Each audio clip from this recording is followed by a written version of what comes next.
right?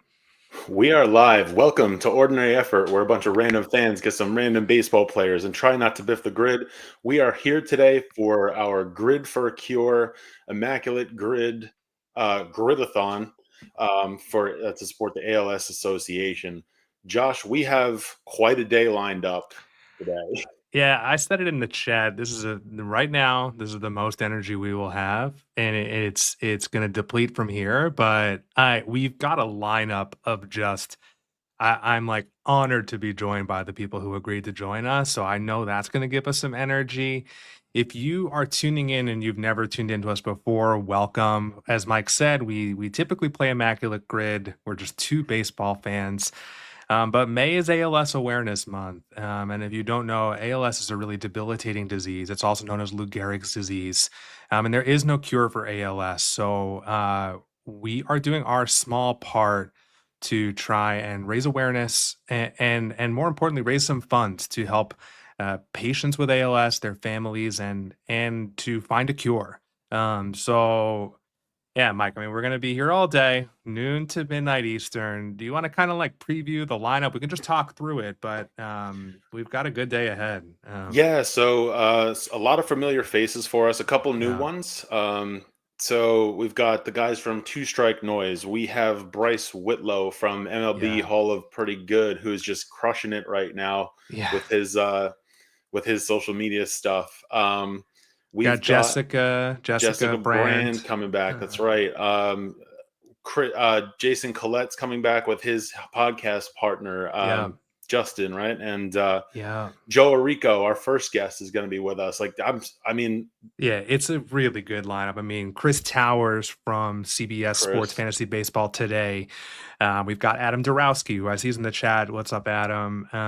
big From shout Baseball out to Reference. big shout out Yeah, to Adam and Sports Reference for their help and support for this whole event as well. 100%, 100%. Can't we'll talk about that throughout the day, but and then we've got Dan Evans, who's a former Dodgers GM, the president-elect of Sabre. So we've never had him on. Super excited to have him. A couple other new people, Sarah Sanchez, who is a writer for Bleed Cubby Blue, big Cubs fan. We'll get Jeff Snyder from Locked On Dodgers Yes, back. Jeff is back. His Dodgers killed my Yankees I was last just night, gonna so say I we got almost another canceled Dodgers it. But Yankee. Last time we spoke to well, yeah, when we recorded the first time with Jeff, it was right after the World Series. So this is yeah, it's opening yeah. wounds for him. It's gonna be brutal. I think the game might be on when he's on, so that'll be interesting. And then we'll close it out at 11 o'clock with Tyler Kepner, who's also never been on before, but he's a senior MLB writer for the Athletic, and super thrilled he agreed to join. So we've got a full day. I think we've got this donation screen up because that is why we're here today. I mean, we're gonna play a ton of grids.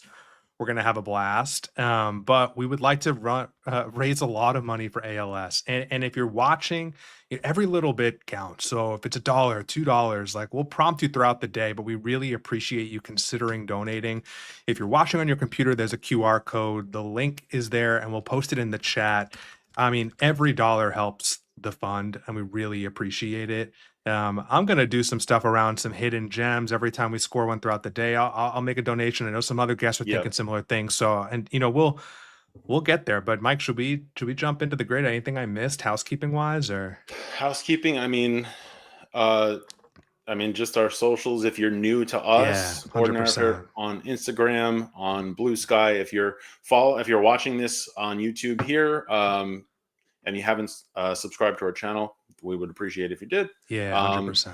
But that is the least important thing of the things we're doing today, obviously. But obviously, we're happy to have you here, and we'd love Yeah. for you to follow along with us. So, So I should say, as you pull up the grid, one thing we're doing today is we picked 12 grids, right? Am I doing the math right? Or no? I Yeah. think so. Man, I if mean, we're I'm having problems with already, math at yeah, forget 12:07, it. this is We're going to be a doomed, day. but every single grid today, Lou Gehrig fits one box. Sometimes he fits multiple boxes, and we're gonna throw him on every day because Lou Gehrig's disease is what ALS is. ALS is Lou Gehrig's disease. It's super important for awareness sake.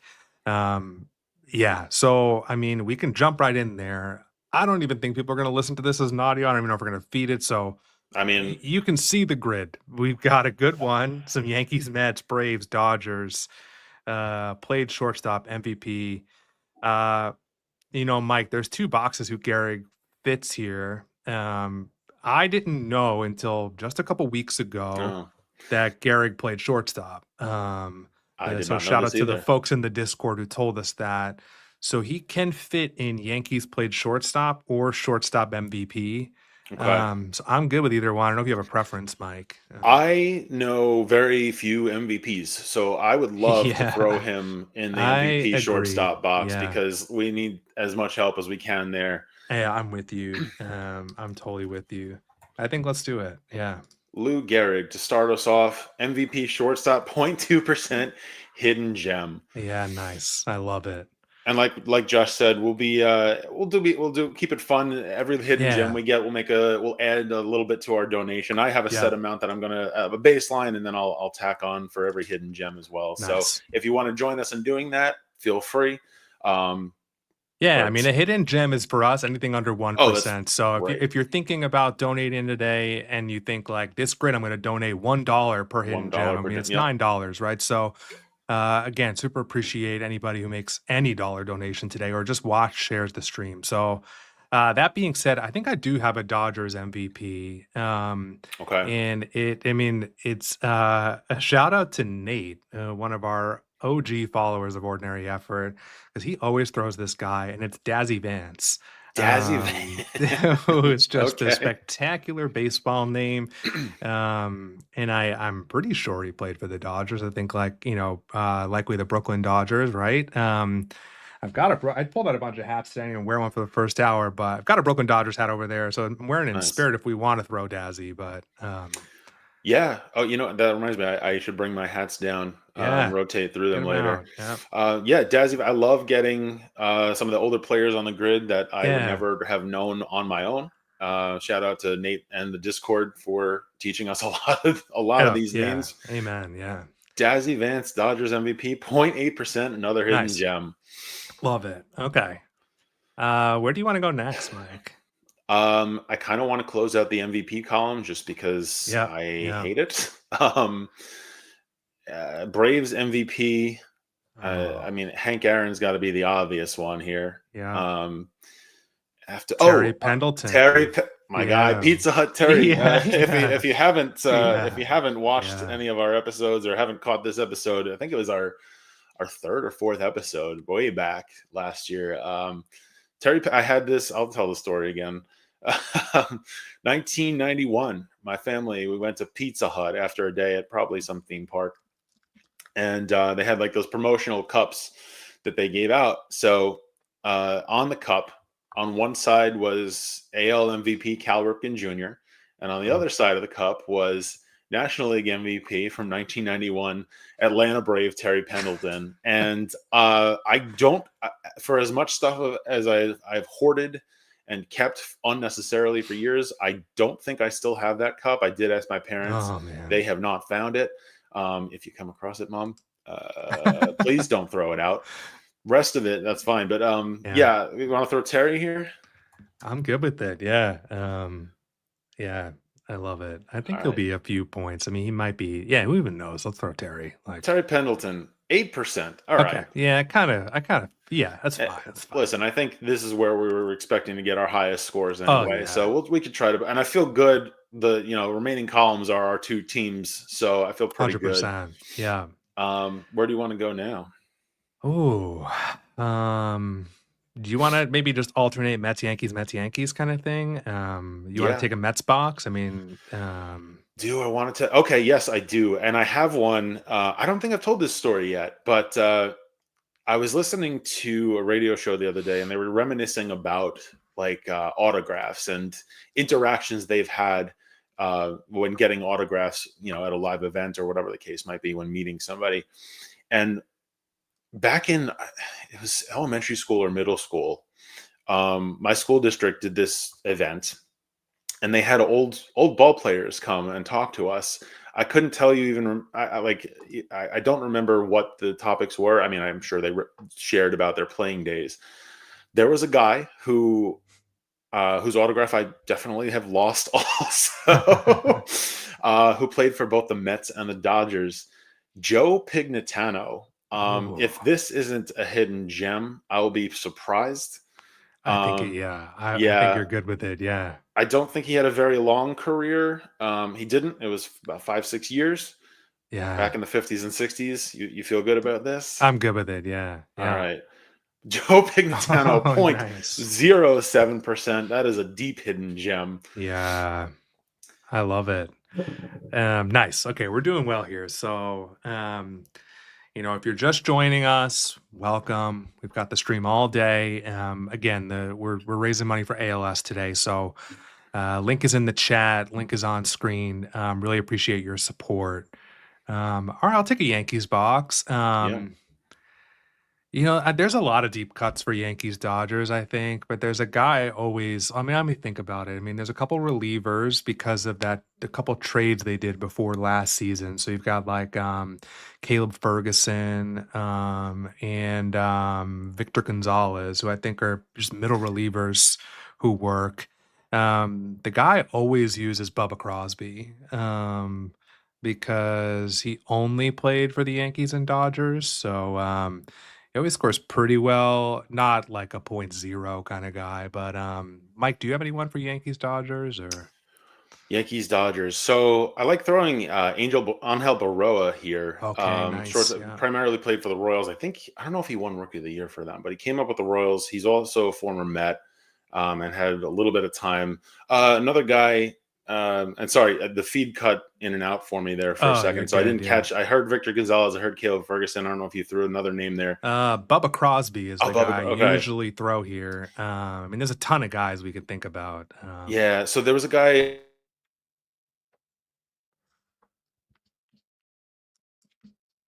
I think Mike's feed. out that's going up. Am I back? Yeah, you're back. Your feed cut for a bit. Okay, We're gonna this roll is with the going to be tech fun. today. We've Yeah, got it. We woke up. My phone wasn't charging. Mike's computer wasn't turning on. It's just like yeah. No, you gotta bear everything with that. us. The universe senses our stress for today. Yeah. Yeah, So I don't know if you got the Taylor Trammell. I think played for yeah, both the Yankees and Dodgers last year. He was a decently regarded prospect. I want to yeah. say with the Reds. He played a little bit for the Mariners. He also works here, and I think Billy McKinney works here too. The other one is Mariano Duncan, I believe. Oh, okay. But yeah, yeah, Adam called out Rick Roden. That's a good one too. Oh, okay. And I think there's another one, Lefty O'Doul. Oh, I mean, okay. I love that shout in the chat. I almost want to go Lefty O'Doul just because we've never thrown him on a We grid have and just never thrown Lefty shout O'Doul. out. Shout out to that shout out. I mean, that's a great one. Let's do Yeah. Lefty O'Doul. This is well before color camera, right? I mean, we're gonna get a nice black and white photo, I think. There we go. 0.1% hidden gem. Nice. It's my Hey, feed thanks for again. the shout. That's awesome. I can't wait to dig into his baseball reference page because I don't know Lefty O'Doul. So, I don't um, either. all right, Mike, where do you want to go next? Um, let's go with a couple more obvious ones. Travis Darno works here. Tom Glavine is going to be super high. Yeah. But if we're going for hidden gems, actually, I don't know if Danny Echeverria would be a hidden gem. I think he'll be low, but I don't know that he'll be uh, sub one here. Yeah. Trying to think of like Kelly Johnson works here. Trying to go around the horn and kind of think of guys who. Oh, AJ Minter works here now. Mm-hmm. He's out for the season, but he just signed with the Mets this offseason and was off to a good start. Yeah. Trying to think Yeah. of Braves, other Mets. I mean, Mike Hampton's the obvious one we want to avoid. But maybe Billy like, Wagner yeah. also is prone to avoid. Oh, you know who works here, and he's not like a sneaky Met, but well, two guys who might be sneaky Braves. Robinson Cano, Yeah. right after he was released from the Mets, he played a little for the Padres and the Braves, and Lucas Duda. Oh, Lucas Duda had a very, very short stint with the Braves towards the yeah. end of his career. I think he also played a little bit for the Royals. Um, I I like the don't. Duda shout. I think out of the ones Yeah. you've, yeah, I think that's a good one. Okay. Let's go with Lucas. 0.5%, another hidden Nice. gem. Okay. So what are we up Love to it. here? One, two, three, four, five hidden gems. Yeah. Okay. Nice. Um, let's do another Yankees box, I Yeah. guess. Let's see. Let's do Yankees played shortstop. I mean, Derek Jeter. yeah, I mean, Nailed it. yeah, perfect. We've got it. Best answer 48%. ever. Yeah. um, I'm thinking, Andrew Velasquez, the squid who came up like a, kid from the Bronx who came up for a little bit. So Andrew Velasquez works. We've also got, oh, wow. Tyler Wade. Tyler Wade works. We mentioned Mariano Duncan. Oh, Spike Owen. Yeah. Ooh. Yeah. Matt Glidden mentioned that one. That does work. Um, yeah, I'm trying to think. I mean, Jeter was there for so long. Obviously, there's like a ton. Obviously, Rizzuto. Yeah. Yeah. You've got probably Willie Randolph, like played a couple games at shortstop, even though he was primarily a second base. I don't know that, but I would guess. Um, Trying to think back to yeah, like those 90s teams, like not the dynasty 90s teams, like the earlier 90s teams. yeah, Mike Gallego, I think he was probably a yeah. Um, there's also Mickey Mantle. for the Someone Yankees, shouted right? out. Sorry, Mike, your internet cut out for a sec, but I'm gonna have to work on that in the break. um, you're good. You're good. Was it? Mantle was called out. It's true. He did play some time at shortstop. I think, yeah, wow, some good answers here. I think Spike Owen. I really like Spike Owen here, and I think Adam actually was the first one to shout out Spike on our show. So for a totally different box, but Yeah, I'm down with throwing him here. I think it's a good one. yeah. Let's do Spike Owen. 0.2%, another hidden gem. Nice. Love Okay, it. beautiful. We've got like two more boxes here. If you've just tuned in, like if you're here for the whole day, I mean, I doubt you're gonna be here for the whole day. We'll be here for the whole day.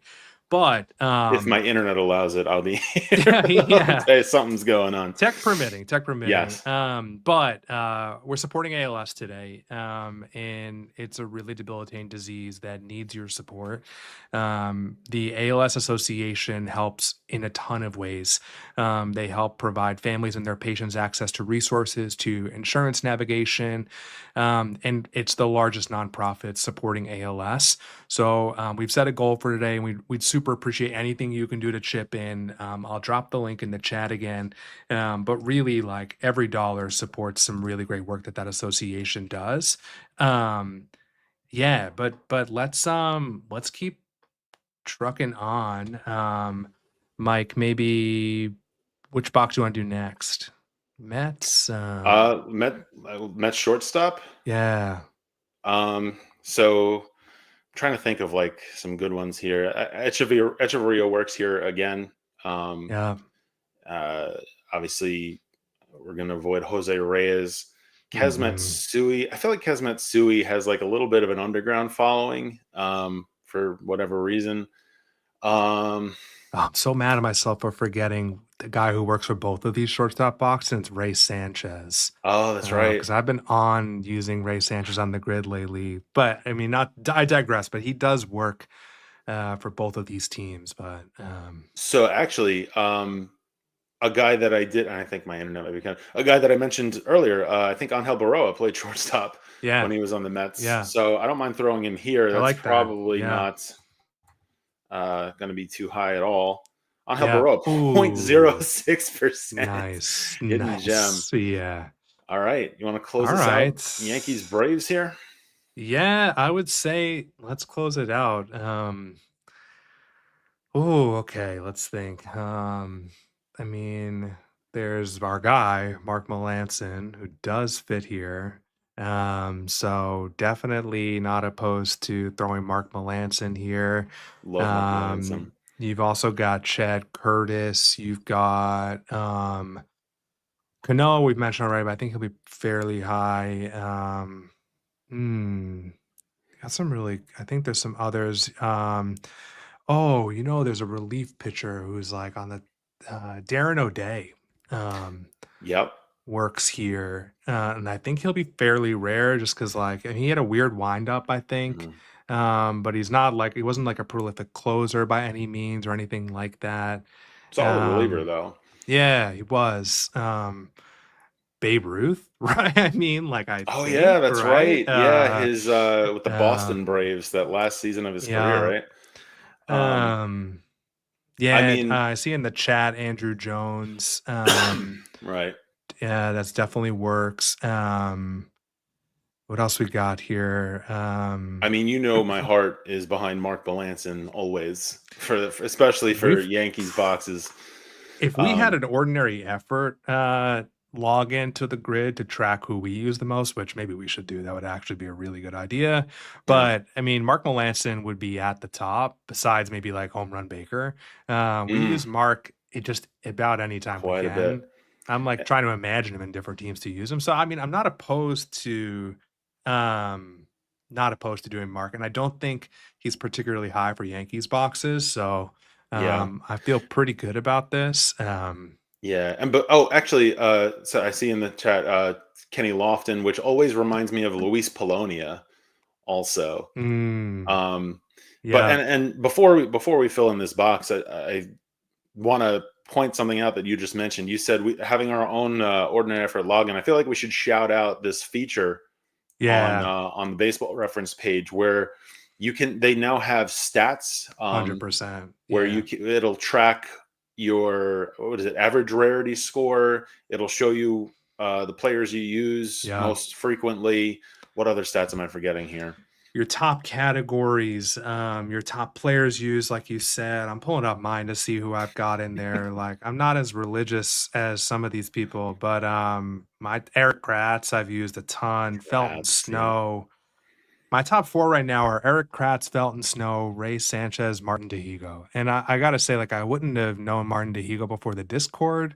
Yeah. So that is a big benefit of that. Yeah, so if you are not already signed up, make a free account. Save your grid progress. There's some other features I think that went live, and we'll have Adam on later, so we'll probably chat about that. But yeah, I mean, that being said, I think yeah, I think where did we even land now? I'm like, Melanson, right? I mean, I'm always, again, I'm biased because I just love throwing Melanson. But if you want to go a different direction, as long as we've clearly yeah. documented Mark Melanson as a favorite here. Um, Yeah, I'm good with Melanson. It's on brand by for the way, us. I am getting I am getting a lot of comments in the chat here about my Kenny Lofton Luis Polonia connection, and I don't mean this in terms of like comparing their careers. Kenny Lofton, Uh, no knock on Polonia, but Kenny Lofton was I think Kenny Lofton should be in the Hall of Fame. I think, yeah, but no, and when I say Kenny Lofton makes me think of Luis Polonia, what I mean is it's one of those, like, instead of this, use this. So like I think they both played center field. They were both, I believe Polonia stole some bases. So both speed guys. Um, that's, the comparisons yeah. are not much, might end there. But yeah, like I know that Kenny Lofton's going to be higher for a lot of those types of boxes. So as an alternate, lower answer, I think don't put Lofton, put Polonia instead. Yeah, So no, it's not that I'm saying that Luis Polonia is also a borderline Hall of Fame player like Lofton, yeah. but I love that that people picked up on that. Yeah. All right, The chat is like it's on fire right now. Let's go Melanson and then Mike. I want to see our rarity, and then we're pretty close to a milestone on the fundraising side, so I want to get there. But let's do Melanson. Mark Melanson. And I know that's a, well, I Okay, don't know if it's a I hidden think it gem. is a gem. Yeah. 3%, 0.3% Okay. hidden Okay. gem. So Yeah. that gives us a score of 11, Yeah. which is rarefied air by our standards. Anything under Love it. 15, if you haven't watched us before, we have like little categories, I guess, little tiers Yeah. of scoring. And Yeah. I know we've said this before, but there are people throwing out zeros and ones. Um, we're not those guys, but 11 is pretty Yeah. solid for us, and I feel good about this. I'm good with it. Mike, pivot over to that fundraising page for a sec Absolutely. because we are 11, if my math is right. I'm not a math guy, but I think we're $11 away from $1,800. And I Oh, I was just see, going to ask, do I need to refresh this? And the answer is yes, yeah, give I it a little do. So, refresh. If my refresh is right, we're at 1789. yep. And we've got 11 people watching right now. So I'm just saying Oh, if everyone donated $1, like literally $1, we would hit that 1800 mark. well, So I mean, I'm just, just throwing it out there. Like again, we're trying to raise as much money we can for ALS Association. We're so close to passing that 1800 mark, and we've got a long day ahead. So yep. just a little plug to throw a dollar, throw what you put for a cup of coffee or whatever you feel comfortable doing. It really makes a difference. ALS Association has invested over $160 million into research for a cure. And your money, in addition to research, also supports families getting access to ALS clinics, caregiver education, community support, linking with other patients, navigating the insurance system, which can be extremely taxing and difficult for families. So, really appreciate anything you do to support today. Um, we want to crush this goal. Like we set the goal for Mhm. 2,500, but let's go over it. Let's raise as much as we can for this foundation. They Absolutely. are the largest nonprofit supporting ALS. So, And um, so I'm gonna help us out here. I'll make my first donation of the oh, day. love it. I'm gonna do. We got 8 hidden gems. I'll throw in $1 per gem for this one, Nice. and I love it. I know that doesn't sound like much, It's but all it it takes. does add Yeah. up, and Yeah. there will be more. we've got we've got a lot of guests who are gonna throw really good hidden gems, so Yeah. there will be Yeah. more of these throughout the There will day. be a lot more of these. Hey, if you're watching this first hour, really appreciate it. This is going to be a long day. We're going to have unexpected tech things like we had this hour. We're probably going to lose our gets fatigued a little bit, but we appreciate you bearing with us. Um, Mike, I want to go back just for a sec while we have the time. We'll probably take a little bit of a break before every hour Sure. to just reset, drink some water. But I want to MVP category is so hard for us. I just kind of want to dig into like who else we could have used in those. If you're up for it, Yeah. So do you just to want me like, to? yeah, let's see the summary maybe, and kind of go into that MVP section. I So mean, so there's 8 for the Braves, 13 for the Dodgers. These are the kind of things I just got to commit to memory. But yeah. So and if you're which watching, still like drop who you usually drop in these MVP categories because clearly we're kind of novice at it. Yeah, Mike, I don't know if you want to dig into either one of them. Yeah, why don't we look at let's look at I'm intrigued by there only being 8 Braves. Um Yeah. oh, and it doesn't. Jessica's saying Evers and Elliott for Braves MVP, which like, see, I don't even know. I got to look those up. So let's see. I'll switch over to, Yeah, Johnny Evers, Bob Elliott. Um, let's see. Acuna, Freddie Freeman, yeah, yeah, yeah, Chipper Jones, Terry yeah. Pendleton, Dale Murphy twice, Hmm. and then everybody else is going to be uh, Bob Elliott, I'm guessing is Yeah, BSN, right? I'm trying to remember the codes here. yeah, right. Good Not the codes, call. but Yeah. the Johnny Evers. Evers. Yeah. Yep. I'm looking it And up then here too. what is the Milwaukee Braves? Right? They played Milwaukee for a bit. Oh, yeah. So, because Hank Aaron. I don't know So the is it MLN maybe? Or I don't know if that one makes. Yeah, Henry Aaron. MLN. There it is. Yeah. Good call. Okay. So Yeah. that's your 8. Yeah. Okay. Now we know. Now let's take a look at the Yankees here. We've got Yeah. obviously Aaron Judge Hmm. twice. Yeah. He's a decent player. Mickey Mantle. Yogi Berra, multiple road, Phil Rizzuto, Joe DiMaggio. Okay, this is a good one. Spud Chandler. Spud Chandler. I don't think I've ever heard the name Spud Chandler. Yeah. Yeah. Which shame on me, I guess. But yeah, that's one I would have never guessed. Yeah. And then the man himself, Lou Gehrig. Twice. Babe Ruth. Yeah. Okay. It looks like this. Excuse me. Yeah. Yeah. Obviously, storied history for the Yankees. Joe Gordon. Yeah. Adam just shot that out, and that's another one I don't know the name. Like, that's a gap of my baseball knowledge, but yeah, Hall of Famer, 9-time All-Star, MVP, so 55 WAR. I mean, this is the thing. I mean, geez. And he didn't play 2 seasons because of military service. Right. Yeah, this is these things are fascinating to dive into. Where was it? Spud Chandler. What year was Chandler? 1943. Let's take a look at Chandler's page here.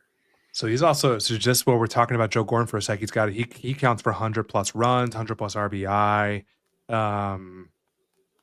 He hit 300 in a season in his MVP year. So there's a lot of uses for Joe Gordon on the grid.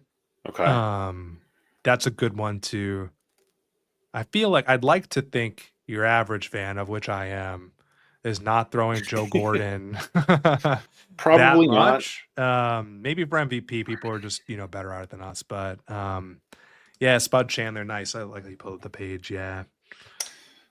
Yeah. Oh, is this not charging? All kinds of tech issues. My phone's also not charging. Let's see. So Spud Chandler was a pitcher. Yeah. I did not know this. Yeah, I mean, me either. 1.64 ERA in his MVP season, 6.4 WAR. I feel like 6.4 WAR for a pitcher is not the easiest thing to do. Like I think we've talked about this before, but pitchers tend to have some wonky WAR scores. Yeah. Like not all of them, but like it's very hard for a reliever to get like a really high WAR, and which I guess it makes sense in terms of like just usage and things like that, innings pitched. But 20-win season for Chandler, 20-4, 1943 Yankees. What else do they have here?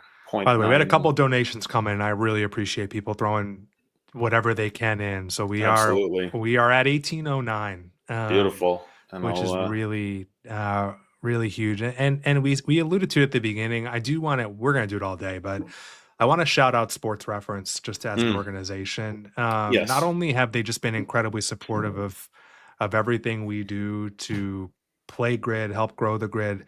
They made a $1,000 donation to this event, and it meant the absolute world that they, as a company, thought to do that. So to the whole team there, Adam and everyone involved, is extremely generous, and just can't thank you enough. I mean, there's so many worthy causes out there, and the fact that Sports Reference thought to make a donation that big to something like ALS is just, I think just from both of us, super, super grateful, and thank you for that. So huge shout out. So if you don't, I think if you're here, you're checking out Baseball Reference, Sport Reference already every day, but it's beautiful people over there. So very much appreciated. They've been really good to us. Yeah.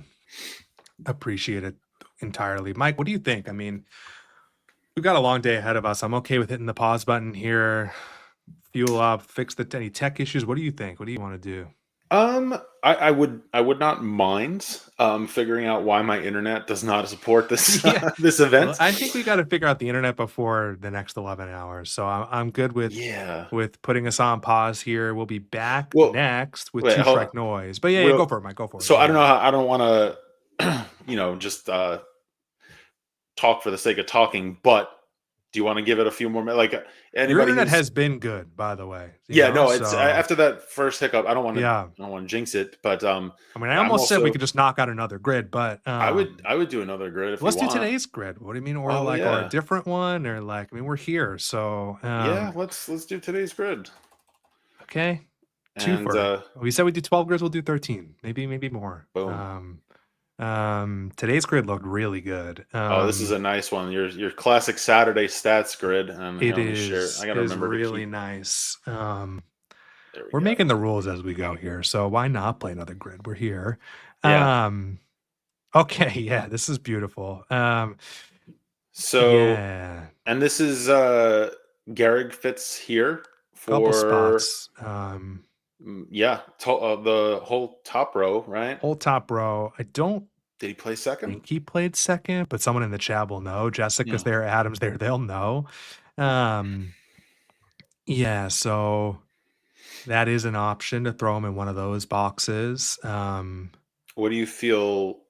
Yeah, I'm trying to think. Oh, which is more challenging? I just hate 200 200 hits. hits. Yeah, I don't like it But either. that being said, I mean, if an old timer kind of thing would, I think we're fine. Let's throw Gehrig in the 200 hits. Lou Gehrig 0.2% Nice. gem. Okay. Nice. Beautiful. So many good, but I don't even know where to go next. I love grids like this. Yeah. I mean, do you want to try to tackle Hall of Fame because we hate that category too? Yeah, we definitely could. I'm thinking about, because I used them recently, Eddie Collins, more of a second baseman. Okay. I don't know if he would have played short. I don't know that well enough, but he played on that incredible Philadelphia Athletics team with Home Run Baker. Yep. I mean, So we could throw him in the second base Hall of Fame box, second right? base Hall of Fame or second base 200 hit season, either work. Yeah. I think I wish I knew Hall of Famers in and out. Oh, you know what though? I've got a different guy here actually. Okay. Bullet Rogan from the Negro Leagues, I think is a 1 through 9 guy. I think he played every position. Okay. I don't mind if someone wants to fact check that. But I know he's in the Hall of Fame. And I'm Okay. pretty sure he played all 9 positions. So we could throw Bullet in the shortstop Hall of Fame, and we could throw Eddie Collins in the second base. Okay. I mean, I hope I'm not wrong. We might biff today, but let's try Bullet. For shortstop Hall of Fame? Yeah, let's Yeah, let's try do it. him. And we biffed. Okay, biffed. So what did I do wrong? Did he mean okay, he didn't play shortstop. So I could have used him in second base. That's my bad. That's my bad, Okay. guys. All right, okay. Well, Let's so do we could throw Eddie in second. If you want to take another shot at shortstop, I'm good with whatever. So I mean Ozzy, and I think we might get a chance. I don't want to spoil anything, but I think this is it's featured here. So the stats are new. I'm not going to say anything yet, but we'll see what happens after we make 9 guesses because there's something we might be able to do. Shortstop Hall of Fame. Actually, you know what? Why don't we go to the chat because there's a bunch we've got of good second base 30 homers. People call that Brett Boone. Brett Boone's a good one, and somebody said Brian JJ Dozier, JJ Hardy. Oh, Dozier, yeah, that's right. You mentioned, and now I'm stretching us to things I don't actually know are true or not, but oh man, Adam, you got to be kidding me! No, it's the only position Bullet Rogan didn't play. Oh, which we should say if you're new to this, biffing the grid means what we just did is getting a wrong answer. Yeah, that's what it is. Just a straight up biff. Mike, the other one I'm thinking about is you called Kyle Seager out. I know he played third base, but did he play like second base? I don't know. And I've already biffed this once. So, yeah, I don't feel great Yeah, I about don't know. that. Like he's I one of those liked it. guys. Yeah. He's one of those guys that I thought he could have very well just only ever played third base.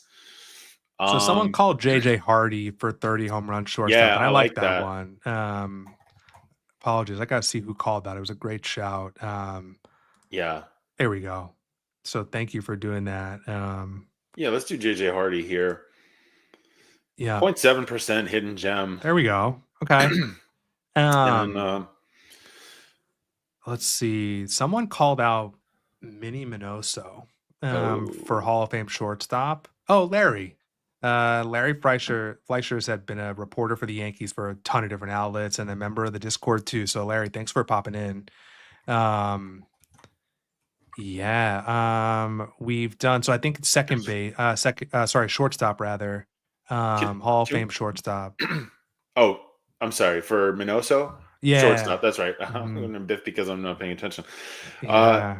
and I just want to point this out because I did not realize this. It's saying his career was from 1946 to 1980, which Yeah, I I didn't don't. realize that. Yeah, I don't know the story behind that. Is that one of those? Because like Satchel Paige, right? Like he left the game and then came back in his late 50s to throw like a couple innings for Cleveland, maybe. Yeah. So I'm wondering, like, did Minoso come back super late, like well after? I, if you know the story of why Manny Minoso's career spans 35 seasons, I would love We to do hear it. not. Yeah. But yeah, Yeah. let's throw Manny Um, Minoso on here. 0.3% hidden gem. love it. Okay. We could throw Eddie Collins, second base, 200 hits. Yeah. I don't know that it's going to be incredibly rare, but I just or Hall of Fame, either one really. Mm, But I don't know confidently that I know a ton of 200 hit guys. yeah, I don't either. I mean, would Altuve have done it at Yeah, second? probably right. I mean, he won the batting title, so Oh, Arise, Luis Arise, but Rise, yeah. that might not be a gem here. Soriano, um, Oh, I wait, did he? believe. Well, let's see. He won. He had like a bunch of different He definitely could. 200 hits. Might have been the one he maybe didn't get. I don't know Yeah, positively. He definitely hits 30 home runs. yeah, yeah. He does. Um, I'm just thinking about two strike noise Oh, saying and in that the he. chat, John here, a couple good shows. Jose Vidro and who?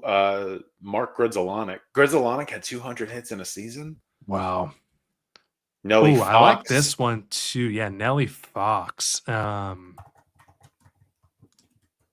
down to throw Nelly Fox there. Yeah, That's a let's name do that. that hasn't come up. We've talked about Grudzielanek before. All of these are good. Yeah, Oh, that's and this is a great shout out, Adam. Placido Polanco. Placido Polanco was really, really good. he was. He Like was. actually, Yeah. Bryce, I don't know if he's on your list, but if he's Yeah, if he's not he going to needs make the to Hall of Fame, he be needs in to the be in the Hall Hall of of Pretty Good. Good, I Yeah. think. So yeah, we'll have to bring that up with him later. Yeah, I'm good with Nelly Fox here though. Let's do it. Let's do Yeah, it. 0.7% hidden gem, and what Okay, is nice. happening in this photo? What a headshot. Oh man. Why is it saying that we only have 3 guesses left? Because we biffed one. So we should have more than three. All right, so Unless we had we've had all the tech issues already. So we're this is just a warm up for the two strike noise guy to come on. So Jeff and Mark are coming on at 1 o'clock. yeah. Okay. Do we want to put? Ah. So there's a guy. Okay, so there's two. Oh yeah, what do you want to do, Mike? I've got a couple boxes we could throw someone, but Yeah. Go ahead. Throw. I was gonna. Yeah. Go ahead and throw so yours. I alluded to him earlier, Martin Tehigo. He would work for Born Outside the U.S. And Hall of Fame. So that's an option. And then the other guy I'm thinking about, because I was just listening to a podcast called The Baseball Fan Conversations of Baseball Fans. Man, I'm going to butcher that. I want to get the right one because Doug Hill is the host. Adam was just on. So Adam was talking about his research for the 4,000 hit club. You know, players who have hit 4,000 hits across professional baseball. Julio Franco, if I'm right, fits that. And Julio Franco fits 200 hits born outside the US. He did 200 hits once. Um, and I believe it wasn't a very high over 200 hits. Okay. So if we wanted to throw Julio Franco in that box, And that's another Adam shout he's an out. I Adam think guy. yeah, he's Yeah. one of Adam's favorite. Yeah, let's throw Julio Franco. Yeah. 0.7% Okay. hidden gem. Nice. All We've right. got one guest left. I didn't think we biffed twice, but we're rolling with it. Yeah. So why don't we do this? We'll take a quick break before our 1 o'clock starts, and I'm curious to see what happens after this last guest because Yeah. um again I won't. I'm not going to say yeah. Yeah. Uh, 30 home run season, second base. Somebody mentioned Pujols, Albert Pujols, Yeah. um, Also Posada. Posada. Yep. Um, I think we've used Dozier here we have, and I before, think and that's a he good was one. Yeah. surprisingly low, Yeah. right? Tip O'Neill in the chat. Killing me. Oh man. We just never used Tip.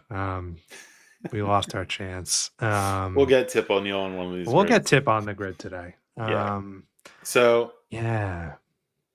I'm good with I like Dozier in that 30 home run box. me too. I mean, we're just like I said, we're taking batting practice right now. So Yeah, let's do Brian Dozier. And I don't know what that amounts to. 3%. Okay. okay. So Okay. okay. I think it's coming soon what you're thinking about. Yeah, we'll Okay. so we're all right. We did some warm-ups. If you stuck around with us while we just kind of messed around, appreciate you. Yep. We're going to take, I think, a quick break before we hop on with Jeff and Mark from Two Strike Noise. That's going to be a ton of fun. If you don't know them, they have an incredible baseball podcast. And that'll be at 1 o'clock Eastern. So I think we'll take 10. Super appreciate you. Yeah, give that little refresh, Mike. Yep. We're inching towards the goal. We may up the goal. We'll see We what might. happens today. But appreciate everybody. We'll take 10. We'll be back at 1 p.m. Eastern. And yeah, stay ordinary. Yeah. Stay Yes. ordinary. See you soon. All right.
We are back. All right. Yes, we are. Yay. Welcome back to Ordinary Effort, where a bunch of random fans get some random baseball players and try not to biff the grid. Mike here with my buddy Josh. We're here for the Grid for a Cure ALS Immaculate Gridathon. And first guest of the day, super excited for these guys to be with us. Two Strike Noise. What's up, Jeff? What's up, Mark? Two Strike Noise. Leading off. I like What's up, it. guys? Yeah, exactly. Leading Ricky off. Henderson, in honor of Ricky Henderson. Yeah. We're leading off. Yeah, I love it. Yeah, like Mike said, if you're just tuning in for the first time, we normally play Grid, but May is ALS Awareness Month. If you just checked into the 12 o'clock hour, we're going to say some good stuff repetitively, and I apologize because it's important we get this message out that we are supporting ALS today. It is a debilitating disease that there is no cure for yet. So we are doing our best to gather everyone we know in the baseball community and do our best to raise some money. I want to point out, though, that Mike's got this fundraising page up, and we're around baseball fans, so someone might have done this intentionally, but we are at 1927 raised, and that is the year Lou Gehrig won MVP. And Wow. I think that's very serendipitous that if that happened by chance or if someone put in an amount to get us there, whatever it is, I appreciate it, because we are going to try to throw Gehrig on every grid today. We picked out grids where it's possible. So if you are just joining us and you want to support, Mike and I are throwing in all day for all the hidden gems we have under 1%. Jeff and Mark, I think you're doing something similar around hidden gems. I mean, you're worried you might not get any, but you guys, you know baseball, so We know some baseball, but not. I watch the warm up grids, and we're not pulling many black and white pictures. I'm telling you that. That's fine. But I think we decided, Mark and I, we're gonna go with $20 per hidden gem if we can find it. I love it. So Beautiful. we're shooting now. I always say this. I went to Washington State, so my math is not great, but there's 9. So I think that's 180 is our goal. I'm not sure we're going Nice. to reach that, but we'll Yeah, hey, I love a good competition. We've got a grid picked out. You all are AL West guys, so we've been trying all day to find grids that match at least some of your favorite teams with something Gehrig fits. I wish we had just like a perfect grid for you, but we got a good one, I think. So I don't know if you want to pull it up, Mike. Yep. Okay, so we've got the A's on there for you all, and I know you all are 80s guys too in terms of the guys you like to throw. So we figured, you had some options here. But we're looking at grid 512. We've got Yankees, A's, Orioles, White Sox, Tigers played first base. I guess before we dive in right away, Jeff, Mark, for those who just have never tuned into your podcast, there maybe are those just people? yeah, I mean, I don't know who they are, and I'd like if you raise your hand so we can like boo at you or something. But but if you can kind of give us a gist of your all's life in baseball and more about Two Strike Noise. Sure. I'll jump in here first, then I'll let Mark take over. We met in baseball. Mark Nice. I'll let Mark tell you what he does, but we met at the Mariners, working at the Mariners up in the video scoreboard room. He's worked there forever. I've worked all around baseball, and our podcast is basically what we would do while we're watching a game there at the Mariners. We would be scoring the game for the scoreboard, and we would just sit there and we'd try to remember, switch hitting catchers, those kind of things. So we decided we would, with our massive egos, let's make a podcast. We're middle-aged white guys, so we got to have one. And now we've been doing it for about 5 years, maybe even longer. But yeah, that's we do specialize really in the 80s and 90s, and we love to mix with pop culture. I threw in that first grid. I would have gone with Steve Sachs because he has been on both The Simpsons and Sabrina the Teenage Witch. So it's a big that's a big one for us, those kind of things. But I'll let Mark tell you a little bit about himself as well. Yeah, how you doing, guys? Hey, first of all, it's an honor to be on here with you, and we appreciate the call. Let's see, Jeff and I, like he said, we met working the Mariners. This is my 27th season with the Mariners. I did 8 in the minor leagues before scoreboard ops in the big leagues. And yeah, we used to just sit there and talk and make each other laugh, and kept saying, jokingly, hey, we should do this as a podcast. We should do this as a podcast. And then one day like Jeff said, our egos got the best of us, and we said, let's actually try it. And we're creeping up on 300 episodes now, so it's pretty exciting, and it's been a whole lot of fun. That's awesome. Well, this is the second time we've had you all on, and we're super excited about it. Mike, anything else we should add before we jump in here? Not really. I think we covered it. It's actually funny, the Kurt Abbott story you told on our first episode kind of resurfaced. Abbott interacted with one of our reels on Instagram, right, Josh? Yeah. For those who didn't know, Mark told the story about Kurt sort of, I think, slapping him in the minors, smacked him in the forehead. Smacked him in the forehead. Well, Kurt found the reel and found it extreme. We woke up one morning to Kurt following us, his wife following us, and then both of them commenting how funny it was. So, and now Kurt Abbott said he didn't know about Immaculate Grid and he likes it. So, it's funny how those things work out. But good memory, Mike. I totally forgot about that. Yeah. Oh man. On that note, it's not going to be the rarest pick, but it's what we're doing beyond rarity, I think. Let's throw Gehrig on here, and Yankees played first base. I mean, ALS is Lou Gehrig's disease. He's the most prominent person to have it early on. So in honor of him, let's throw Gehrig on there. Absolutely. 5%. Yeah, nice. So that is, That's cool. by the way, that square, I stream on Twitch 3 times a week generally, and this is one of the games I do. That is referred to as the Don Mattingly square because I would say probably 3 to 4 grids a week Don Mattingly will fit in that very square, as he does here. But obviously, we understand. Yeah. We're gonna go with Lou there. I love it. Nice. Jeff, Mark, we'll let you pick the next one wherever it looks good. Where you want to go next? What are you going to do, Mark? Should we knock out? We should probably knock out the hardest ones first.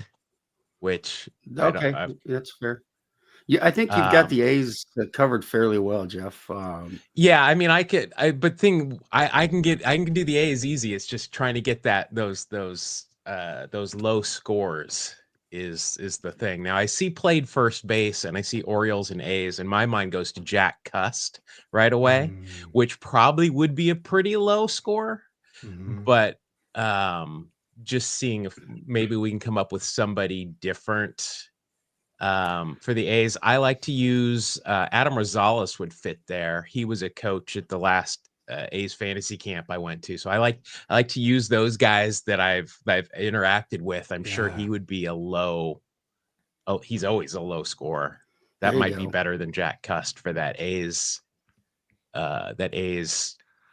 square. There's a Rubio Durazo is one of my favorites. I think it's a little contemporary, but I think Rosie would probably be the best one there. Yeah. That's not a name I would have thrown at all, and that's no barometer for whether it's good or not, by the way. But it's just, I think it's a great call. I'm just not knowledgeable enough to throw him on there. But yeah. So is it Adam Rosales? Say it again, Jeff. Adam Rosales. Yeah. Okay. Yeah. Just not in my wheelhouse, but yeah, I like it. I'm good with that. Let's do it. Let's pull the trigger. Oh, nice. Do we owe extra for all the zeros? Yeah, right. It's like Super a tax gem. on the zero there. Yeah, that's a beautiful shout. All right, nice. I like it. All right, Mark. Let's dig into our Orioles bag here. I mean, we do have Jack Cust we can fall back on. Mariners legend Jack Cust as well. He hits all the squares there for us. I mean, who else we got? We got Will Clark and Rafael Palmeiro. I think they're going to be pretty obvious. Chris Davis, like the non-A's Chris Davis, I think played first base. Use him in the pitching category if there's ever a pitched one game. He's a good guy for that. The other one is Calvin Pickering, who definitely played first base with the Orioles. I think Adam was the first to mention him to us, but just to throw that one out there as well. It's a good name. Did Rene Gonzalez ever play first? Good old number 88. I never remember where he played. I'm guessing that Mickey Tettleton might have played a little bit of first while he was there. He was a catcher mainly, but he might have played there. Sam Horn, I mean, yeah, you're probably right. Sam Horn. We did talk about we had hoped to have the 88 Tops guys on today too. And they're both lawyers in Chicago. And today's apparently like a wild legal day where they got to get all their stuff filed for the state. So they had to decline, but it might be a nice tribute to them to throw Sam Horn. Yeah. I think let's do. Yeah, we're good buddies with them. Let's do Sam Horn. I love it. Yeah. Right. Sam Horn, 0.6%. Oh, wow, nice. There you go. Before we go for it, Jeff. Go for it. Yeah. I was just gonna say that's pretty impressive for us right there too. Yeah. I was just gonna say before we leave this first base kind of column, I know Jeff, you mentioned we were just chatting, previously to this that you've been looking into Gehrig a little bit. I don't want to put you on the spot, but I know you've been looking into him more, and if there's any, feel free to share some things about him. Yeah. I've got my notes here of things that I didn't know about Lou Gehrig. Yeah. First of all, did you know Lou Gehrig did not get into the Hall of Fame the first time he was eligible? I did not know that. Yeah. Yeah. This is something because, I mean, obviously he passed away. And like MLB did with Roberto Clemente, they can say, hey, no waiting period. You can get voted in right away. Well, the very first Hall of Fame ballot, and is it 1932, 1934? I forget off the top of my head. There were no rules. So a lot of the people on that first ballot were still playing, and Lou Gehrig did get votes. He got like 22%. But so technically Lou Gehrig did not get into the Hall of Fame on his first ballot, which that's wild. Yeah. Wow. Did not know. Yeah. Also, first player to ever have his jersey retired, of which the Yankees have exploited that quite a bit, I think. They have. No. In terms of also the first athlete to be on a Wheaties box was Lou Gehrig. Wow. I mean, I've my favorite part, and we mentioned this on our nicknames episode, is one of his nicknames. Apparently, this was just on the team, but was Old Biscuit Pants. Which is a fantastic nickname.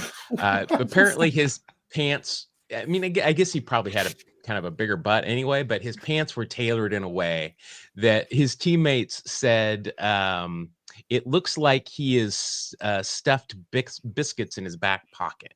So, okay. The original Big Dumper. Wow. I was going to say, yeah. Yeah. Oh wow! Yeah, I've got some other things we'll sprinkle in here a little bit. I do want to mention he was on Mr. Burns' original company softball team wish list on The Simpsons Homer at Bat, because that's a big episode for us. So I just wanted to throw that out there as well. Can I just say for a sec, you mentioned the Simpsons, like at 11 o'clock, Tyler Kepner is joining us. He's a writer for The Athletic. And I just saw that he was actually in an episode of The Simpsons like last month. We're going to have to ask him about him later. But apparently The Simpsons reached out to him and asked if they could sort of put him on the show. And he didn't have any lines, but he just was supposed to be a sports reporter who gasped during the show kind of thing. Yeah, so I can't wait to ask him about it. And they needed him just to gasp. Or what? I guess he was like. I mean, we will ask him about it for sure, because now his profile image is him as a Simpson. Like, it's just not everyone gets to be on The Simpsons. So I thought, just because you mentioned it, I'm looking forward to asking him about it. Are big baseball fans. I mean, the Homer at the Bat episode is huge, but the Isotopes. I mean. The Albuquerque Isotopes are named the Albuquerque Isotopes because of The Simpsons. They've made jokes about the 72 A's. Besides Homer at the Bat, I did see that episode. I don't watch it anymore, but I saw Steve Gelbs was in that episode as well, and I watched the Mets. So he mentioned it, and I went back and watched it. And what's his name from the MLB Network, the former first baseman for the Orioles and Red Sox. Carlos. This is how Carlos Pena?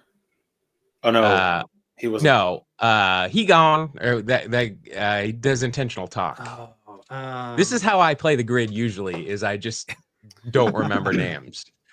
Yeah, I but know he who was on you're it as yeah, well. okay. Interesting. I gotta find that episode, yeah. Yeah. All right, Mike, where do you wanna go next? Orioles, White Sox. I think we kind of, when we took a peek at this, and we talked about a name we've thrown before. I think for this box is Dave Gallagher. I believe fits here. Yeah. Oh, yeah. Mets legend Dave Gallagher, 80s 90s player. But what else do you guys have? Let's see. What should we do? Should we name Orioles or White Sox here? So we have a do not talk about list, of which Luis Polonia is on. I was here for the first hour. Oh, great. Yeah. Roberto Alomar is also on that list. He Yeah. would fit here, but we don't want to use him. No. Let's see here. Baltimore and Chicago. Who do you got, Mark? Who let's think of some names here.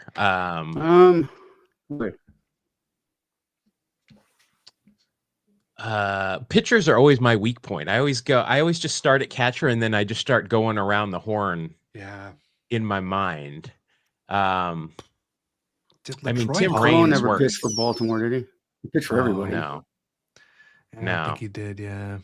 Oh, yeah. Tim Raines works on all three of these teams down just straight down the line. But I think that's probably actually Baltimore might be a good one to put him in because he was just there for a short time where he played with his son, Tim Raines Jr. I remember you mentioning that on our last collab. Yeah, that I like that. I do really like that. Yeah. He's one of those guys that I always try to put in there if I can. Yeah. Brady Anderson, I don't think. I just mentioned him because Sabrina the Teenage Witch again. Yeah. Some MLB Sabrina the Teenage Witch connection from DGIF that we don't understand. But who else? There's some shouts in the chat for Jamie Quirk, which is a favorite of the Discord. He's like sort of a legend. He works apparently, which I wish I could tell you for sure, but I'm just taking the chat's word for Jimmy, it. Min at Quirk. Oh, say again? Is there a story there? Or? Min at Quirk. Jamie Min at Quirk. Oh, I always throw in these bizarre names. It's I got you. Yeah. Was that a Bermanism right there? Never mind. Can we edit that out? We are live. Fix it in post. Yes, when we post produce this 12-hour stream, we'll make sure to scrub that from the record. Yeah. Sammy Sosa. Sammy Sosa would work there. I appreciate that.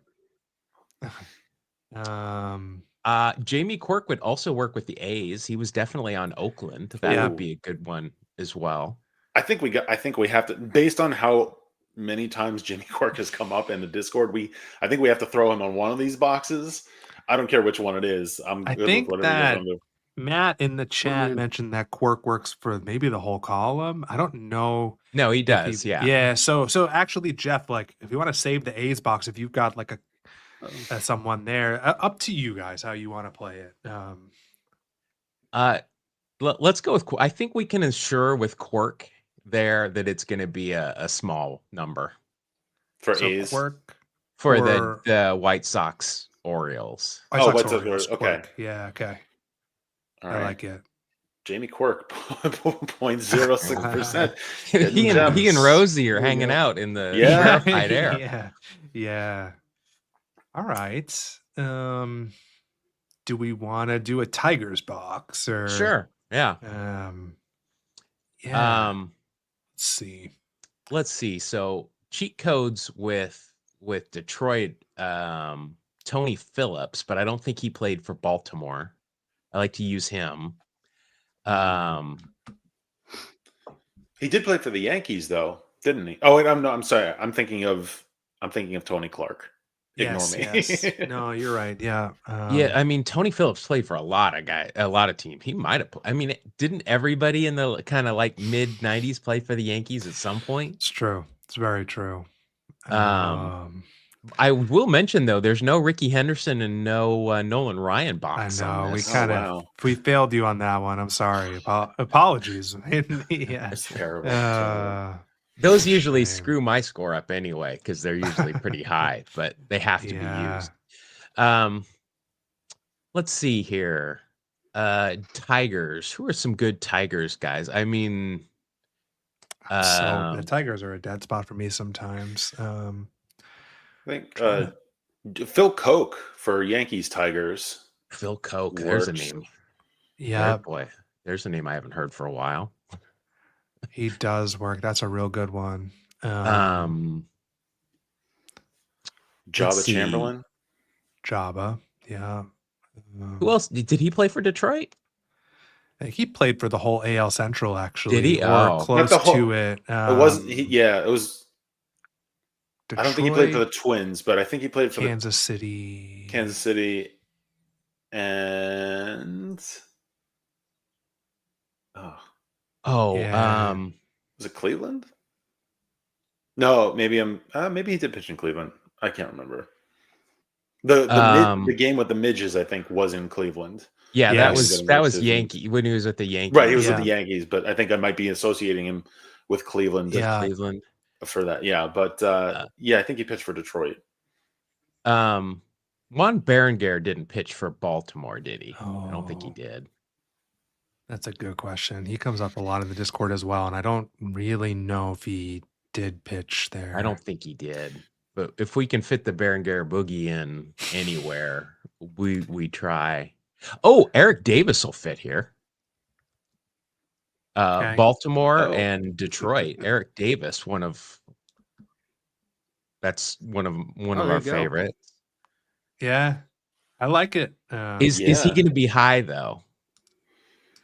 I mean, I think of Reds when I think of Eric Davis, and that's about the extent of my mhm. Eric Davis thought processes. James Because McCann. I mean, this is what our grid usually looks like is 80s and 90s players. So Yeah. that's I'm good with throwing Davis. I think it's a good shout, and I feel like between us, What we'll about probably Edwin have Jackson?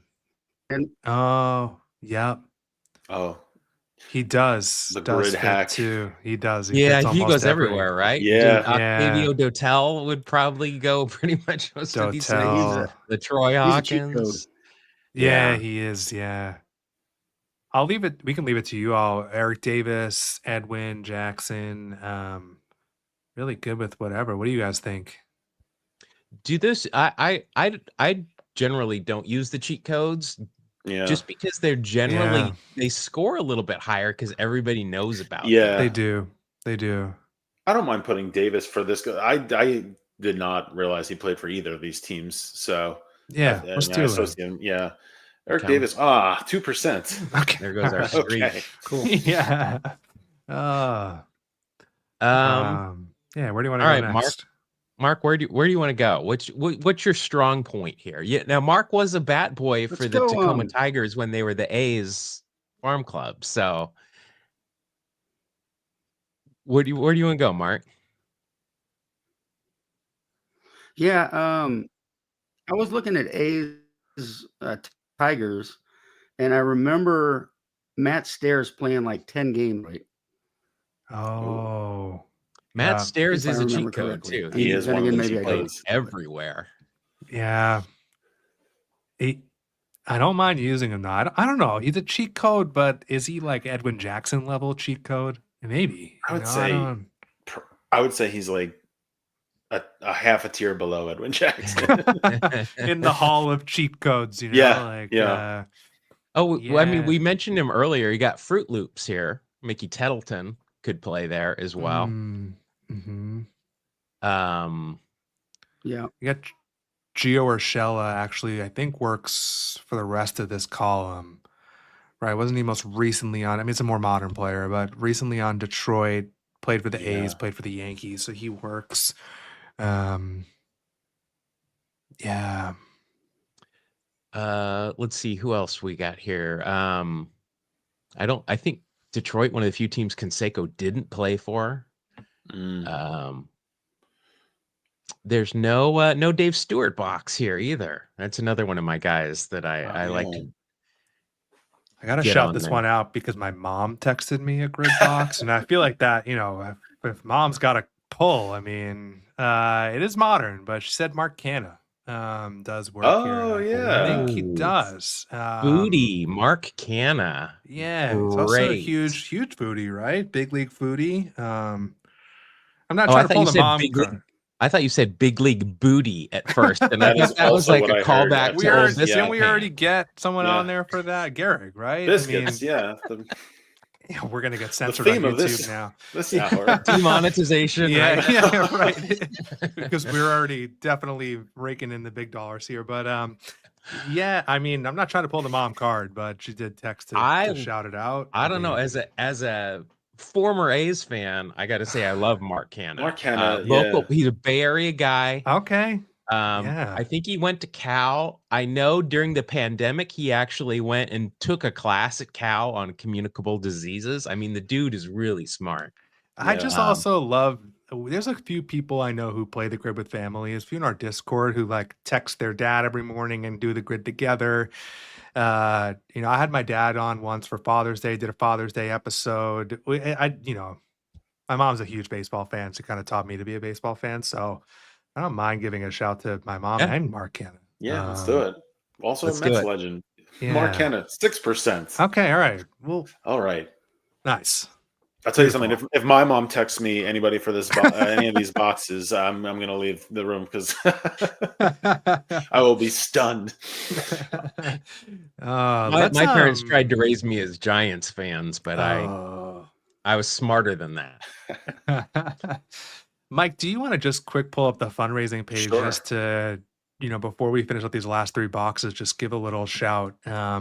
Yeah. If you're just tuning in or you came in the middle of this, we're here to support ALS today, specifically the ALS Association. They are the leading nonprofit supporting ALS. They're committed to not only research to find a cure, but also making it possible for those with ALS to live the best life they can by providing access to ALS clinics, caregiver education, navigating the insurance companies, community support. So really, every dollar helps those living with ALS and hopefully finding a cure one day. So we are not fundraising for ALS.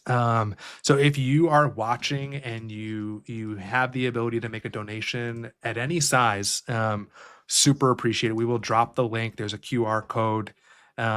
If you happen to work somewhere, ALS will prompt you that your employer might match too. So look into that. But there's a lot of ways we can support.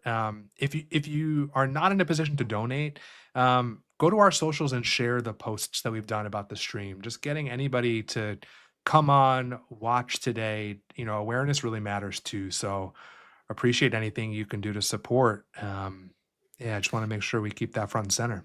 Yeah. I didn't want to interrupt you because that was You're good. important information. Unimportant information. Apparently, my mom is watching this right now because she texted me, oh boy, Fred Flintstone, to troll me. Thanks, I don't Mom. know if Fred will fit on the box, but I appreciate her enthusiasm for the stream. That's for sure. Yeah, she's trolling me, so appreciate it. Oh man, that's Keep amazing. them coming. All right, we should get back to our task at hand. Yes. Yeah, I gotta say, one of our top fans. I mean, I don't even think we have fans per se. Followers is in the chat, and he's been dying for us to use Pete Cosma. Yes. So I just want to put that as an option that they believe he fits Tigers Yankees. So that is an option. I think we have 3 boxes left. Mike, if you want to get that grid up. Yep. Let me switch over. But I'm not saying we have to use Pete, but at least we'll give him a shout because Tigers legend, Pete Cosma. Tigers legend, Pete Cosma do you remember him on the Yankees? I don't remember Pete Cosma. No offense to Pete. I just don't remember him playing ball that much, but I know he works. Well, you know who else works in Detroit and the Yankees is Luis Polonia. Oh, I'm not going to no. escape this, am I? No. Okay. I think I have to get a Polonia jersey at this point. Yeah. Oh boy, don't. No, let's not do that. Oh. No. They only make them an extra small. Oh yeah, that's not going to work. No. That's His not going to work. glove, however, comes in XXXL. That seems unnecessary. He used to- Ruben Sierra, Larry pointed Oh, out. I that's a good love one. using Ruben. Man, we've posted about Ruben a ton. and he Yes, joined absolutely. social media recently. Did. I love see him shouting all over the Ruben, place because too. he's doing concerts and stuff. So I see Yeah. him in a lot of places. I'm all about Ruben. I He don't could go mind in- throwing Ruben here. Yeah, He could go in any of the 3 remaining, actually. that's Oh. right. I forgot he played for the White Sox. I feel like we may have a small riot on our hands if we don't throw Pete Kozma. So what if we put Kozma in Yeah. this Yankees Tigers box and then Let's use do Ruben? that. Yeah. I'm good with it. I also think Pete will be incredibly low. 0.1% hidden gem. We're back on Yeah, track. there we go. What did he play for is that an A's hat? Because did, I do not yeah, remember yeah. any Pete Kozma being in the Green Yeah. Glove. Wow. Yeah. Yeah. All right, we've got 2 boxes left. We kind of called out Ruben Fitz. Just a matter of where he's most rare if we want to go that route. But I think he's probably going to be higher for Yankees just because I remember the Ruben Yeah. Sierra home run, right? What was it? oh yeah. Was it the playoff game? I remember we posted a clip of We that did. home run with Ruben Yeah. because it was one of those before I think camera technology got really great. So the cameraman had to do this like insane look up to the stands. And I posted something like that. I remember it being like the highest home run I've ever seen. Someone commented like, it's not even higher than an average one. Like, all right, well, it was still a good home run. It was a good memory. I Yeah. love Ruben. But Jeff and Mark, it's an A's box. So what are you all thinking? I think we can probably do better. Yeah. I bet, mean, yeah. we love Ruben. We've Oh, yeah. talked about his music. His album cover is fire. Let me just say. Oh, Let's see. Well, we got Harold Baines could always go in the A's White Sox box as well. Jermaine Dye. I think these are all going to be. I don't think they would be under 1, but Octavio just Dotel. Octavio Dotel. I think Dotel. he could probably Yeah. go in either of those boxes. I think. I think he can. Yeah. For the Yankees? I don't remember him pitching on the Yankees. I thought he didn't did, he- but I might be confusing him with another reliever. I know Pretty he- sure he did, and he played on every single. Yeah. team. R.I.P. By the way, he just passed Oh, recently yeah, he too. did, Yeah, that was tragic. really Yeah. tragic. Bartolo, Big Sexy could go. Oh, Bartolo! Both of these boxes. Yeah. Bartolo fits, He yeah. could, yeah. 1 box per family for Bartolo. Oh. Yep.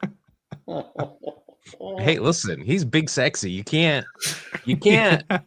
just have one family that I could watch that home run clip all day. Oh, man. that and pair it with the one where he swings and his helmet comes off and he's Oh, yeah. yeah. Let's see here. White Sox and A's. Mark, I'm going to let you do the White Sox and the Yankees. I'm going to try to come up with a good White Sox A's. Yeah. Like a Trying to deep think cut. as well. Yeah. Ray Durham Ooh. fits. Well, okay. Reigns fits. Now, I kind of lost connection for a second. Did Dotel get shot down? Not shot down, no. But Mark, I think somebody whose I think he fits nickname in you both. always forget that played for the White Sox played for the Yankees. I'm not sure. Do you remember who I'm talking about? Center fielder. I know he played for the Cubs as well, but he No. played for the White Sox. One dog, Lance Johnson. Oh. Don't know. Oh. I don't know if he played for New York. Lofton He did. Lofton played for both these. Lance but One Johnson Dog works did. here. He did. Yeah, I also Very think end of his career. Mark's connection might be slightly delayed, which Yeah. we're totally fine. We're rolling with it. But I think Lance Johnson. I mean, he played for the Yankees for sure. 100%. Yeah, I like throwing him here actually. Mm. When we did, you talked about his record label being what is it? One Dog was his record label, right? Last time you guys were on. Yeah, I mean, he's kind of one of those guys that we talk about a bit. Larry also shouted Ron Kittle. Yeah. Ron Kittle had some disparaging remarks about Ricky Henderson, so he's forget it then. He's off. Mom, Pa Kittle. Okay, we're not going to even mention him. So. He's out. Yeah, he's out. Mark, what do you think? We'll put it on you. Yeah. Let's see. It's like talking to space. Thanks. I did lose connection for a little bit, so I might.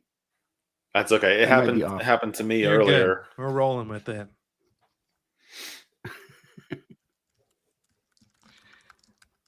Jeff. All right, maybe Jeff, you can vote on behalf of Mark. Well, if I'm going to vote there, I'm going Lance Johnson. I think I like Lance Johnson. I think that's a good poll for so that. Too. Yeah.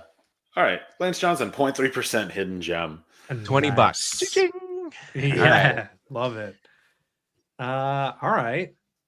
Before we close it out, I know we were talking about Gehrig earlier. If there's anything else you want to just share history-wise about Gehrig, feel free. But we can hang on after too and chat about it. But Lou Gehrig obviously sort of unfortunately synonymous with ALS because of his battle with the disease. So obviously we're throwing Gehrig on every grid today. Yeah. I did want to mention this. We like to talk about funny things and kind of oddball things that happen. So on the Lou Gehrig Day, when he made the speech, luckiest man in the world, he was presented a trophy from his teammates, and this became a prized possession of his through the short rest of his life. But John Kiernan, who was a sports writer and was Lou Gehrig's neighbor, which I'm not sure many baseball players would like to have a sports writer as your neighbor, but the teammates were making this trophy, and Kieran was a great writer. So Bill Dickey was one of the teammates, talked to him and said, "Hey, can you put in words how we feel about Lou Gehrig? So we're going to inscribe it on this trophy." And so he writes this great poem, and he shows it to Dickey, and Dickey says, "That's okay, thanks." That was his response. But they put it on the trophy, and he loved it. But that response was great. That's amazing. Let's see. I've got a couple of other things that we like to talk about. He was in a movie in 1938 called Rawhide, which not the Rawhide, but Rawhide, where he played himself. He was a retired baseball player that became a rancher. I thought I had one more thing to do about him in Hollywood, but I'm not seeing it right off the top of my bat. Prior to the Yankees, Gary Cooper played him. I did find this really interesting. So during the hit streak, he had, and there's very little information about this, so I'm taking it with a grain of salt. But at some point, he had his hand X-rayed, and they counted 17 different places in his hand where he had fractured it. Oh my gosh! So they know for sure that during the streak he played through a broken thumb and a broken toe. But they're thinking that at some point, not all those 17 things happened all at once, but just throughout his career, they're thinking that at some point he also played through, that kind of pain with his in his hand. It was his glove hand, I think. Wow. So, I mean, beyond just the incredible hitting streak, to think about doing that with a broken toe and a broken thumb for sure, and then the possibility of the rest of your hand probably hurting your entire life with that many. Yeah. fractures in there, but That is It's not a incredible. small Yeah. amount. 17. Yeah, 17. jeez. Yeah, I Oh, mean, I guess there's that many bones there, but yeah, Oh yeah, there's Yeah. a lot of bones in the hand. A lot of small ones. yeah. All right. What do we let's got see. here? I just had a really good one, and then it escaped me. Uh-oh. Shoot, it was going to be a really good one too. Uh,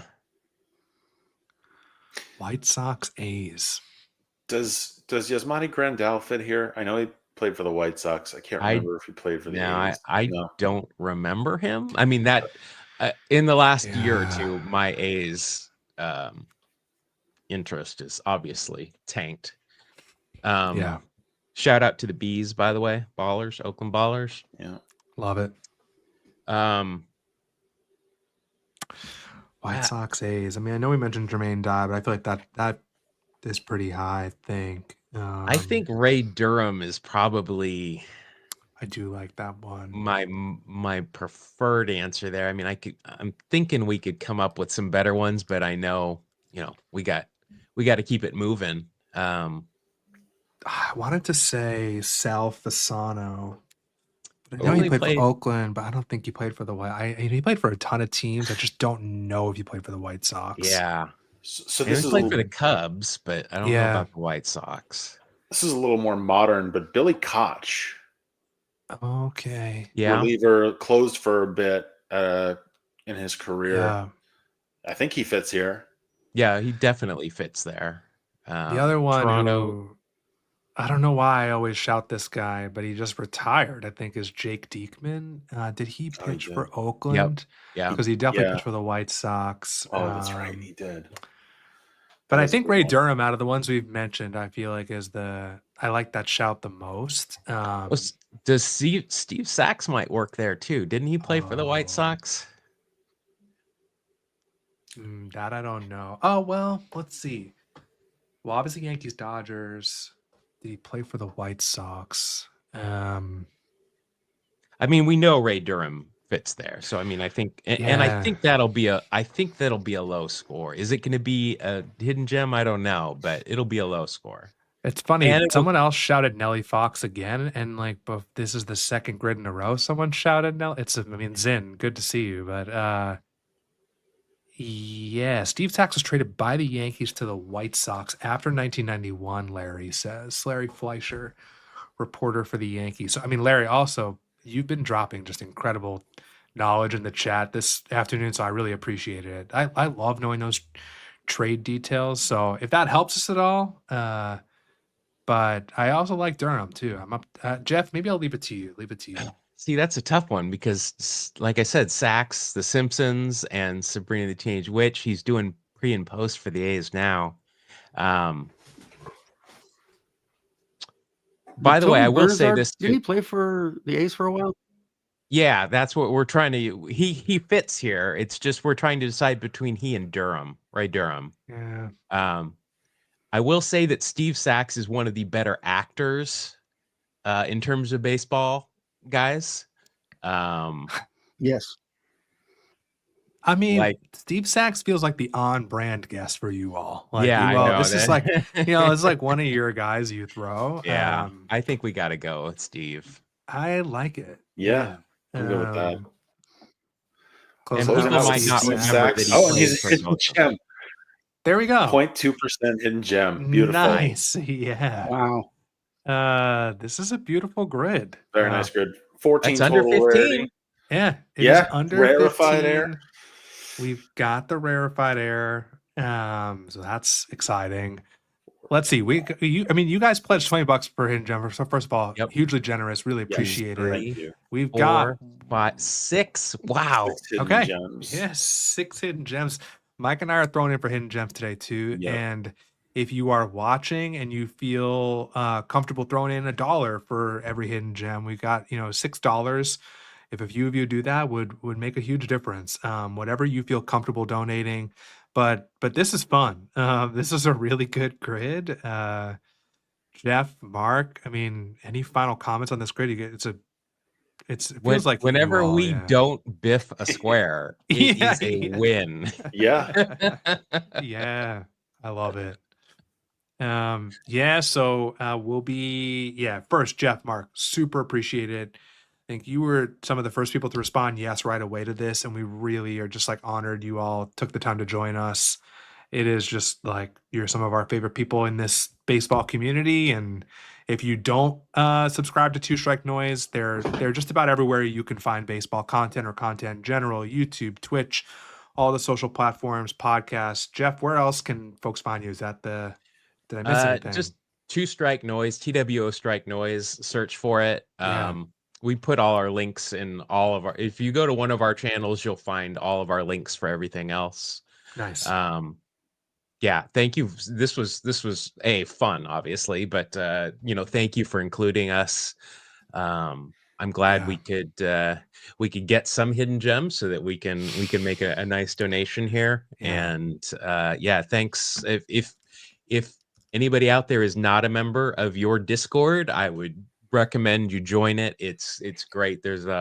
I'm very impressed with your community is very active, especially on Discord. So if you want Appreciate it. baseball talk, that's a great place. And if you want a recap of John Rocker's appearance on Survivor, the podcast from yesterday, with plenty of making fun of what an awful person John Rocker is, Oh.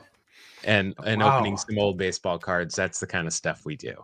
Oh, it's amazing. Thank you for the shout out about the Discord. I feel like that's been one of the more fun things that has come out of us doing this project. And we've learned about a ton of baseball people, made some good friends. So, yeah, I dropped the link in the Discord if you are a baseball fan.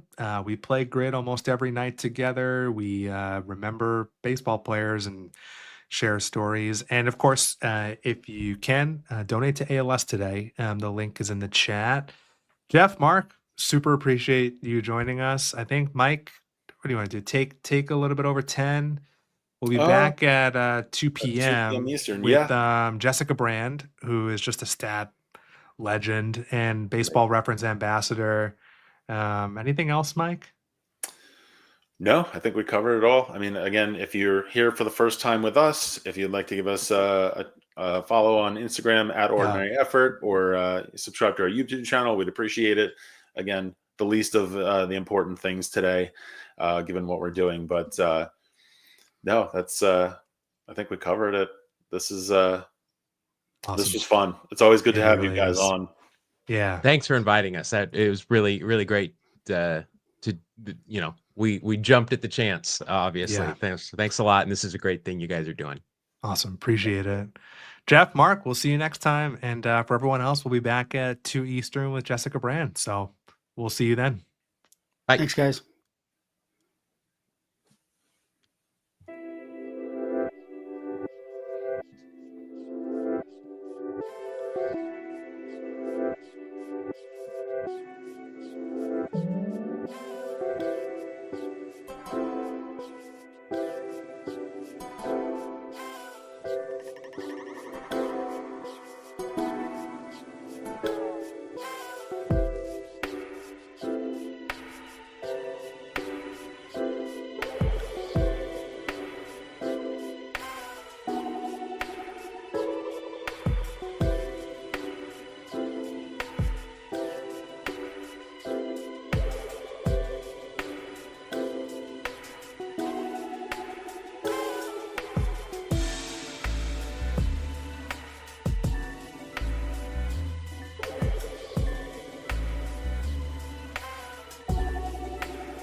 unmuted. Kick it There off. we go. All the tech Wow. issues Yeah, are we're just doing it all. Yeah. smooth today. Welcome back to Ordinary Effort, where a bunch of random fans get some random baseball players and try not to biff the grid. We're here raising money for the ALS Association, Grid for a Cure, the Immaculate Gridathon. We're going into hour number 3, and the guests just keep on coming in. And this is another great one. Yeah, Jessica Brand. First, welcome, Jessica. Thanks for joining Yes. us. Hey, thanks for having me. I love to be on this show, so it's great. Oh, this is a treat for us. Jessica was one of our very early guests. And actually, Jessica is sort of responsible for me falling in love with the grid. Like back in the days of that I was on X, Jessica was in my feed all the time posting about the grid. And it was like made me just look into it. Jessica's also the creator of the rarity score, which I'm sure we'll talk about because we're talking about rarity a lot today. She's a baseball reference ambassador, and just like if you're watching a game and you happen to like be on social media while you're watching, Jessica's usually just dropping the most insane stats. It's just like a perfect complement to any sporting event, not just baseball, by the way. So yeah, we're just like honored to have you here and super excited. I appreciate that too. I figure I'd talk a little bit about Lou Gehrig because, June 2nd is Lou Gehrig Day, and that holds personal reference for me. And it does for him too, beyond the date of his death. I mean, that is my birthday. So Okay. there's also that point of reference. So that always is very fresh in my mind. But did you know, like, a few things? It was the first day also that his streak had a start in it. So his streak actually started the day before. But there's a wild connection with how his streak started. So I want to talk about that a little bit because I think it's kind of interesting. So PB Yeah. Weininger is a player you probably don't know, but he's a key figure in all this. So get a load of this. So on May 6th of 1925, he holds Everett Scott's consecutive game streak at 1,307, which was the consecutive record.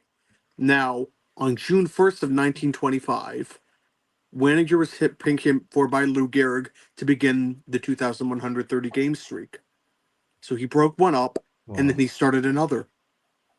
That's wild. I did not know that. That's wild. Yeah. Never at 3 home runs at Yankee Stadium. By the way, never did that, which is incredible when you think about it. Babe Ruth never did in the regular season either, I believe. He only had one. Was in the World Series one year, which is crazy. Again, you think about those two, you would think they would have done it once or twice. Yeah. No. Yeah, for sure. Yeah. Right. Wow.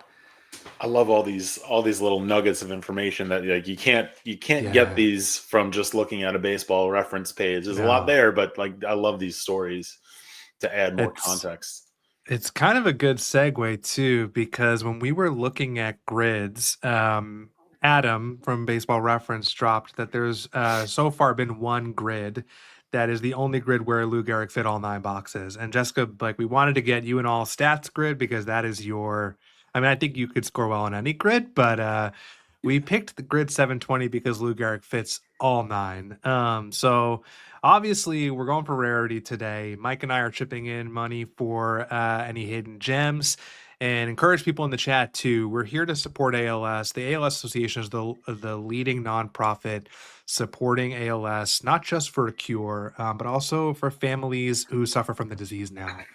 So they're linking folks to really great resources, helping them navigate insurance. And so really every dollar helps. If you're thinking, I can't chip in, chip in $1, chip in $2, whatever you're comfortable with. And if you can't support, that's totally fine. Help us share the stream. We'll be on today till midnight. So anything you can do to help build awareness, we super appreciate it. That being said, Jessica, Gehrig can fit anywhere. We've been throwing Gehrig first. So I guess your job is to sort of figure out where you want to put Gehrig in terms of rarity. Yeah, so I'm trying to think of what would be like the best one where he probably would be where the other ones are not going to have all that great of a spot, right? So Yeah. like I'm trying to think because a lot of these he will fit in ultimately, right? Yeah. So you know where he's going to fit, that's kind of interesting. But I wonder because people don't know he was maybe if you think about this in reverse, because I know he played corner outfield initially Yeah, a he little did. bit, Yeah. which is kind of interesting, right? Because a lot of people don't realize that. So, but then that I think I have a really good name for too. So it's a tough balance if you Yeah. want to do that. So Yeah, I do think I think what you're saying is right around like obviously your casual fan, myself included, thinks about him as a first baseman. So I do wonder about that outfield row being Yeah. the rarest spot to throw him, but we'll leave it I, to you, Jessica. Yeah. I'm thinking because it's outfield, and the great thing I love about outfield squares, that's the best position of one you can get because it's any of 1-3 positions, Yeah. right? So Yeah. that's Yeah. I think we save it on that merit. All stars by definition are capped, right? So that's the Yeah. thing about that. So I think that's what you would have to think about. So RBI, you would definitely think because of Murder's Row, he definitely is going to have a lot there. Yeah. 40 home run and All Star again, you'd probably rank him decently highly in that. Um, All Yeah. Star and 40, All Star and 300 average. You know that the thing is about as much as I love average, and I love average because it can happen to anybody. There's no plate limits. You don't have to be qualified for that. So I think that makes the most sense because obviously he had a tremendous average, and really his Yeah. dip in his average, as was the thought for the time, is what alerted to what the ALS was because Yeah. the sports writers would say that he would connect with bat on the ball, but he would connect with it perfectly, but he would like hit lazy fly balls. But he Yeah. was a tremendous average guy, and people don't think of him like that. So I think square number 4.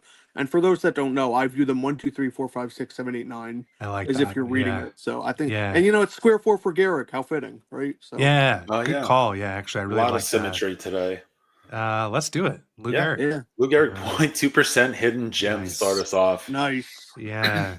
Jessica, I want to ask you a little bit Mhm. about we've talked about it on this show before, but for those who don't know, I mean, you really had the idea around the rarity score. And I just, even watching you just think through how to play the rarity, where certain limitations were, maybe talk to us a little bit about that, like the early days of Grid and how you got involved with the rarity side of things. Right. So I was actually involved with Rarity Score before Sports Reference did a tremendous job and they bought it out.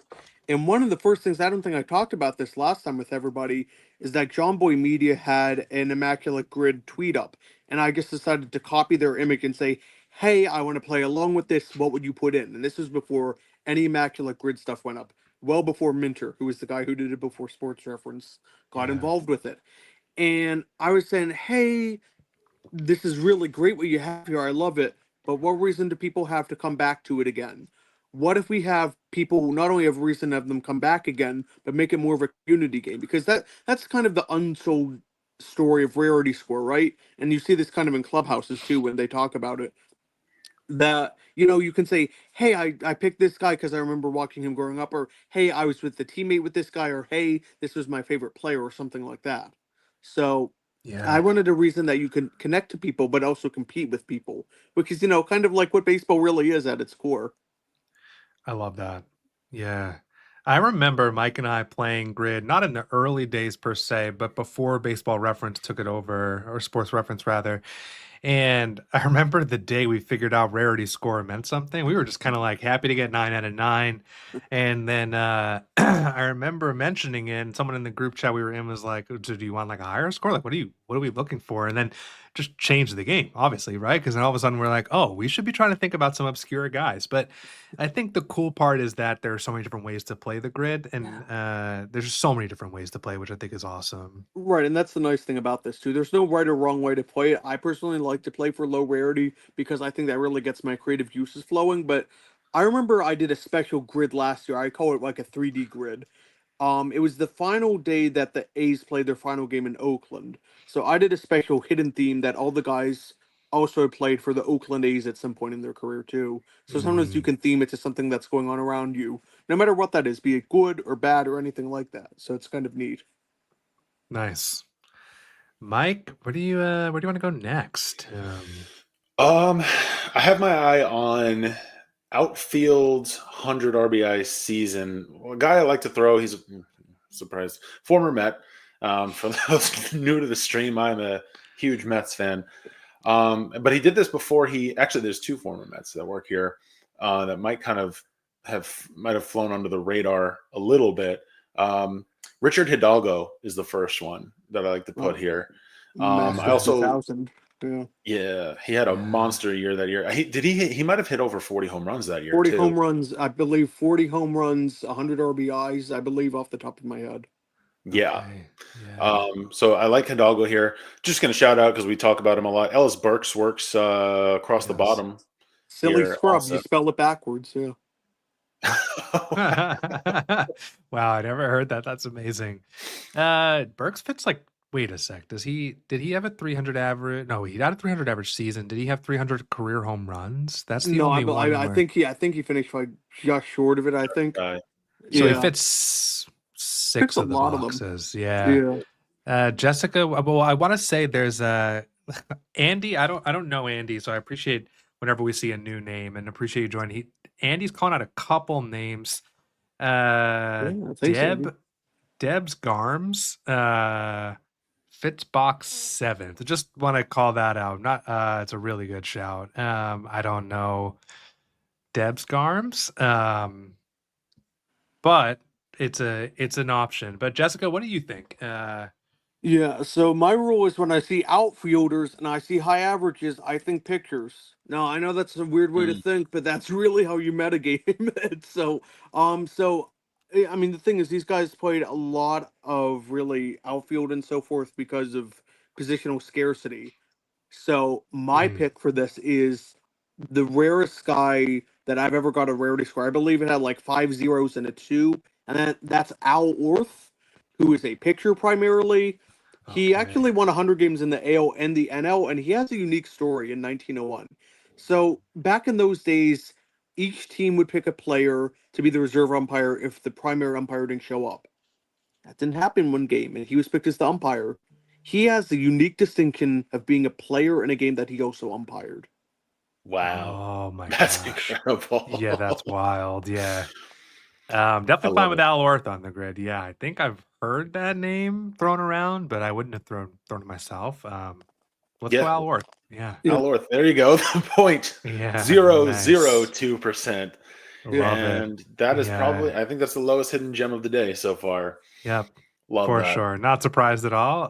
Jessica's gonna probably dominate this grid, but yeah, I also love the shouts in the chat. So keep them coming. We'll fit in the chat. Shout out this grid. I love that aspect when you all throw these names.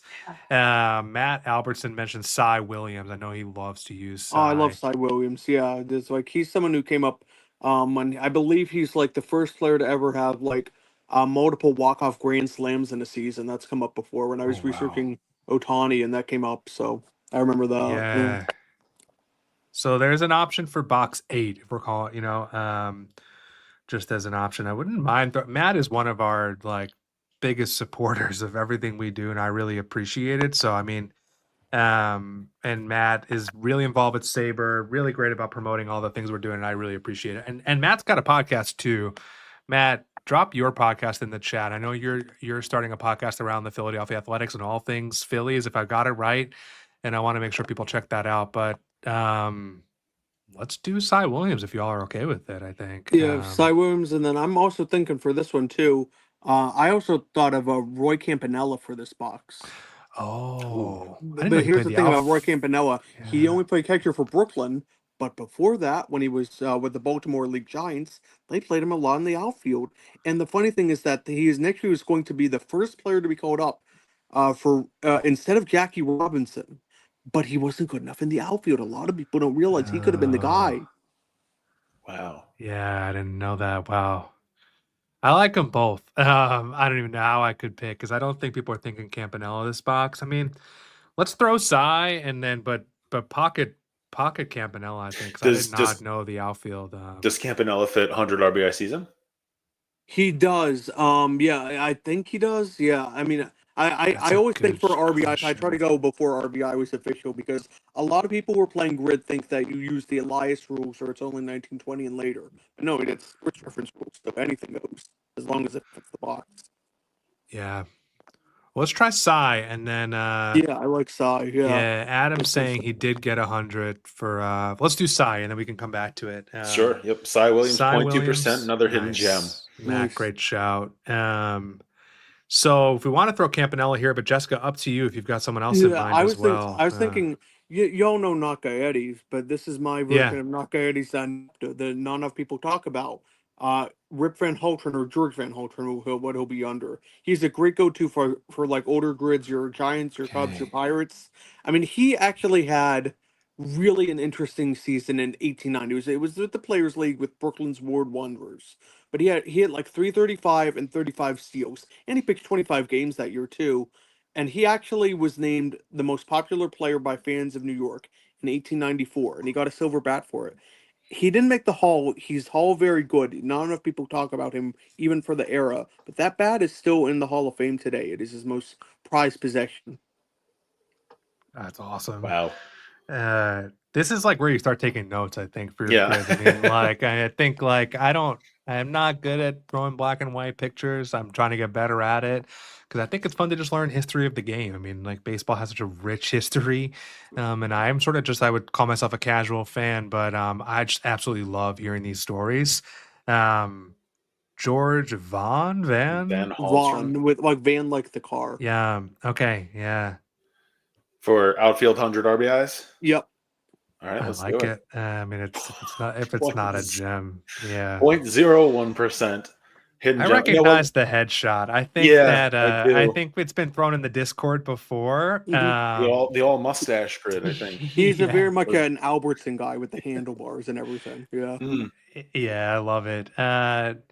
Let's get one more box in there, and then we've had some really generous donations for ALS. So let's throw one of them. We'll peek at that. But yeah, I mean, there's so many great boxes here. There's no way I'm going to come up with someone rarer than you, Jessica. So I could throw some names, but we'll let you pick one more box. Where do you want to go next? Oh, let's see what we got here. Let's see. I think. Let's see. Let's see. Let's see. I'm thinking we get some Negro League representation in here, and with 100 RBIs. And a lot of people won't think of that because that is All Stars, but it's not the traditional All Star game. So I like box 6 here. So. Okay. So my pick here would be Oscar Charleston, who is really really an all time great. And we talk about Roy Campanella. He's the reason Roy Campanella went to the Dodgers. He was signed at Charleston's suggestion, and he was American hero. He ripped off the Klansman face mask in the 30s in Florida one time. He fought an umpire, but it only made him more popular. Bill James said he was the fourth best player at one point. Honus Wagner said that he never saw anyone greater, which is on his headstone, basically. So this guy was really, I think, the most all-time underrated Negro League player. But, like, he doesn't have really the name recognition as a Bell or a Gibson or a Stearns or Diago. So. Yeah, I love it. You don't have to convince me any further. I'm all in on Oscar Charleston. Yeah, let's do it. Let's do Oscar Charleston. Yeah. Let's chew on that. 0.03%. Can we get a ghost? Like, seriously. Yeah, I was gonna say it. We've got a chance at doing a zero rarity here or a ghost. I mean, I'll be honest, we don't even make a ghost badge for our show because it's just not in our realm of possibilities. Like, maybe we do have one. We do have one. We've used it in the Discord. We've not yet used it on the show. Yeah, the day we use on our show, just the two of us, I'll probably retire. I mean, retire. I don't even know. It's like I feel like a sham if we call ourselves ordinary and score a ghost, but I digress. Mike, I don't know if you want to pull up the fundraiser for a sec. Sure. Because people have been really generous and I really appreciate it. I just want to show where we're at a little bit. If you know, as we mentioned, if you're just tuning in, the goal today is to raise awareness and some money for ALS. It's a unfortunately debilitating disease that doesn't have a cure yet. And we picked the ALS Association to support a couple reasons. One, May is ALS Awareness Month. Jessica alluded to June 2nd being Lou Gehrig Day, and I know there's a big campaign with Major League Baseball that day. So hopefully we're doing our part to kick that celebration off. ALS Association supports families with ALS, helps them link to resources, but they're also donating or rather funding a ton of research. I think the figure is over $160 million to find a cure. So if you are watching, would love if you would consider making a donation. Any amount really helps. And we shouted it out earlier, and I just want to say again, because Jessica's here, Jessica's a Baseball Reference ambassador, we can't thank the folks at Sports Reference enough. Before this stream even started, they made a really generous donation to kick us off of $1,000 as a company. And that is just, it means the world to us. So really appreciate the team there who's just supportive of creators like us, people enjoying the game, and it just was so generous. So, yeah. All right. No notes. Yeah, so I Hey. guess I'll say shout out to my fellow researcher Sarah Langs, who of course Yeah. unfortunately deals with this as well. So I felt like I felt I have to mention her because what she and I do, I mean, is so very similar, and what she's done Yeah. is just tremendously kind too. So I think, yeah, Sarah Langs has done like an amazing job of growing awareness of ALS, and it unfortunately shouldn't fall on the people who are struggling with the disease to have to do that, and yet it's so admirable that she has done that. And agreed. Yeah, I just can't say enough about everything she's done to like grow awareness for the disease, and also raised so much money across Major League Baseball and beyond. So yeah, we'd be remiss if we didn't mention her. So yeah, really, I'm glad you shouted that, Jessica. All right, let's play a grid. I think let's go back to our boxes. We've got a ton of boxes here that are really appealing. Jessica, I'll let you pick another. yeah, so I'm thinking, so let's see here. So I think you can get. Let's see. So I think we're gonna go with the center square, the Paul Lynn box, basically. So some Hollywood squares for you youngins. Not a baseball player, as I type Okay, into yeah, I the gotta No, search Google but bar. that. his I son was Pete honestly would have Lecoq. done the same thing. Yeah. His son was a baseball Uh, player though, so it is. Oh, Or no, okay, that was Peter okay, Marshall's son, rather. Excuse me. But yeah, there's okay, a baseball okay. connection to that show. But no, Gus Zernial, who you might know for really his 1951, where he had 6 home runs in 3 games, and then he drew a seventh in his fourth game, and he's the first player to ever hit 3 home runs in a team's final game. But he was a big DH advocate, even beyond his era. He thought he would have had a longer career without it, because he thought there should be designated fielders like football, designated runners, which by the way have existed in baseball history. But he thought that would be a better use of teams because players wouldn't get exhausted as much. And he is possibly the guy because he had great looks. He was very well connected, but it's believed he was the one to introduce Marilyn Monroe to Joe DiMaggio. Wow, Wow. that's wild. That's like that. Yeah, I've got nothing. That's just like an incredible tidbit there.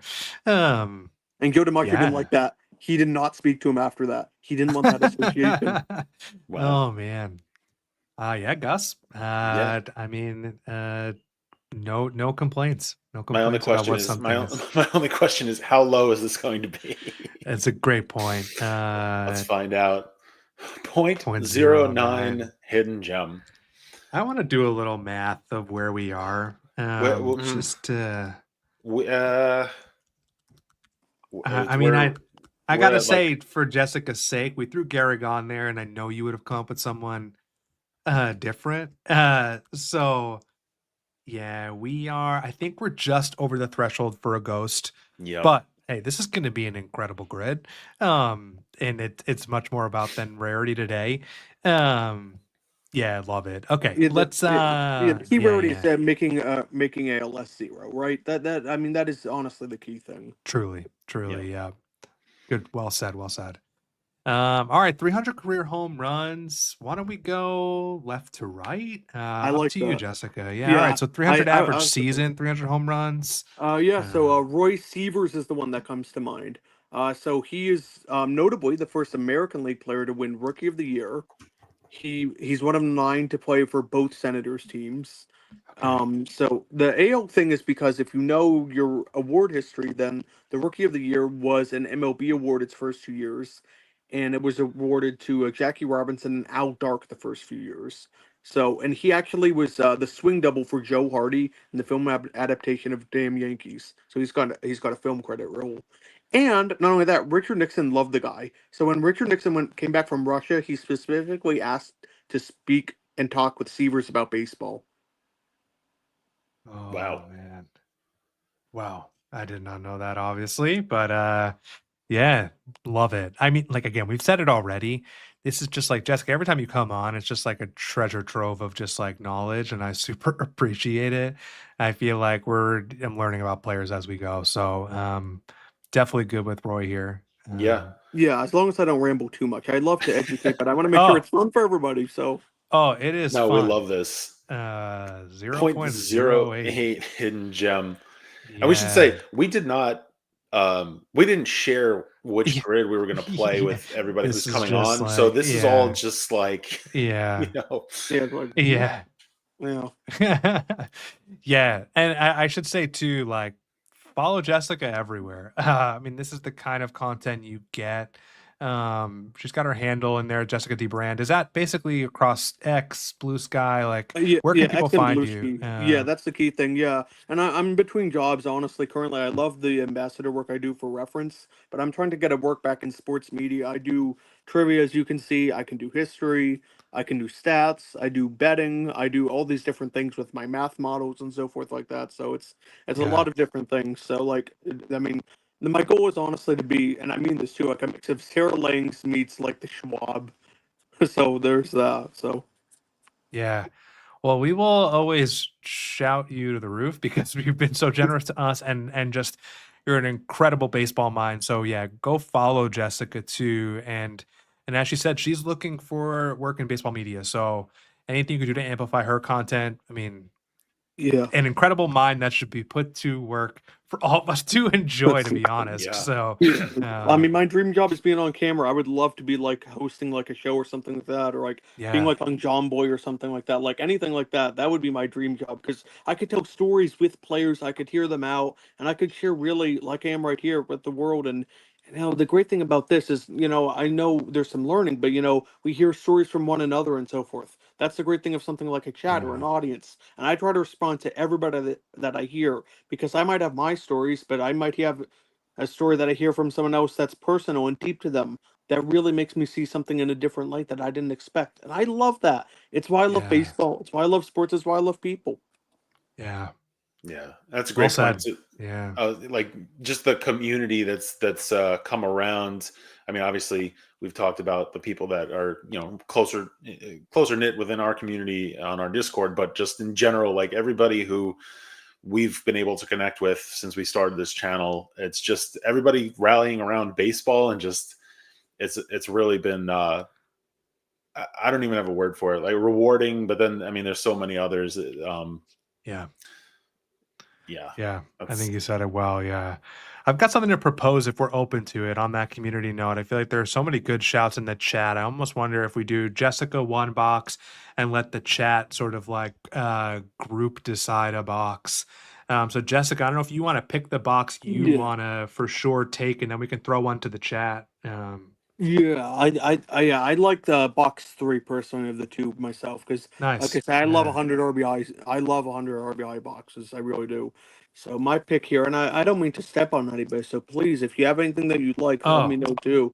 But no, I you're like good. Joe Adcock. You probably know him for the 4 home run game, but did you know it came off of 4 different pictures? I believe only one other player has done that, Katie Martinez. I forget if Suarez did it a few weeks ago, but. Adcock also had the only hit against Harvey Haddix in the broken up perfect game in extra innings, which a lot of people don't realize. And he hit the 3rd home run in a row for the Braves in 61, which was part of 4 in a row. And that's the first time that ever happened. Yeah, that's awesome. I did not know that.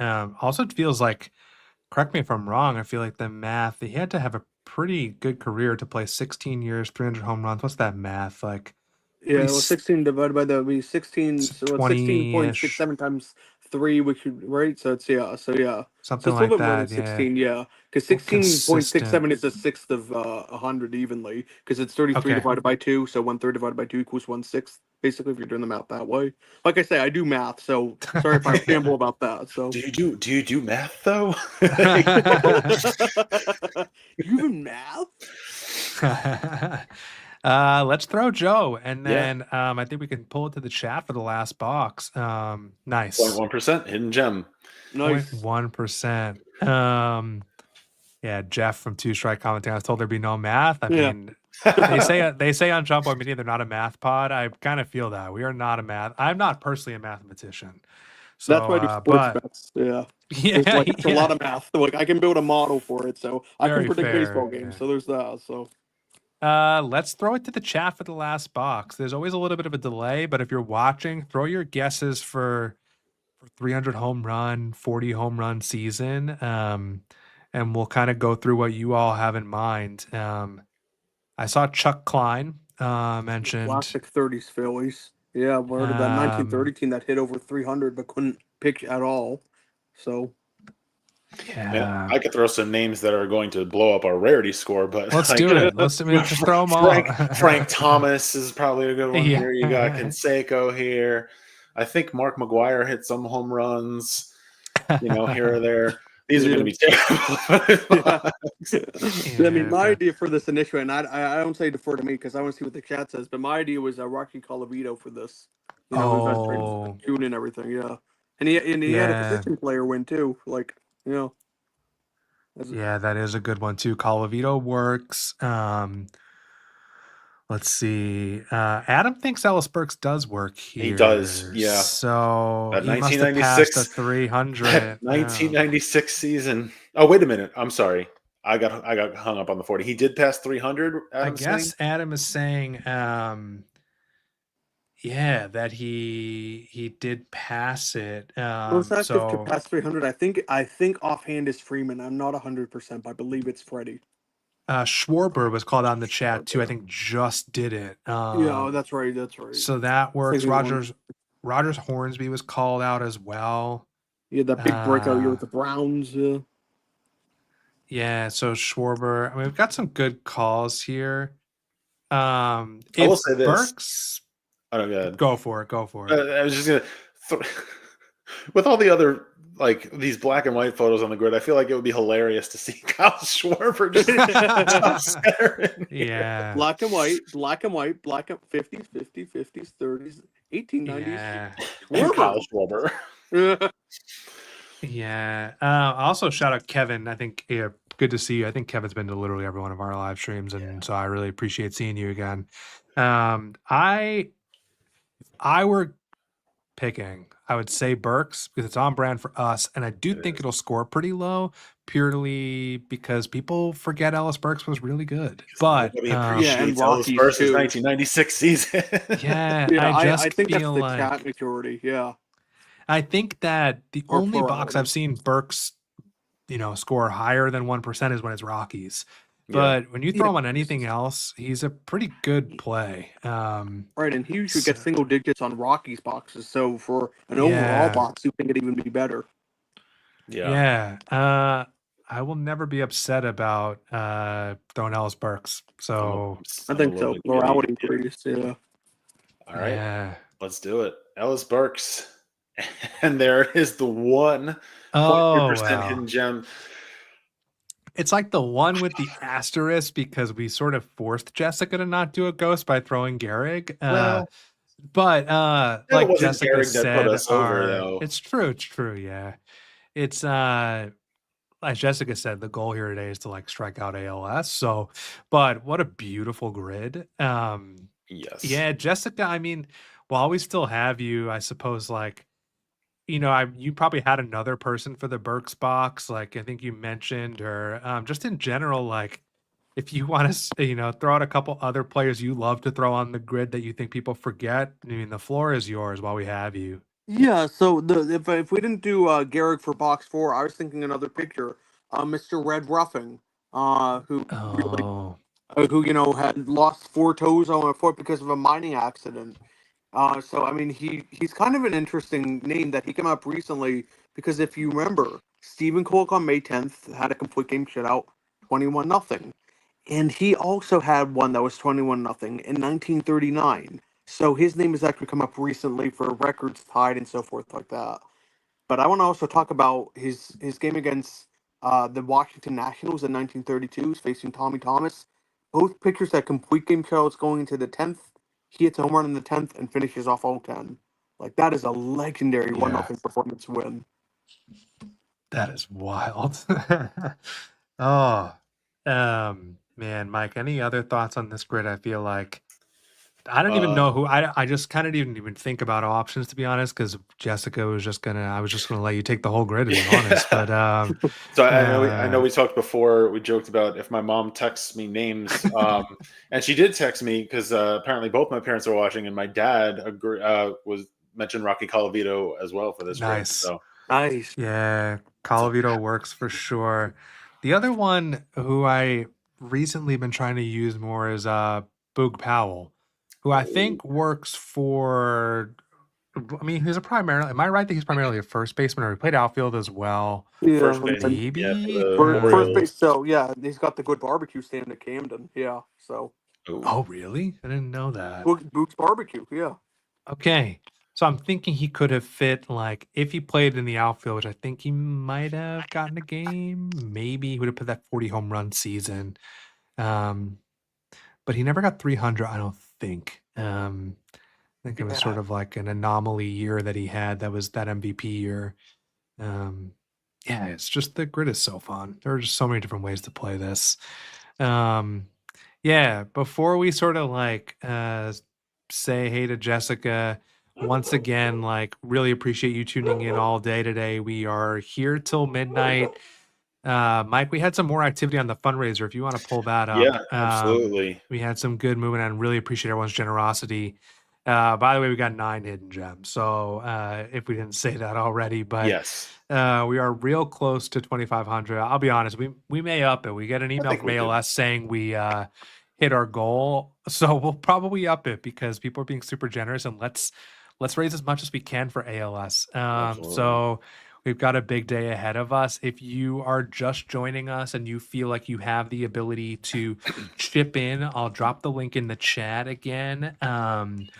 And again, if you are new to us, a great way to support this is go find our social media. We've posted about this for the past couple of weeks. Share it to your followers, whether that's on Blue Sky or Instagram in particular. Just the more people we can know. We've got a lot of cool guests coming up. We're about to start like a 3-hour fantasy baseball block with Chris Towers from CBS Sports, Justin Mason and Jason Collette from Fangraphs, from the Sleeper and Bust podcast, and Joe Rico from Fangraphs and a ton of fantasy sites. So really good stuff coming. Jessica, anything else you want to add before we say thanks? Or I just want to say thank you again, and if we can try to make these jobs a reality, I'd love to make things better. Not even for me, but I want to make it better for baseball community on the whole. Share stories, share love, and make really a great game even better than it already is, if that's somehow possible. yeah, Yeah. love it. Follow Jessica. If you're new to us, subscribe to the channel. But as Mike has said very correctly, it's sort of the most important thing today is like, thanks for supporting ALS with us.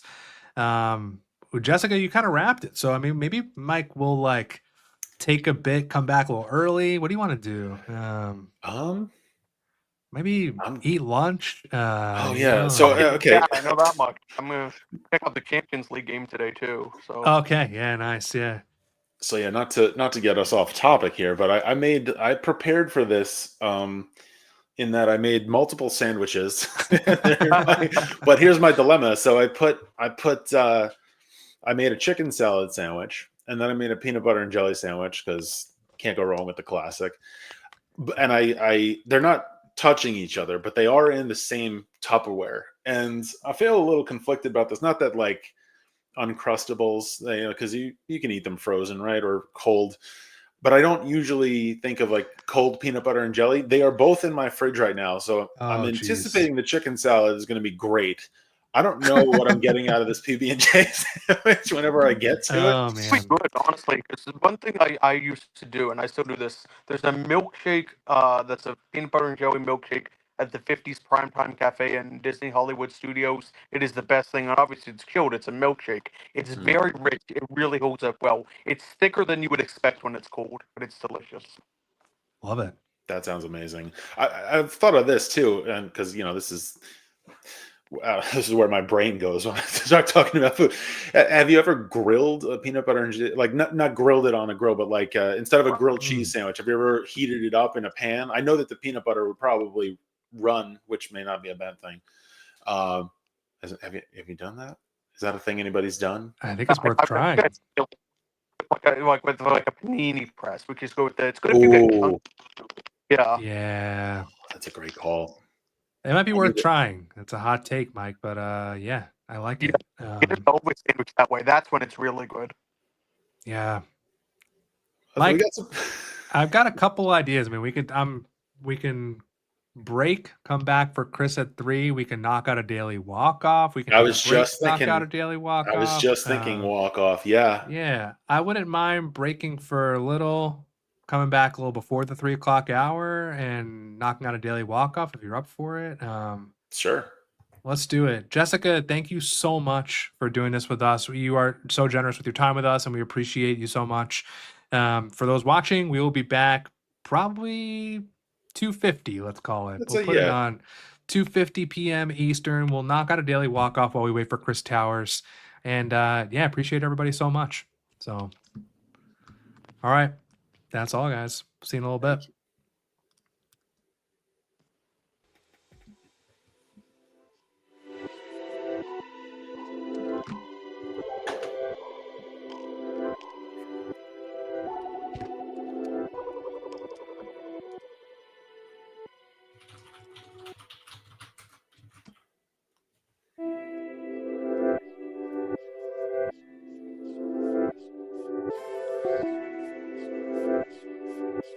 Thank you.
We're back. You are muted because I muted you. My bad. We're just gonna do that probably like 12 times today. You're muted, Mike.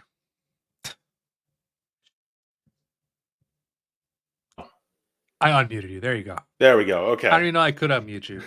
I mean, we've got how many hours in at this point? We're finishing up our third hour, still Okay. going strong. I've got the peanut butter and jelly sandwich is out on the counter Oh, to yeah. warm itself back up. For those of you who are just joining us, welcome to Ordinary Effort. We're a bunch of random fans, get some random baseball players, and try not to biff the grid. And we've got about 9 minutes before our next guest joins us, but we decided that we're gonna do this daily walk off, right? Let's do We're it. gonna try to pull this off. I guess we should Yankees, probably mention Mets, man, yeah. we should probably mention why we're here first. Yeah, good call. Yeah, if you're just watching or you're just tuning in ahead of Chris Towers coming on or whatever the case may be, like Mike said, we're Mike and Josh. We host a podcast called Ordinary F about Immaculate Grid, and it's ALS Awareness Month. ALS is a debilitating disease that attacks, nerve cells in the brain and spinal cord, and there is no cure yet. It is obviously a big topic in the baseball community because ALS is also Lou Gehrig's disease, if that's how you've heard about it. And the ALS Association is the leading nonprofit supporting research and providing resources for families. So we're out here today to build awareness. We've got a huge lineup of guests joining us, of which we are so honored and grateful. And Mike, we've been raising some money. We are coming up on, we're at $23.50 for the day. Yeah, very, very pleased to see this continue to inch its way up. I'll refresh here. Yep, no, that's the most updated. Yeah. No, but thank you all to who have already donated. If you haven't yet and you want to throw what we've been doing on the when we've been playing the grids, even if you want to throw $1 a box for every hidden gem, which is anything under 1%, any little bit helps, and we'd really appreciate it. Yep. 100%. While we wait for Chris, maybe we'll knock out a daily walk-off, which I think most people are familiar with this game now, but if you don't, the guys behind Daily Walk-Off are also just really great people. They created this really addicting baseball trivia game, of which there's a puzzle for all 30 teams every day. So for those who haven't seen it, this is what it looks like. And fitting, I guess, that it started on a Yankees page. I don't know why, because it's because the Yankees run the world, I think. I think they've talked about this before. Someone was upset about them starting on the Yankees, and just the fact is New York's a big market, so they just, I think if you, I don't want to go into it. I think there's some tech behind it. If you're from a different fan base and you play it might bring you back to that one kind of thing. Hard to say. I'm not sure, but if you're not familiar with the game, you're sort of just trying to get all the boxes in the right, lining up the columns. Yeah, exactly right. Okay. I will say sometimes I try to look at like if there's any pictures out of place because so it looks like no pictures on this one. I mean, I'll be honest, sometimes I don't go by the stats as much as I go by like the eras. So like, like just looking at the names here, like Starlin Castro is probably your 2007 one, right? I would maybe 2016. 2016, because wasn't he involved with the Stanton trade, which was I think 2017, if I'm remembering right. Oh, was he part of that? I think he might have been. I could be wrong. Okay. It's funny. We're about to have Chris on, who's a Marlins fan. So right. Oh, yeah. But so we're going to show you how little we know about Marlins. If to your point, though, Mike, if we want to just put the obvious 90s guys in. Yeah, so you got hard, right? Because these guys can fit more than one box. I almost wonder about Matsui maybe being in like. He was a big part of that 2009 World Series, so 2007 could have been his time. So Jeter. That might be right. Knobloch, Jeter, O'Neill, but you also, I'm just looking around here. So yeah, maybe Abreu. I remember he played for the Yankees. Just trying to think the era. So Well, Yeah, okay, this so is a we know that Volpe and DJ yeah, are 2023. We good know that point. Didi is going to be 2016. Ellsbury, I think 2016. Um, 2007 just feels too early for him, but I could be yeah, wrong. I think so. Yeah, I think you're right. I think this is a decent one to take a swing at. Yeah, I will say I looked at the Mets one and I felt very confident about it. But Nice. um, yeah, yeah, we take a swing at this one. Let's do it. Yeah. So if you haven't played this before, oh, there we go, Nice. home run. All Okay.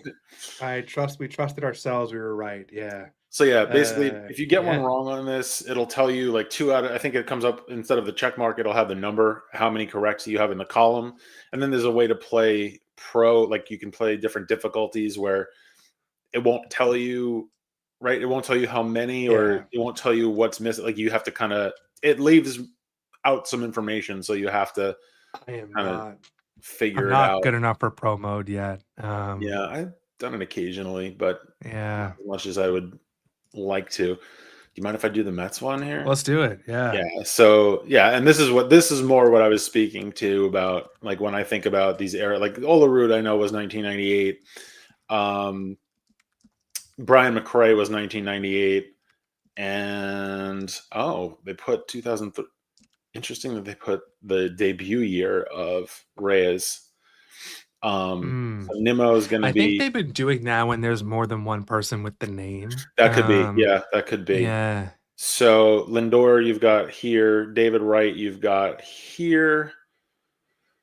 Alfonso goes in the 98 column. So I feel good about the 1998 column. Reyes, Wright. Asdrubal Cabrera, I think, goes here as well. Oh, I'm sorry. No. What am I saying? Carlos Beltran goes here. And then Cabrera. Cespedes was 2016. Yeah. Granderson. I feel good about this. These are all current Mets. This is the World Series 2015, 2016 World Series era Mets era. I say it like it was a long period of time. It was the 1 year they made the World Series in the last 20. So yeah, I feel good about this. This is your 2000. Oh yeah, well, this is the team that should have made the World Series 2006. We won't talk about that, but yeah, I feel good about this. And nice. Let's take a swing. Yeah. Boom. Yeah. And so yeah, and we should say too, we had the Jacob and Eric on a while back as guests. They were awesome. So if you haven't seen their episode, check it out. This is such a cool game, especially for baseball trivia fans. Yeah, it's kind of like, it's almost a little bit of like the reverse grid. Like this gives you the names and you have to plug in the categories. Yeah. Yeah, it is. Yeah, but love this. Nice. Well, I see Chris is here. Let's bring him on. Yeah, let's do it. Hey, Chris, give us a chance to. What's up? How's it going, Hey, Chris? everybody. How's it going? Hey, Chris, how you doing? Good. How about you? Good. We're doing well. Yeah, we're super happy you joined us for this. Thanks again. I mean, you came on first with Joe. Joe is coming back on today too. So just really grateful that you gave up a little time on a Saturday to join us. So I got nothing going on. It's no big deal. No, I'm happy to be here. Thank you. Yeah, nice. This is sort of, you're kicking off like a 3-hour fantasy baseball block. It's Love that. you.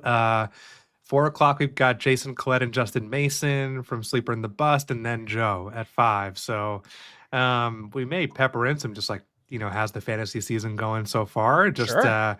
What are you writing about, that kind of stuff. But since you're playing walk-off, I got to be honest, we were pulling grids where Gehrig fits at least one box because of ALS, and we could not find a single grid where the Marlins are on and Gehrig fits.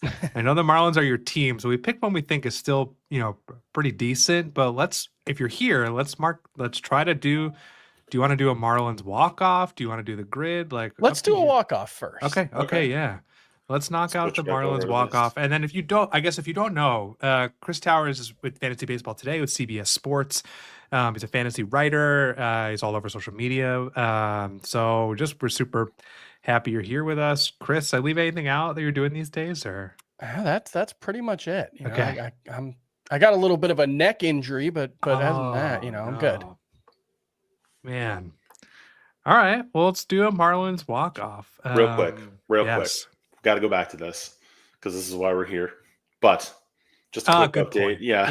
Yeah. Thank you. Thank you for joining us for the Grid for Cure Immaculate Gridathon. So we are going to play Daily Walk-Off, and we'll also play Immaculate Grid throughout the day until midnight. Appreciate all of you who have donated so far.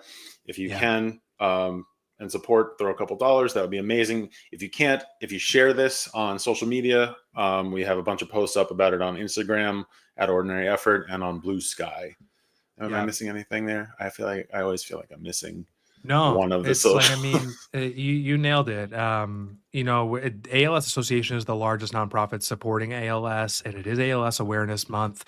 So anything you can do to help, whatever that means for you, whether that's a few dollars here or sharing our posts to let other people know about the schedule coming up the rest of the day.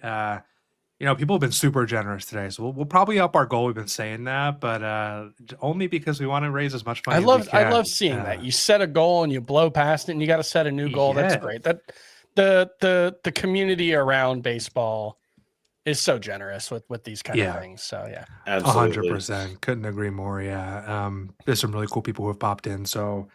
Yeah, thank you for saying that, Mike. Good note. I also saw someone, I think if the math is right, threw $41 in honor of Gehrig. So you can do that. You can throw 41. You can pledge how many hidden gems we do on the grid, whatever makes sense for you. But we dropped the link in the chat. Appreciate anybody supporting. But Chris, you are a Marlins fan. How's that going? What a way to put it. You know what? When I was 15, it was awesome.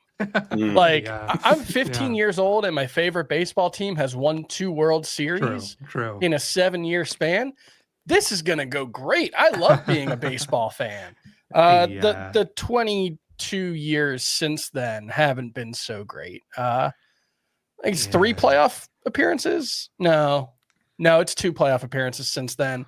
And one of them was in the 2020 season. So kind of it, there's a part of me, like I moved to New York 6 years ago, and living in South Florida, I was always like, man, Mets fans are the worst. Cause the Mets fans who go to Marlins games in Miami are the worst. They're so rude. I would be like 12 years old getting yelled at by like grown men. Like about how Shea Stadium at the time was so much better. And then I move up here and like, I actually feel a real kindred energy and spirit with Mets fans because they are mostly miserable all the time. I was going to say, is it anything to do with the suffering and that's like, torture the Mets have put us through? Like the cockiness of Yankees fans is something I can never make sense of because like, that's not how I experience baseball. Yeah. I do not go into baseball expecting good things to happen for me or the team I root for. That's not been my experience with this sport. So I can really like Mets fans. I can make sense of that. There's a shared misery that I feel with them.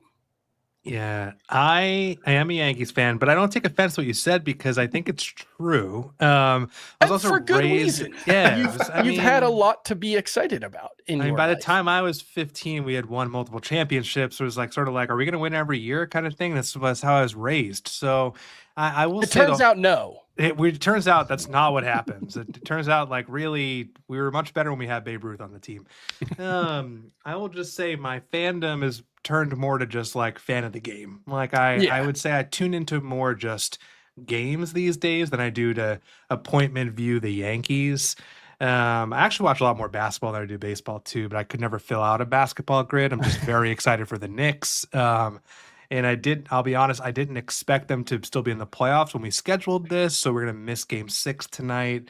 But there's another part of me that my formative years as a sports fan were the 90s, and I grew up as a Heat fan. So those Heat Knicks series in the 90s were that went beyond sports. That was like they hated each other. They did to the point where like I can't get there with the Knicks. I've gotten there with the Mets where I'm like, it'd be cool if they won with the Knicks. I just like every time something good happens, I see Larry Johnson in my head going like this. I'm so mad.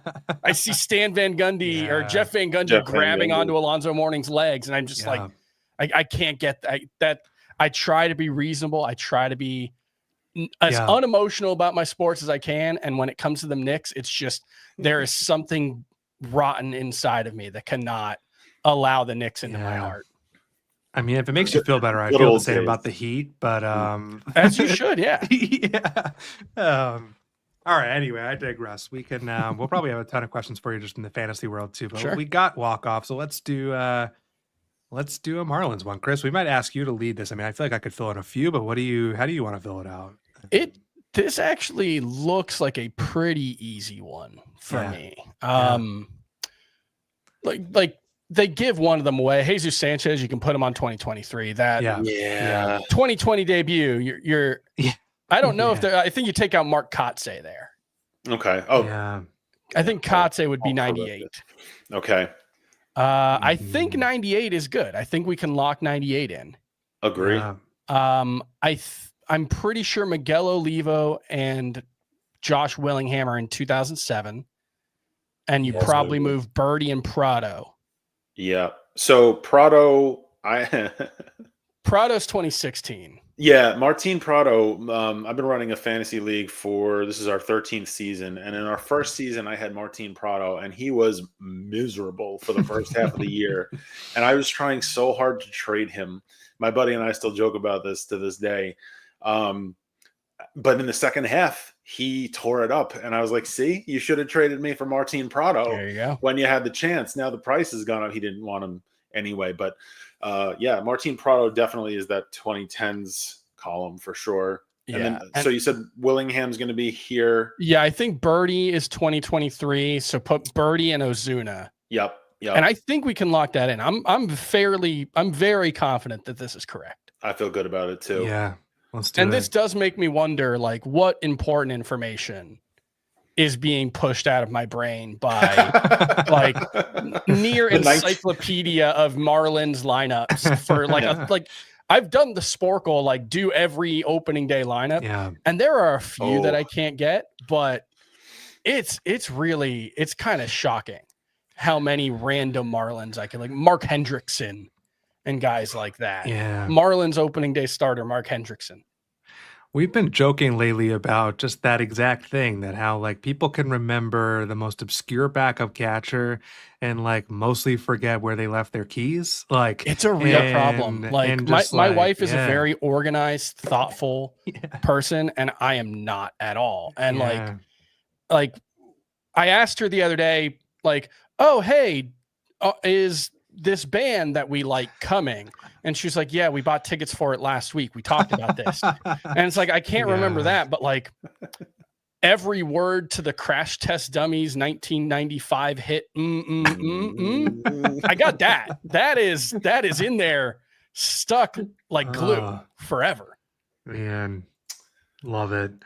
Let's pull up the grid, I guess. But Chris, what's sort of going on with you? Sort of like, what have you been writing about lately for fantasy? Any like observations you have at this point in the season? Wondering if you want to share anything about that. It's been a really interesting season for fantasy. And I think one of the biggest trends that I've seen a little bit of writing in like the general baseball world, but it's really kind of changed the fantasy landscape is how good catchers have been this season in Major League Baseball, and specifically rookie catchers.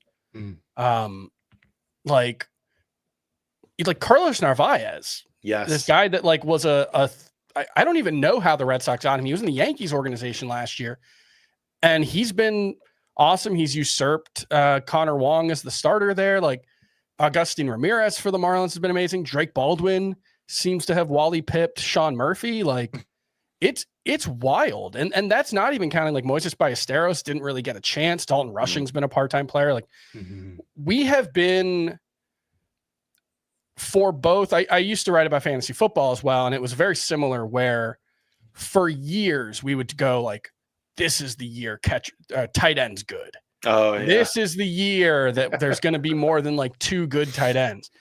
and it never happens. It was Antonio Gates and it was always two guys. It was like Rob Gronkowski and Jimmy Graham, and then everybody else gets 500 yards and 4 touchdowns. Yep. And we've been doing this for years, and every year it's like Kyle Pitts and all these young, and it never happens. And we've done the same for catcher. I remember a couple of seasons ago when like Bo Naylor was a rookie and Gabriel Moreno and Cabert Ruiz and all these really interesting young guys were coming up, and we're like, okay, catcher might be good. And it doesn't happen because catcher's really hard to play. Catchers have the shortest peaks of any position because they take the longest to develop and they break down quicker. Yeah. And so it's like the food was terrible and the portions are so small, that kind of thing. But one of the key trends of this year that I don't know if it's going to be true, but like catchers are actually hitting like normal players right now. The catcher position as a whole right now has a 99 weighted runs created plus. That's right on average. Wow. It's usually like 85 to 90. It's the best that I've seen in the fan graphs. You can go back to like 2002 and sort by position. And I believe this is the best that catchers have ever hit collectively. Wow. And so that's a big deal around baseball. If Dalton Rushing and Agustin Ramirez and all these guys can be legitimate, everyday type catchers moving forward, that would really help because a lot of the, JT Realmuto and Salvador Perez and all these guys are pretty old and you expect some drop off at some point.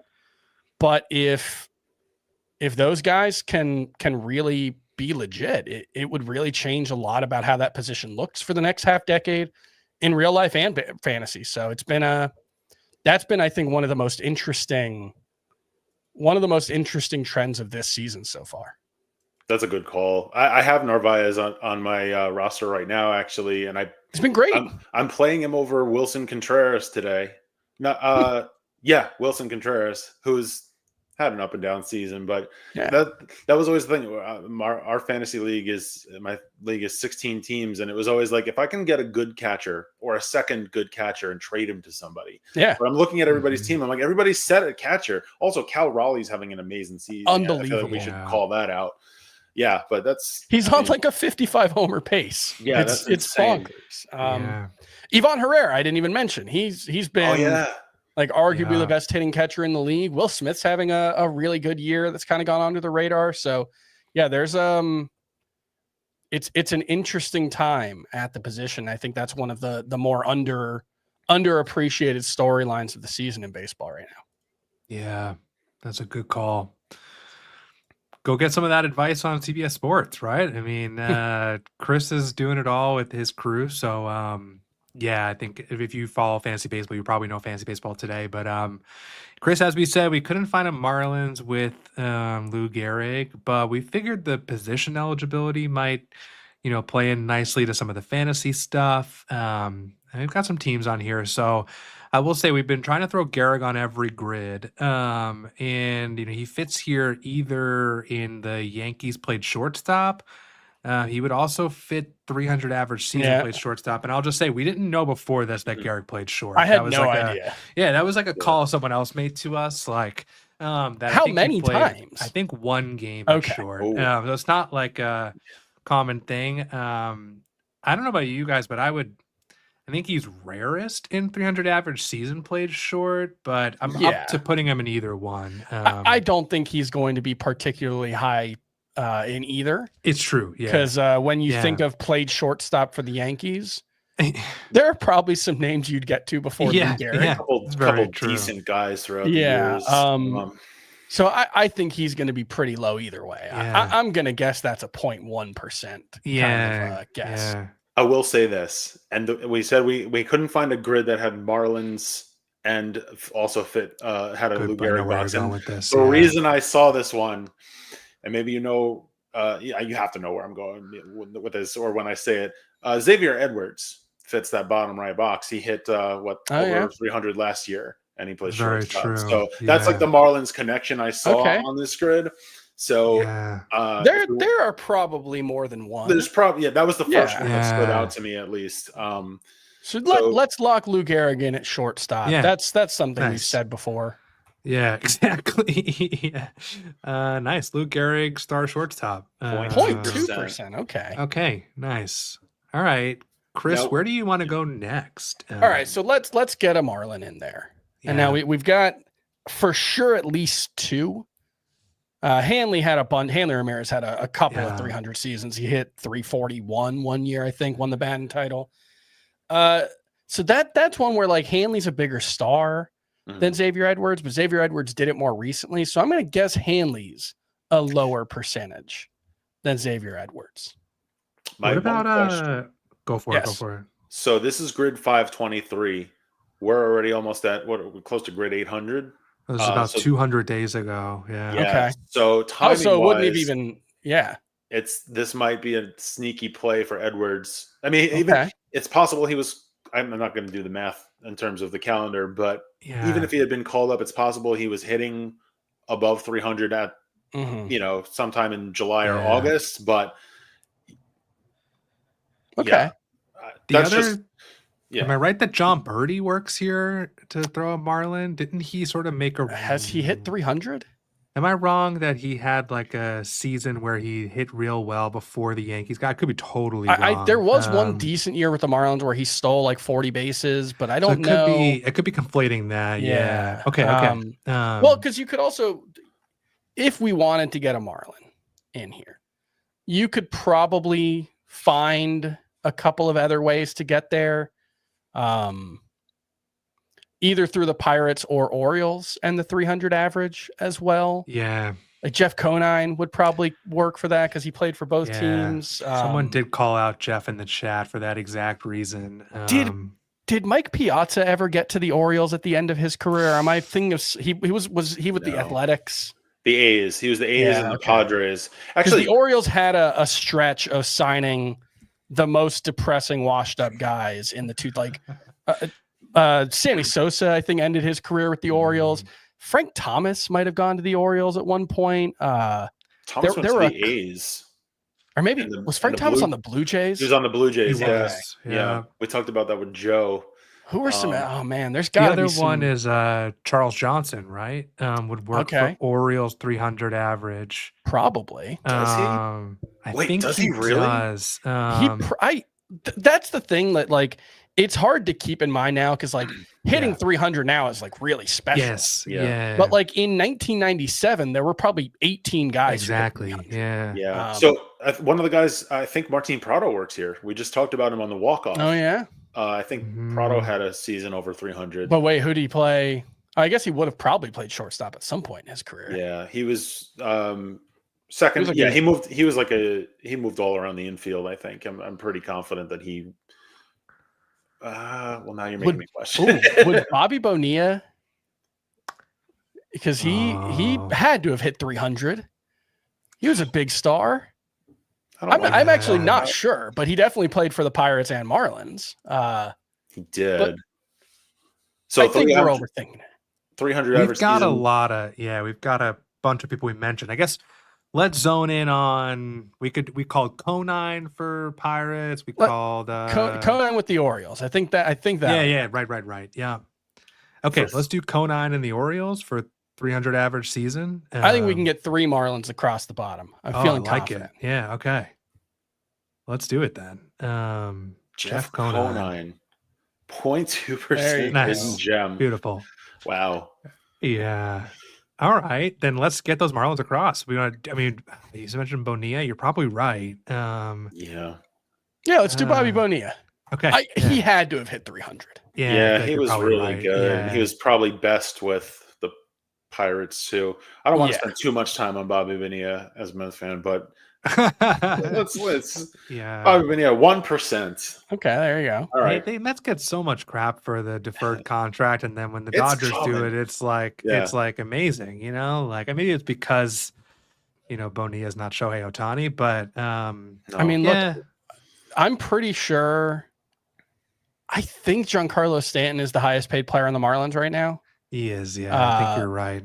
Yeah. And like there was a stretch of like 4 or 5 years where Mike Hampton was actually the highest paid player on the Marlins. Oh, geez. Which was a weird, like the Marlins, when they traded Juan Pierre, it was part of the Mike Hampton to Atlanta deal somehow, and the Marlins were paying Mike Hampton. It was a weird time.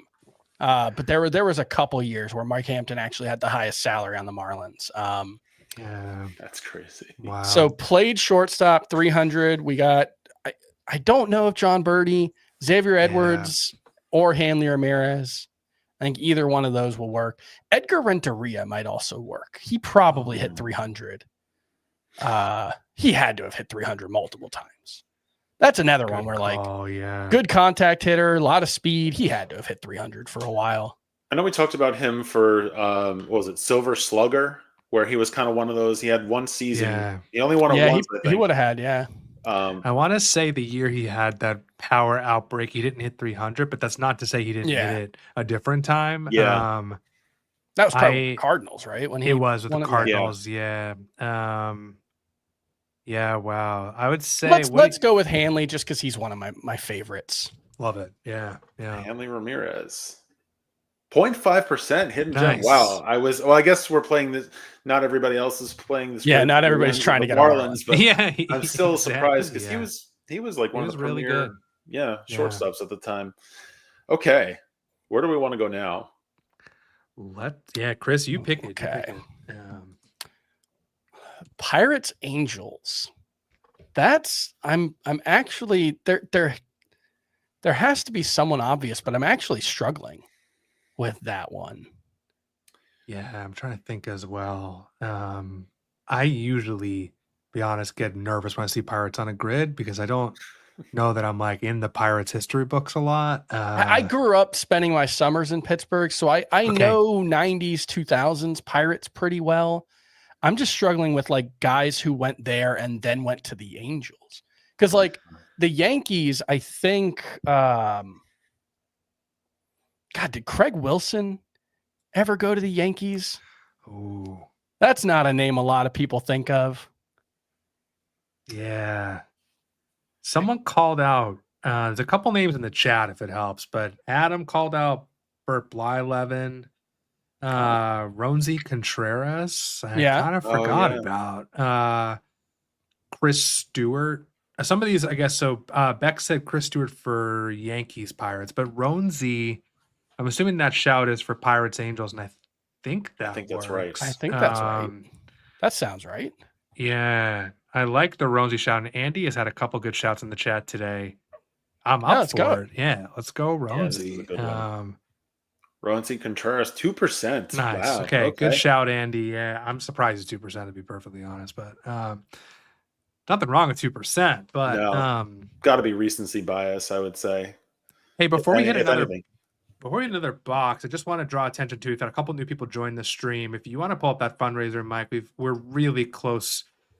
We've kind of alluded all day. We're probably up the goal, but hey, help us up the goal. Like, if you're watching, we're only $25 away from hitting $2,500 to donate to ALS. Every dollar helps, and on screen we've got a couple of the things that ALS funds. In addition to putting over $160 million to research, they also help for a cure. They also help families who are struggling with ALS right now, access to ALS clinics, caregiver education, help families navigate the insurance system. Costs are extremely difficult with a disease like this, and community support for others who are struggling with the disease and navigating that. So if you have not contributed, you're thinking about contributing, once we hit 2,500, we'll up the goal. So let's see if we can get it in this hour, bump it up to 3,000. Let's see how much we can raise. So I digress. We'll drop the link in the chat. And I really appreciate everybody who's contributed already. I know there's a lot of people who are probably watching all day who've already made a donation. I appreciate you. So we'll drop the link in the chat, but we're so close to that goal, so I appreciate it. All right, let's. And we should say, if you just joined the stream, and obviously I'm not going to tell you how much to donate if you're going to donate, but what we've been doing as a fun little thing, every hidden gem, we're donating a small amount for each hidden gem, anything below 1% on each grid. So we've got 3 hidden gems on this grid so far. If you're able to do that, that's fantastic. If not, again, share this on social media with other people. 100%. Where do we want to go? Let's see. I've got the Pirates Yankees on the mind again. Okay. So like, Andrew McCutcheon's probably too obvious because that's a recent one. He did end up spending a couple of years with the Yankees. He got traded to the Yankees from the Pirates. Was it the Pirates or was it from the Giants? Oh, good question. Yeah. He definitely spent a couple of years there, though. You've got Ivan Nova. Who I think the Yankees thought for a while would pan out a lot more. Did Liriano ever make it to the Yankees? Francis, I don't think so. Actually, but there's in the chat, Josh Lynn asked about Xavier Nady playing for the Angels. I don't think he played for the Angels, but he did play for the Yankees at one point. He did. Yeah, there's a couple of good ones in there as well. AJ Burnett would work. Neil Walker. Oh yeah, Neil Walker. Would work. There was like not Jared Jones, but there was a lefty first baseman who was like a platoon bat that I think was on the Yankees and Pirates. What is the name I'm thinking? What era? Recently? Probably within the last 10 years. Oh man. I think I know who you're talking about. All right, there's a Craig Wilson in the chat. I said that one earlier. That makes me feel a little better about that call. I mean, I do have some vague memory of Craig Wilson on the Yankees. There was not Jared Walsh, not Jared Jones. That's a pitcher. It was something like it's that. on the tip. I know exactly where you're referring to. I feel like the Yankees have had a string of just sort of like platoon first basemen that they've gotten the last few. Yeah, I know who you're talking about, but I mean, Craig Wilson would definitely, if that's a good shout, I think. I mean, if he was on the Romine Yankees, that's definitely a sub 1%er. Yeah. I mean, I don't know for sure, but I trust Jessica calling Craig Wilson too. So yeah. Plus, I had it, so yeah. Let's go, Craig Wilson. Yeah. Well, okay. It's the 01-07. Are you sure? Yes. Okay. 0.3%. There we go. Nice. I want to say like he was catcher eligible for a couple seasons for fantasy, and it was like a big deal. That might be the only reason I remember Craig Wilson. Orioles, Yankees, there's probably a decent amount there. Yeah. Armando Benitez was a Marlin, and he played for both teams. He did. Also, apologies, guys, if you hear we have a storm over here, and my dog's doing like a barkathon for ALS. So apologies for that. Orioles, Yankees. Gosh, yeah. I don't know why names are escaping me. Probably because we've been on for a few hours. This is only going to get better. Luckily, we got guests all day. It's only 3:30. Yeah, someone did shout David Wells. I think that's a really good one. Yeah. Obviously, Mussina is the obvious one. I think that we want to try to avoid. Miguel Castro works here. We've talked about him. Relief pitcher. I think he actually just recently got injured for the season. He did. Yeah, he did. Let's see. We talked about him earlier. Darren O'Day pitched for both. Was Ruben Sierra an Oriole at one point? Oh, that's a good question. I think that just came up with the two strike noise guys a little bit ago. Yeah, right? but was it for Orioles? Was it? I think it was. Oh, it might have been A's White Sox. Yeah, it's a good question because Ruben would Zach definitely Zach Britton. Yeah, that would work. Wow, he was so filthy before he got hurt. He was just so good. Ridiculous. It was just like insane talent. Yeah, wow, it's a good. I think Darren O'Day is the rarest one out of the ones we've mentioned. I mean, I know people remember him because he's a decent reliever, funky motion. Yeah, just around for a long time. Yeah, we've shouted him twice. Might as well respect him out enough to throw him. I mean, but what do you got, Chris? That works for me. Okay, all right. I will say, maybe you've done this before. Have you ever done not even trying to fill the box in, but just going through boxes and seeing like out of 10 how many Edwin Jackson wouldn't fit in? Yeah. Because he ended up with what, 15? Yeah, I think so. So he does fit here, right? I mean, I actually don't. Does he? does he pitched for the Orioles? Yes, right? Am I wrong? I That don't could, you know remember him what? on the He Yankees, might not have Pirates, been on or the Angels. Yankees, Yeah, actually. Yeah. I think that this is actually one that Edwin Jackson might not work with. It might be, That's yeah. possible. That's crazy. Yeah, Nestor Cortez, someone shouted too. That is true. Nestor, I think, was like a Rule 5 guy. I think he was dropped by the Orioles, perhaps, or was a Rule 5. But he never would have appeared in a game for them, did he? I thought he was on the Mariners before. I know the Mariners was one of the spots. A good question. Did he appear in a game for the Orioles? I don't think so. Not positive. Yeah. O'Day is a safe bet. I feel like he's going to be like 1%. That's my guess. So if we throw him, my question is, lower. Do we get? Didn't he have a mustache? Like a pretty good. It depends what headshot they pull. That's what I'm saying. I'm curious to know now. Yeah. All right. Let's see. Yeah. Darren O'Day, does not disappoint. 1%. Yeah, that is a stash. Yeah. Wow. All right. We got 2 boxes left. Let's see. I think the Angels shortstop has to have like not that I'm like an Angels aficionado, but a lot of options. At least one for every season that they've been around, presumably. Yeah. A couple of the guys you mentioned, Andrew Velasquez, I think, went to the Angels after the Yankees, and Tyler Wade, we talked about before, I think, spent some time with the Angels, right? Am I getting that wrong? Did. That sounds right. I think he started for a little while for them. I mean, the obvious Angels Orioles is Vlad. Oh yeah, that's probably like the 40% one. Yeah. Angels Orioles. Oh, Alex Cobb works for Angels Orioles. Yeah. And I think Kevin Gregg. Oh, I like throwing Kevin Gregg on these. Oh, grids. that's another Marlin. Former Marlin too. Yeah. Yeah. Man, he was one of those, like, he wasn't a bad reliever, but man, Marlins fans hated him. He was just, because when he would, I think there was something about the body language. When things went wrong, he really wore it. And I think people really disliked him for that. Unfairly, I think. I feel like you could say the same, not about the body language, but about, like, he wasn't bad, but Mets fans just, like, every Mets closer for as long as Mariano Rivera was on the Yankees, because we had to look at Mariano Rivera being, this immortal relief pitcher, and Benitez was not bad for the Mets.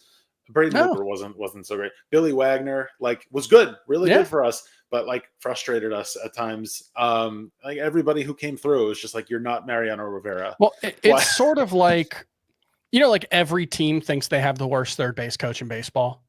Like, every single fan base thinks that their third base coach, that every other team has a third base coach who never makes a bad send, except for their team, and it is always bad. And it's like, no, that's just how every team thinks about their third base coach. Every fan base also thinks their team is uniquely terrible in bases loaded situations. These are the things that, like, just every single team. Like, I'm a Marlins fan. The Marlins are the worst team in baseball with the bases loaded. I don't know if that's true, but it feels like it, because if you have the bases loaded and they don't score, it feels like they screwed up something massive. So I feel like that's how closers are, except for, like, the 5 best closers in baseball. And every other closer, everyone's just like, this guy's terrible. Pretty much. I mean, there's probably, like, is there a harder job I'll say in baseball, but, like, I mean, just like you're set up to either be perfect or fail. Like, that's it. Like, I mean, it is, like, I don't know, like 70% of save situations are pretty easy. Yeah. Like 70% of the time, it's just like, just don't give up 2 runs and you got the job done. It's true. It's true. But then if you're in a 1-run situation, I mean, there's no margin for error. You're walking without a wire. I just want to say, though, that the Yankees did have the worst third base coach, and no offense to the man, but with Phil Nevin, I always felt like Phil Nevin was like that meme people use of the TSA agent who just kind of, like, does the wand and is like, all right, you're good to go. Like, you know what? I went to a concert recently that had a very overzealous security guard situation. And so you experience both. Yeah. Yeah, I mean, shout out Phil Nevin. While we're talking about third base coaches, I don't think I've ever in my life thought intentionally about third base coaches, but when you said that, I think I can think of 3, and I didn't hate any of them for the Mets. Really? Mike Cubbage, Cookie Rojas, and Razor Shines are the first 3 that come to mind, and we all were like, "Yeah, his name's Cookie. His name's maybe it's the name." I mean, Marlin's Spanish language announcer, Cookie Rojas, is a legend. Oh, okay. Mike, I feel like Mets fans are just so miserable at the product on the field that, like, why even bother with the third stop base at coach? miserable. Like, just stop at miserable. Yeah. I mean, we're doing all right. We don't want to say it right now, but we're feeling relatively stable. That's why the vibes in New York City are weird right now, because the Knicks and Mets are both people are optimistic and hopeful about them right now, and that's just, it feels wrong. We'll talk about that. Yeah, it is very true. I mean, we mentioned the Knicks. I mean, we'll see what happens. It's an uphill climb, but look, we could do this. We could throw someone for Orioles, Angels, and throw one to the chat, vice versa. Like, I'm up for whatever. There were some calls in the chat for, like, Adam says he uses Mark McLemore here, just an 80s guy. Definitely not in my thing. Fernando Valenzuela, definitely forget he played for so many teams besides the Dodgers. So yeah, there's a bunch of options here. I don't know, Chris, which box do you want to throw? And then the thing I'm struggling with is the Angels shortstop, just because it's so broad. I know that I'm just thinking starting shortstops for the Angels. Yeah, and they're going to be relatively high, and even then, I'm struggling to think of, like, beyond the last couple of years. Like Andrelton Simmons. Yeah, who was between Andrelton Simmons and Zach Neto? That's what I'm just completely. That's a good question. It was probably someone terrible. Well, Tim Anderson was on the team, still on the team. Yeah. I believe he got DFA'd yesterday. I stand corrected. By the way, not to interrupt this, but I just refreshed here, and for a quick second. Okay, nice. Love to see this. So thank you to everyone who donated, and we'll up this because 2,500 is I appreciate everyone so much. I'll have to pull it, but we've had just like a ton of different donors too. So we said earlier today, and we'll say it again, a huge shout out to Sports Reference, who as a company donated $1,000 to this cause, and that's awesome. Is really awesome. They're incredible people, incredible site, and just to support something like this in that way is just incredible. And then everyone else too. Like, I mean, I've seen donations ranging from $5 to $100, and it's all super appreciated and all going to a really amazing cause. Like Mike said, we'll up the goal for the back half of the day. But milestone 2,500 is really nice. So we appreciate everybody supporting it. So, yeah. All right. I'm with you, Chris. I can't think of now. I'm like boggling my mind who else played shortstop for the Angels. So maybe if we want to throw someone, I bet the chat probably has someone. If we want to throw someone for Orioles, Angels. To answer your question, was it David Fletcher? That's the one I was thinking of. Yes. Knuckleball pitcher David Fletcher. That's right. Is he in the Braves organization now? He was, and then he got suspended last year for PED usage, which is a funny thing to happen to a guy transitioning to be a knuckleball pitcher. But yes, I was really rooting for him to make that transition work. That would have been fun. I think that's one for sure. David Eckstein. That's what he was on the Angels, right? Before he got Angels to and the Cardinals. Yeah, but I think he got to the Angels. He went to the Cardinals after the Angels. He started out there. I don't know why my brain has. I think when I was a kid, he had like just a ton of those like bloop singles over the infield against the Yankees. So in my head, he's just like a Yankee killer. So I just always remember Eckstein. Was he on that one team? I think he might have been. Yeah. I just remember like the old timey sports media folks were just obsessed with David Eckstein and Darren Erstad. Just like they just like every time they talked about the Angels, it was like, this is why the Angels are good. And it's like, well, no, that's like actually really good players elsewhere. Yeah. But those guys were gritty. Yeah. Garrett Anderson did not get enough appreciation. I mean, those teams were awesome. Like Tim Salmon was amazing. Yeah, those were great teams. Yeah, they were. Yeah, we got a lot. David Now Fletcher, I feel like we've actually said a bunch. Yeah. Well, actually, now I'm feeling like let's throw an Angels shortstop and let the Chad wrestle with the teams one. What do you guys think? Chris, who do you want to throw? I'm feeling David Fletcher. Yeah, I like it. I'll queue up for the chat. David Fletcher, 2%. Okay, right. Surprising. Nice. Yeah, someone in the chat, Ahsoka Tano's husband did play shortstop for the Angels for a while. That is, David Eckstein is married to the voice actress who played Ahsoka Tano in Star Wars. There you go. No way, really? That's your fun Star Wars MLB fact. Wow. I've got my Ahsoka Tano tattoo there. I did not know that. That's funny. All right, we'll close it out with the chat then. Angels, Orioles. I guess drop your guys. I know some people have dropped them already. If you don't mind dropping them again, we'll kind of gather who we've got. Let's see. We said Vlad was going to be high. That's sometimes I like to play and like guess what the highest would be, and Vlad has to be. Yeah, he's got to be up there, right? Because I know that's another one that like the Angel or the Orioles era for Vladimir Guerrero was pretty disappointing and depressing. But I can't think of another super high profile example. Yeah. We've got Mark McLemore. I think I mentioned Dylan Bundy, earlier. yeah. Oh, Dylan. Tim is Beckham. A good list here. Yeah. Don Baylor, Dylan Bundy. Yeah, wow. It's a good list. Parker Bridwell out of that list stands out because that feels pretty. Yeah. I recognize the rest of the names. I don't recognize Parker Bridwell. Yeah. I mean, that seems like a solid lock for a gem if we want that.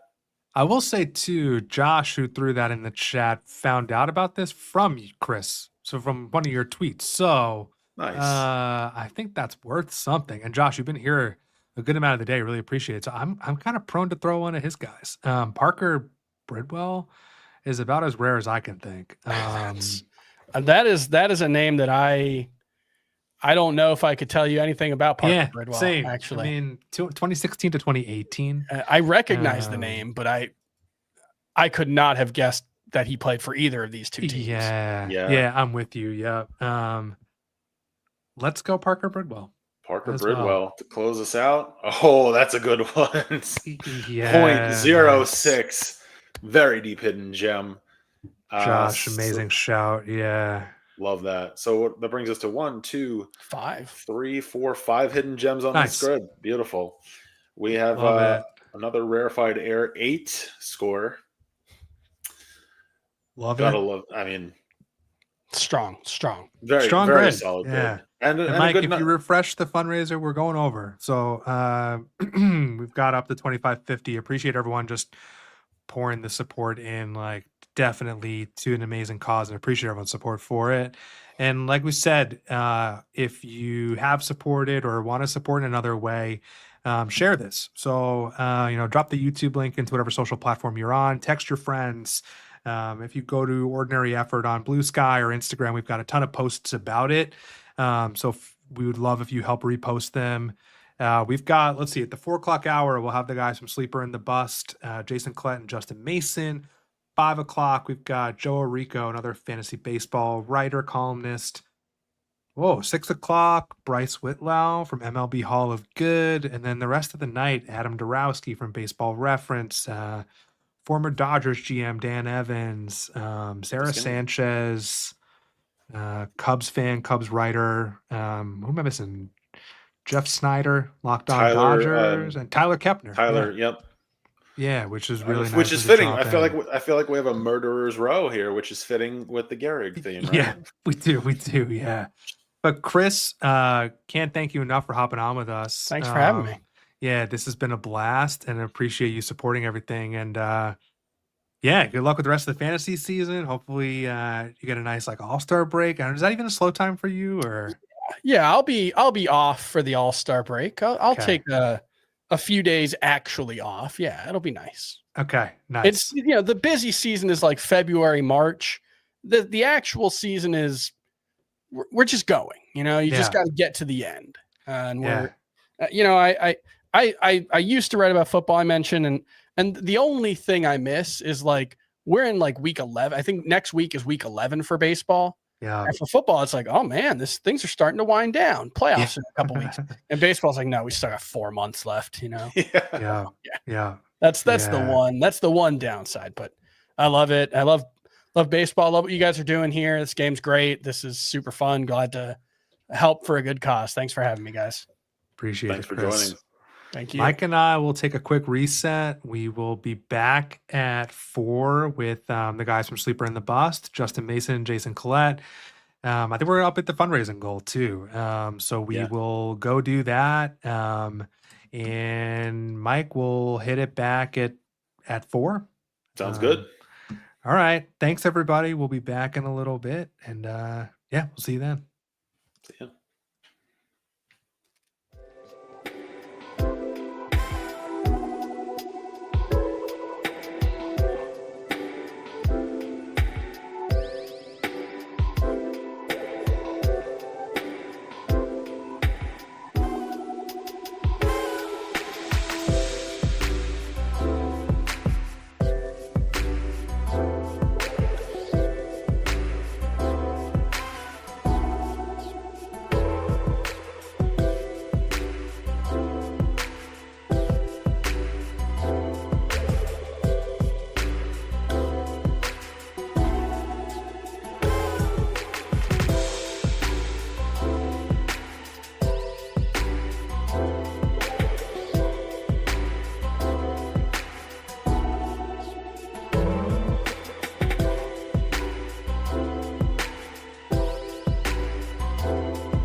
We're back. Welcome back. We are back to Ordinary Effort.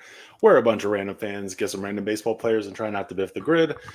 We're doing our Grid for a Cure Immaculate Gridathon to support the ALS Association.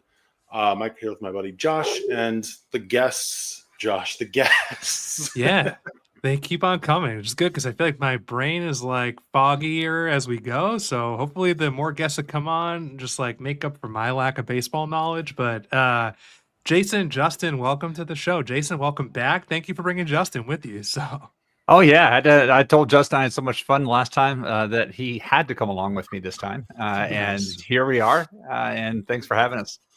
Yeah, I'm ready to get embarrassed. I'm not very good at this. So listen, I don't know if you saw before, but I made a comment where I basically compared Kenny Lofton and Luis Polonia, and I also talked about peanut butter and jelly sandwiches. So.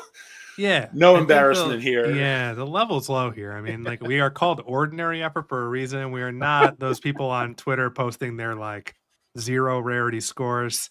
And more importantly, today is about supporting ALS, which we are really appreciative of everyone who's helped us do that so far.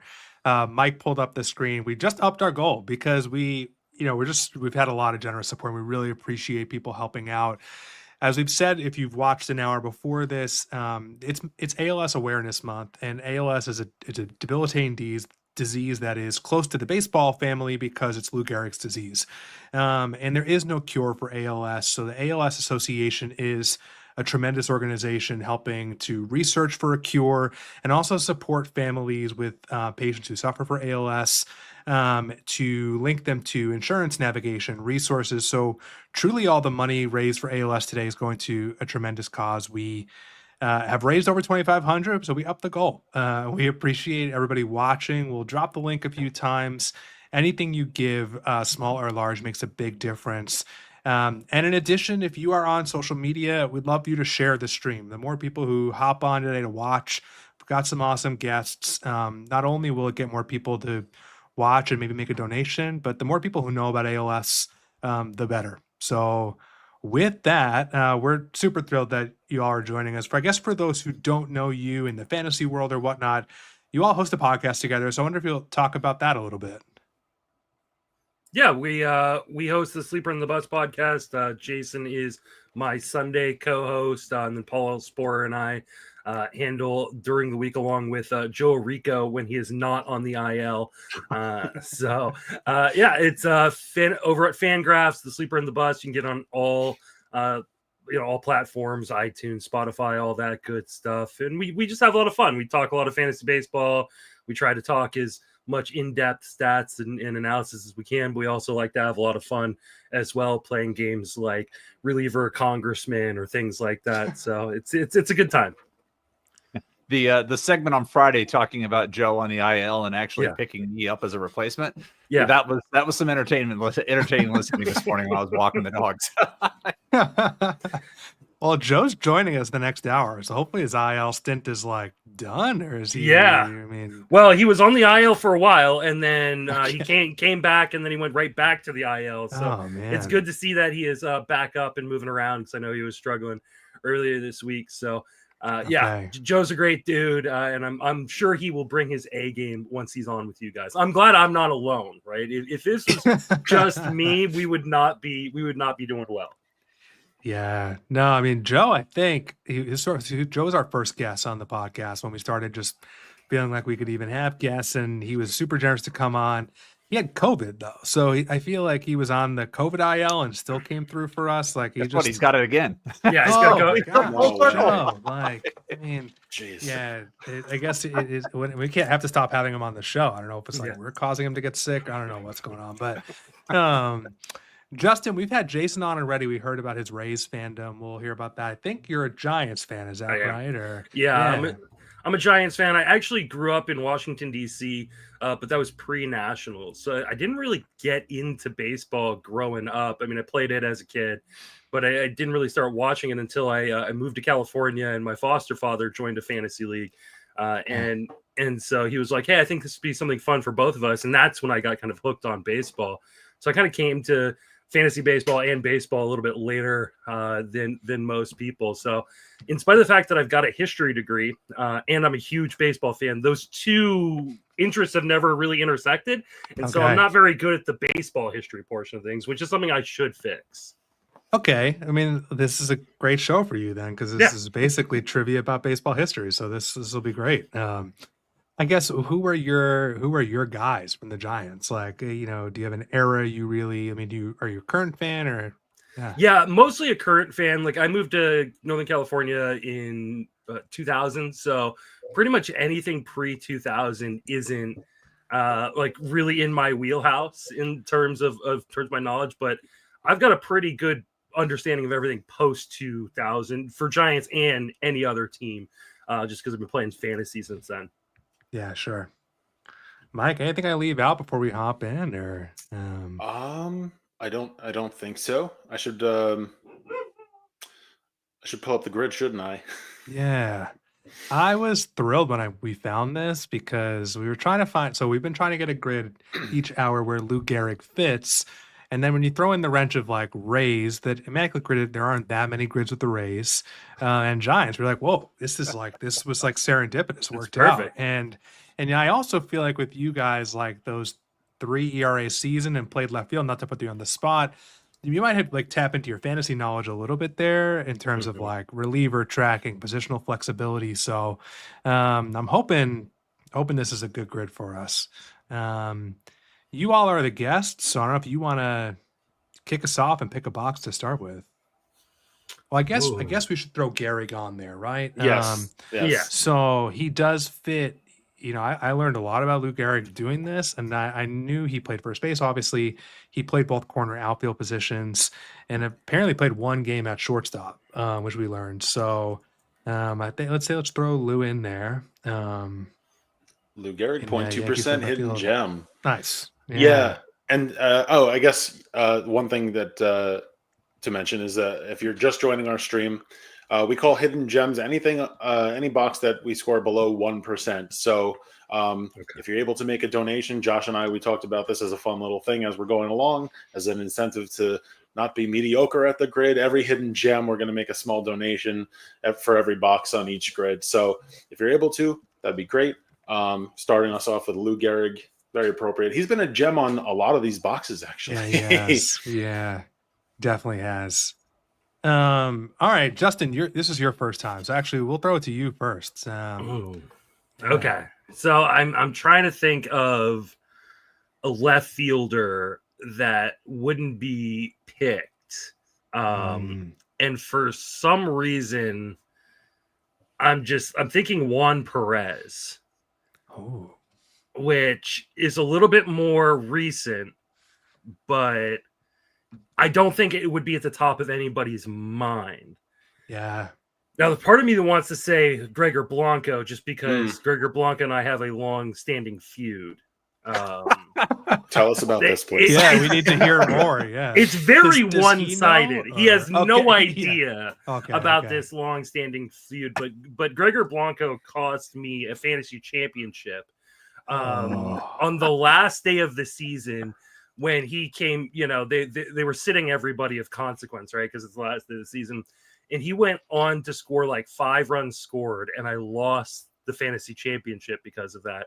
And so I spent the next year yelling about him on Twitter.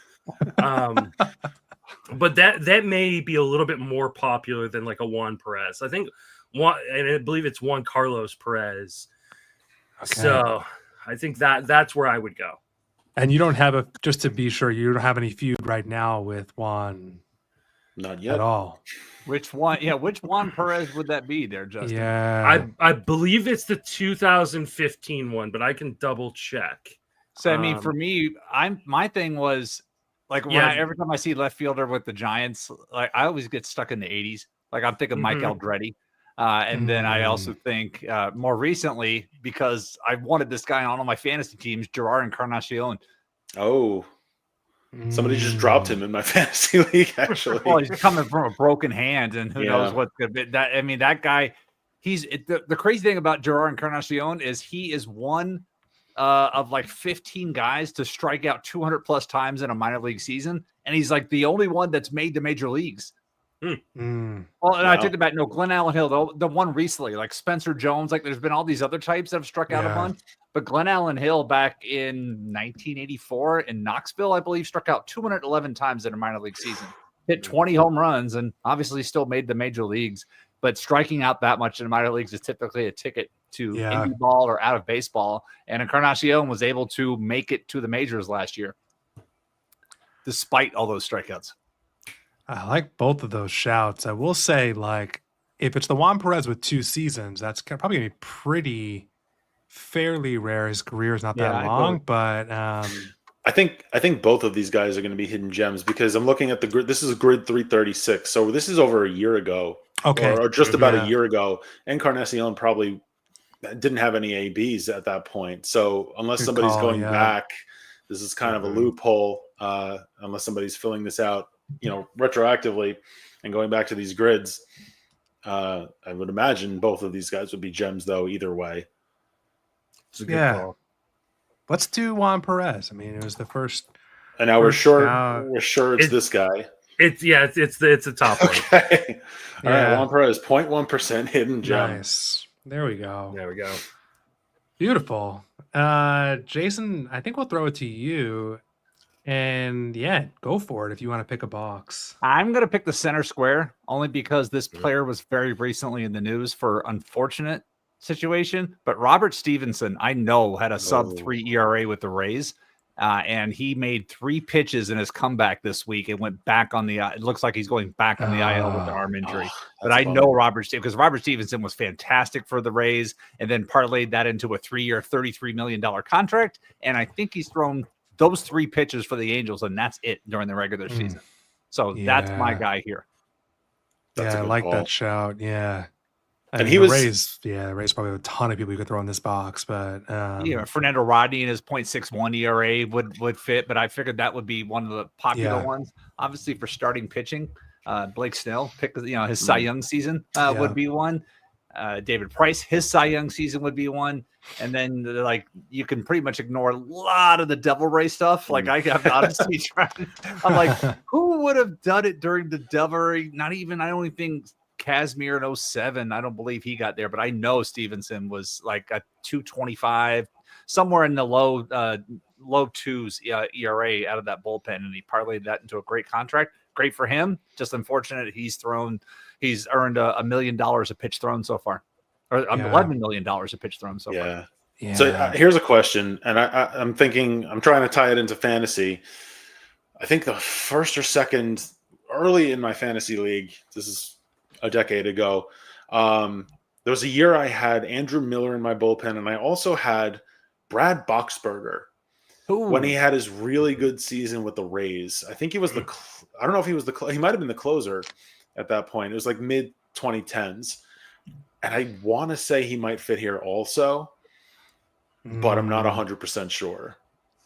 Yeah, I'm not, because Boxberger, there's a couple events that stand out for Boxberger. Like, he's a guy that threw an immaculate inning one time, and he did it with the bases loaded.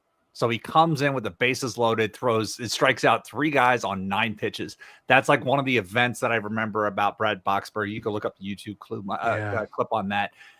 But I want to say there's one season that he did this, but then the home runs started to catch up with him, and every year it got progressively worse until he was gone. Jeremy Hellickson would fit in here too, because his rookie year, I want to say he was a 2.90 ERA. And then again, his first 2 years, he was the strand man. The guys would get on base and he would just leave them. And then that year 3, boom, 5.17 ERA. I remember that much about Hellickson's career. But like I said, I'm 110% confident that Robert Stevenson fits here. The other ones probably are in that realm, and go from there. Okay. And I think we talked about Hellickson when we had one of the Rookie of the Year grids, because I think it was Rookie of the Year, right? Yeah. Early on, pre-Baseball Reference, there were so many more boxes. Pre-Baseball Reference buying the grid, there were so many more boxes where only a few people fit it. Right. So I think you would get boxes like Rays Rookie of the Year, or like, was it Pirates or Rockies? Rockies and Marlins both. Stanton and Jason Jennings. I remember one the other day it was the Pirates. It's like you have two options. You have, two guys. That's it. Yeah. Jason Bay and Paul Skeens. There was nobody else. Yeah. Oh yeah. Oh, so when we did a Rookie of the Year grid before Skeens won one, so the only answer at that point was Jason Bay. Yeah. Which was unfortunate for me as a Mets fan. But I like Stevenson. Let's do Stevenson. Yeah. Boxberger works for the Cubs box here too in that row, so we could nice. We could throw him. But Robert Stevenson, 0.3% hidden gem. Nice. That's a triple play. We haven't really called that out yet, but nice. Anything 3 hidden gems in a row, we're calling triple play. Jason, I was going to ask you while we're talking about fantasy, not to put you on the spot, but last time we had you on, you mentioned your bold predictions. Just sort of like, how are they going so far? We're like a few months into the season. Is there anybody who you've like absolutely hit on and you're like, told you so? Like, what's the mid-season almost update kind of thing? Let's see. So like along the news of that, because I was going to pull them up. I got to go back and peek at some of them. Like Michael Toglia being sent down today. That didn't help because Toglia was somebody that I was very much in on. So that one didn't work out well. And then we had the other issue with Emmanuel Clase. Why was I saying Fernando? Emmanuel Clase, that hasn't he's been better of late, but that he's still not pitching to the 40 saves, 70 innings pitched. So I'm looking through like Spencer Arrighetti broke his thumb. That's not on me. I mean, come on, he broke his thumb in batting practice. What are you going to do? True, right? Yamamoto is my Cy Young picks, looking really good. Yeah. So that was a bold prediction I had made. Probably my worst is saying Pete Crow-Armstrong was overrated. Ooh. Yeah, that one I'm going to end up taking a giant L, like so bad I should have it tattooed on my forehead. Along those lines. But overall, you got to wait for the season, and they're bold for a reason. If I get a third of them right, I'm happy.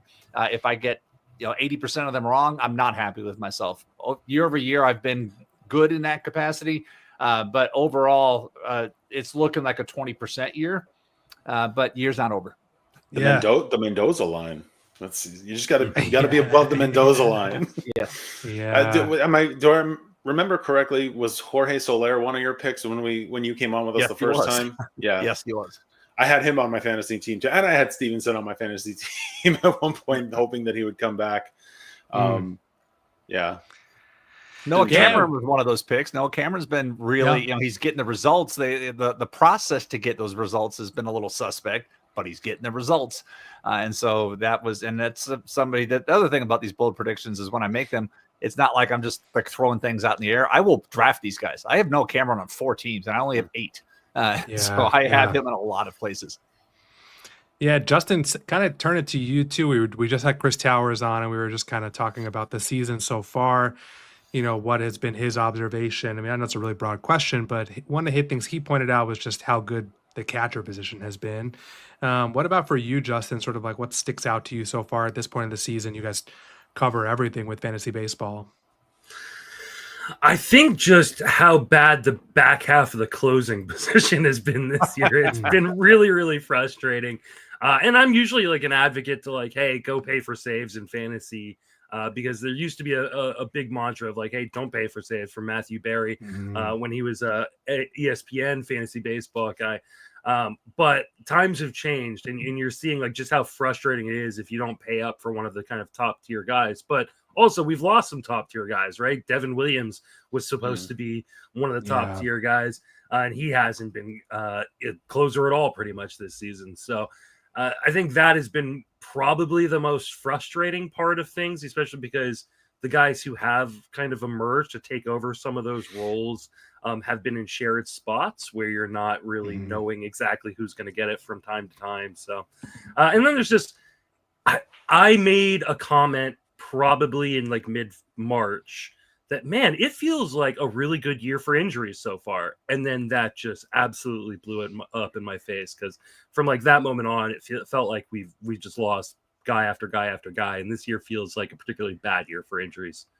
Okay. Just as you say that, Justin, Dalton Varsho leaves the game in Toronto with a hamstring injury. He's trying to stretch a double and do a triple. Thank you. There's another guy that I have multiple shares of.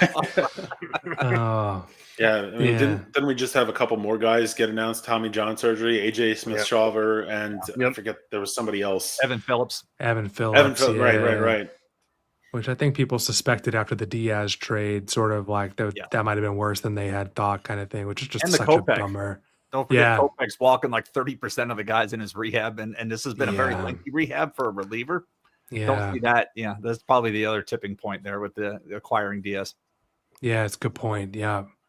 I will say, if you're trying to avoid walks, I don't feel like Alexis Diaz is exactly the guy. I mean, he's good, but he does walk some guys, right? Like, but it's also the Dodgers where like they just make guys better. Yeah, like there's something about that clubhouse, because I don't want to say it's like the water, because I assume the Angels and the Dodgers are on the same water and it doesn't work for the Angels. But there's something about that clubhouse that just makes guys better, and I think if anybody's going to make Alexis Diaz back into a stud, kind of back into the bullpen guy, I think the Dodgers will be the team that does it.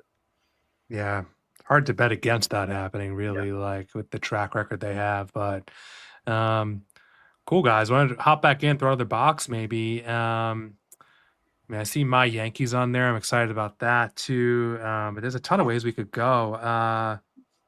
Justin, anything stick out for you? You want to throw next? I got one. So, Cubs, Giants, and there's like a ton of options here, right? Because they're two organizations that've been around forever. But I feel like as a Giants fan, especially a more recent Giants fan, Mike Krukow played for both the Giants and the Cubs. And I don't feel like that is one that people would necessarily gravitate towards, because he was an older player.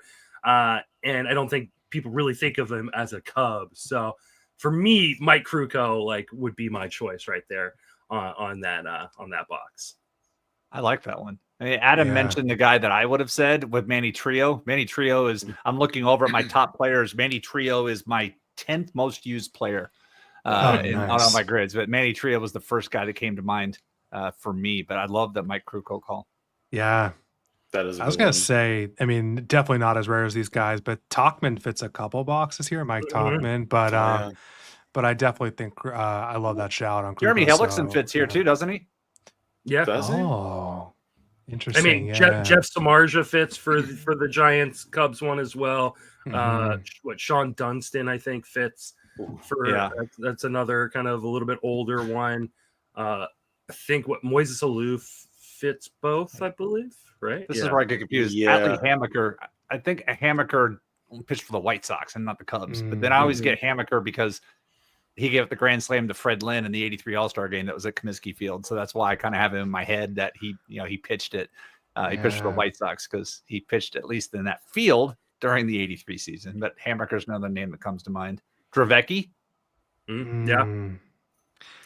I thought of sorry. I was thinking Angel Pagan works here too.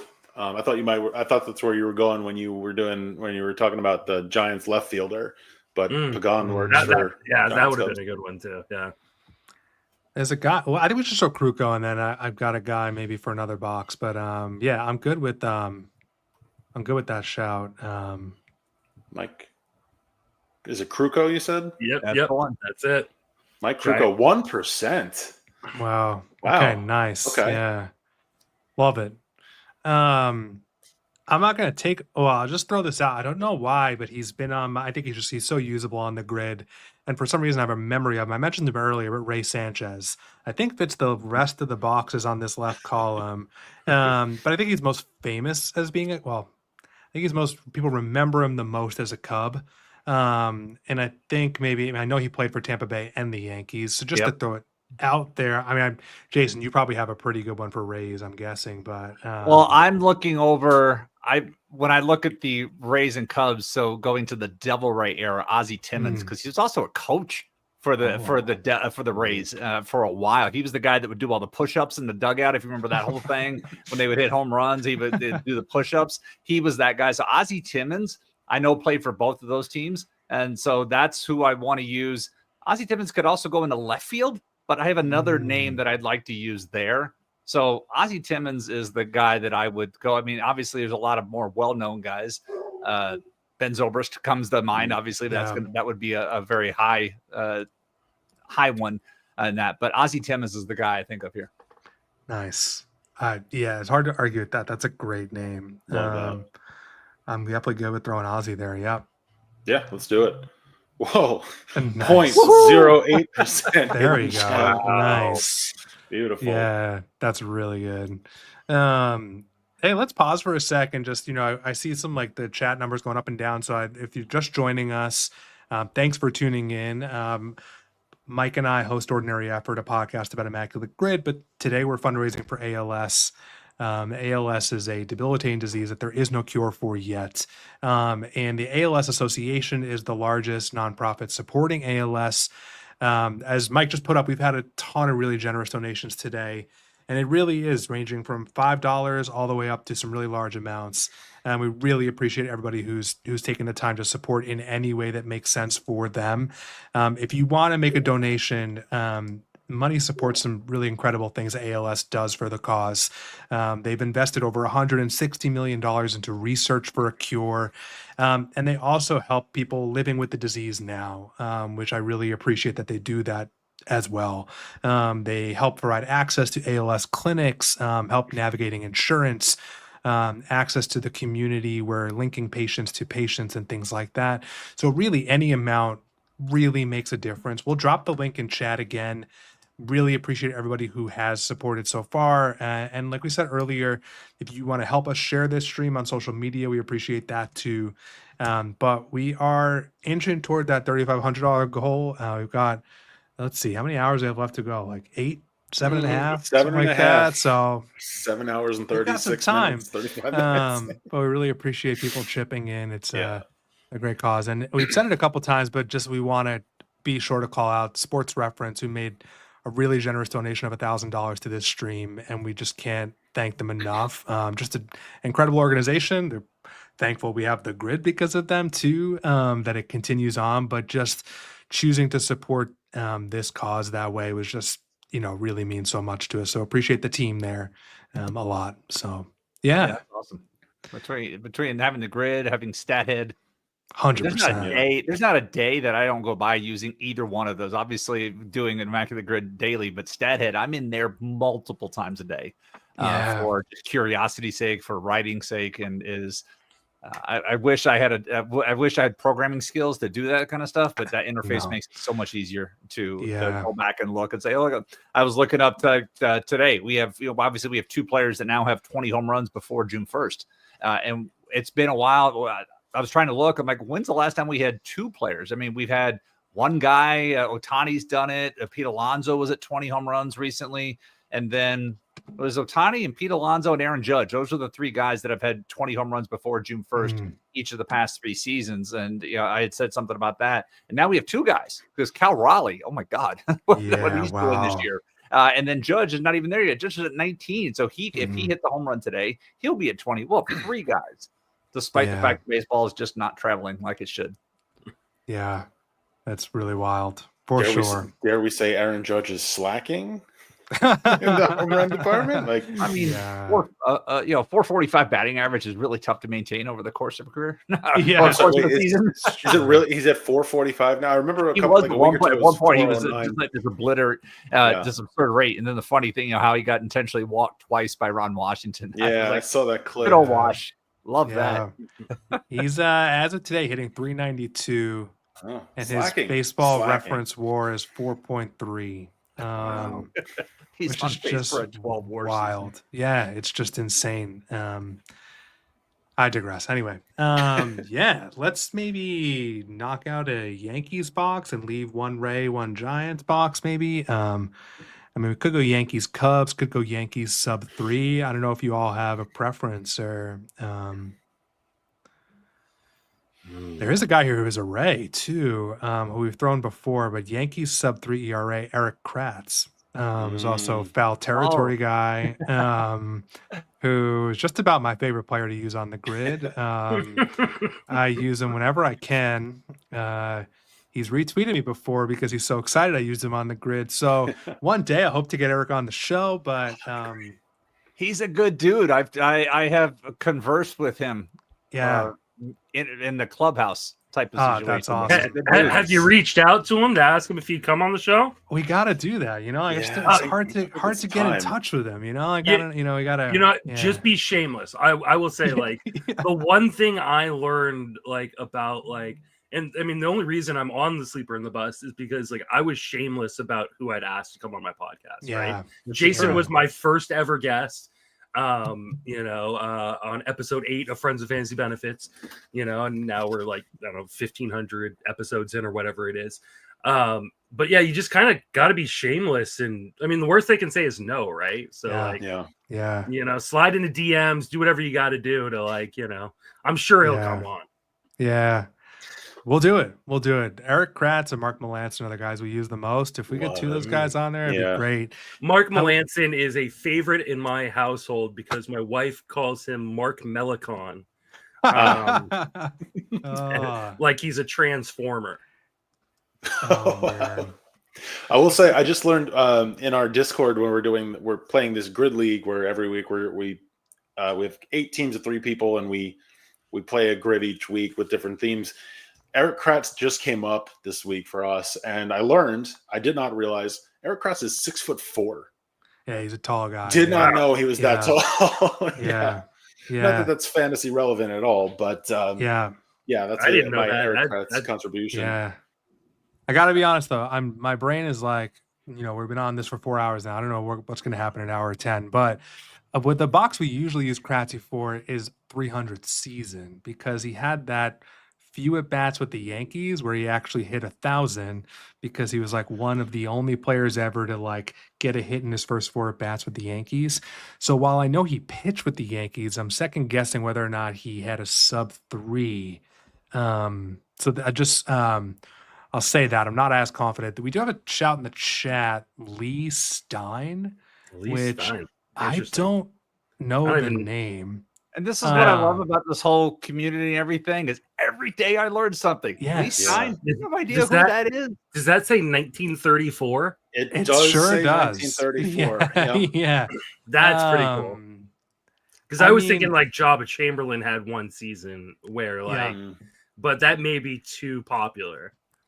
I mean, you could go like, would like Flash Gordon have done it with the Yankees, or like David? I mean, there's a lot of guys. I have a name.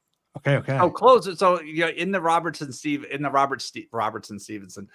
Robert Stevenson and the Fernando Rodney, often like when I'm looking at these sub 3 arrays, I'm always thinking about closers, right? You're not going to use Rivera here. Who was the closer before Rivera? Wetland. Also popular. Yeah. Who was the closer before Wetland? Oh gosh. I have no idea. Was it like, I want to say like Graham Lloyd, but they overlapped. Who would it be? Steve Farr. Wow. So Steve Farr, I know, had one of these seasons. So that's the name because that was the closer before, and Steve Farr, like that was one of this wasn't a good Yankee era, but folks had to make the All-Star team. That's the part I don't know if he didn't make the All-Star team, but I know Steve Farr had one of these seasons where like, where did this come from? Yeah. I'm good with either one. I can't personally vouch if Lee Stein did it because I don't know who Lee Stein is. But if the person in the chat who said it is confident, I like throwing a 30s guy. I'm good with Steve Farr too. I don't know. I'd like to see how low the Lee Stein thing would be. If Lee Stein works, I'm kind of curious about it. I kind of want to go with Lee Stein too. Let's do it. Let's do Lee Stein. Yeah. I want to see what the guy looks like, first of all. I'm gonna. Wow! Holy cow! Look at that. 0.00%.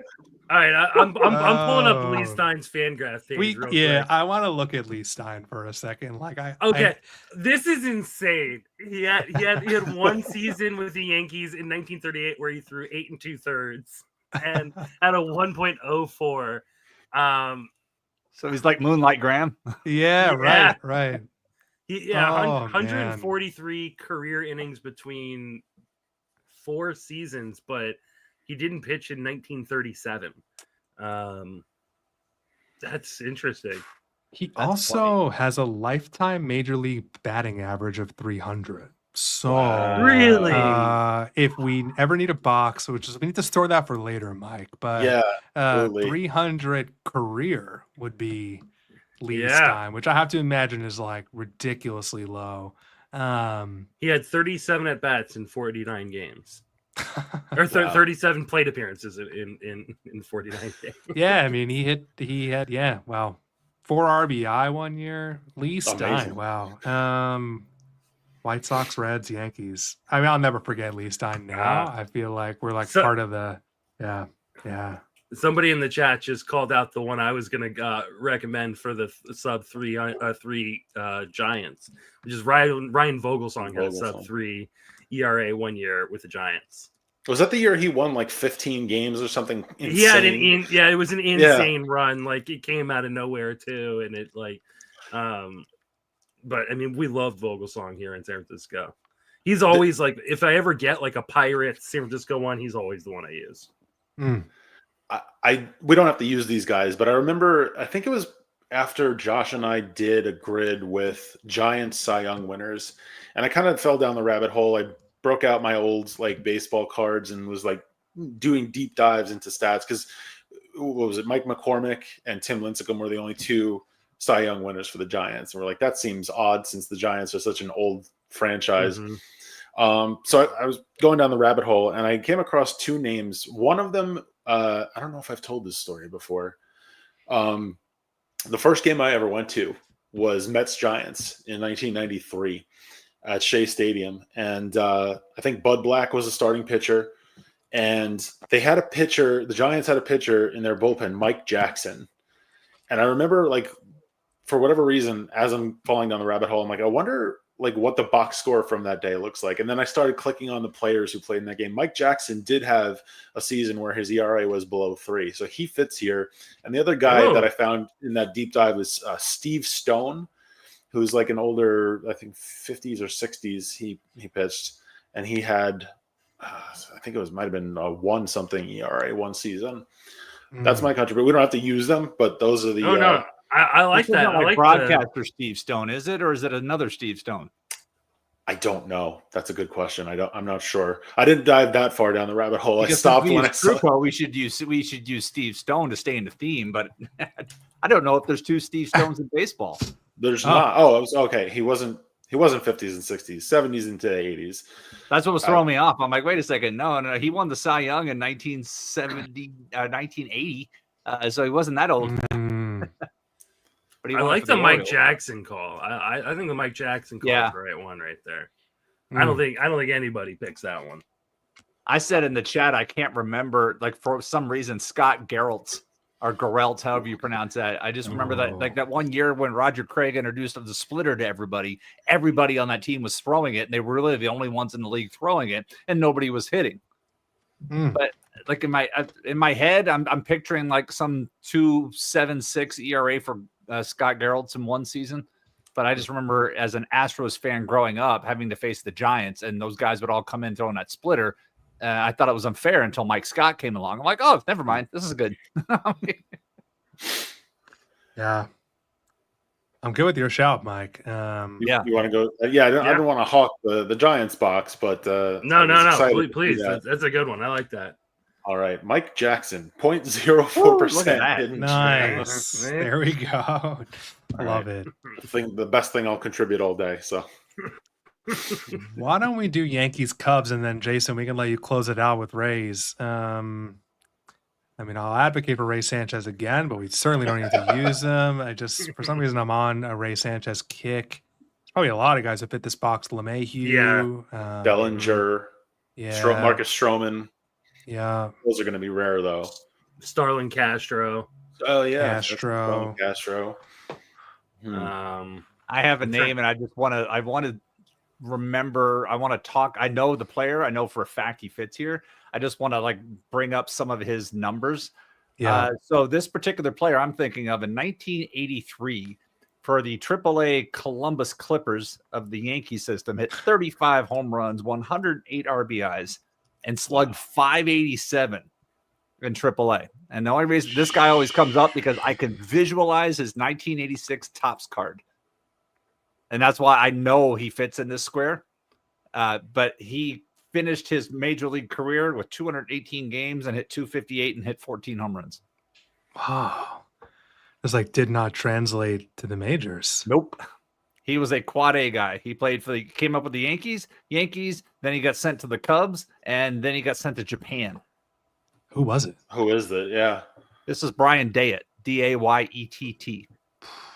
Yeah. I knew he fit these were the only two teams he played for. It's just those minor league stats I wanted to talk about him because that's what, as a teenager growing up, I'm like, holy crap, look at these stats. Because you guys will recall when I was on a few weeks ago, I talked about how we had our sim league, and as long as you could find proof that the guy had his stats, well, Brian Dayett was on one of my teams because he had 35 home runs and all of that. So it's like in the sim league, I'm going to use that. Yeah. So Brian, every time I see a Cubs and Yankee, like Dayett is my go-to here.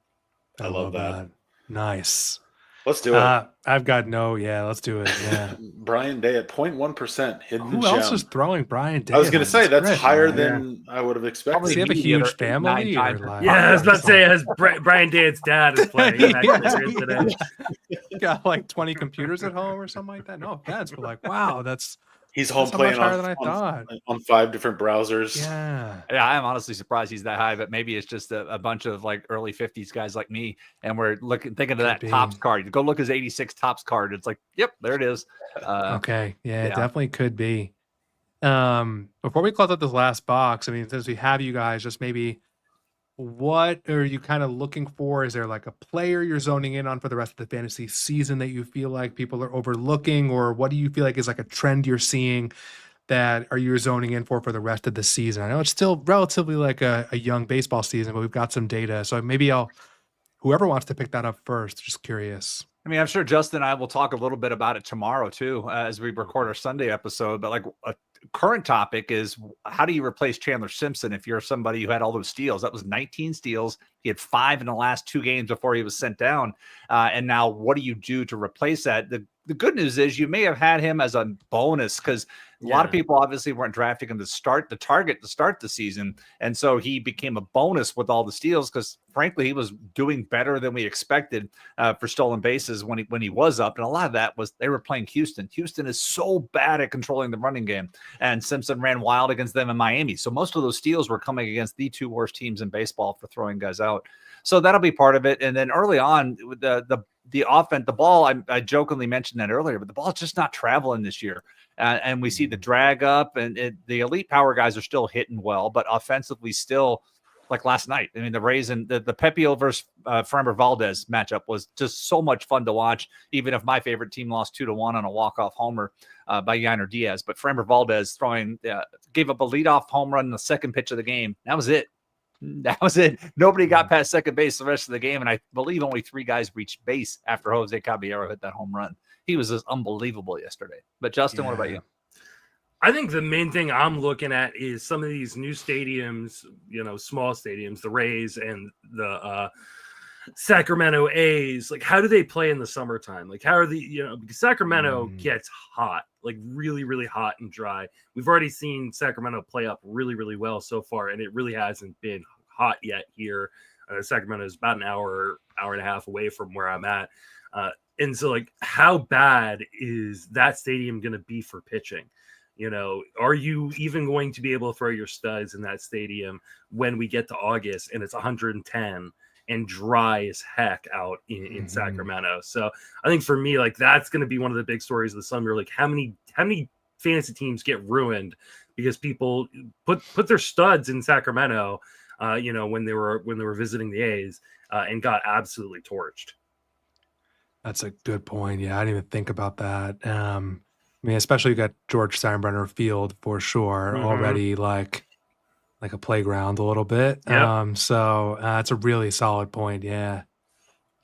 I mean, that's why you got to go check out these guys Sleeper and the Bust, right? That's like, this is the kind of stuff you get, especially if you're a fantasy baseball fan. I know we've got some fantasy fans in the chat for sure. And I saw, Mike, if you want to refresh, I saw we bumped up a little bit on the fundraiser. So would really appreciate people contributing. If you want to flash it a little bit, we're inching there. So really appreciate everyone's support. We are all day here till midnight, and we'll make it to fundraise for ALS. Every little dollar counts. So really appreciate you texting your friends that you checked out the stream, sharing it to Instagram, Blue Sky, wherever you are. Everything really helps and really appreciate it. Justin, Jason, let's close out the grid. We got one more box. It's a good one, I think, with a position eligibility. So, yeah. I mean, I have two guys in story, but so the one, it used to be more of a novelty, but I think it's just catching on right now. Jose Bautista played left field for the Rays. Jose Bautista in 2004 played for the Royals, the Pirates, the Orioles, and the Devil Rays. I think he played 2 weeks for the Devil Rays, but I know he played left field. And that's one of those things where it used to be a novelty, but every time I use him, his percentage seems to go a little higher. The other one that comes to mind, just because of the story behind it, is Jason Tyner. Jason Tyner had a bobblehead made of him this season, and the Rays cut him before the bobblehead night. And so that's the other guy that comes to mind. But those are two names I always think of when it comes to left field and the Rays trying to look at lower scores type of thing. I see some names in the thing, like Adam mentioned Johnny Gomes. Johnny Gomes is great. One of my all-time favorite Rays. I saw him play in Orlando with it, and that even brings up another guy that probably played left field, Matt Diaz. I know he played for Atlanta, but he was in the Rays system as well back in the Devil Rays days. But those were, to me, it's Tyner's the guy I always like to use because he's kind of forgotten. Bautista is a little more popular. And same thing with like using Julio Franco. If it's like had a plate appearance with the Devil Rays. Yes, Julio Franco had one with the Devil Rays, and that was it. But he was always fun to use and early on in the early days. But now every time I use him, the score is always higher than I thought it would be. Johnny Gomes and I went to the same junior college. Wow. So nice. I used to know the name of that place. What's the name of that place? Santa Rosa Junior College. It's a very, very good junior college, and I believe we almost overlapped. I don't think we actually overlapped, but we came pretty close. Nice. I mean, I know we like to get like if there's a good story behind a player on the grid, and that's the Tyner one stands out to me. The Tyner one, yeah. And I wouldn't have remembered that name ever again had Jason not mentioned Jason Tyner right here. But that was a guy that, like, I feel, was he really, really speedy? Was that his deal? Yes. Okay. Yeah. Yes. I remember him being like one of those guys like, oh, if you need some cheap stolen bases, maybe go get Jason Tyner. Yeah. I wish I was able to get the Jason Tyner bobblehead. I have a Manny Ramirez bobblehead from the Rays, but he only played 5 games and it was all DH. He never saw the field, but I have a Manny Ramirez bobblehead, which came out after the Rays had to cut him for being suspended for PEDs in 2000. What was that? 2009, the year they got Damon and Ramirez. Maybe it was 11. But yeah, I have this, but I would love to get the Jason Tyner bobblehead. Was Jason Tyner a Met? I feel like he was on the Mets very briefly. He was on the Twins. I know he was on the Twins. Okay. So Twins and Devil Rays for sure. Mets sounds about right. He wasn't there long if he was there. That name just kind of rings a little bit of a bell. Anyway, I'm good with throwing Jason Tyner here for the bobblehead story. And maybe the Rays should stop giving bobbleheads out. It feels like nothing good happens when they do it. Just as a side note, but yeah. 0.4% hidden gem. So we have 8 hidden gems on this grid for a total rarity score of 3, another rarefied air grid. I mean, I love that we've had, have we had any crossover on any of the first? This is our 6th grid. We did 2 grids to start. I don't think we've had a single repeat. Yeah, except for obviously Gehrig.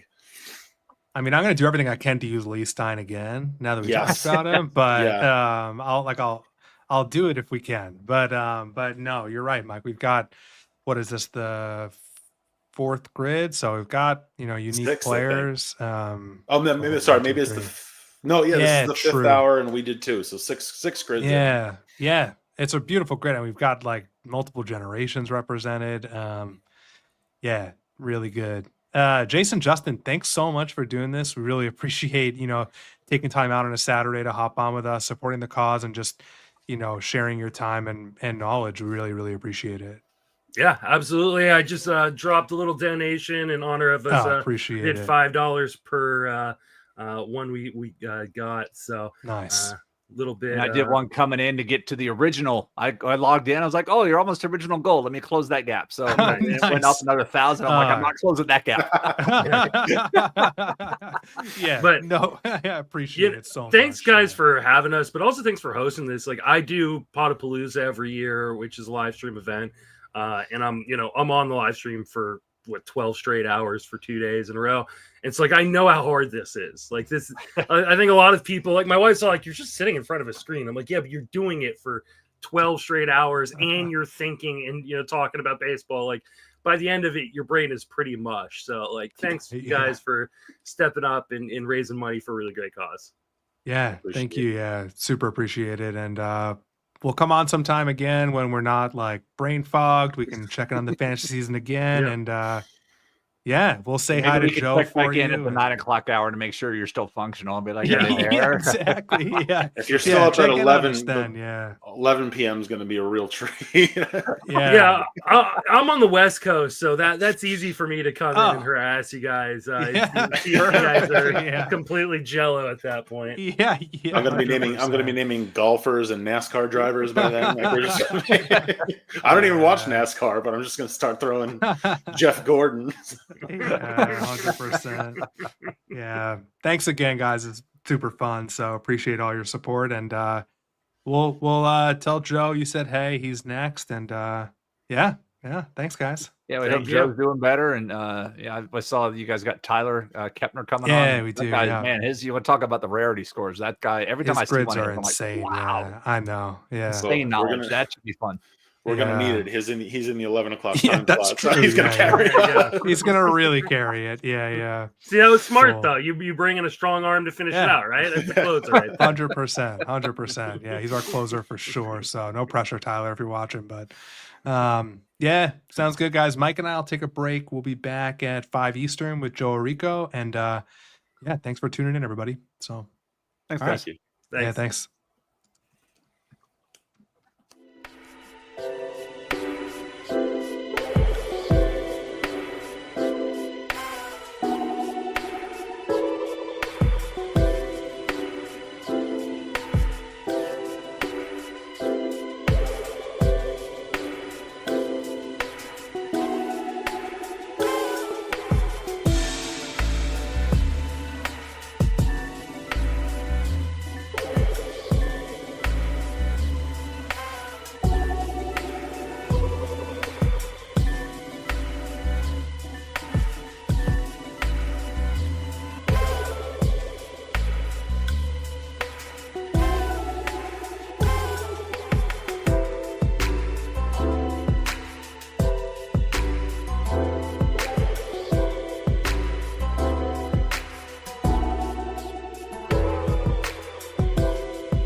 All right. We're back again. Welcome to Ordinary Effort. We're a bunch of, well, sorry, I just ate some Triscuits. It's essential at this hour, man. It's essential. Yeah. Let me try that again. Welcome back to Ordinary Effort, where a bunch of random fans get some random baseball players and try not to biff the grid. We are right in the middle of our Grid for a Cure ALS Immaculate Gridathon. And we're going back to our first ever guest for this hour. Yeah, Joe, you're in like you're an exclusive three-peat club now. Like this is your third time on the program, man. Like you're pretty much part owner at this point. So thanks for coming back.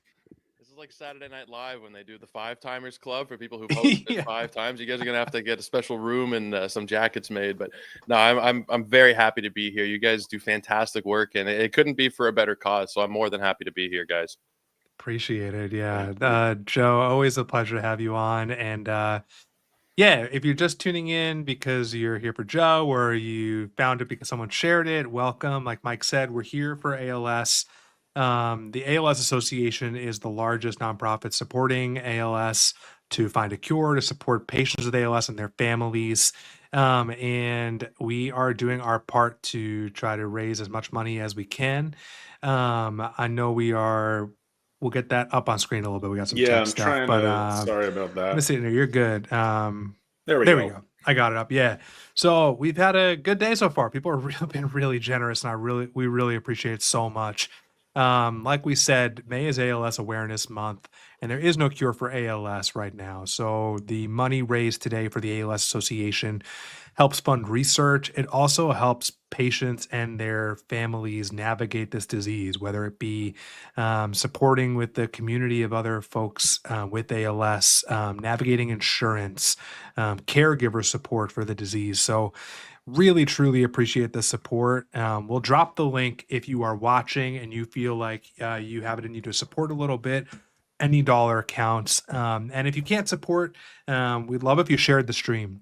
Text your friends that we're on live till midnight. Repost it on Instagram or Blue Sky, wherever you are. The more people who know about ALS, the better. It brings us that much closer to a cure. I think that's the housekeeping at the top. But Joe, we just had your friends on from Sleeper and the Bust, who mentioned you're on the IL. How are you feeling, man? Are you okay? Or I can't seem to get off of the damn IL recently. I had a kidney stone at the beginning of the month, and then I tore a ligament in my ankle over the weekend, and I've also been sick. I thought it was COVID, but I'm not sure if it actually is COVID. So there's just a lot. I'm essentially like Royce Lewis at this point. You cannot draft me. There's just no point in drafting me. I'm going to be on the injured list most of the season, so I'm on the do not draft list at this point for sure. Hey, man, we hope you feel better. Hope things get better soon. That is no fun. Man, Royce Lewis, that one that cuts, man. That hits. It's just like what I feel like you've got the potential like Royce. I mean, just got to stay on the field, man. Like, oh man.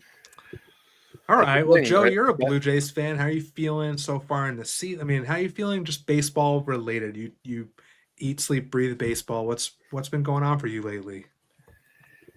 With the Blue Jays, this is kind of what I expected coming into play today. They were, I believe, was it one game over 500, 29 and 28. So it's about what I expected. It's not going to be a team that sets any records one way or another. The kids would call them mid. I saw somebody the other day post FanGraphs projected rankings or rest of season standings, and the Blue Jays were the only team projected to go 81 and 81, which feels kind of perfect for this team. There's no big expectations there. I don't think they're going to make the playoffs this year. In terms of baseball as a whole, it's been a good, fun season, fantasy-wise for sure. I got a ton of teams, and this is the most I ever stretched myself out to 21 different teams, which I will not be doing again. Never again, boys. Never again. Oh my gosh. It's just too much. And it gets to a point where you're happy about a guy hitting a home run. Cause let's say I got a guy on 7 teams and I got 7 home runs there. But then there's the 14 other teams where I don't have that guy. So it just makes it very hard. It's a zero-sum game essentially at that point. So I'm a little bit overextended, but I'm having some success in my leagues this year. So it's been a fun ride, boys. How about you? How are you guys doing in your leagues this season? Oof. I mean, I'm off to a horrible start. I'll say that. And then I can just put it over to Mike. I scaled down to the opposite of you. I've been running a family league for a while that started with just like my mom, dad, brother, a couple friends. Nice. It's now expanded to like a 12-team league, and I've won the championship there twice, and I won last year, and I'm like 0-7 right now. I'm just like absolutely miserable. I just can't. I'll be honest, I can't find the time to log in enough. It's a manager problem. Not even gonna rag on the guys on my squad. It's just a me problem. My dad called me the other day and was like, "You might squeak out a win this week," and I was like, "I haven't been in the app once. Like, I can't even." We're trying to buy a house. My wife and I were hosting this, so I probably should have bailed on the league a little bit, but I'm running it for my family too, so there's a little bit of that. So, look, I still enjoy it. It's a good way to still keep in touch with players in the game in addition to what we do on the pod, but I'm probably the wrong person to ask about fantasy. Mike, how's your team doing? It's doing okay. It's I don't want to get ahead of myself and say I feel good. I don't think I ever feel good about my fantasy team. But they're performing. I've had a couple guys who I thought were going to break out, haven't broken out yet. A couple guys who are coming through that I didn't expect.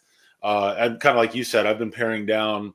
I used to be not 21 teams, but I used to have like 8 teams. I would have 2 different Yahoo accounts in college, and I would do max out 4 and 4 there. I'm down to just the one. I have my hands full running a 16-team league. This is our 13th year, but feeling okay about how my team's doing so far. A couple injuries, but I mean that's the name of the game. Yeah, it is. Joe, before we hop into the grid, what are you writing lately? Like, are there guys you're on right now or trends you're seeing kind of in fantasy thus far this season? What's on your mind? Well, I do a lot of different things. I'm all over the place. The main writing that I do is at FTN, where I do a weekly article, breaking down the waiver wire, highlighting. Usually it's 7 or 8 hitters, 7 or 8 pitchers at the beginning of the week, and then my colleague Adam Young writes the weekend version for people who will set their lineups. Because if you play in the NFBC, there's a Monday to Thursday lineup setting, and then there's Friday through the weekend. So we kind of take turns on that article. I do some writing for Patreon as well, but a lot of the stuff that I do these days, it's funny. I used to be really heavily into the content creation. I was doing podcasts every single day, and I was tweeting up a storm. And now a lot of what I do is behind the scenes at Fantasy Pros. A lot of it is podcast production. That's mostly what I do during the working hours of the day is editing and producing podcasts at Fantasy Pros, hosting here and there as well. I do a Discord show on Mondays, and then the Sleeper and the Bust, which if you'd been listening recently, you wouldn't even know I was a co-host because I've had to miss so many episodes. But at least once a week, you hear me on there with Paul Spohr and the guys that, you just heard before, Justin Mason. I don't get to record with Jason because he does the weekend shows, but we'll eventually get together we've done pods together in the past. We just don't usually do Sleeper and the Bust together. Nice. Yeah, you're busy, man. You're like, you've got a ton of stuff. Oversaturated for sure. I don't know how you do the 21 teams. I mean, I'm just like, wow. I have so many questions. How do you? I don't know either. I don't know. Some of them I don't have to manage. Some of them were just like you draft, and there was 8 or 9 of them. They were called gladiators, where you just draft your team. You draft 23 players in the starting lineup, and then if you get injuries, tough noogies. Those guys are staying in your lineup. There's no changes you can make.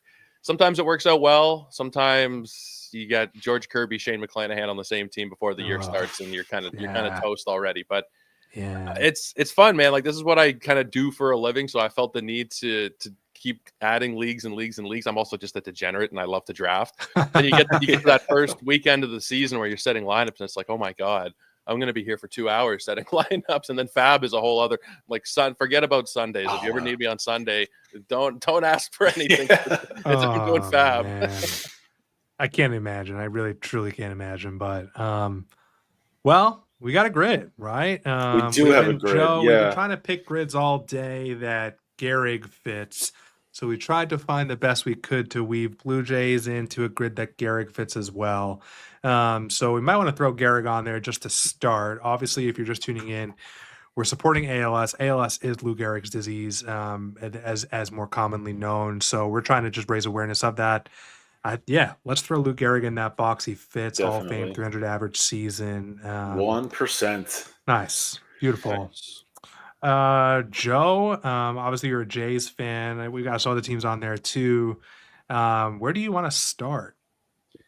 I usually tend to start with the Blue Jays, and I got such a degenerate name that popped into my head at first, but I guess that's just the point of things. But I mean, you guys, I was watching a little bit earlier with when you guys had Justin and Jason on, and some of these names you guys are coming up with. This might not be as obscure, but Eric Hinsky was the first name that popped into my head. Yeah. Former Blue Jay Rookie of the Year. He spent time with the Braves. He spent time in Pittsburgh as well, I think. But I guess hypothetically, I guess could do a Pittsburgh, Atlanta, Eric Hinsky, Toronto, Atlanta. That was kind of where my brain initially went to. Former Rookie of the Year, I believe 2003 or 2004 with the Blue Jays. Yeah. My head thinks of him as a Blue Jay most. So, but I don't know if that's fair or not. But if we want to throw Hinsky, I almost wonder about that Pittsburgh Atlanta box. But Mike, what do you think? Well, Pittsburgh Atlanta, you've got Mark Melanson, so we've got that in the back pocket if we need it. I mean, Hinsky, I definitely think of as a Blue Jay. Didn't Yunel Escobar, wasn't he part of like that mass? Do you remember the terms of the trade? It was like a 9-player deal or something insane. I want to say that was the Aaron Hill trade. I want to say it was Atlanta, Toronto, Arizona did a 3-team trade. But I could be getting the details wrong, but I think Kelly Johnson was involved in that trade as well. Yunel Escobar, John McDonald, maybe Shelby Miller, maybe not. Maybe I'm getting my trades mixed up there, but I think it was a 3-team trade with Escobar. Okay, yeah, I have to look that up, but I just remember that was like a big trade at the time. Who do you think? I mean, I'm trying to think of other names that fit here. R.A. Dickey pitched for the Braves. Yeah, that's true.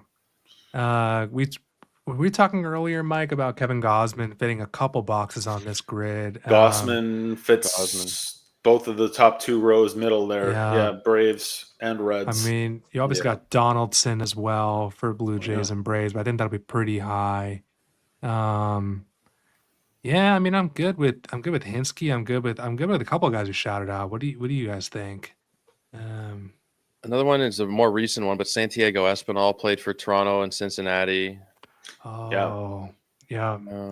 It's also Drury. I think Brandon. Mike and I were talking about Brandon that Drury. too. For the Hall of Fame box, do they have to go in wearing that hat, or they just had to have played at some point? They just had to have played for them. Okay. Yeah, that opens up our options. That opens exactly would have just been Alomar. That would have been the only one. Yeah. I still worry about that Pirates one. I'm just not a Pirates aficionado by any means. But no, I don't know if anybody is anymore. yeah, certainly not the owner. But no. Why don't we throw one of the Blue Jays boxes? I like Espinal for the middle, or what do you think, Joe? I'll let you pick. Espinal would have to go for Cincy. I just wonder, because it's more recent, if people would be more inclined to use that one. I can't imagine he'd be overly popular, but I do want to stick in like that 1%, below 1% type of range if we can. Yeah, it's fair. Yeah. What do you think, Mike? I mean, would Drury be lower than Espinal just because less recent? Although, I mean, it was only a couple of years ago Drury was on the Reds, and he was, if I'm not mistaken, he had a really good first half a couple of years ago, and then he got traded to the Padres and totally fell off. So maybe he won't be as low as I'd like him to be. I'm just trying to think of like who else. Other Blue Jays and Reds players over the years. I'm trying to I feel like there's got to be a ton of like 80s guys, and that's just not the bank of knowledge in my brain. But Edwin Encarnacion. Oh, yeah. But he's going to be popular probably. Yeah, I would think so. And I think he also played for the Braves at one point, Encarnacion, if I'm not mistaken. Although I might be right. He bounced around a little at the end there. I think he might have spent the year in Atlanta. Who else we got? Toronto, Cincinnati.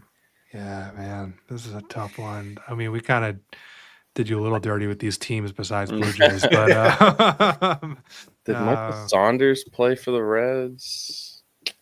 That's a good question. I don't know if he did or not. Seattle and Toronto for sure. Yeah.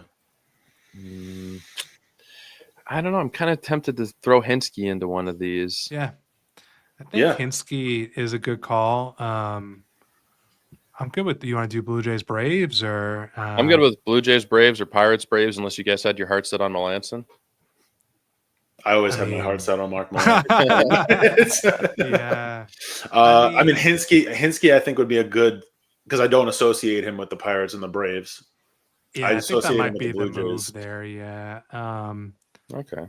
I think that's where he's most rare if I had to guess. 0.2% hidden gem. There we go. Nice. All right, we'll take it. Nice.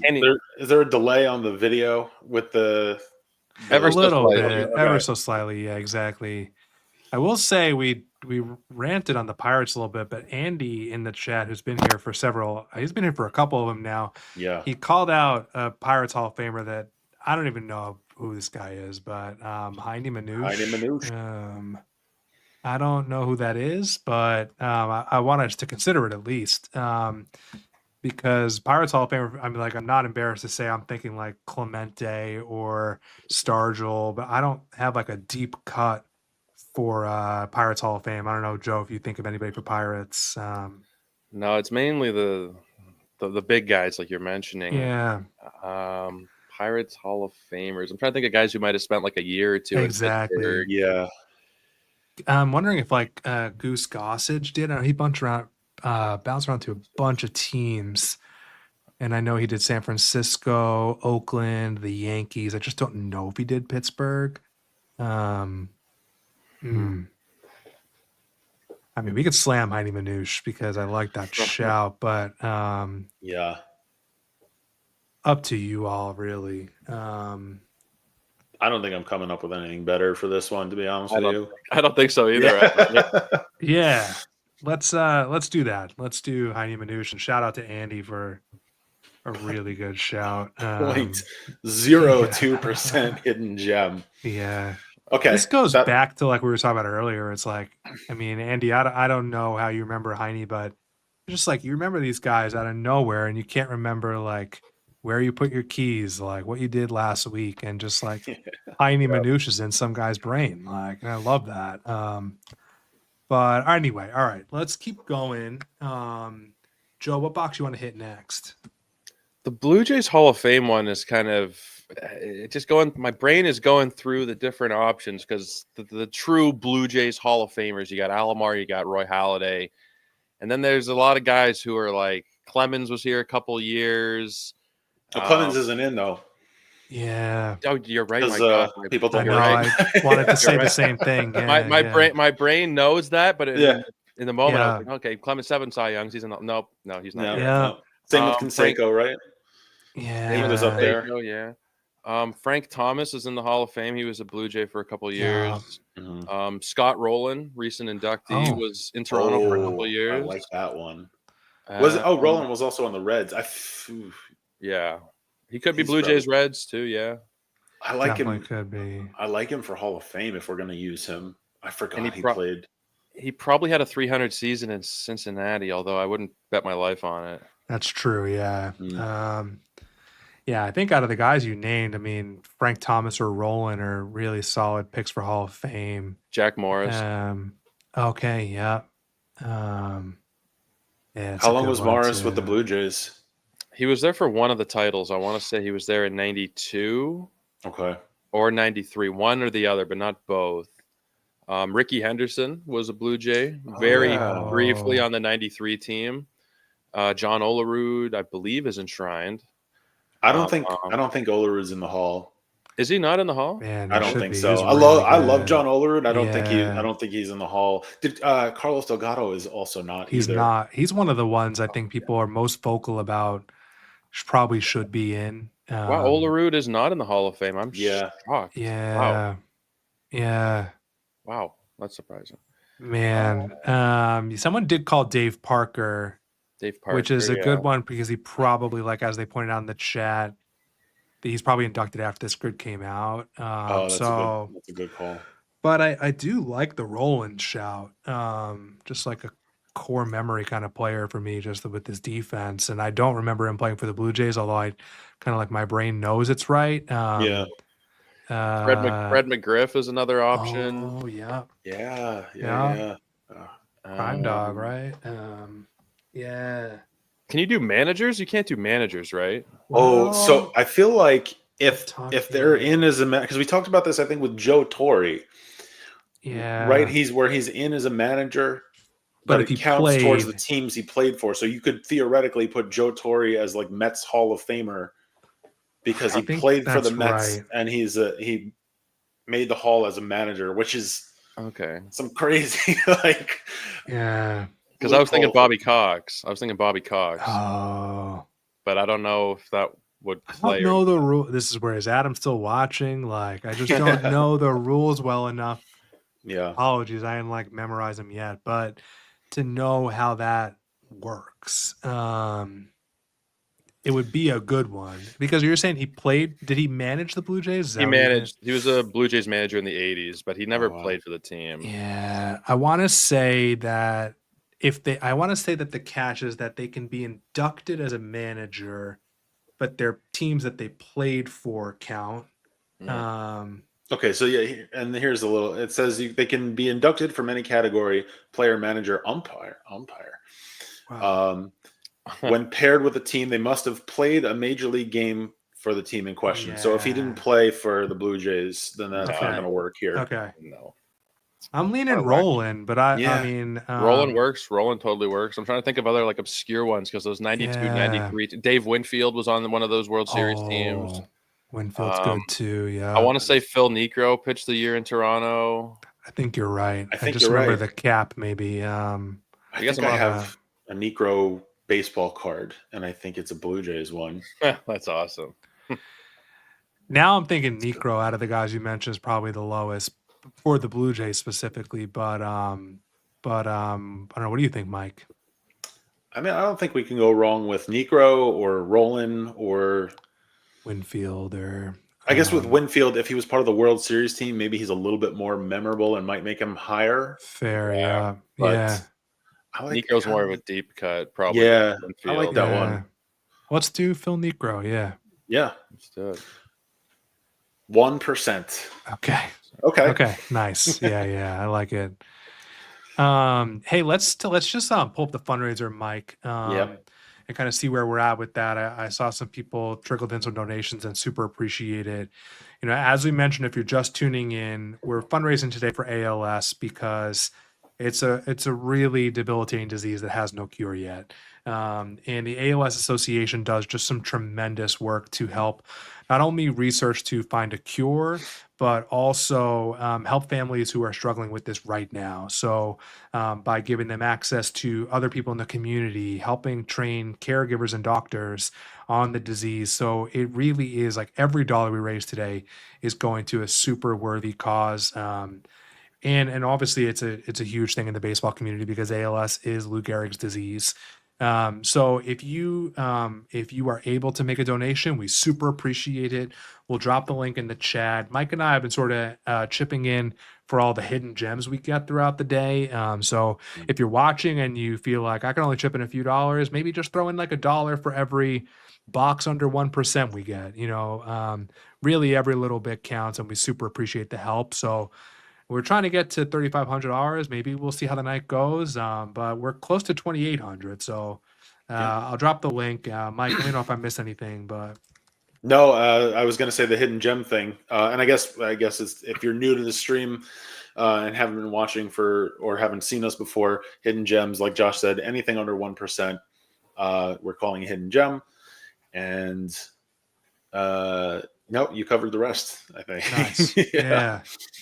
Yeah, appreciate everybody supporting so far too. And I think we've said it, but we'll keep saying it. A huge shout out to Sports Reference for getting things started, donating $1,000 to the cause, and just like an incredible gift, incredible support for a really obviously worthy cause, and just great people who have supported us a ton too. So really appreciate it. Let's get back to the grid a little bit.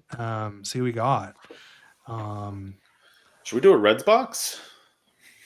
Kind of been avoiding it, huh? Probably, Yeah.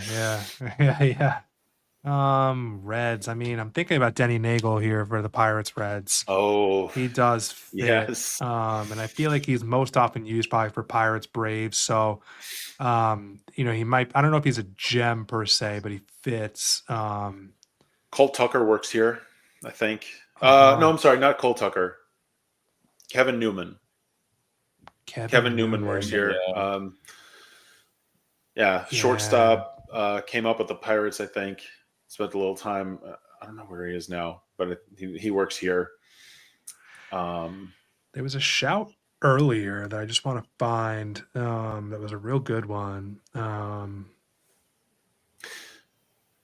Ted Savage played for every NL Central team, I suppose, is what Gray is saying.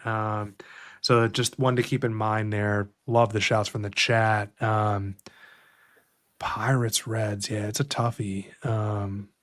Two teams who really just need to care a little bit more about the product in the field. I mean, the Reds, they hired Francona. They've got a young core you should be excited about. But yeah, Mike, what do you think? I like the Ted Savage call. I don't know who that is. Not that should be a surprise at this point, but someone shouted Reggie Sanders, which is just like obviously like in the news these days shout too. But yeah, I'm kind of with you. And Gray for watching for a bit, appreciate it. I like the Ted Savage shot for sure. I'm good with that. We can maybe knock out a Blue Jays box. 0.1% for Ted Savage, hidden gem. Nice. Yeah, good shout. Yeah. Wow. All right, Joe, you want to knock out another one of these Blue Jays boxes? Maybe Blue Jays Braves, Blue Jays Reds, or Blue Jays and Braves. Well, you said Gosman earlier. Yeah. We also said both of these, right? Or we also said Cabrera. Oh, that's right, Melky. Oh, yeah, that was a good one. We said Dickey. Batista played for both. Yeah. Donaldson. When did Batista play for the Braves? Right at the end. I want to say it was his last year or maybe his second to last year. I mean, Batista fits probably on a lot of boxes because he really bounced around at the beginning and at the end. The Mets, the Pirates, Phillies. He bounced around. Edwin Jackson also fits on just about every box. You guys probably know that already. Yeah. Who else? Emilio Bonifacio. Ooh. We mentioned Escobar already. Kelly Johnson. Bonifacio, yeah. I like Bonifacio too. Yeah. I want to say BJ Upton played for both. Yeah. He changed his name to something else. To Melvin Upton. Melvin Upton. That's what it was. Dickey. Kevin Pillar, I think, works here. Pillar would work there. He does, Pillar would work, man. There's so many different random names running through my head, like Lyle Overbay and Alex Rios. Somebody said in the chat, I think Rios played for the Braves. Jays, Royals for sure. Braves sounds vaguely familiar. White Sox for him. I believe MLB Network's Mark DeRosa played for both the Blue Jays and the Braves. That's a good one too. Yeah. I don't think we've ever thrown DeRosa on the grid. I don't think so either. Not advocating that we have to, but someone shouted Wells. I was thinking about that for the center box as well. That's a good one. Because someone shouted Wells earlier, and I was thinking about Blue Jays, Reds, David Wells. But we got a lot of names for this Blue Jays Braves box. I don't know if we want to narrow it down. I think a lot of those guys are going to do the job as far as getting a gem. I really like the Bonifacio shout. Same. Yeah, I'm kind of leaning that way. I don't know if you're good with that, Joe, or are you? I'm good with that. Yeah. Somebody in the chat said Ernie Witt as well. Ernie Witt is a throwback. Bonifacio, just one of those weird ones that I only know he played for them because I was a Blue Jay fan at that time. Yeah. Not to add more names to the mix, but Otis Nixon, I think, works here too. Yeah. Troy Gloss, that somebody said him in the chat. Yeah, that's why it's in my head. Yeah. Oh, yeah. He had a pinch hit last night for the Savannah Bananas. I saw that coming across the timeline. Really? Yeah. Oh man, what a wild. Yeah, They sold out Angel those crowds. Stadium. Yeah. They sold out Angel Stadium, which probably hasn't been done in a while. They sold out like a football stadium a few weeks ago. It had like 70,000 people. Like, it's just wild. Like, I mean, we tried to put in for the lottery over here, just as a side note, and we didn't get them. And then people were selling their tickets for like hundreds of bucks. And I'm like, man, it's great, but holy moly, like, it's definitely taking people by storm. But anyway, Rico Cardi. Yeah, I like Bonifacio. I'm laughing at the Rico Cardi shucks. I feel like someone mentioned before, and there was like a fight. The fight like maybe like punched someone in the dugout, or I think it was Hank Aaron, and it yeah, might have I been think on the it was like a plane. really yeah. You're right. But let's throw Bonifacio. Someone if they know the Rico Cardi story. Good shout for Rico Cardi too. 0.3% hidden nice. gem. Yeah, I thought that one was good. Yeah, nice. Beautiful. All right. We talked about Wells in that center box. Maybe we should save a Blue Jays box, knock out one of the 300 average. I did see it in the chat a little bit earlier. Jeff Keppinger for Reds 300. Wow. Which I remember Keppinger was a Met, and I did not know he hit 300 for the Reds. I feel like that's a good one. I mean, obviously you've got like the Larkins, and Johnny Bench, Morgan. Pete Rose, Joe Morgan, right, like the big red machine guys. Yeah. No, that's a good one. I was wondering if there was just because the Reds are such an old franchise, if there's just some like old time player hitting 300 was just like easy, you know. Did old Haas Radbourne? I was thinking about that, but I just don't know. Someone mentioned Sean Casey. That is a good shout. That is a good one. Sean Casey is a good one. Former Yankees hitting coach for a brief minute. Yeah. Yeah, I mean, someone smarter than me would have some really dead ball era player. Zin is in the chat, who's just like a Sabre guy and knows a ton, so maybe he does. But I like your shout, Mike. Or was it from the chat? It wasn't mine. Yeah, it was. Where is it here? Yeah. Want to give Josh Lynn. Jeff Keppinger, yeah. Jeff Keppinger, Red. Yeah. I do like that. Yeah, we can go Keppinger for sure. Give it a go. Yeah. Wow. Oh wow, yeah. All right. Wow. Yeah. 0.002% hidden gem. I mean, that is fantastic. That is a great shout. I'm trying to look up his stats now just to know, like, was that like an anomaly or? Yes. Yeah, he had one other season. He hit 300. It was with the Rays. He had 400 plate appearances that year, so decent sample size. Okay. He had 300 for the Astros, much smaller sample size. So clearly had a decent bat. So wait, hold on. You're telling me Jeff Keppinger hit 300 for at least 3 different teams? The Reds in 2007 with 240 plate appearances. I mean, probably the most legit one was 2012 for the Rays, hit 325 over 385 plate appearances. So that might become my new favorite. It's a pretty good one. Yeah, I mean, he's a career 282 hitter. I mean, it's much better than I did. So it's pretty good. Pretty good. Why don't we we've been doing this a little bit. Why don't we take one box and throw one box to the chat maybe? I don't know, Joe, if you want to hit that Blue Jays box, and then,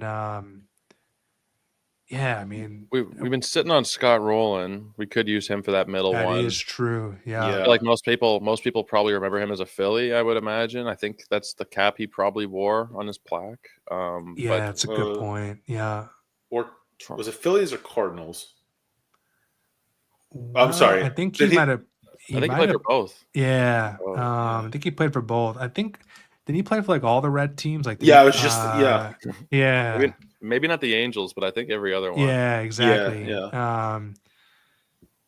Yup. Okay, so that's an option. Why do I feel like? Am I wrong that I might be way off? Griffey Senior? No, did he play for the Blue Jays or? I don't think maybe not so. Reds, but would have been right at the very beginning if he did. I could be wrong. Probably Reds, Yankees. Yeah,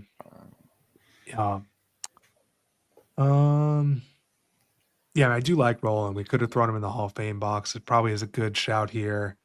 We also said Drury too. Drury, yeah. Espinal. There's got to be more. Espinal, yeah. Well, so who was because Espinal got traded to, right? That wasn't a free agent signing. That was a trade. Who did he get traded for? I want to say it was for cash. That's where my brain goes, but that I could be off on that. It's been a couple years. Okay. We mentioned David Wells too. David Wells. I don't think people associate him as much with the Reds. No, I don't. Could be a sneaky good one. He did spend a while with the Blue Jays, though. True. Yeah. He did. He had like 3 different stints in Toronto, I think. Yeah. 2 or 3 at least. Yeah. Oh. Wow. Damn this. Why am I blanking on any other options? Cincinnati and Toronto. I know that we sometimes we just go around the horn and think of positions. So Votto never played a game for the Blue Jays, right? Unfortunately, he didn't. Right. Yeah. He didn't. I'm trying to think of catchers. Maybe did Rod Barajas play for Cincinnati? Ooh. I think he might have. That's a deep cut. You guys remember Rod Barajas? I do remember. He was a Met. I do remember Rod Barajas. That's it. I don't that would remember be a who really else good he played shout. for. Yeah. I'm trying to think, starting with catcher. John Buck, I think, played for Toronto and Cincinnati. He definitely played for Toronto. You're just naming all Mets guys. He played for he played for Toronto for sure. I don't know if he played for the Reds. Who else behind the dish? Did Greg Zahn maybe suit up in Cincinnati? Did Paul Bacco ever play for the Blue Jays? I'm serious. Paul Bacco's come up. He's a few done times. a ton of teams. Orioles. God, I don't the know. one that comes to mind. Yeah, that I don't know. Oh, he would have been. He would. No, he played for the Cubs. I know he played for the Reds. Man, yeah, but we're making some traction going around the diamond. I mean, Jay Bruce didn't play for the Jays at all, did he? Yankees, Reds. Yeah. Okay. Maybe like Seattle or something, but I don't think he ever played in Toronto. Did Billy Hamilton have any time? I know Billy Hamilton kind of latched on with a number of teams after he left Cincinnati. I don't know if the Jays were one of them, though. I don't think so. I would say probably not. There's Wells. I think back to when I was a kid. I'm still stuck on catcher for some reason. Deoner Navarro. Did Deoner Navarro? Because he played in Toronto. I feel like he played in Cincinnati. There's probably a reliever we're not thinking about too. I mean, we mentioned Gaussman too, Wells, Espinal. Just to kind of recap. Does Kevin Gregg work here? I might be confusing him with somebody else. I know he was Marlins, Angels, Orioles, Cubs, and I want to say there might have been a couple more teams. I forget Kevin Gregg. I don't know enough. Yeah, with enough certainty. Aaron Loop pitched for the Blue Jays, right? Aaron Loop did pitch for the Blue Jays. Yeah, I used to really like Aaron Loop. Did he pitch for the Reds? I was trying to wonder. Yeah. That's a good question. Man, that's tough. Wow. This is a toughie. I feel like. I mean, we've got some good options to pick from, but I think we're just trying to get exact a bit. I mean, Drury. I think we used Drury on our first ever grid. For this box specifically, Drury, I would say out of the ones we've mentioned, probably Wells, Espinal, and maybe Drury are some of the ones I think are best. But I think Deoner Navarro might be really low. If you're confident about Navarro, I would say I know he played for Toronto, and I'm like 95 to 98% sure he played in Cincinnati. It's not 100% because it was like a mid-season trade. He played for the Cubs, right? At one point, Navarro also played for the Cubs. He played for the Rays. He played for Toronto. I mean, we biff. I mean, I feel like what's the worst that happens? People aren't going to quit the stream if we miss a box. I mean, I hope at least, but we got bigger stuff supporting today. But if you're 95, I mean, I'm not going to play pretty good, but I'm like 95% sure that this works. Let's try it. Let's do it. Gianna Navarro, 0.3% hidden gem. Okay. Yeah, so you got to take those risks, I think. But how is it that so many more people are taking him over, say, like one of those 0 point, like over Keppinger? Like exponentially more people know Navarro than the Keppinger box. It's crazy. Yeah. It is kind of wild how that happens. Yeah. Wow, I'm glad that worked. I was worried I was going to biff the grid for you guys. You're good. We already biffed in the morning. We did. Like right out of the gate. Right out of the gates. Let's throw this last one to the chat. I feel like there's going to be some good cuts here. But if you're watching and you want to throw one for Braves 300 average season, we'll rip on some guys while we wait for you all. But my brain goes Babe Ruth because he had that season late in his career with the Braves. You figure he would have hit 300, but I don't know. Did Greg Maddux do it? Yeah, another good option too. Or same with like Glavine or like Hampton. I feel like Hampton might be sneaky high because people know he was a good hitter. Yeah. Who's that catcher they had? They had that catcher for a while. Javi Lopez. He had that monster season. Was it late 90s, early 2000s? He hit like 45 homers and batted 340 or something. Yeah. Oh, man. Oh, I like that shout by Zinn. There's the second Billy Hamilton, the original Billy Hamilton. Mostly because I think I definitely did not know there were two Billy Hamiltons for a while. I feel like a lot of people don't know there was a Billy Hamilton in the, was it like 1800s, 1900s? Yeah, they only played 110 or so years apart. So that's definitely an option. What a funny screen grab. Like, Acuna, obviously, but Acuna is probably going to be like 40%. Massive, yeah. Chipper. The other one who I was like really high when I was a kid was Andres Galarraga. Would he have hit 300? I don't know if he was that kind of hitter, but the game was different, so it easily could have. Also, like Rafael Furcal won Rookie of the Year with the Braves. Might have put together a 300 season. Got options. I mean, I like the Billy Hamilton shout. I think that's an old timer that's bound to get us a good score. I don't think I'm going to do better than that. I was going to say like maybe David Justice, maybe. Would Sheffield have done it with the Braves? He probably did. Yeah. Wait, I could throw it back to the first hour. Did Luis Polonia hit 300 for the Braves? Because probably not. I think we shout old school Billy Hamilton to just, maybe we're the only ones, but just raise a little awareness that there's a second Billy Hamilton. There is.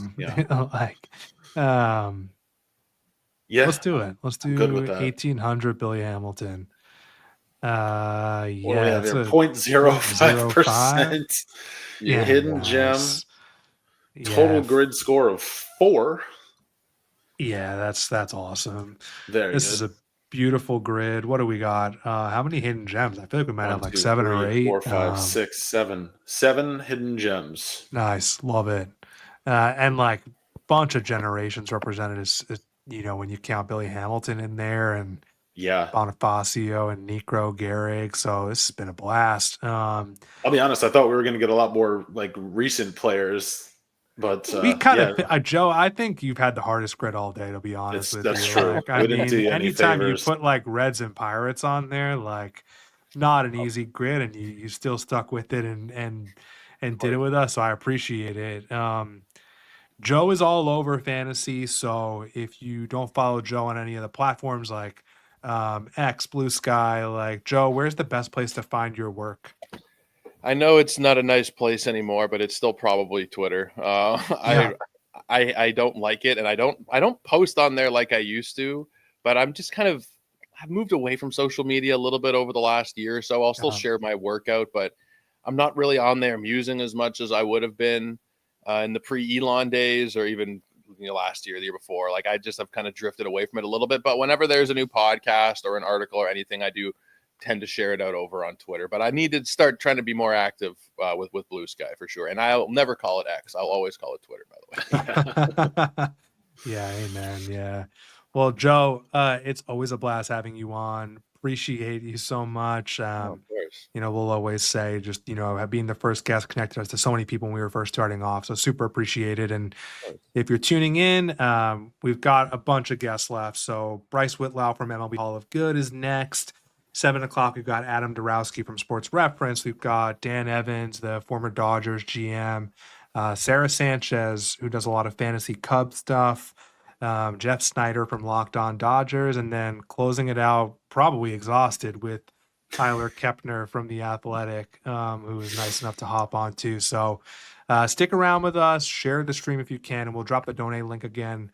We're inching towards that goal, so super appreciated. And Joe, thanks, man. Good to see you again too. Thanks, Joe. It was great to see you guys. And tell Sarah I say hi. She's a very good friend. Oh yeah, 100%. So cool. Mike and I will be back at 6 Eastern with Bryce, and yeah, we'll be back then. Take care, guys. Yeah. Thank you.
We're here. Welcome back. Welcome back to Ordinary Effort. We're a bunch of random fans, get some random baseball players, and try not to biff the grid. We are here for our Grid for a Cure ALS Immaculate Gridathon, and we are officially halfway through. We're true. I mean, I just poured a cup of tea because that last hour I was like, is this what happens? Like, lose your voice a little bit? But hey, we're here with Bryce Whitlow from Hall of Pretty Good. Bryce, this is hot off the press. My shirt came in just now, the Hall of Good swag. Like, I gotta be honest, man, it's a nice shirt. Like, it's nice. My wife designed it, actually, not me. Okay. I won't take credit for it, but thank you. Shout out to her. Yes. Yeah, it's a great shirt. I almost threw on the Red Sox hat for you, but I just couldn't bring myself to do it really. But I understand. Yeah. Okay. Well, if you don't know Bryce, he runs the MLB Hall of Good Instagram account, which has actually been going absolutely bonkers on Instagram. We'll talk about it a little bit. We'll catch up with you, Bryce. But if you're just tuning in, we're Mike and Josh. We host Ordinary Effort, as Mike said. We're here today because we're raising money for ALS. ALS is like a really debilitating disease that has no cure as of today. It's really near and dear to the baseball community because it is what took Lou Gehrig's life. It's Lou Gehrig's disease. The ALS Association is the largest nonprofit supporting ALS. They do so by researching for a cure, supporting families with patients with ALS, linking them to really important resources. So we have just had so many generous people all day chipping in. We upped our goal because we're up to a little over $2,700 raised, and we've got 6 hours. We're hoping to climb our way to 3,500. So if you're just watching and you don't feel like you've got a ton of money to chip in, totally understand. Every little bit counts. So we've been chipping in for sort of like a hidden gem. We'll talk about that in a little bit, but any dollar you have really counts. Or go help us share this with your friends. Text your friends that the stream is going on. We'll be on till midnight. We've got some great guests. But yeah, I'll drop the link in the chat. Mike, what else you want to add to it? I think we're getting this the housekeeping stuff down to us. We've had 7 runs on it, right? Yeah. So I mean, I apologize for anyone I don't think anyone's watched the whole thing. If you have, shout out. But yeah, this will be a lot of fun. Bryce, how are things? I can't complain, man. I'm back visiting family in New Hampshire after moving to Virginia. It's very rainy here today, but glad to be here. Thanks for having me. Of course. Let's Bryce, so much has happened for you since we last were on the show. Like, want to just for those who don't know your channel, just kind of catch up. Your Instagram's kind of exploded. You're starting to induct people into the Hall of Good. Like, for those who don't know you at all or know what you do, maybe just give us a little insight. Yeah, so I mean, I started my Instagram page I kind of got tired of the way modern sports media, was going about. I can't stand ESPN these days. It's so much LeBron, Dallas Cowboys coverage. There's no baseball coverage really, unless Shohei does something special. And with all due respect to him, I mean, he's phenomenal. But I think we needed to have a spot for other guys to be talked about. And that's kind of what I wanted to do when I created the Hall of Good. And so, we have 2 elections a week where we try and induct players into a Hall of Good, that deserve to be recognized for being pretty good ball players throughout their whole career. And so that's kind of what I've been doing with it lately. Yeah, I love it. I think, Bryce, what I love the most is that you have a lot of fun with it and you mix in humor, but at the same time, you're doing what you said, right? You're recognizing these players who deserve to be recognized for being really good at what they did at a really hard thing to do, play a professional sport. I mean, and you've had some, so I mean, maybe we can recap, we've got some inductees, right? Who's in the hall as of today? Yes, so we have 7 inductees currently. Okay. We have Steve Cishek, Mark Reynolds, Josh Reddick, Ricky Weeks, Carlos Pena, Jackie Bradley Jr., JBJ, and then yesterday we had Kurt Suzuki get voted in. So that's where we stand right now. That's a good group. That is a really good group. Yeah, I love it.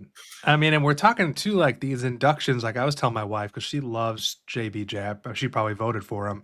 You're getting a lot of votes on this. People are really taking to this. How much is JBJ still the record holder for votes, or? He was at 16,700 something, I believe.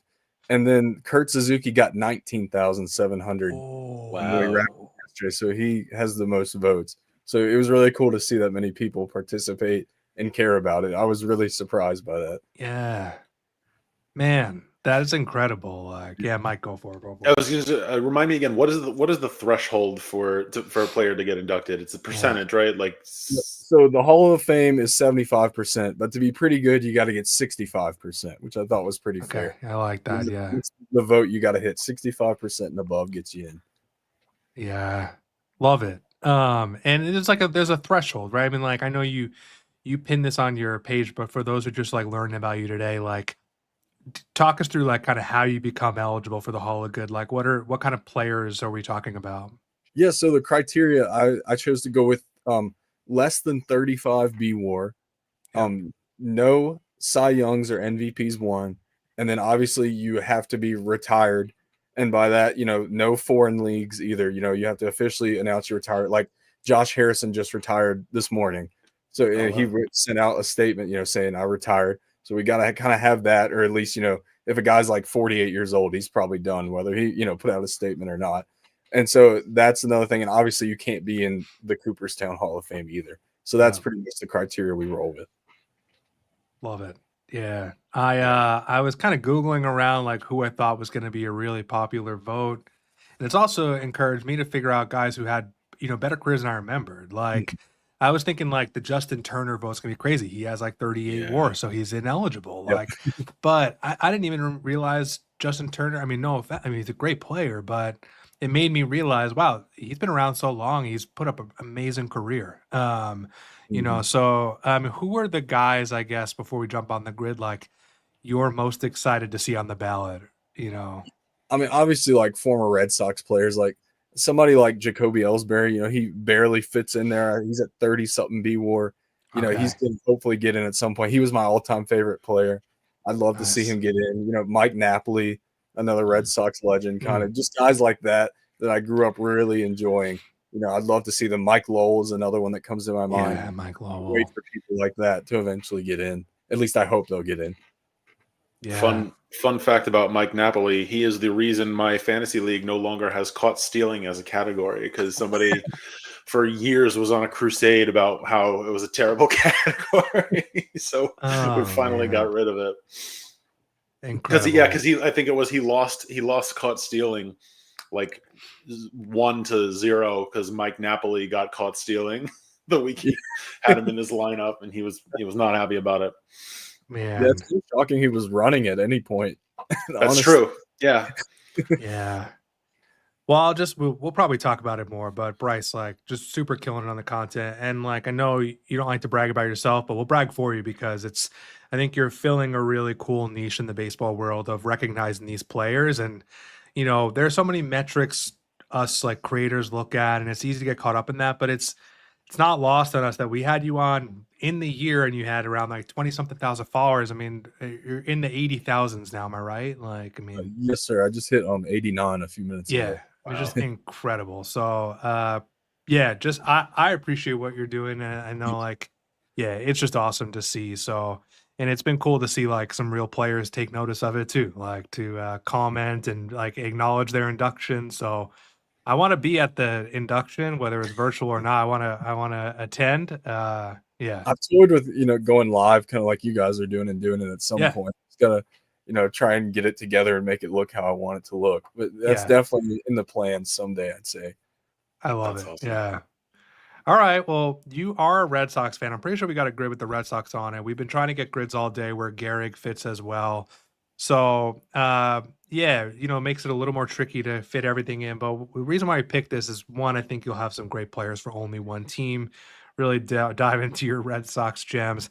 And, feels fitting to get the Hall of Fame on there with Hall of Good. So we'll see what we can do. But again, if you're just tuning in, we're here with Bryce from Hall of Pretty Good. We are raising money for ALS. So appreciate everybody who's supported so far. We've got a great back half of the day until midnight. So, Bryce, we'll let you kind of pick the first box. Where do you want to start?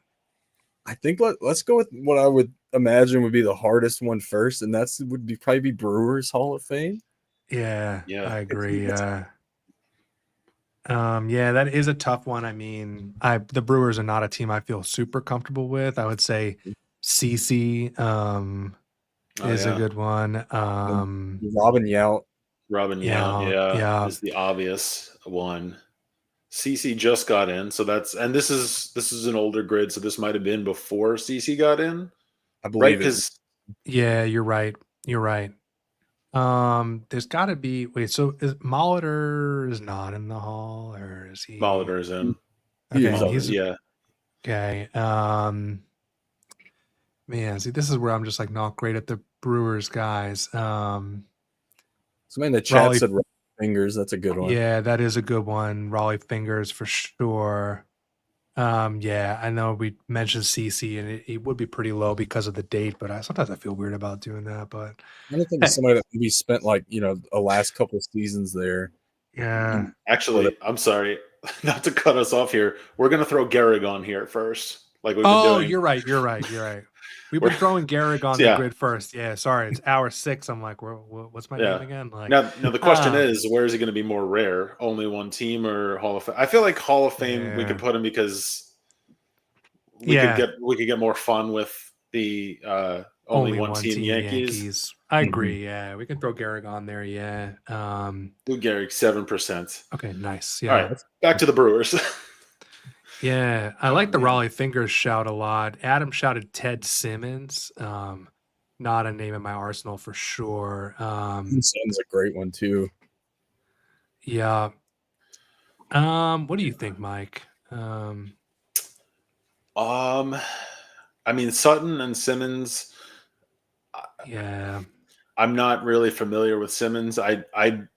Not that I'm that familiar with Don Sutton, but I recognize the name at least. So it's a good one. Yeah. I would probably say Simmons just because.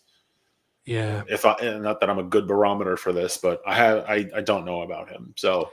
No, I think it's probably the rarest one we've thrown around here. Yeah, let's go Simmons. Yeah, thanks for the shout, Adam. Ted Simmons, 3%. 3%. Nice. All right. Okay. All right.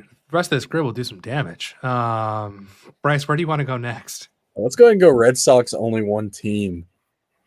Yeah. You guys might have some guys here, Bryce. You can lead it. I mean, I want to say Lars because you threw that off, but we can probably get someone different.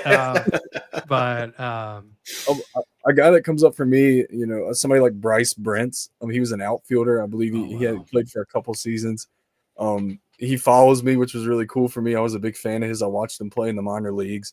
Nice. He had some minor league time with Pittsburgh, but I'm 99% sure he never played with them. And then another name, Moro Gomez. He was a first baseman during the 2012 season. He had a pretty decent stint there, but that was his only season he ever played in. Never got another shot anywhere else. And so, Moro Gomez, 2012 legend on that awful Red Sox team. So those are a couple names that come to my mind. Yeah, I find it amazing. Just this is what makes the grid so good too. Is like I know Adam's on next for us, and he's a Red Sox fan.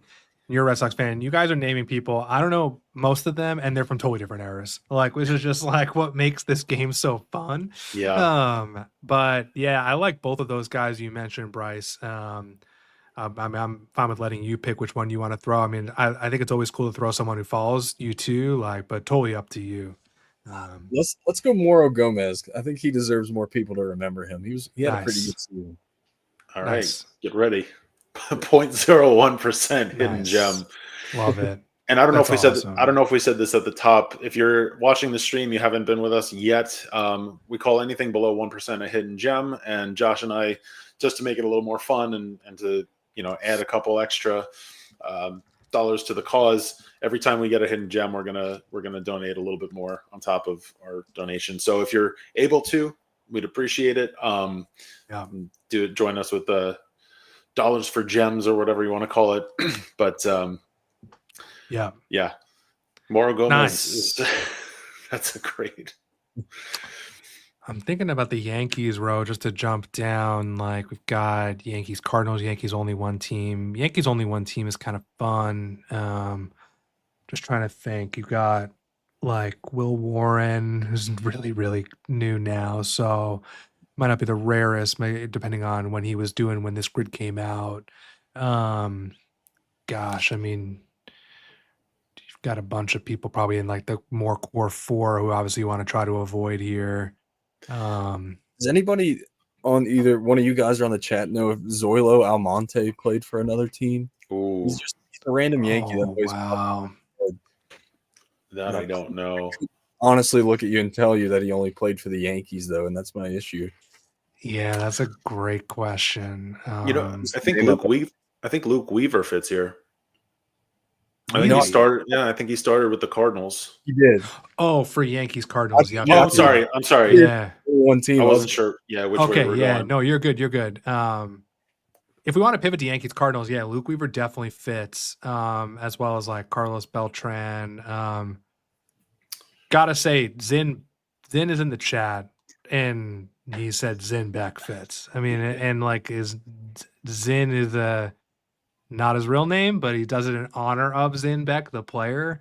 And he's one of our OG Discord guys, super involved with Saber. So I wouldn't mind throwing Zin Beck on the grid, but there's definitely options here for Yankees Cardinals. So I mean, you got Harrison Bader, Sonny Gray, Andrew Miller. Andrew Miller popped into my head instantly. Yeah, Miller. Sonny Gray. Sonny Gray. Giovanni Gallegos, I think, might fit here. I think we've talked about this. We weren't sure if he pitched for the Yankees. I don't know if he did. Lance Lynn fits. That's right, Lance Lynn. Did Pete Kozma have a stint on the Yankees? He did. Yeah, we actually used Pete Kozma earlier. Yeah. Did he play? I mean, I guess he played for the Cardinals. I can't remember.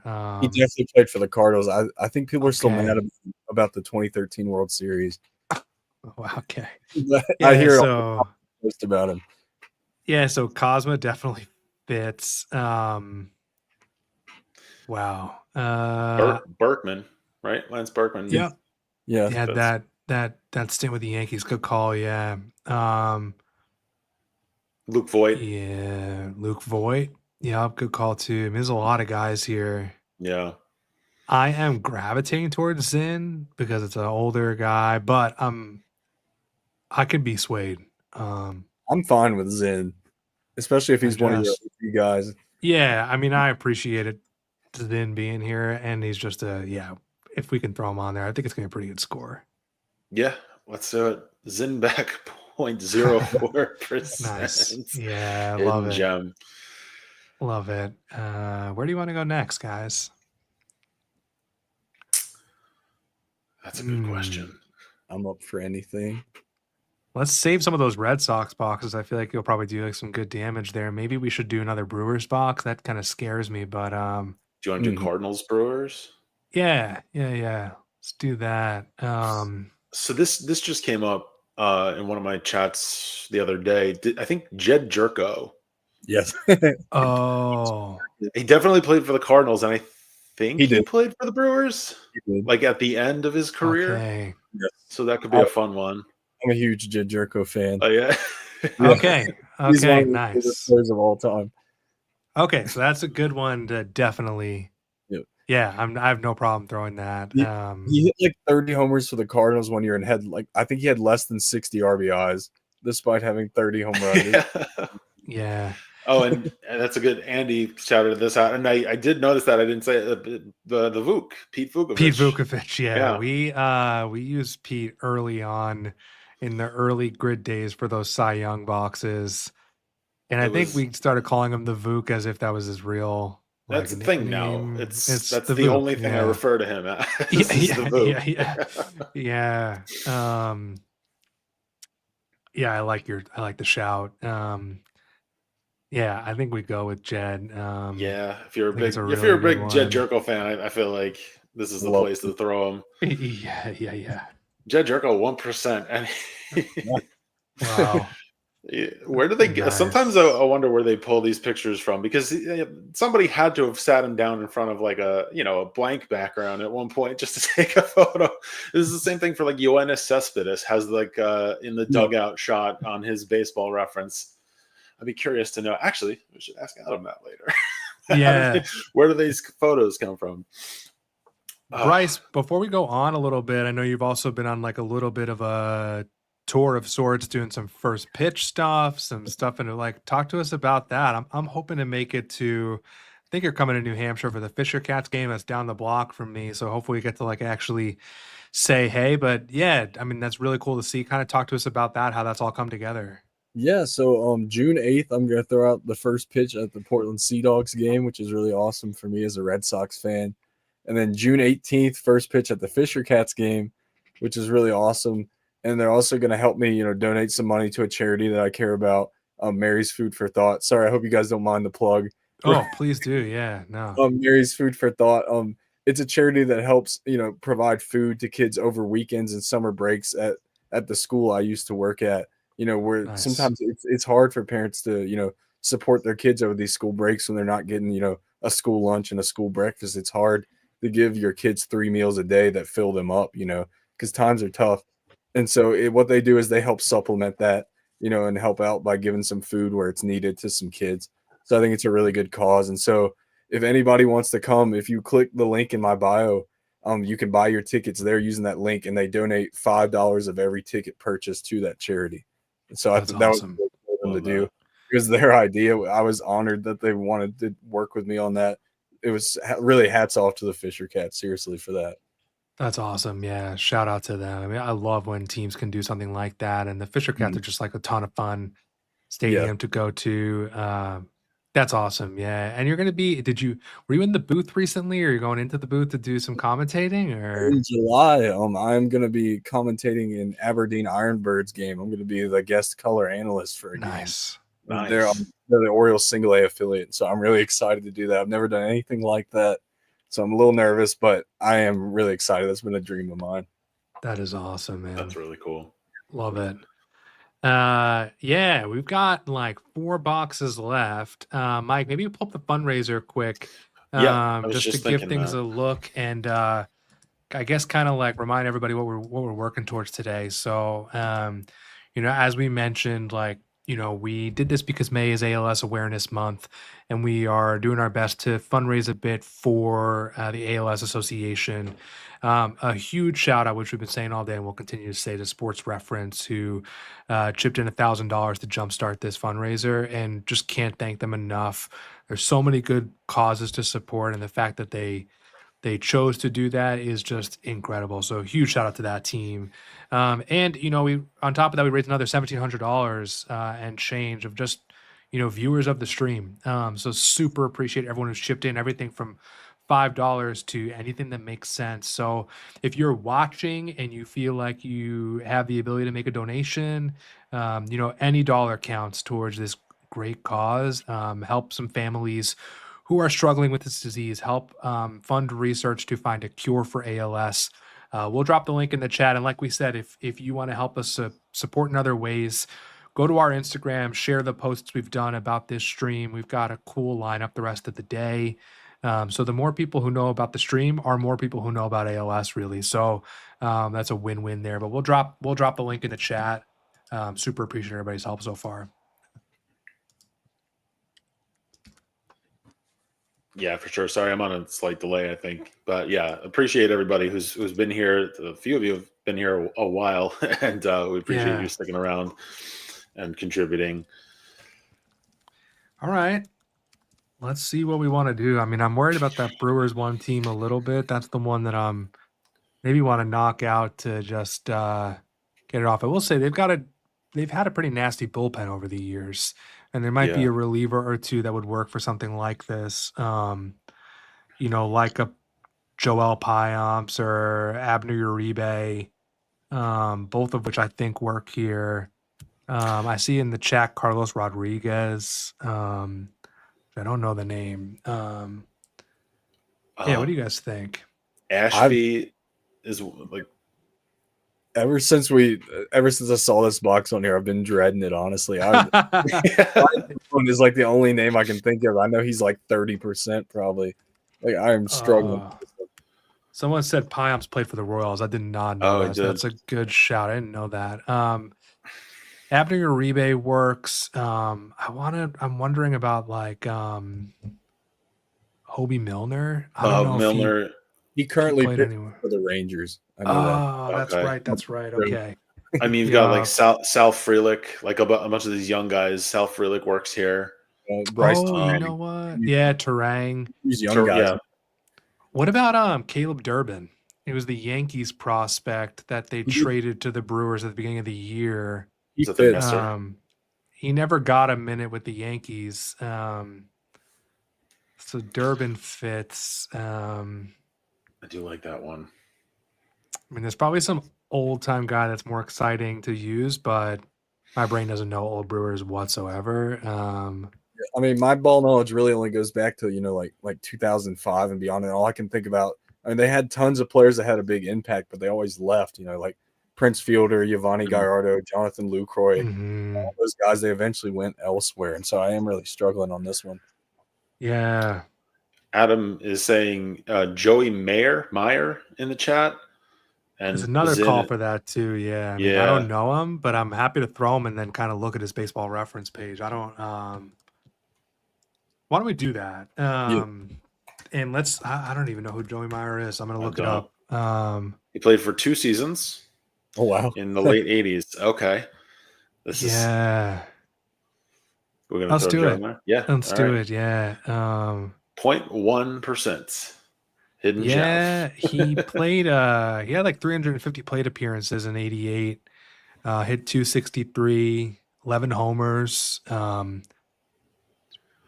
Pretty good. Yeah. I guess a DH first baseman. Say again, Bryce? Evidently, Matt says longest home run in pro history. Oh. Hit a minor league home run like 600 feet in Denver. Wow, I did not know that. Wasn't there a story about Ron Kittle hitting like a absolute bomb in the minors also? Yeah. There's also a Saber bio for Joey. I'm going to drop that because it's very interesting. And I guess he's also in the 88 Top Series. Oh, yeah. I wonder if the 88 guys have done that as an episode yet, but he was in that one of those cards that was a Future Stars. So he had that like cool distinction on his card. I just dropped the Saber bio. Man, and I'm looking up now. Yeah, there's a 582 foot home run from Joey Meyer. I'm afraid to show it for copyright and get our whole stream taken down, but go Google it later. Yeah. Joey Meyer. I don't know who owns the rights to that. This is a delicate YouTube stream here, but wow, that's awesome. Cool. Learned a new guy today. All right, where do we want to go next? That's a great question. I feel like let's go ahead and knock out Yankees only one team. Yeah. That's a good idea. Yeah. So we did throw a couple names before. You were asking about what was the player you asked about? Zoilo Almonte was Almonte, right? Yeah, so let me think. Because I feel like he would do great. Yeah. I'm just not sure. And if we're talking relievers, like does Marinaccio I think he's only been a Yankee, right? Did he go somewhere else after the Yankees DFA'd him, or has he just been done? That's a good question. I feel like I always felt bad for him. He had like really filthy stuff, and then they just kept like he had so many options. They were doing the AAA majors to him. Yeah. The other one I'm thinking about. Well, it's sort of like a little bit of a hack because I think when this grid came out, but JC Escara, the guy who just came up, who was the Uber driver, who now is on the Yankees, he fits here. And let's see who else. Derek Jeter. Oh yeah. I heard he was a pretty good player. Gonna be really rare, yeah. Yeah. Trying to think of like a reliever who came up, or maybe like a bullpen arm that came up from the minors recently. Yeah, same. I mean, Will Warren, I mentioned.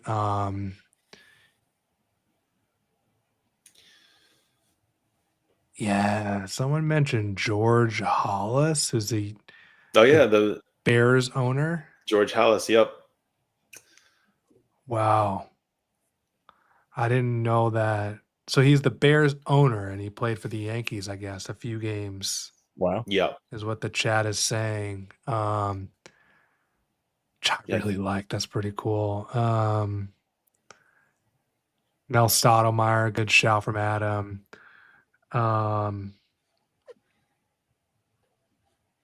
Yeah. Must think Elston Howard, catcher for the Yankees. I think he only played for the Yankees. For that matter, Thurman Munson. Yeah. Would be as well. I mean, you've got a lot of those, like Rizzuto, right? Was only a Yankee. Yeah. And I think so, yeah. There's tons of players. Yeah. Yeah.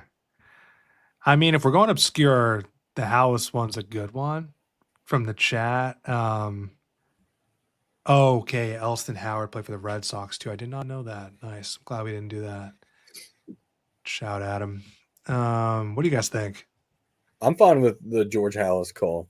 I think it's a good one. Yeah. Wasn't there another guy who was like a multi-sport guy, was like a coach for basketball, maybe, who Danny Ainge. Danny Ainge, thank you. Yeah. Had a baseball career, yep.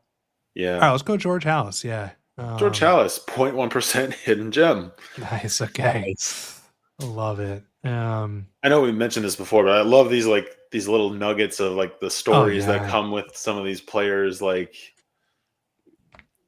I don't think Halas had a very long career at all, right? But he went on to own the Chicago Bears. Like, yeah. Someone mentioned Spud Chandler, which we were kind of digging into yesterday, I think, or this morning. I can't remember what time it was. But MVP for the Yankees. So I think he would have fit too. I wonder about, my mom always tries to get me to use Stan Bonson for Yankees Rookie of the Year, but I don't know well enough if he went anywhere else. But anyway, we got 2 Red Sox boxes. Bryce, where do you want to go? Let's do Hall of Fame. Go ahead. Nice. Try that one out. Now, I do have a question about how this works because I don't play Grid too often. Does this person have to go into the Hall of Fame as a member of the Red Sox, or like Ricky Henderson played for the Sox at one point? Could we use him and it would work? Yeah. They just have to play at some point. Yeah. That was my question. Yeah. So it really opens up the options, actually. Yeah. So I think Lee Smith works here. He does. Yeah. I don't know how long he was there, but I know he bounced around. It was on a bunch of teams. So does Cy Young, who I feel like a lot of people just forget what team Cy Young played for, myself included. And it was some people in the Discord who reminded me he played for the Red Sox, and can't remember the rest of them. But I know he fits here. Billy Wagner in 2008, I believe, did play for the good shout. Yeah, that's a really good one. He went to the same college as my dad, Ferrum College in Virginia. Shout out to nice. Oh, wow. I mean, I like the connection there. I forgot that he played for the Red Sox. So didn't Eric Gagne also? He's not in the Hall of Fame, obviously, but Eric Gagne had a short stint with the Red Sox. He was horrendous in 2007, I believe. And another one who was bad, I think 2009, John Smoltz played for the Red Sox as well. He did. You're right. And the Cardinals. Actually, Smoltz fits Red Sox Cardinals here. He does. Yeah. Yeah. I don't know. I think people have kind of caught on to that. I want to say I used him one time and it was like higher than I wanted it to be. Mm-hmm. I thought I was being sneaky, but maybe it's because it was in the same season and it ended his career, so that's maybe why people remember that one. Mm-hmm. Yeah, I think the Wagner shout is the best one so far. I really like that one. Oh, Luis Aparicio, I didn't know played for the Red Sox at all. It's a good one too, but I like the Wagner one. I like personal connection. I mean, I was really happy that he got into the Hall. I just feel like he deserved such an enjoyable player to watch. Let's do it. Billy Wagner. Billy Wagner, 0.03% hidden gem. This might have been slightly before his Hall induction, but I also don't think people think Red Sox for Billy Wagner at all. So that's a good shout. He was great on the Sox too. Yeah.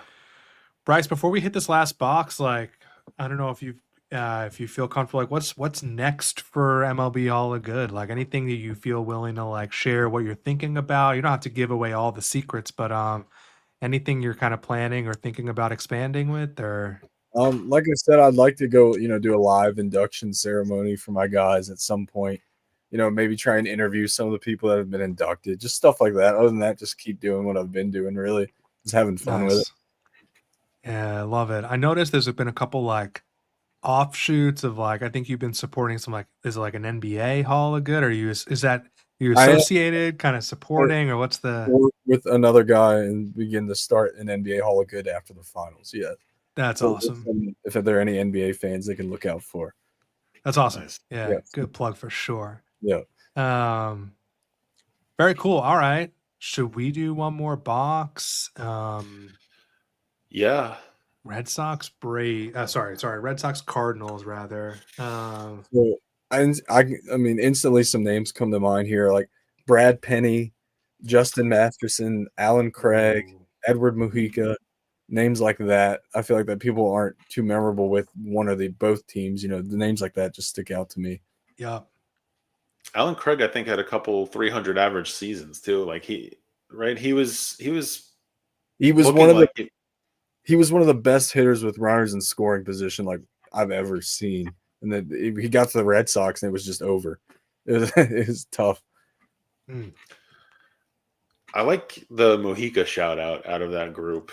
Like relief pitchers tend to be lower on these, I feel like, and that's a name I forgot about entirely. Yeah, I'm good with that. There's also, I mean, like, no one I'm gonna think about, I think, is gonna be rarer than that. I mean, you've got the more obvious ones like Tyler O'Neill really recently, like like a John Lester, John Lackey. Those names seem Lackey, that's the one I was trying to think of. Denny's Reyes is in the chat. This is another shout out that I've seen pop up a couple times for this box. I don't know what OC. How do you pronounce this? Oh man, Schreckengost. I might be butchering that. That's wow. I'm good with your shouts, Bryce. I think they're all gonna be really rare. So I think whatever you want to throw, I think it's gonna be a good option. I do love the suggestions from the chat, but I am personally curious what Edward Mujica would get, if that's okay, trying that one. I'm good with it. Yeah. I'm all right with that. Edward Mujica looks like 0.2%. Yes, 0.2% hidden gem. Nice. Final score of 12, which is still rarefied air and carried obviously by the 7 on Gehrig here. And we have 1, 2, 3, 4, 5, 6 hidden gems. That's awesome. Mike, I think if you want to like update the fundraising, we got some good momentum. Yeah. We're just inching towards if 3,500 is our goal, we're a little over 80% there. So super appreciate folks who have like supported, made a donation. It's just like hugely appreciated. It's such a good cause, and we're just like honored that we've had a good lineup of guests to help us. Bryce, yourself included, just super grateful that you took some time on a Saturday to come on with us, and just really grateful. Yeah, thank you guys for having me. Anytime you guys are willing to have me on, I love coming on. Thank you guys. Yeah, appreciate it. Mike, anything to add? I mean, we've got a little bit of a break here, which I think the chat will allow. I mean, we've been at it. We'll maybe what do you think? What are the next steps? Yeah, I got to be honest. I'm not even thinking of baseball players anymore. I'm just staring at these boxes. I do have, I think we could take a little break until 7, kind of regroup a little bit. I've got some pasta that I'm waiting on. I know the food's been the thread here too. So I'm good with that. We've got Adam Dorowski at 7, which will be a ton of fun. We'll probably check in on like new features for the grid. Things happening at Baseball Reference. We've got Dan Evans, former Dodgers GM, at 8 p.m. So definitely come back for that. 9 p.m. Sarah Sanchez, Cubs fantasy writer. Jeff Snyder from Locked On Dodgers at 10. And then we will be exhausted, but Tyler Kepner, who's a senior MLB writer for The Athletic, is closing us out at 11. So super pumped. Bryce, thanks again, man. We'll definitely have you on again. Hopefully I'll see you at the Fisher Cats game. Do my best to head out there and catch you. So yeah.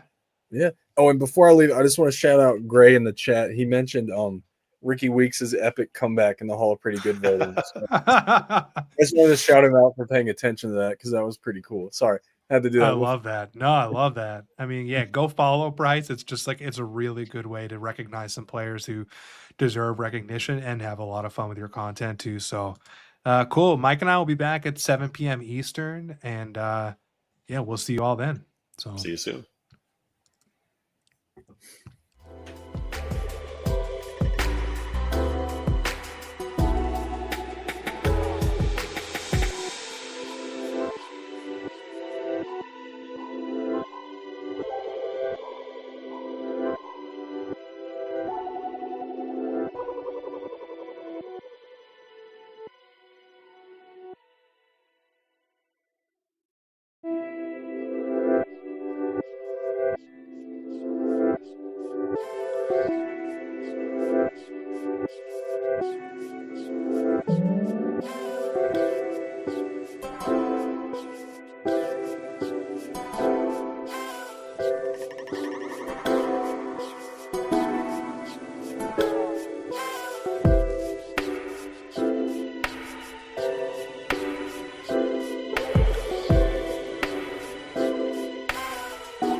We are back.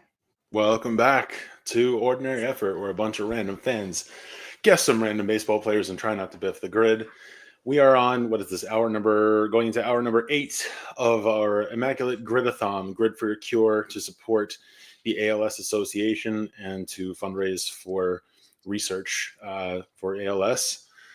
This is a particularly special guest in this hour that we have. Yeah. To say 100%. The least. Yeah, Adam Dorowski, if you don't know, is the executive director of design at Sports Reference, and Adam's been at this point a friend to the pod, super helpful to us, just incredibly supportive. And so, Adam, thanks for coming on. Hey guys, what you're doing today is so cool. I've gotten to listen to just about all of it. I had to take a 1 hour break in the middle there, but I've been hanging on for the rest. It's super fun just remembering some guys with a bunch of folks, and it was cool to see some of them go across generations too. So love what you're doing. Everybody at Sports Reference is thrilled to see what you guys are doing and to support it. Yeah, we couldn't be more grateful. We've said a couple times, and just if you're tuning in, we're obviously fundraising. That's the number one goal here, is to raise some money for the ALS Association.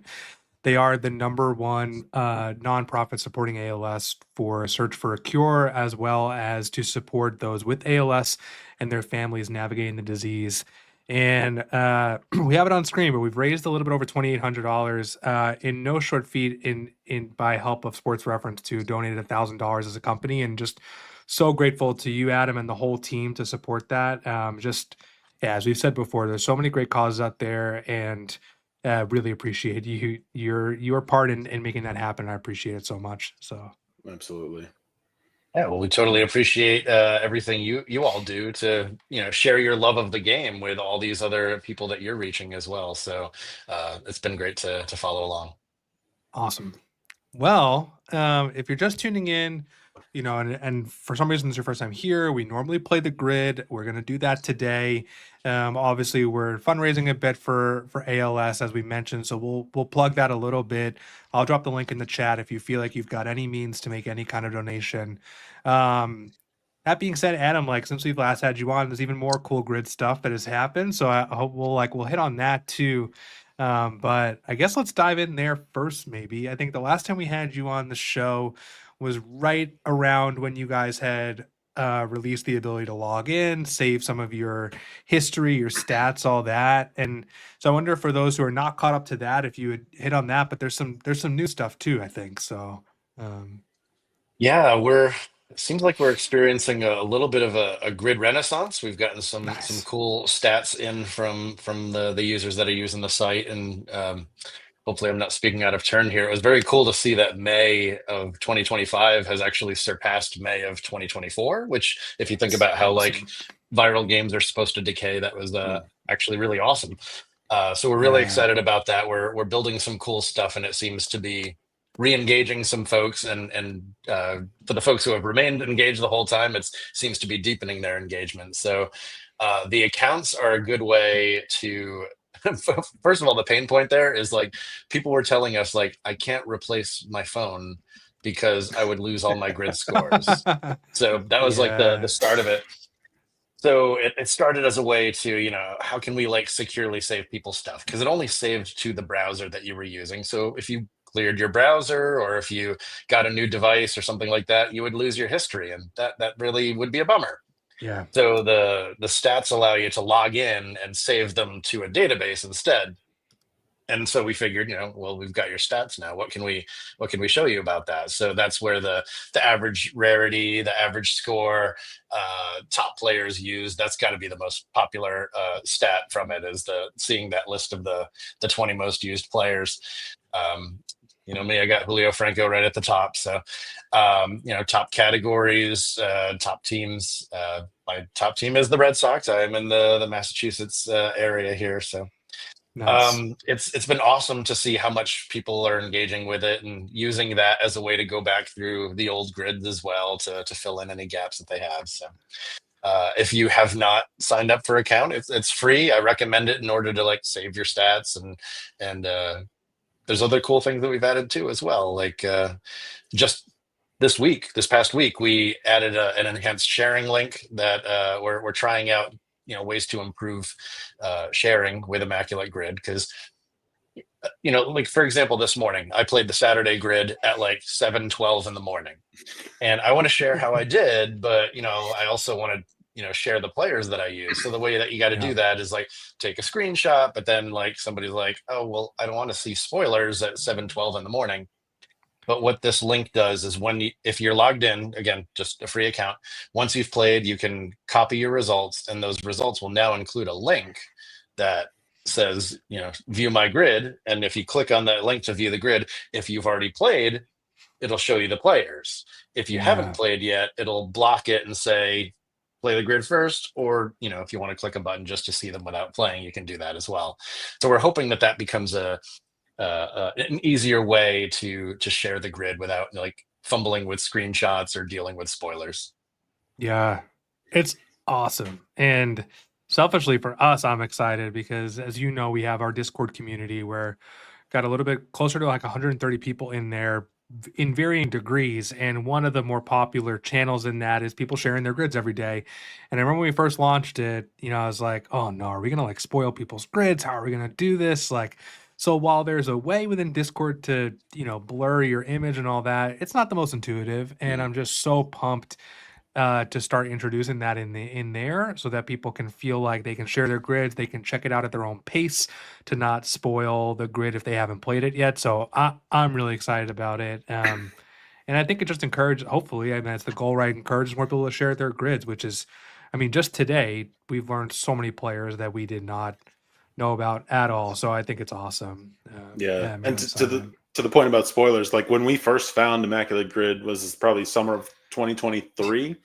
We had a small group chat on WhatsApp, and the thing was always like, don't spoil it. So we'd maybe share the screenshot of our score, but we wouldn't share the boxes, and then we'd kind of be texting each other like later in the day. It was like, did everybody finish this grid? Is everybody in? Like, oh no, I'm still I'm working until 8, and we're like, dude, you got to finish the grid. Like we need to share this. So this is a really cool idea, and I love the new features you've been adding. Adam, I feel like I've talked to you more than my family over the last couple of days here because you were sharing some of this stuff with me yesterday. So this is exciting. Yeah, Mike, even, we're doing user research all the time. Mike hopped on a call yesterday to see what an early version of what even the next thing is. And Josh, you took a look at the sharing links as well. So I really appreciate, hearing from you guys and getting to interview users. One of the funny things about the share link is we would hear from people, oh, I text my dad my score every day. And, if we haven't played yet, we know not to read each other's texts. And I'm like, well, that seems dangerous. Like, I don't want to I don't want to stop you from seeing important news from your dad. So I'm excited about having these links to have that kind of use. You guys figured out a way around it with Discord, but we found that the vast majority of people are not even using it with social media. They're texting people directly or group chats, text chats. So they don't have the ability to like set spoilers and things like that. So we're hoping that it picks up there. Yeah. My parents were watching earlier in the day. I don't know if they were still watching. My dad, he spoils my grid all the time. So I'm excited to get him this feature, teach him how to use it, because I am in that camp where like, he'll be like, hey, here's my grid for the day. I'm like, I haven't even hit it yet. So, you got to give me a chance. So this is huge in my little family world. But at any rate, Adam, we were chatting this morning about grids and stuff, and you were nice enough to help us find one that and we picked this one that fit the bill. So obviously we've been throwing grids where Gehrig fits. And then we know how much you care about the Negro Leagues and history outside of the traditional canon, really. So I think Gehrig fits a whole lot of boxes here. Am I right that he fits like 6? The bottom 2 rows? Yeah, I think he does fit the bottom 2 rows. Yeah. So I think it's all about where, not only where would he score the lowest, but where do I want to use? What do I want to use for other players? Yeah. So I'm tempted to just be like, oh, just put him on first base Hall of Fame because that one maybe has less people to pull, but that's where he's going to get his highest percentage. We could start with Gehrig. Go for it, Mike. Go for it. Well, I was gonna say, we mentioned a little earlier in the stream, like as we've been preparing for this, we learned some stuff about Gehrig, not the least of which being that he played way more than just first base. He played shortstop, outfield. He probably fits that middle box there. Yeah, I think I'm leaning towards middle box just because some of the players that I like to pull maybe didn't play as much in the major leagues, so they might not have reached that 40 home runs. So yeah, we can do that. Okay, I like that. Yeah, starting us off, Lou Gehrig, 0.1% hidden gem. Nice. Yeah, I do think people, just like myself included, just forget that he played some corner outfield for a limited amount of time. So he's been a gem like most of the day, which is nice surprise. So. All right, Adam. Yeah, you can definitely why don't you pick the next box? Where do you want to go? Gosh, played in the major Negro leagues is like my favorite category. I think it's number one on my stats, or it might be number two behind like Born in the USA, which we've used like once. But the cool thing about All-Star is when we added the Negro Leagues data to Baseball Reference, we also added appearances in the East-West All-Star Game, which was the Negro League All-Star Game that happened annually at Comiskey Park, and then there was usually a second game at another field, often in New York. And so that means we can choose anyone from the East-West All-Star Game, as well as players like Willie Mays, who played in the Negro Leagues and then went on to play in the ALN All-Star Game. Worth noting here, too, is that played in the major Negro Leagues means that they played in the Negro Leagues 1948 or prior, because they're considered major from 20 to 48. So we get a lot of people, why didn't Henry Aaron work, or why didn't Ernie Banks work? And that's because they played in the post-major Negro Leagues when it was really more of a minor league. Gosh, so there's so many guys I could use here. I did see, I think it was Matt Albertson. He dropped a comment saying, I imagine a wrecker will be selected tonight. So the 25th Infantry Wreckers is one of my research topics. That was a pre-Negro Leagues Army team that Bullet Rogan was the star of. And there was also Heavy Johnson and Dobie Moore were on that team. But the East-West All-Star Game didn't start till 1933, so the only wrecker that would work there is Rogan, and I have the feeling he would get a pretty high percentage. So I'm going to go with a little bit more of an obscure player. I'm writing the Saber bio for a Panamanian player named Leon Kelman. And that's been a fun experience because he only played a couple years in the Negro Leagues, like 3 or 4. And he played extensively in Panama and Mexico. He was a great catcher and third baseman, and he was like a on-base machine before people noticed on-base machines. And I got to talk to his daughter actually for the Saber bio that I'm working on. So let's go with Leon Kelman in the top left there. I imagine he'll have a pretty good score. He played in the last 2 East-West All-Star games, so that were major. Love that. Oh, and really short career too, only 3 years. Leon Kelman, 3 years in the Negro Leagues, but right. He did play a lot more. Yeah. Okay, that's a good point. 0.005% hidden gem. That's awesome. And I love learning about these players. Like, especially, I feel like it's good to see that the Negro Leagues, there's attention being paid. They're now part of what's considered under the umbrella of right there. What was it? Weren't they recently or within the last year or so? Did you start incorporating them into the Baseball Reference pages? Yes, that was in May of 2021, actually. Okay. So it's been a little bit so now, longer than okay. Yeah, December of 2020 is when the MLB announcement had come.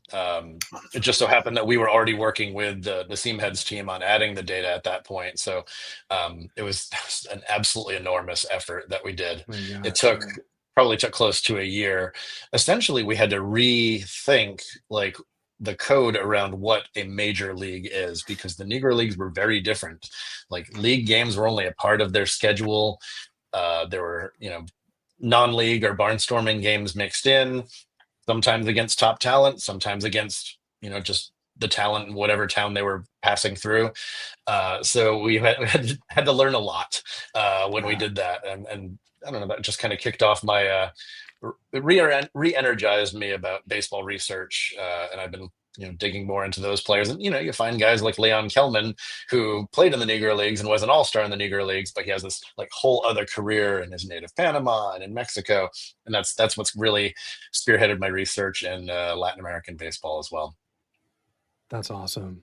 I kind of want to piggyback on that, if you don't mind. I was just listening to the episode you did with Doug Hill on the Sports Fan Project, and that's my first time listening to the show too. So that's a great show to check out, Sports Fan Project. I think you can find it anywhere you find podcasts. But you talked a little bit about the project you're doing around the 4,000 hit club and that research. And I know a lot of that entails looking into like leagues outside of Major League Baseball and kind of tallying those hits. And it's just like fascinating stuff. I think am I right? You're going to present that at Sabre this year. So I wonder if you'll speak a little bit about that, kind of the research you've been doing and all that. Yeah, it really just built on some of that previous research I had mentioned where, I was digging into the different leagues that these players played in and finding pretty good statistical coverage for a lot of it. And, suddenly finding that, Minnie Minoso had like 4,500 pro hits if you count up all of his leagues. Yeah. And I have since youth been a huge Julio Franco fan. And he also qualifies because he played all over. He played in Japan and KBO, in Mexico, and the Dominican Republic. And when you add up all of his hits, it's right around 4,500 hits as well. So I've been working with Scott Simkis, who is part of the Seamheads Negro Leagues database team, and an independent researcher that I only recently met, Von Spalding.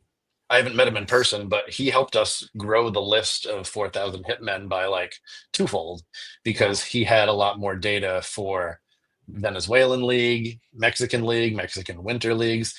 So like there's players that, played in the 2000s who we don't even know who had 4,500 career hits. And it's like, I've actually got one sitting here. Guy named Matias Carrillo played for the Marlins in their inaugural year. This guy has over 4,500 professional hits. Wow. And how does he had like nearly, I think he had like 2,500 in the Mexican Summer League and like nearly 1,500 in the Mexican Winter League. Played a little bit in the majors. He played a little bit in the minors, and it all adds up to like 4,500. And it's like, don't even know who these guys are. Like these guys, like he's managing today in the Mexican League. And like, I don't even know if like the people at those games realize this is a 4,500 hit guy. It's like, it's wild. I know they're not all major league quality hits, but to get 4,500 professional hits, like professional competitive hits, that's a big deal no matter where you do it. Yeah, that's amazing. Yeah. I mean, I'm super excited to see. I don't think I'll make it to Sabre this year, but I know there'll be like an opportunity to see it after, and I'm excited. Yeah. Awesome to bring that to light. And yeah, I would have never known that name. So that's really awesome to shine a light on those guys. That's super cool. Yeah. All right. On that note, let's remember another guy. We've got a lot of boxes. So, Adam, where do you want to go next? Yeah, I was wondering if like maybe we should get one of those 4,000 hit guys in here. Yeah. Yeah. Definitely. So I know that Julio would work in the bottom left and the bottom middle. Okay. But he should work one day in the bottom right, but I'm working on that. Yeah. And even though in Joe Posnanski's book Soul of the Game, Buck O'Neill joked to Julio Franco, "Didn't I play against you in the Negro Leagues?" No, he did not play in the Negro Leagues. It just seems like he's been playing for that long. But I'd be good with throwing Julio in the bottom middle. I feel like he'd be pretty low for. People have kind of warmed up to Julio. Like I think I forget who mentioned earlier about the Rays. Like he had one at bat for the Rays, but still gets a pretty high percentage there. Yeah, I'm good with that. That's awesome. I feel like he played a little outfield, I think, with the White Sox. Nice. Okay, let's do it. Yeah, and you said I think you mentioned 0.06%. I think you mentioned. So how many hits have you like tabulated? I mean, for Julio, I mean. He's right around 4,500 as well. Like, it's wild. Like he and Minoso are so close together. It's not even funny, but yeah, that's awesome. So cool. I see some new names in the chat, so thanks for tuning in. If you just joined us, I'm Josh. my co-host Mike, and we're joined by Adam Dorowski from Sports Reference. We are here to fundraise for ALS. We're here to support ALS, raise awareness for it. And Mike, if you refresh, I think we've got some good updates here too. So we're super close to hitting the 3,000 mark, which would be a huge feat. If you feel like you've got the ability to donate, whatever's comfortable for you, we'd super appreciate it. The ALS Association supports research to find a cure, and also just really helps families navigate this disease. We hope, obviously, everyone hopes we get to a cure one day, but it's important to make life as good as possible for those suffering with this disease while we fight for that cure. So appreciate everybody who has chipped in. We'll drop the link in the chat for sure. Mike, I don't know, you mentioned earlier, I think we've been doing some stuff with Hidden Gems. If you want to kind of explain that a little bit. So if you're new to the stream, new to our channel, Hidden Gem, we consider anything under 1%. And Josh and I, to just add to the effort, no pun intended. Every time we get a hidden gem, we're adding an additional amount to our donation. So if you're able to do that, we'd really appreciate it. If not, like we said earlier, sharing this with anybody else who is a baseball fan, or just it would really help the cause. Yeah, 100%. Cool. Let's do a box. I wonder if we should do one of the Hall of Fame boxes. We haven't hit that column yet. I'm trying to think. Adam, are you inclined to pick any of those out the box, or? Let's see. I always love digging into the Negro League Hall of Famers as well for that column, because they usually get a pretty good percentage. There's probably a bunch that played first base on like a part-time basis, but I don't have all of them committed to memory. Like, I know that like Bullet Rogan played there, so that would be our way to get a wrecker in there. I was wondering about that, because you were around when I biffed Bullet earlier today, throwing him at the one position he didn't do. So I mean, this is our chance to redeem ourselves with Bullet, and I'm thinking a lot of people probably used him in other boxes. So if we use him in first base Hall of Fame, that might be a pretty good score. I don't know what you think. I mean, we might get a better score with someone like Ben Taylor, or maybe Mule Suttles was a primary first baseman. Rogan was not a primary first baseman. He didn't play it much, so I think we could use him here. Nice. Let's do it. Corner. Yeah, Bullet Rogan. The redemption guess on Bullet Rogan. Yeah. 0.04%. Yeah, he was mostly pitcher, center field, and right field, so I wasn't surprised he had a good one here. Yeah. So I know you all have been like throwing some options to the chat too. So the one that I would gladly give up to the chat here is the 40 home run Hall of Famer, or the 40 home run All-Star. That's not. I'm not going to get my my sicko guys there, but I feel like the chat probably has got someone great for either of those. So we talked about, we talked about Javi Lopez earlier, and he had that one ridiculous season where he hit over 40. I think he did. Wow. I think it was like a 40-100 season. Outlier in his career, but it was he had a monster year early 2000s, I want to say, and I think he made a couple All-Star teams. Yeah, there's also, haven't we thrown Josh Willingham here before too? Didn't he? Am I remembering that right? Did he have 40 or did it might have been 30? Okay. I don't know if he hit 40. Yeah. Earlier for 40 home runs, I threw out Ben Ogilvy, who did hit 40 home runs once, and I believe he was also an All-Star. And that would get us two Panamanians in a row. I mean, Leon Kelman and Ben Ogilvy, and how can you pass that up? If you can pull a Panamanian All-Star who played first base, we could just go down the column here and just go thematic with it. I like that one. I say let's do that. Yeah, that's a really good shout, and we've definitely not thrown him on a grid before, I don't think so. Definitely not. Ben Ogilvy, 0.1%, another hidden gem. So we've got 5 hidden gems on the board. Beautiful. So, and I think a ghost grid is still in play. Oof. Oh, is it? Yeah, I think so. I think we're at 0.2. I'm not going to do the full math on this, but 0.2 and change. We won't get a ghost grid with the 40 home runs. That's what I'm wondering about. Yeah, that's going to be really going to be kind of tricky. But why don't we throw that one to the chat? Matt mentioned Chuck Klein. That's a pretty good one. Yeah. So 40 plus home runs, Hall of Fame. I'm just going to put it, it's always a little delayed. And I'll throw something on screen while we riff on some folks. Campanella would be an interesting one there as well. I think he did it. He must have. But yeah, while they're doing that, maybe we can go bottom left. I think I have a good one there. Yes. So an all-star and first base. There's a first baseman that played in both types of all-star games, in the East-West all-star game and the American National League all-star game. And his name was George Crow. He played for, I think, the Reds and Braves. But he was the first baseman on the Santurce team in Puerto Rico that was one of the greatest teams of all time.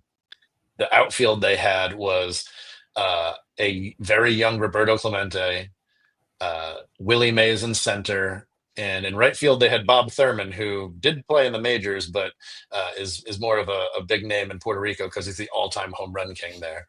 And Don Zimmer was the shortstop. Buster Clarkson, a Negro Leagues player that probably had Hall of Fame talent, was the third baseman. It was just a great team. Wow.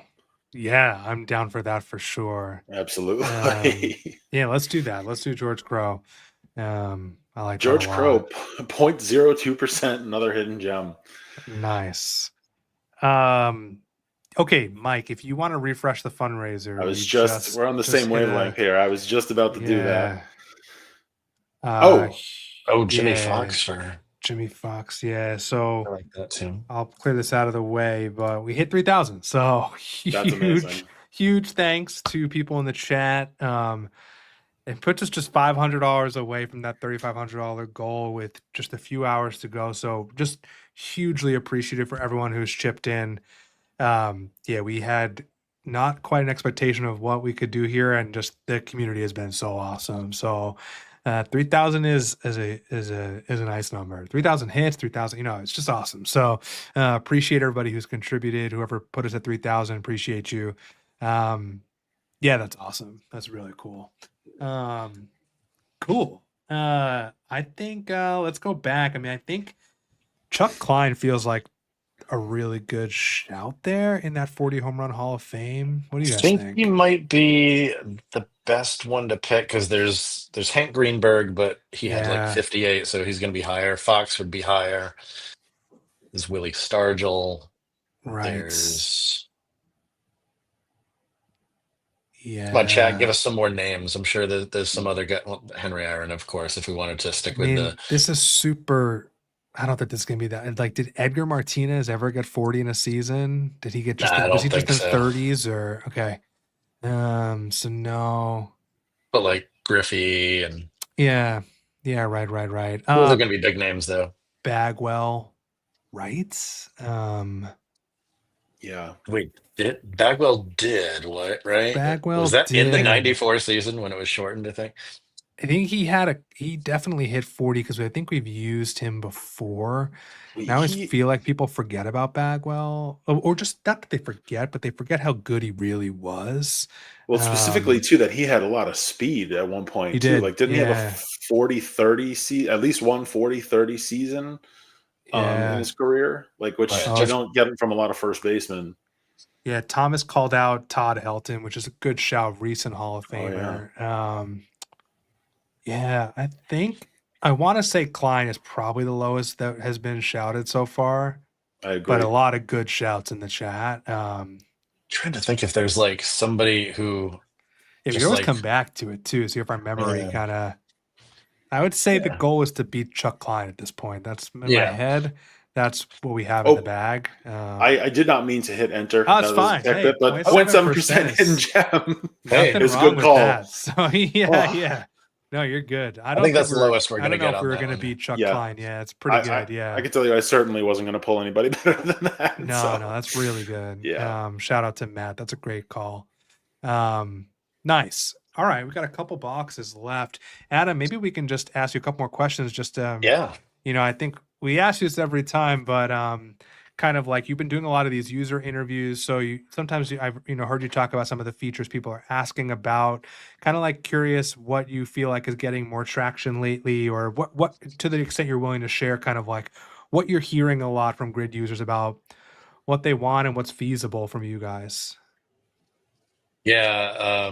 So in terms of like what has been working, like we do have a hit on our hand with the Grid stats, like that. Like I bet I think yeah. like I don't know if people would believe this, but like I think 30% of all page views right now are that stats page. People are hitting that like all the time. Wow. And That's it's also awesome. leading to people going back into the old grids, which is like another 30% of page views. So that's been going really well. Still too early to see about the sharing, but we're I don't know. Can I talk about like the next thing? The next thing that we're looking into is like right now, you make 9 guesses. If you biff once, you're done. Like, is there a way that we can add some sort of additional mode that if people who want to actually keep guessing can keep guessing, and then see if we can introduce that? So that's kind of we're in the early research phases on that. But one thing that I kind of wanted to come to the chat with too is we recently added a bunch of new categories for the non-baseball sports because they had fewer categories, and baseball had gotten some extra ones that the other sports didn't. So now soccer has like recorded a red card or played goalkeeper, and football has like recorded an interception or kicked a field goal. And I'm curious like what the next categories would be for baseball, and usually it's pretty obvious what it would be, but I feel like we've hit a point where like now any of the additional categories that we'd add would there's an anatomy of a good category. It's wide open, and there's like lots of different options you can make, and it's something that's memorable. Like we tried 40 doubles, and people like I literally cannot remember who got 40 doubles. And when playing, I found out that I can't either. So I think like 10 triples would have a similar effect. Even 100 runs can be tricky to do. We use that one a little bit more often than 40 doubles. So one of them that I've always been intrigued by is like similar to the positions, having managed and using our manager database to open that up to like, but that would mean we would have to adjust our API to include like managers who never played, like Earl Weaver or something like that. But if others have ideas for categories, that'd be super cool because some people have recommended decades, pick someone who played in the 50s or something like that. But the bad thing about that is like usually with a really good category, people can pick players from today or players from the 50s. Right. So I don't want to artificially limit things. Yeah. Well, and you guys recently, I think, I forget how long ago it was, but started using DH, right, as one of the categories now. Yeah, we've actually had that for a while. I don't really? put it in the rotation. We've only used it like 2 or 3 times. Okay. I must have missed I don't typically put it in the rotation. But curious what people think of that one too. That one, of course, leans modern, which it's over 50 years. I can't call it modern anymore. But I mean, the ones that if you're watching and you've got a category you feel like meets that keeping it more or less wide open, not closing it down too much, definitely drop it in the chat. The ones I always think about, well, I've been thinking a little bit about like playoff appearances because you have World Series champ. Is it like played in a playoffs, or I mean, it could keep things a little more wide open, because the other direction I was going closes it off a little bit of like, I always used to like the other variants of the grid that would do like played with X player kind of thing. But I get that you're kind of sunk if you don't know that player. And then all of a sudden you're like, well, what do I do if mine? I mean, we just had good example. We just had Bryce on, who knows so much about 2010s till now. Like that is his wheelhouse.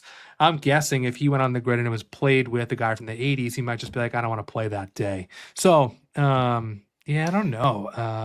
What about like playoff home runs? Like hit a home run in the playoffs. Because then you get some of like the memorable, obviously like first one that comes to mind is like, sorry, Josh, but Freddie Freeman. And I'm sure there's a ton of old school guys like that would fit as well. So you're not limiting based on timeline. I think I really like playoff appearance, Josh, because I think having that with a team is a good matchup. I'm running through like, what would that look like? 2,000 hits and playoff appearance. Would people think that it requires that you had 2,000 hits in the playoffs? That might be a little confusing, but it makes me think it leaves room for that obscurity of like the guy just happened to make the playoff roster, and I guess you'd have to decide like, did they come into a game, which is interesting, and then you could have those like fluke, like a Shane Spencer was most memorable to me in the playoffs, so that's where I would like think about Shane Spencer. But you've also got like, I hadn't even thought about it. If you pair it with a team, is it that they had to appear in the playoffs with that team? That would kind of be interesting. Just a thought. If you've got any other ones, another recommendation we get is jersey numbers, which our coverage is pretty good, but it's not 100%. But I don't. That's like a whole other skill, is knowing jersey numbers. Like, I don't know it at all. Yeah, that's really tough. Yeah. Well, we'll continue to mull on that. I think. I heard something. I think it was on the Sports Fan Project. You alluded to maybe like one day being able to have like for those guys who like to fill out like an all Cubs grid or an all Astros grid, like perhaps you could get like a badge or something like that, which I really like. I think just to put a +1 on that, I think would be really fun to be able to. Yeah, because I guess that podcast is good. We'll probably link it later, but I love the idea of not doing like a leaderboard. I think it kind of maybe like takes away from the spirit of it all, but the badge of like an individual achievement seems really interesting to me. I don't know. I really like that too. Like, imagine like we add that, and then you can go back and see all the badges that you've already earned that you didn't even know. Yeah, right. Exactly. Yeah.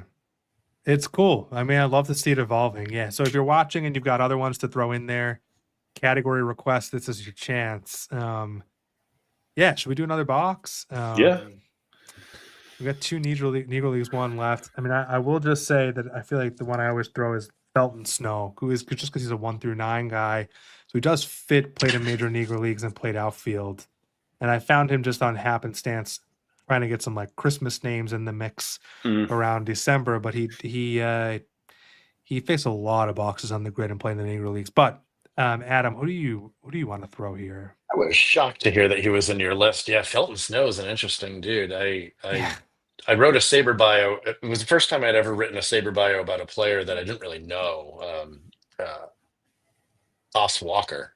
I did it for a Saber project. They were doing a book, and he managed a lot with Felton Snow, so that name came up there. Let's see. I realized that this would be a place that I could use another wrecker. I could use somebody popular, quote unquote popular, like Heavy Johnson, who won a Triple Crown in the Negro Leagues. Yeah. Or I could go a little deeper and use a guy that had like just a handful of at-bats in the major Negro Leagues, but played for that Army team. Or I could try to get one of my like Latin American guys who have an extensive career. One of the names I'm thinking of is Totelo Vargas, and the reason he's interesting is he's the single season batting average record holder on Baseball Reference. He hit 471 ish from the data that we know about. It's TETELO. But he had a 33-year career across 7 countries. Wow. And what is probably close to a 5,000 hit guy if we had all the data.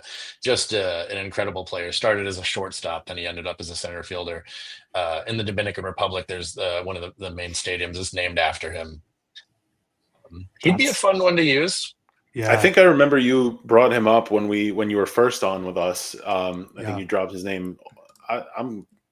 Oh, did I? If I used him already, I don't know if I can use him. I can tell you. No, I don't think we used him, but I can tell you. I don't think we threw him on. So this is not the first time I've heard his name, but I think that's why.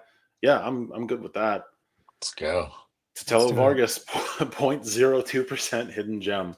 Nice. Okay, we can do a 9 out of a 9 here. I mean, we can do a 9 hidden gem grid, which I think is always great. Yeah, sorry, Mike, I meant to cut you off. Go for it. No, well, I was going to say the ghost grid is out of play now because Chuck Klein's 0.7. But yeah, I mean, 9 hidden gems would be nice. Yeah, very nice. We should say we've got a couple new people in the chat. Mike, if you want to refresh the fundraiser one more time before we close this grid out. We've just eclipsed a little bit over 3,000, so we're on our way to 3,500. There are just so many reasons to support ALS Association. Obviously, like tons of research is being done and funded to fund a cure. But as we said earlier, it's really important to try to give the best quality of life to folks suffering with the disease now while the cure research is going on. And that is exactly what ALS Association does. They are helping families get access to ALS clinics, educating caregivers, helping families navigate the insurance system, which is obviously incredibly difficult with a disease like this, and linking folks with ALS to a community of others. So any dollar helps this. The ALS Association is the largest nonprofit supporting ALS. And June 2nd is Lou Gehrig Day, which will be celebrated all around Major League Baseball. So in a way, I'm hopeful that we are kind of like in our little nook of the internet, kind of kicking that off in this baseball community. So we'll drop the link in the chat again. Super appreciate everybody who's helped us get this far, over 3,000. But yeah, really, really appreciate you contributing what you can, or as we've said before, go to our socials, share one of our posts about it, text your friends. We've got really cool guests for the last half of the day. Dan Evans is in the chat, who's a former Dodgers GM, president-elect of Sabre, is joining us in a little bit. Sarah Sanchez, who is an awesome fantasy contributor for the Cubs, just awesome.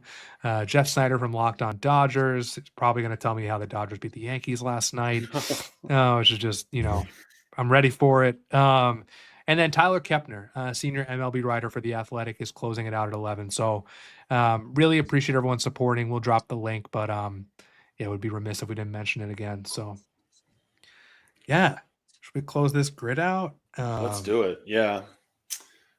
We can. What's going to be trickier to get rare with Hall of Fame in play, but I've definitely got some good names here. I mentioned Ben Taylor for the bottom right. He would probably do pretty well, but thinking I might pick a guy that I really like, who was, I mean, he played with the Monarchs in the 1920s, the early 1920s. He actually played a little bit of shortstop for them and was the manager. But in the 19 teens, he was maybe the best pitcher on the planet. He was essentially the Pedro Martinez of the pre-Negro leagues. It's Jose Mendez from Cuba. He was tall and skinny, like Pedro wasn't tall, but he was, skinny guy like Pedro, and he just threw gas. It was the New York Giants that he would mow down in Cuba, and they wanted to take him back, of course. But he was not a light-skinned Cuban. He was a dark Afro-Latino player, so he could not play in the major leagues. So he, eventually joined the Monarchs, but just an incredible pitcher, one of the best pitchers of the first half of the 20th century, and I just love him. Let's do it. Yeah, I love that. Right. Thanks for sharing it all. Yeah, let's do Jose. Jose Mendez to close us out. 0.2% hidden gem.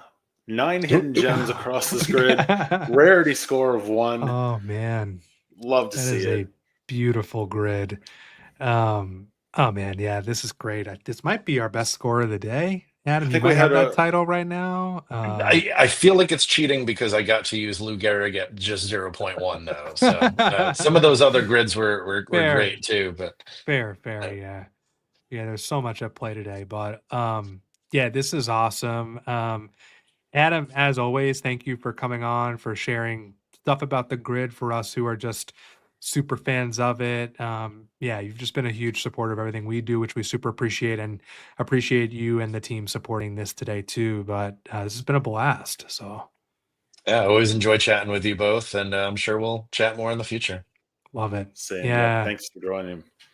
Well, Mike and I will take a quick break. We'll be back at 8 p.m. Eastern, as we alluded to. Really good guest, Dan Evans, former Dodgers GM, the president-elect of Sabre. Just it's first time we've had him on, so we're super excited. Dan's been super grateful to come on and help support the cause. So if you're free, stick on for 8 o'clock. Otherwise, thanks for tuning in, and we'll see you on a little bit. So thanks, guys. Thanks, everyone. Thank you.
we're back. We are back again.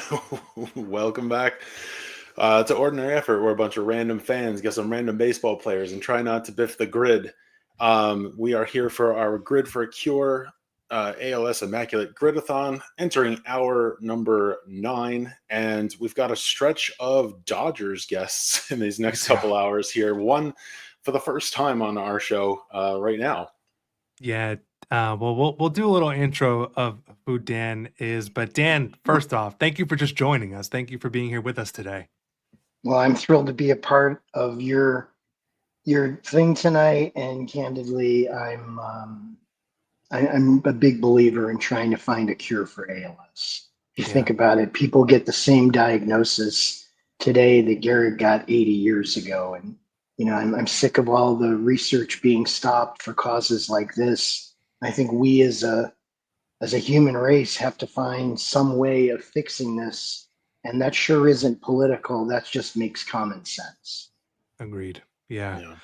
Couldn't agree more. And obviously, as you alluded to with Lou Gehrig, ALS is obviously deeply personal to the baseball community. And we've just been so touched by everyone who's come on the program today to help.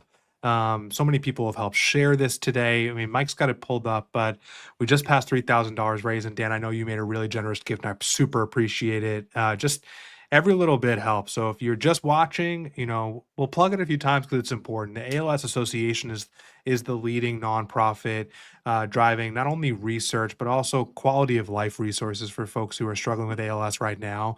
And it's so deeply important. So we'll drop the link in the chat. Absolutely honored to be joined by you with Dan. If you'll indulge us, we'll give a little bit of a brief overview of your career as we understand it, but we'll for folks who may not know you. But Dan started in baseball with the White Sox while just in college at DePaul. And he's eventually promoted to assistant general manager. He was there for 20 years and responsible for some players you might know. Hall of Famer Frank Thomas, Tom Seaver, Robin Ventura, Paul Konerko, Bo Jackson, and later went on to be the GM of the Dodgers, leading a really big transformation there. When Dan took over, the Dodgers had an overall rating of 28th among MLB clubs, and under his leadership, brought the club to the #1 spot, bringing names like Russell Martin, Matt Kemp, and I'm sure I'm leaving out some, Dan, but it's just an honor to have you here, and thank you for joining us. You're welcome. Guys, I've been lucky. I got to work in a sport that I love with people that I love even more, and I got to go all over the world. That little 5-ounce baseball's taken me literally to places I never thought I would go. And I don't measure my career by wins and losses. I measure my career by the people that I have relationships with. And I'm just so blessed. I had amazing mentors. I had Hall of Fame mentors: Roland Heeman, Dave Dombrowski, John Bowles, Charlie Lau, Tony La Russa, just stunning people at the beginning of my career. And, luckily I gained enough experience from each of them to make a contribution to the game. That's awesome. And you're also deeply involved with SABR, of both which we are members. And a lot of the folks who we've met through Immaculate Grid are involved with their local SABR chapters. So really exciting. If I'm not mistaken, you're president-elect of SABR coming up on your term. Is that right? Or I am. I'm going to be the president-elect. I'm the president-elect of the SABR Board of Directors. I've been a SABR member for over 40 years. It was a wonderful gift from my father that actually preceded my baseball career. And if you're a baseball fan, we're baseball nerds, but we're a baseball buffet for nerds. Whatever your nerdiness is, come and join us. And the two of there's some amazing silos. And I venture down some of those rabbit holes, but it is a great group. And if you love the game, there's a place in SABR for you. Yeah, that's awesome. Mike, if you want to jump in quick, I know we've got the opponent page up here. I know we've got a grid picked out for you, Dan. There's just we do so many ways we could go with this, but Yeah, we thought it might be fun, obviously, to get the Dodgers on the grid. We were really trying to find like a Dodgers, White Sox, or maybe a draft pick category to really tap into some of your history. But obviously, we're trying to get Gehrig on every grid we can. So I think we might want to start with just throwing Gehrig in that Hall of Fame box for the Yankees. Obviously, synonymous with ALS, and so we've been honoring him today that way. Yeah, I think he's a bad fit for Silver Slugger and a bad fit for the Tampa Bay Rays. So that's a tough call, and I like it, guys. Nicely done. Yeah. Starting cool. 8% for Luke And Gehrig. by the way, I got dressed up tonight. I got dressed up and I wore my Immaculate Grid t-shirt. Oh, nice. I love it. I'm a baseball reference ambassador, and free it's for me, and I love the shirt, and I love to play Immaculate Grid. Yeah, to be honest, I think I first saw you online because of your grids. So I love when you post your Immaculate Grids, and so this was just like awesome that you come on. And obviously, as we mentioned, Sports Reference has just been incredibly supportive of everything we do, and particularly today, the company made $1,000 donation to this, and we're just so touched that they chose to do that. Just an awesome group of people. They're amazing in the baseball community, Josh. Yeah, they are. Absolutely. They are. Well, Dan, you're the guest. Where do you want to start off? Well, normally, guys, my buddies give me a hard time because I really go for the rarity score. But today, I'm going to try to do as many people that I just love or like to watch play. Nice. I'm a lucky guy. I've seen a lot of people play, and I'm going to change my and I am kind of crazy. I have my 2-0 Immaculate Grids on my whiteboard here. That's amazing. I'm really proud of them. It doesn't matter to anybody but me and my dog and my better half. But so let's go with my all-time favorite player, and let's go upper right, and let's go Carl Yastrzemski. Nice. I love it. I met him when I was a 7-year-old, guys, and then I got to meet him in the 1983 All-Star Game. Carlton Fisk introduced me to him, and it was one of the honors and one of the most fun days in my career. So I get to do Yaz. That's awesome. Love it. Carl Yastrzemski, 13% Red Sox Hall of Fame. Yeah, I love when people can throw players they have a tie to like that. I feel like it's what makes the grid beautiful, is that there's so many different ways to play it. I mean, we've alluded throughout the day, we've talked about people playing with their family, playing because they have a core memory. And that was what got us interested in the grid, to be honest. There's plenty of people posting, all over the internet, their rare scores. And I learned so much from it. Mike and I are not posting single digits every day. We just love to kind of remember memories from baseball through the grid. And I think that's what makes the game so special. So. Yeah, no, that's awesome. And guys, I'll tell you, I think the most fun thing about the grid, you can just nerd out, and it can be the niche that, about the game that matters to you. It can be your favorite team, a quirky stat. When I first started playing, I had a friend of mine who he and I would post our grids to each other every single morning. And it was hysterical because we were vying for who was nerdier. And candidly, it's probably what I love most about the game is the rabbit holes are so deep. But you also, like tonight, I would rather just pick guys that I really enjoy. Yeah. And I'd rather do it that way tonight instead of going for my usual low score, which gives me a hard time for buddies. So, but I'm, my number's going to be high and they're going to give me a hard time, but I'm going to be the one smiling at the end. So this is fabulous. I love it. Yeah, I love it. And to that point, we're not the guys who are throwing single digits regularly on these, occasionally, but not regularly. And we also shared, when we started playing this, we had a group chat with our friends, and we, I think I mentioned this last hour, but if you weren't we'd try not to spoil the grid for each other. But we were all, not all the time, but like first thing in the morning is like, all right, wake up and grid, and like not even get out of bed yet. Just and just reminiscing. And Mike, it's real. I mean, my worst case scenario is when I had really early flights. And when I have really early flights and you're scrambling to get to the airport for that 6 o'clock flight, and you don't have time to really look, and then you get to the airport and you're like, do I have time? Oh yeah, I've got time. Let's go. And of course those are the ones that are the hardest. So it's this isn't fair. Yeah. I remember there was a time when I don't know, I don't think it's still the case, but the grid would change at midnight. And so like if we were up late, whatever night of the week, we'd share our grids at like 11:30 and then be like, all right, well, 30 minutes until the next grid drops. We might as well just wait around. I love it. I've been right there, so I get it. That's great. I love it. Dan, I wonder if we could talk a bit. Obviously we threw the Dodgers on here because a large part of your career is with the Dodgers, but you started your career with the White Sox. But like I said, we couldn't find a grid with them and Gehrig and the Dodgers. But I wonder if you could just talk about what that was like to be, I read you were a junior at DePaul when you first started in baseball. What was that like early in your career?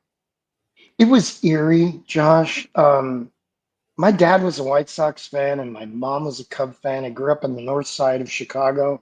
Unlike some people who say they're from Chicago, I really am from Chicago. Went to Lane Tech High School, largest high school in the country. Bunch of big leaguers from there. DePaul University, and I get the opportunity as a junior. And I will never forget my first game. Carl Fisk hit a home run in the first row, which ultimately won the ball game on opening day. And it was eerie that the ballpark was literally rocking. The press box was moving, and one of the two teams that I grew up loving, suddenly I was a part of it. And I had the history of the team down because my dad was like a White Sox savant. My one grandmother was an incredible White Sox fan. The other was a Cub fan. So when I went to the Cubs 20 years later, my grandmother said to me, well, you're finally joining a big league team. So, but it was wild to be a part of that team and grow as a professional, but also grow as a man and go from the intern to the guy, making a lot of decisions and being involved in everything. And I will always love my time with the White Sox. I have friends to this day who are just really good friends. And, when you do that in your hometown, guys, it's just different. I mean, it's different, and I knew it. And when I finally left the White Sox, I could never replicate that same vibe. I went to the Cubs for a very short period, and it was really cool, but I didn't have the longevity that I had with the White Sox. But it was honestly, guys, it was a joy.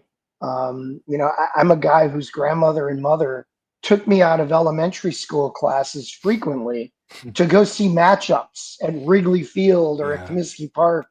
And they'd write me notes that were comical. And, I grow into my career and I'm giggling because I'm like, geez, I saw him pitch. I saw him play. And people go, no, you didn't. I go, yeah, I got pulled out of class one day to see you pitch against Tom Seaver. And I told that to Fergie Jenkins one year. And he just laughed. And I said, no, I really did. I really did. So I'm the lucky one. And Josh, to fully answer your question, the game, I was serious about it. I had amazing responsibilities, but my gosh, I love the game so much and I love the people in it. And I just can't say enough about that's my vibe from my career. It's just been an endless array of really good people who happen to love the game just as much as me. That's awesome. That's really, really cool. Just super well said. I love that you got to see some of those players as a kid. I mean, just like what a like formative experience. Just incredible. I've got to ask, like I lived on the north side of Chicago a few years. I worked in Uptown lived in Edgewater. So I know Lane Tech. Yeah, whereabouts in Chicago were you? I was Lincoln Square neighborhood, Okay. St. Matthias Parish. Yeah. Guys, we had about 100 kids in our neighborhood who played sports. So we played baseball at Winnemac Park, hockey. We'd flood the park. We'd play football. We played hoops. And these are people that I still talk to, which is really cool. I was in a great neighborhood. Awesome. Just a real cosmopolitan neighborhood. So a lot of Greek food, a lot of German food. And I'll be honest with you, I learned how to eat, and I've really sustained that ability throughout my life. Yeah, I mean, no shortage of awesome food in Chicago, so I'm not surprised. It's an incredible city. So, Yeah. Cool. Want to throw another box on the grid, maybe? And there's so many good ones. Dan, where do you want to go next? I'm going to go bottom right, and I'm going to go Don Drysdale. Don Drysdale was one of my mentors as I started. He was a White Sox announcer for my first 6 years, and very honestly taught me how to be a man, taught me how to be a professional. I wish he would have lived long enough to see me be the general manager of the Dodgers, but I haven't met many people who were as special a human being as Big D. And he and his wife, Annie, were amazing to me at a time in my career where I just needed some guardrails and I needed some guidance. And Big D was that guy. That's so awesome. Don Drysdale. Yeah. Never going to complain about throwing him on the grid. 6%. And if I can, I was thinking about this already as you were talking about like the memories of, that are, that baseball has given us. And I think I think my parents have logged back into this because I told them you might want to watch this. My dad grew up a Brooklyn Dodgers fan, and then when they left, he became a Mets fan. But Drysdale, I remember like one of the things my dad and I talk about a lot, probably the most common conversation we'll have outside of like, real life personal stuff, but is baseball. We connected. He introduced me to baseball as a kid. I know he was a Drysdale fan. And he also, with that said, Tom Seaver, he was a Tom Seaver fan, obviously. And I have to ask, I hope he's watching, because I think we'd both love to know, what was you were involved, or you drafting Tom Seaver. What was that like? It's one of the most amazing nights of my life, guys. I grew up watching him pitch. I idolized him. And back then in the 80s, there was a compensation draft that if you took a player or you lost a free agent, you could replace that player with someone who was on an unprotected list. And the Mets left him unprotected, thinking at 38 years of age, we weren't going to draft him. But the 83 White Sox won 99 games, and we thought we were a player away from potentially winning the World Series. Roland Heeman and I, on a snowy night in Chicago, went through the rosters, and at about 12:30 at night, we agreed to come back in the his main office. And who do you have? So walk in his office. I'm dead tired, and he said, "Who do you have?" And Dan Plesac was on that list. There were some other really good players. And I said, "Yeah, but one guy, I'm really surprised." And he goes, "Who's that?" And I said, "Thomas Edward Seaver." And Roland goes, "Oh my God, Dan, look at my marker." So Roland wrote only in Sharpie. And he had like 5 underlines on Seaver. So he said to me, "Why would they do that?" We talked about it and talked about it. Guys, at 1:15 in the morning, we decided we're done. We're going to go home. No one ever let Roland drive by himself because he was a frightening driver, a wonderful human being, but he's that friend that you went, "No, how about I drive?" We went outside. 10 inches of snow on the ground in Chicago had fallen since we started at about 3 in the afternoon. We could barely get to my car. It was a beat up old Chevette. But when we got to the car, it's the old Comiskey Park neighborhood. People had punched out my side windows and my windshield and just ransacked my car. and I was crushed. I mean, I'm 23, 24 years old. And Roland says to me, Danny, we'll get this fixed. He said, this is workman's comp. But he said, the best part about it, Danny, you will never forget the night we got Tom Seaver. So, guys, to show you how crazy we were, we couldn't get a cab to come to the ballpark. So we cleaned out all the glass from the seats and the window, and we drove home in a blizzard on a Lakeshore Drive at about 20 miles an hour, freezing our butts off. I dropped him off in front of the house, and he said, Danny, do me a favor. When you get home, just call me to tell me you made it home okay. And I dropped it off, and I got home. And the next morning, my father says, I will never forget. My dad said to me, what the heck happened? And I told him, I said, but Dad, today we're going to announce Tom Seaver. He goes, hey, the windshield's no big deal. Don't worry about it. And I told Seaver later on, and Seaver said to me, so at least did they fix the window? Yes, they fixed all three. Don't worry about it. We're good. So as Roland said, he said, it'll be somewhere on my expense report. Let him find it. And, you know, you can tell your father, Mike, he was the most impactful player in my career. I learned more about the game from Tom than anybody I ever traveled with. I was astounded how he let me in to his inner sanctum and trusted me at a very young age. I was 24 to 27 when he was our guy. And I'll be honest with you, I was in awe of him to start.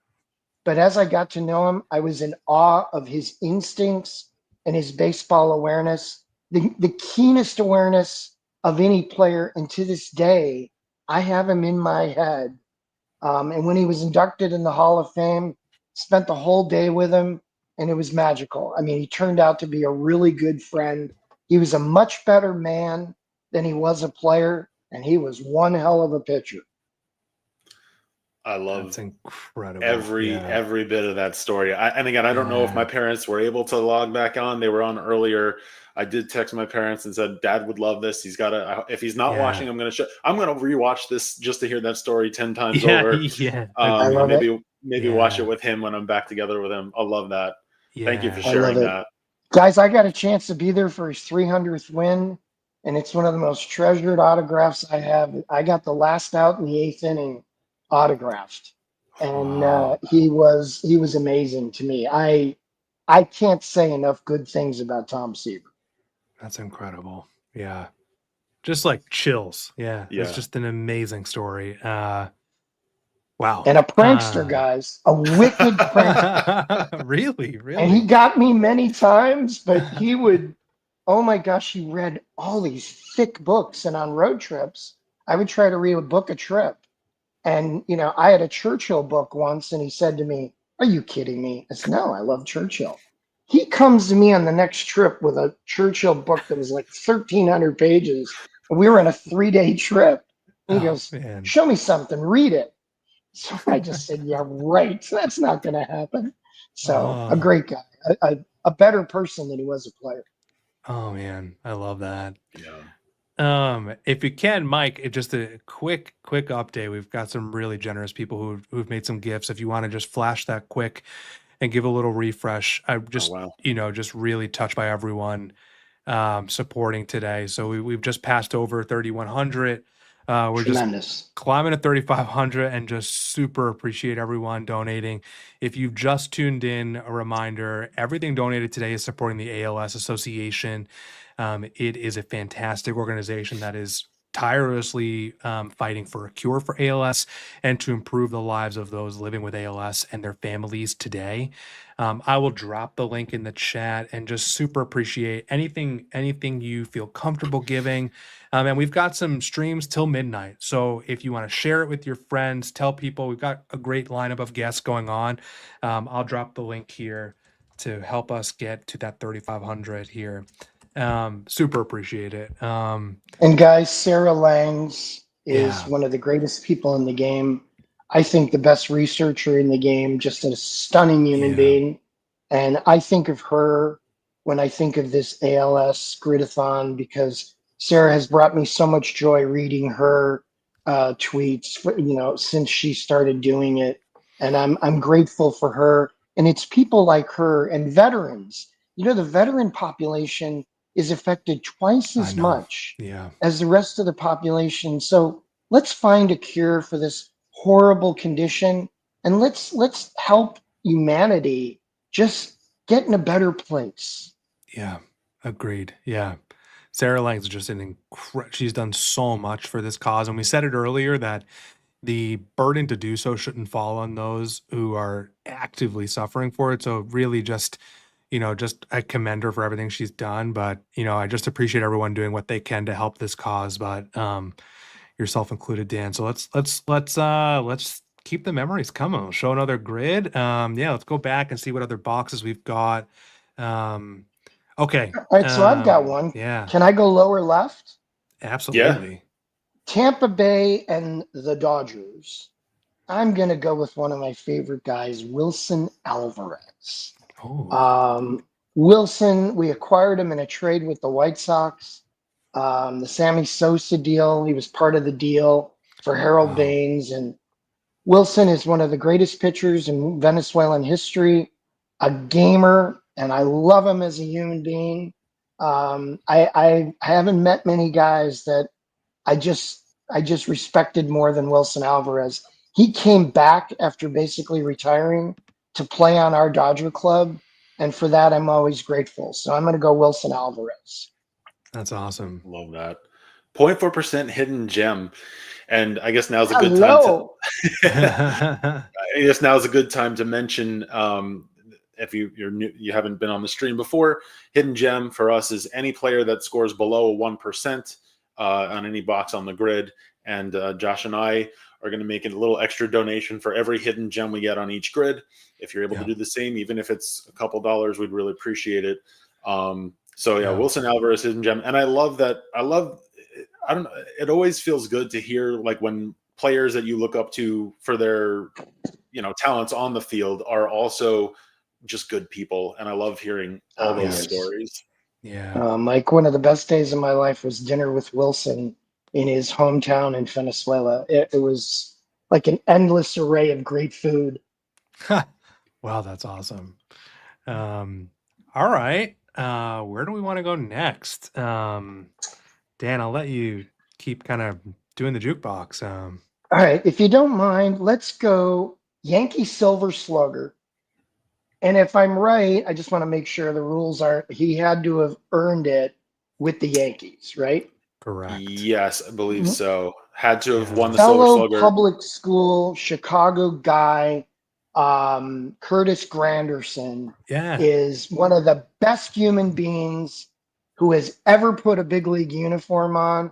Curtis is a Chicago guy, went to UIC, a Northwoods League guy, and I love the Northwoods League. So I'm going to go with Curtis because I wish everybody was as good a person as Curtis Granderson. I feel like people forget just how good Curtis was generally and for the Yankees as well. He just put up a couple of fantastic years with them. I'm in on Curtis Granderson here. Yeah. And Josh, he was a dude. All the triples and stolen bases. Oh my gosh. 100%. Yeah. 0.6%. Another hidden gem. Yeah. I love seeing him on TV still and just like love him, hearing him talk about the game. So I think it's just, that's awesome. Yeah, pointed out in the chat, Josh, who's been with us most of the day, by the way. So thank you for watching. That he's also a good Yankees 40 homer guy too, which I love using him in boxes like that. Very sneaky. And I remember him on I loved him on the Mets. I think he was on the 2015 World Series team, if I'm not mistaken. And he was. And you talked about pranks with Seaver. I don't know if this qualifies as a prank or maybe it's prank adjacent, but I don't know. There was an account he ran called We Follow Lucas Duda, where it was just behind the scenes stuff of in the clubhouse, just videos of just sneaking up on Lucas Duda and posting it. I think it was on Instagram. It's beautiful, actually. Yeah, that's beautiful. Yeah. Oh man. Well, let's go. let's go bottom row middle, Silver Slugger and Dodgers. I'm going to go with one of my favorite players ever, Adrian Beltre, who, nice. frankly, is just a gloriously good dude. And I was there for his first, I don't know, maybe 8 or 9 years. I was with him at the Dodgers and then took him with me to Seattle. And Adrian Beltre is as fine a human being ever. I loved watching him play. And for everybody, listen, it's a great player. He played third base without a cup. Now, are you kidding me? I mean, come on, okay? But a wonderful human being. I was so lucky to be there as his career started and then exploded. And Adrian Beltre is a Hall of Famer. I'm thrilled. Yeah. And didn't he have a sense of humor too? Actually, I was just going to bring Wicked. John beat me to it. Well, John just said in the chat. Right, I was just going to ask about that. Was he was the one who moved the on deck sign? And he got ejected for that, right? He got thrown out, and I loved him. And I said, "What were you thinking?" He goes, "Come on, who cares, right?"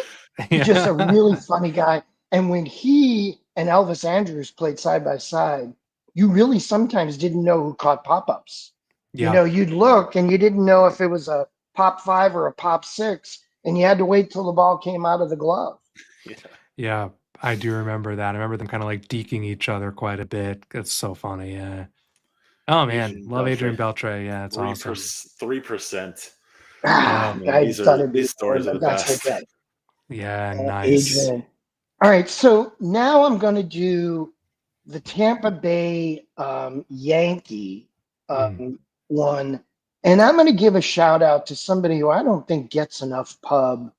Hideki Matsui is truly one of the pioneers in our sport. I mean, he came over and he was an elite performer in Japan. I had seen him play with the Yomiuri Giants, playing center field. Great nickname, Godzilla. And, for me, he was such a clutch player and paved the way for Ichiro and guys like that Ohtani guy to come over. And a fun story, Ohtani's taking BP in the Tokyo Dome, like his last or his next to last year. And let's just say somehow, some way, your guest in this hour was down in the field for batting practice without a pass. But, things like that, Mike and Josh, happen sometimes, okay? And Ohtani hit a ball off the scoreboard well above center field at the very top of the Tokyo Dome.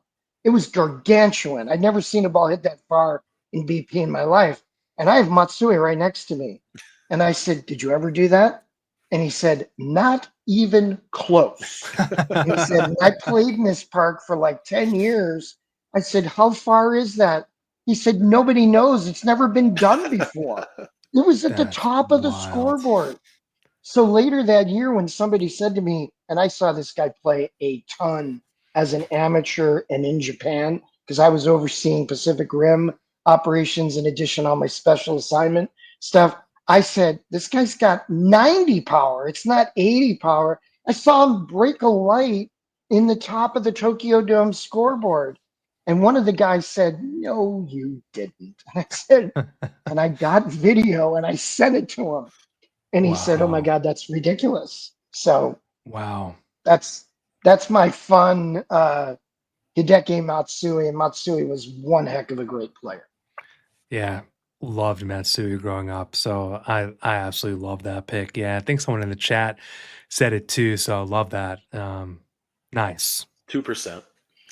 Very cool. So I'm saving my last one, guys, because I love them. So I'm going to go upper left, and I'm going to go Wade Boggs. Yes. I was in charge of our scouting reports, our advanced stuff, when I was at the White Sox, when Boggs first became Boggs. And I remember after a huge game at Fenway where he played catch with the monster 3 or 4 times, our manager said to me, how do we get this guy out? And I said, frankly, I haven't figured it out. I have no idea. And I said, I think we should just hit him. And he said, no, we tried that. That didn't work. And I said, seriously? You throw him in, he throws it off the wall. You throw it out over the plate, he turns on it. He'll hit balls to center field. And he didn't get cheap hits. This guy hit monster bullets. You know, if we were doing hard hit rate and barreling, this guy barreled more balls the other way than anybody I've ever seen except Frank Thomas and Ohtani.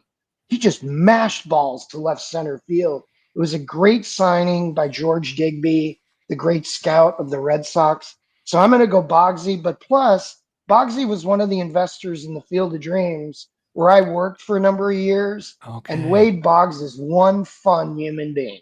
Oh, wow. That's awesome. Love that. That's really cool. Nice. Wade Boggs, 21%.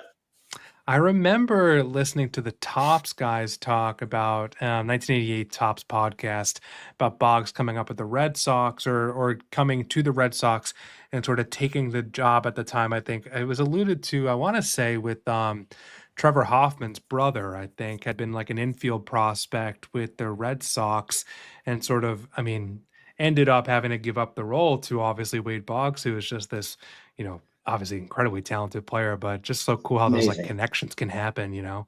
Yeah. Josh, I'll tell you what, in Fenway Park, I've never seen a harder out. Yeah, he was impossible. There was no way to get him out. You just hoped he got himself out, you know, and we shifted, which was something you didn't do 35 years ago, but we shifted using all of my data that I was collecting. And it didn't make a difference. He'd still hit 360 against us. And you'd shake your head walking back to the hotel going, we held him to 3 for 5. So, you know, I just look at him and I just go, all right, he's a dude. He's just a really great player. Yeah. Dan, I wonder if I can just ask you, you know, just you've shared so many amazing stories. You've had obviously a tremendous career in baseball that's continuing now with Saber. You know, as a kid who watched baseball, who got to like, you kind of live out your dream, what most surprised you about, you know, like not about all of us get that inside look at the sport, sort of like what surprised you in the best way about, you know, getting in there and being involved in baseball in the capacity you have? I think, Josh, two things, and it's a fabulous question. I think, first of all, how incredible fans are across the world.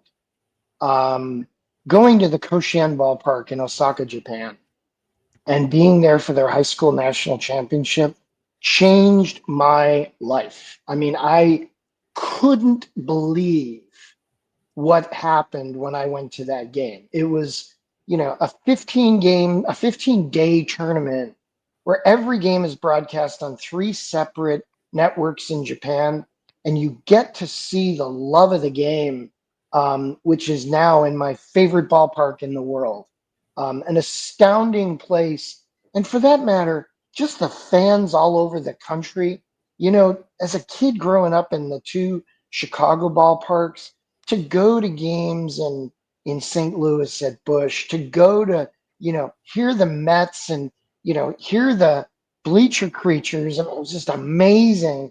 But really, to go to some really cool ballparks all around the world and that whole experience that's so unique in every ballpark, you know, from the kettle corn to the garlic fries in San Francisco to just the atmosphere of the ballpark, it's amazing. And the other thing that I think I will never quite get over was how great these guys are.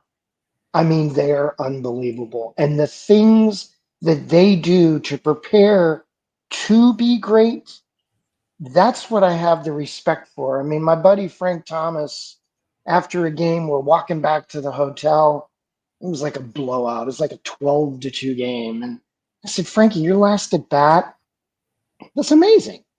And he's like, Danny, I'm not giving up an at bat my whole career. It's never going to happen. This is such a privilege. And I want to make sure that I give everybody as much as I can give. And the only person I heard that from other than him was Michael Jordan. And Michael Jordan told me that about playing basketball, that he played for the guy in the last row of the upper deck.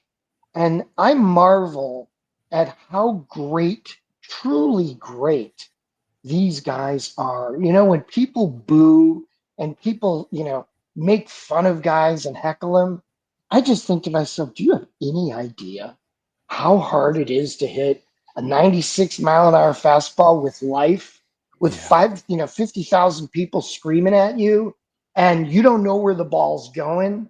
You can hear the catcher moving around. Oh, and by the way, it's a tie score and we're in the ninth inning. I mean, how do you handle that sort of anxiety and be great? That's why the Hall of Famers, for me, I put them on a pedestal, because to get to that point, you're in the upper 1% of a game that's had 23,000 people play it. And that's it. I mean, we could put the whole history of the game into the smallest ballpark in the big leagues, and we'd still have 10 or 15,000 seats. And that's what blows me away. I never thought about it that way, but that is, you're right. That's just incredible. I mean, I think for those of us who just enjoy the game, it's, it's easy to take for granted just how few people have, proportionally have been able to do what these players do. And you make a really good point about the Hall of Fame just being even more just a special honor. Yeah, it's just wild. I think we've had a lot of guests on today too who've just I think, to tie it back to the grid, I think has just done an amazing job at celebrating players who just deserve to be celebrated. I mean, to your point, the Hall of Fame is such a rare club, and yet there are so many people who have played the game over any period of time that deserve to be remembered. And it's just really cool to see. We have a Discord server where we have some folks come and talk about the grid, play grid. And I'm astounded that we have people in there who are 15. We have people in there who are 73. It's just generational. John put it, how can you not love baseball? It's just, it's just beautiful. Yeah. And if you think about it, guys, I mean, we're in great hands with Josh Rawich, my longtime friend, being the president of the Hall of Fame. He just gets it. There's just over 200 guys have been elected by the writers. I mean, it's amazing when you think about it. And that's why I love the sport, because we're the only sport who really just has angst about the Hall of Fame. I mean, that period between October and November, oh my gosh, I'm all over it every day, with the counters, the ballots, and, we all have opinions, and your Hall of Famer is a different definition than mine. And it doesn't mean we're right or wrong. It's just what we believe a Hall of Famer looks like. My gosh, it's just awesome. That's awesome. Yeah. Well, we've got one more box, Dan. You kind of alluded to, your guy will probably wrap it at the end, just a couple of reminders and everything, but I'm curious who you got for the last box. Well, I hope I got it right. Okay. This is one category. I don't know about you guys, but I struggle with this category because when it came in, I was like a high school kid. And so I don't know some of the recipients like I do some of the other awards that I can go backwards in chronological time. But I'm hoping, and I mean, I'm a religious man, so I'm even praying that Carlton Fisk fits this box. Okay. And I'm going to tell you why. I joined the White Sox the same day as Pudge. Okay. And he signed with the White Sox, agreed to terms with the White Sox the same day that I had my interview with the White Sox. And I cannot believe how good Carlton Fisk was to that little 20-year-old guy, and how I grew into a relationship with Fisk that was elite professionally, but gloriously good professionally. And I alluded to it earlier, we had Seaver. When we had Seaver and Fisk, and I got to go over the pitching chart after the game with those two guys, that was a masterclass in baseball. This man was so good to me and treated me as an equal when he didn't have to. I love him as a person. I loved him as a player. And I'm so glad that our paths crossed, because this guy was one heck of a great competitor and one heck of a good dude. So yeah, that is amazing. The gosh, yeah. We are hearing in the chat, for what it's worth, that Carlton, this is where and first I gotta say, Dan, Silver Slugger is one of my least successful categories. What we're hearing is that people think Carlton won Silver Sluggers, but might not have with the Red Sox because Silver Slugger started in 1980. And Josh, helps. if I take a negative for pick and fist, let's do it. I mean, I could go Mike Greenwell. I could go a bunch of guys, but I refuse to not make Fisk my guy. I love it. And I love it. And you know what? I told you earlier, you know, I care about my numbers. I love single digit Immaculate Grids, but I'm not giving up Pudge. It ain't happening. No, I'll take the negative. And frankly, I love taking the negative. Yeah, let's do Carlton it. Fisk. Yeah, throw Fisk on there. Yeah. And it's a no. And I'm with good. The Red Sox. Yeah, you know what? That's the best 154 of my career right there. Okay. Adam is probably going, no, Danny, no. But I'm going, that's my guy. Okay. Yeah. You know what? I learned more about the game with Pudge and Seaver, and there's no way in this environment I would ever stray from those two guys. I mean, I looked at it early on and I'm thinking, you know, that's Greenwell, that's this guy, that's that. No. I'm going Pudgy, and I'm taking the big zero on it. I hope what people take away from this is actually very special, that you pride yourself on baseball knowledge. You said yourself, you hang up your zero rarities on your whiteboard, and sometimes it's important to play the grid with the guys who just bring you memories. You know, like we do the rarity, and I'm all for it because it brings such a good spirit to the game. But there are so many beautiful ways to play the grid, and I just feel like, I mean, I think I'll speak from Mike, both of us, like, feel so like honored that you came on to share these stories with us. It's stuff we would never know, those watching would never know, and it's just, it means the world, Dan. So I appreciate it. Yeah, well, Josh, absolutely. I'm a lucky guy. You know, what I love to do, like the Sabre baseball card night with Jason Schwartz, I acquire all my best friends and like the guys I love, and I'll give up 10 guys for like a nondescript utility guy because the guy is a great guy. And people look at me and they go, you general managed a big league team and you're going to make that deal? And I'm like, yeah, I love Robin Ventura. I want Robin Ventura. I want Alex Cora. I want Dave Roberts.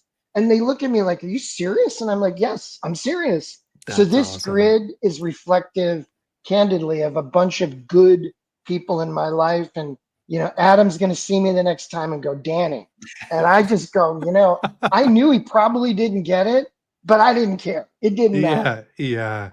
We'll superimpose his name on there later. You know, he deserves to be up here. So Dan, this has been a blast. Mike, if you want to flash the fundraiser one more time, we're making our way to 3,500. And if you just kind of tuned in the middle of this, really appreciate everything everyone's doing. ALS, as Dan said, is a disease that ought to be cured. We are, the ALS Association pumps so much money to research. And what I appreciate is that they are also doing quite a bit to make it the best quality of life for those who are living with ALS while we reach that cure. So if you have it in your ability and your heart to donate anything you can, we'll drop the link in the chat. We've got a few more grids until we end at midnight today. So, you know, share this with your friends. We've got some great guests coming up. But Dan, I couldn't thank you enough. It's just been an honor. Yeah. And real quick, I'm sorry not to cut you off. I like Josh and I, we started this because we were just two buddies who just love talking about baseball. And I don't think in our wildest dreams we ever thought that we were going to get to one day talk to a former MLB GM. So really appreciate you like just letting us into your world and sharing, you know, the world of baseball from your perspective with us, because we're, like we said, we're just two ordinary guys, and this has been so much fun. Yeah. Well, you guys are fun, and thank you for what you're doing tonight and today. This is spectacular, and I'm just one of the lucky ones who got to work in the game, and I love Immaculate Grid. So, you know, for me to raise money for ALS and play Immaculate Grid, oh yeah, no problem. So thanks for doing it, guys. Awesome. Thanks, Dan. Thank Mike and I will take a brief break. We will be back at 9 with Sarah Sanchez, another Chicago connection, Cubs fantasy writer, really awesome person. So thanks again, Dan, and hope to do it again sometime. So thanks. Got it, guys. Thanks to everyone. Thanks.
We're on. Sarah, you might be, I think you're muted and you just got to unmute yourself, but you're on. Awesome. We got it. Yeah, I'm a little nervous. I'm not going to lie. I usually play Immaculate Grid by myself, just sort of chilling with my coffee. And here I am with a whole bunch of people judging. Oh my judging gosh. my guess. This is a judgment-free zone. Yeah, it is total judgment-free. Mike, if you want to kick us off, and you'll see why it's judgment-free. We're two ordinary people. Mike, we lost your audio actually. Okay, this whole time or just okay? No. There we go. All right, let's take two. Welcome back to Ordinary Effort, where a bunch of random fans get some random baseball players and try not to biff the grid.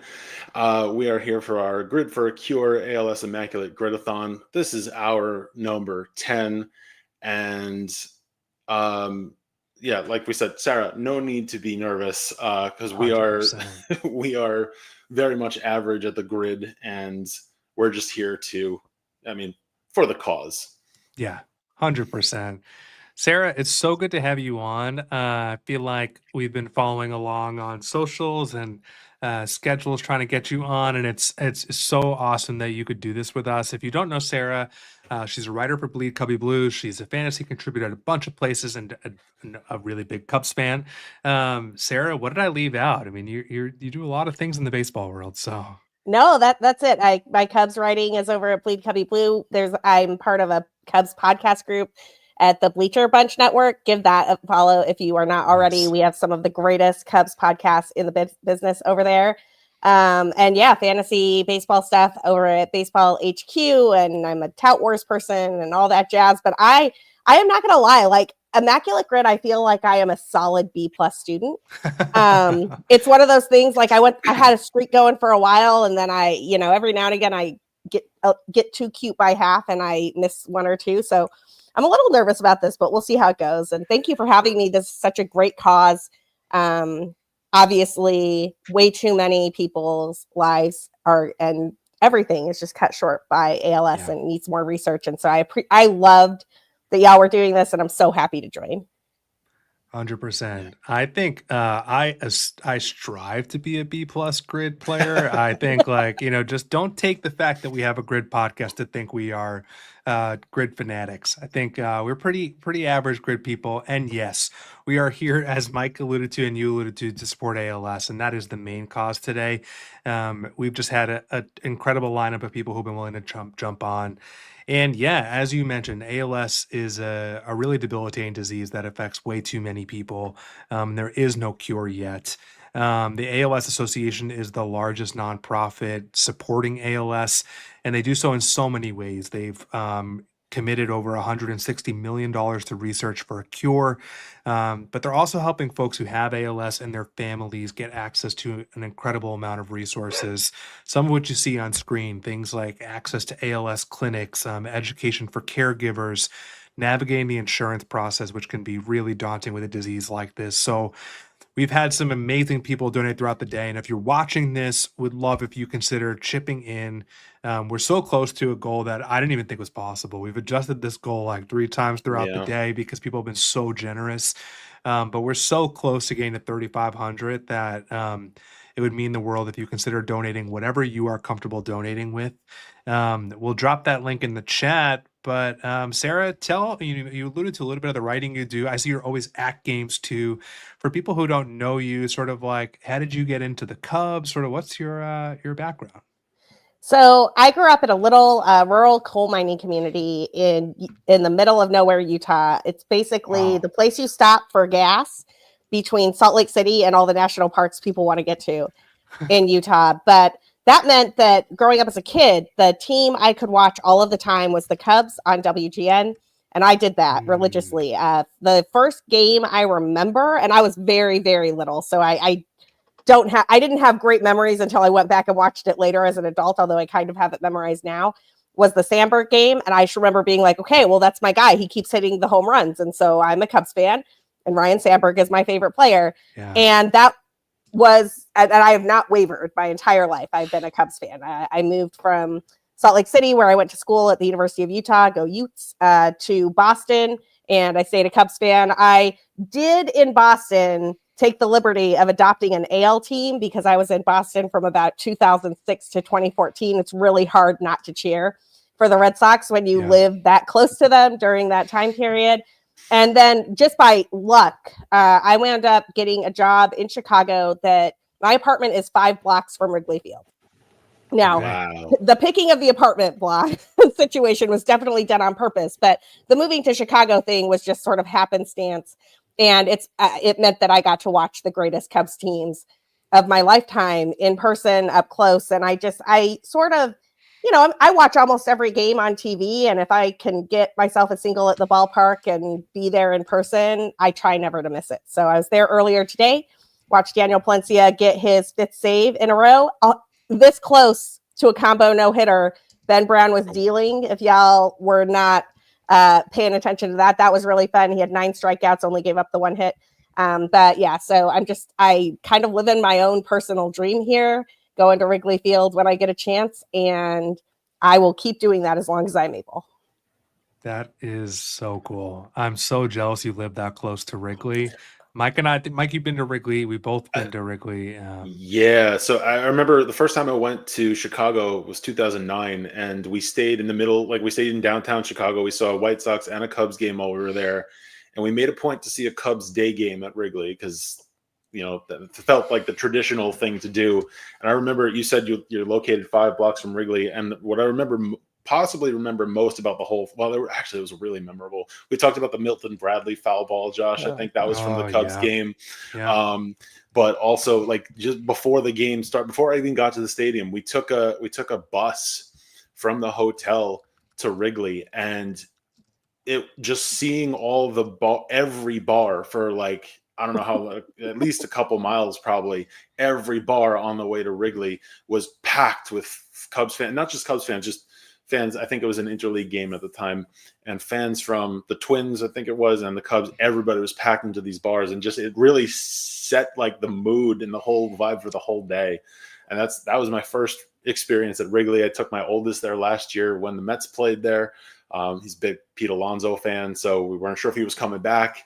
He got to go on the field at Wrigley, which was awesome. So yeah, love the Cubs and Wrigley Field. They're I wouldn't say my adopted second team, but I fond memories of the Cubs and Wrigley Field. The first time I saw the Cubs in person was with my first job, actually, in 2003. And my very first work trip ever brought me to Chicago for a conference. And so I was like, okay, well, I'm going to a Cubs game. And they were playing the Atlanta Braves night game before my conference started.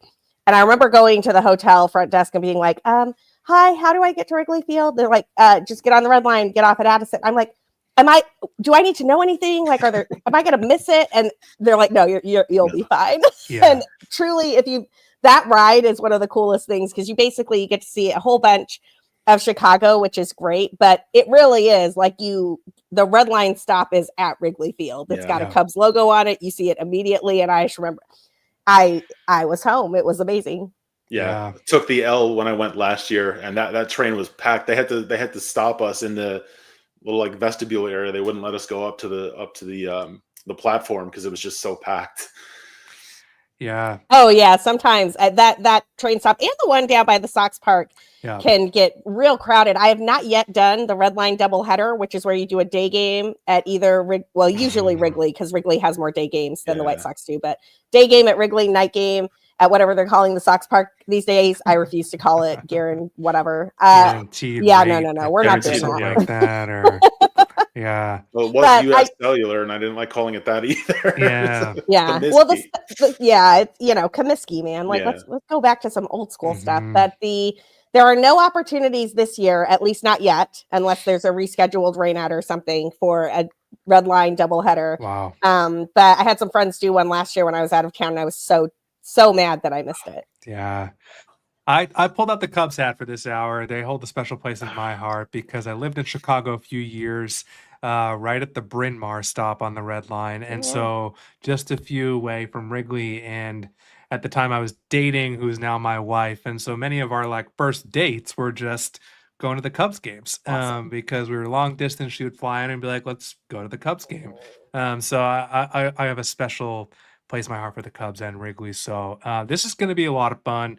We picked out a really good grid, Sarah. We've been trying to get grids where you can play Gehrig, but we couldn't find that many great grid that had the Cubs in a box for Gehrig. So we went with like a stats open-ended grid, and you are welcome to throw as many Cubs on the grid as you'd like. You can throw some Red Sox players. I mean, the grid is yours, but we should decide where to throw Gehrig. And I've been thinking, I think he fits. Let's see. I mean, he was an all-star. I mean, he's going to have to be one of the left field ones, right? Yeah. He did play some right field too, so he could play one of those. I mean, I would love to leave that. And he's pre-Gold Glove, so you can't. Exactly. Yeah. So he's not. Let's do Gehrig. Give me 1 second. I'm plotting some things in my head. Love it.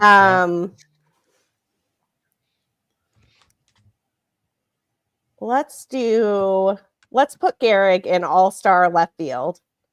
Nice. I like it. I actually think he'll be sneaky rare there because I think we've been learning today people just don't really think about him as not at all. Never. 0.04%. Boom! Off the top. Sorry for the visual delay. There it is. Nice. Okay, so here's where I'm going to have some fun. Okay. Our all-star in right field is going to be Wilson Contreras. Because Wilson Contreras played half of a game in right field against the Mets years ago. He's also a catcher, obviously, but he has played a minimum of 1 game in right field. I remember it. Yeah, that's a really good one. Yeah, I'd love to throw those like out of position guys, but I did not know that Wilson Contreras works for that. So that's really good. Yeah. Yeah, should work. I love that. Wilson Contreras 0.06. I'm trying to delay my voice here for the delay. You're good. Oh, yes, let's go. 0.06% hidden gem. So let me tell you about that game. I actually have a screenshot that like pops up in my memories. From like I took a picture. I was not at the game. I took a picture of the TV when it happened because it was so wild. But so he just they played him all over the place in 2016, and he gunned down a runner. The arm on that man is unbelievable. He made a play in right field that like, 1, most right fielders can't make, and 2, your catcher could never. Your catcher could never. So yes, let's give him some love in right field. Schwarber came up as a catcher too, right? And then they quickly moved him off of catcher, and then they quickly moved him off of outfield when they could to DH with the Phillies.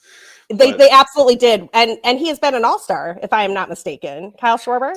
Yeah, he has been. So he would work there. I kind of feel like we can throw Kyle Schwarber at catcher all-star.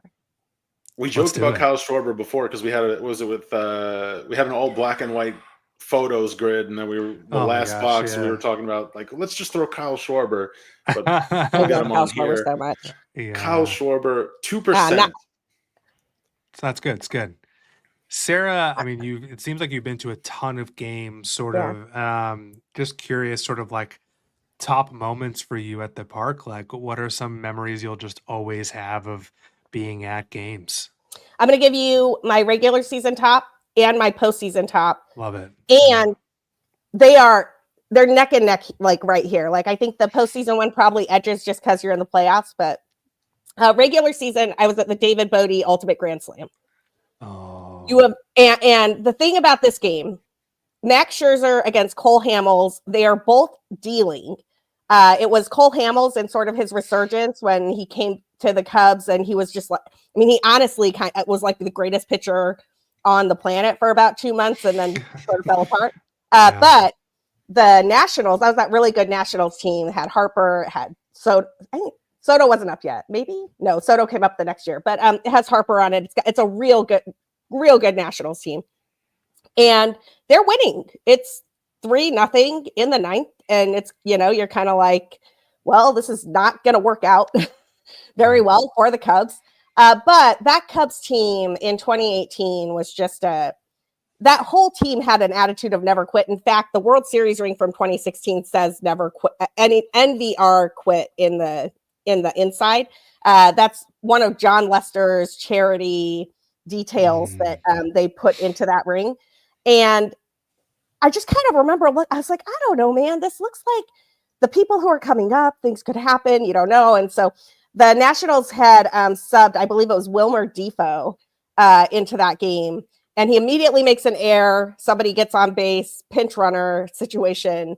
I think he hits a guy. And then Wilson Contreras is up. And there is just like gamesmanship from the jump. Because Contreras is like in the box. He's out of the box. There's no pitch clock at this time. He's trying to get into Matson's head. And I'm like, okay, I'm here for this. And he gets hit by pitch and he winds up on bases loaded. Here comes David Bodie. There's 2 outs. Kyle Schwarber was also part of that. I did not do this on purpose. I swear to God, I knew like you were going to ask me this question. Kyle Schwarber pops out and you like hear him audibly like say a word that I'm not going to say on your stream because he's so angry that he has popped out in this series. But then David Bodie comes up, and what people do not remember about David Bodie, that was his rookie year. He had 3 walk-offs in a month and a half, which is just like, guys wait their entire life to get a walk-off. And David Bodie was just like, nah, and in the clutch, I'm going to get it done over and over and over again. And so I was kind of like, I don't know, man. It's David Bodie. He's been walking things off. It's getting loud at Wrigley. Yeah. It's like playoff type of environment. That was a late August game or a mid-August game, if I remember correctly. And, full count, down to their last strike for like the second time in the last 8 minutes. And you knew it off the bat if you know what to watch for. If you know what to watch for. And the things that I wrote a piece about this, you can go look it up. It's called Sarah's Snapshots, David Bodie's Ultimate Grand Slam. But these are the things I saw and I knew it off the bat. Number 1 was that Ryan Matson just like kind of hangs his head and walks towards the dugout. Number 2, Albert Almora is on second base because he's been put in as a pinch runner. And Albert Almora plays center field at the time for the Cubs. And he knows his arms are up and he's running. And outfielders always know. The outfielders know. And you just kind of watch Michael A. Taylor run out of room as he gets back. He's just like running and running and running. And it bounces off the batter's eye in center. And David Bodie does like an airplane move around. Oh, man. It was so loud. The stadium was shaking. It's a 100-plus-year-old stadium and it's shaking. We'll get to that in a second. It's so loud. I did not hear the first verse of Go Cubs Go. You couldn't hear it. You couldn't hear the music. It was that loud. And people were just singing and chanting all the way through the concourse. So that's the regular season moment for me. Yeah. But I was also at another Max Scherzer start in Boston in 2013 during the ALCS Game 2. And Max Scherzer is dealing against the Red Sox. That's the Fear the Beards team. That's the Boston Strong team. That's the team that came out of nowhere to win the World Series. And they're losing. They're losing, and they had already lost Game 1, and Max Scherzer is dealing, and he gets pulled out of the game. And the next thing you know, the bases are loaded, and here comes David Ortiz. And that is the Grand Slam where you've got like the policeman doing this, and Torrey Hunter's going over the wall, and his legs are doing this. Yep. Fenway was shaking. So I've been in 200-plus-year-old parks on days where Max Scherzer's bullpen let him down, and a Grand Slam was the moment. And they're just kind of a tie for me, man. I don't know. Both of them were great. Yeah. That Ortiz clip is like, I'm a Yankees fan, but it's still legendary because I remember my wife is a Red Sox fan. We watched the documentary on Netflix, which is actually fantastic. There's a couple Red Sox ones now. I haven't watched the current season one that covers the current team, but the one about the Red Sox coming back against the Yankees, as painful as it was to watch as a Yankees fan, was incredibly well done. And that they documented so much about that era of the Red Sox, and I know exactly the shot of the policeman and everything. It was just epic. And we did find your article, so I dropped it in the chat about the David Bodie Ultimate Grand Slam. So check that out if you're watching. That's one of my favorite pieces ever. So if you want to get an idea of like how I cover games, what I think about during games, that's one of my favorites. I love it. Should we do another box? Let's. Okay, so I've got one. It's another Cubs one. For the people who are hanging out with us here, thank you for being here. Please donate, support the cause. I like to do grids where I can do some obscure Cubs and or Red Sox knowledge. And played major leagues, left field is going to go to Travis Wood. Ooh, Travis. Joe Madden liked to do a thing where he would bring a reliever in and then stash them in left field. and then bring them back to pitch. Oh, that's right. Oh, I do remember this. Not with Travis Wood, but I remember Madden doing this. Yeah. And Wow. Travis Wood, so Travis Wood gets this assignment and comes in relief and gets it out and then goes to left field. But then the ball finds him. And so there's this great shot of Travis Wood up against the ivy making the catch. That's incredible. Wow. That's a great shout out. Yeah, I love that. Travis Wood, 0.6%. Another hidden gem. Nice. We got quite a grid going here. We do have a good grid going here. Yeah. Mike, if you want to flash the fundraiser kind of update there. Yes. You know, for those tuning in and joining us, if you're just popping in, we are supporting ALS today. It's ALS Awareness Month. June 2nd is Lou Gehrig Day. So we're trying to, like, in our corner of the baseball internet, do what we can to support this. People have been incredibly generous and we really appreciate it. And we're so close to a $3,500 goal, which will just go all the ALS Association.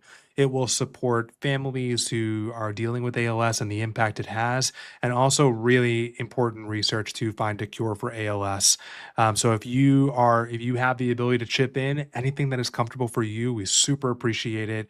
Every dollar counts. Mike, I know we've been doing a little bit of a side thing on hidden gems. If you want to allude to that. Yeah. Yep. I was just going to say, we've been just as a fun little way, even if it's a small amount, even if it's $1 per hidden gem. For us, hidden gems on the grid are any player that scores below 1%. So your 0.01s, your point. I mean, we've got 3 gems on this grid so far.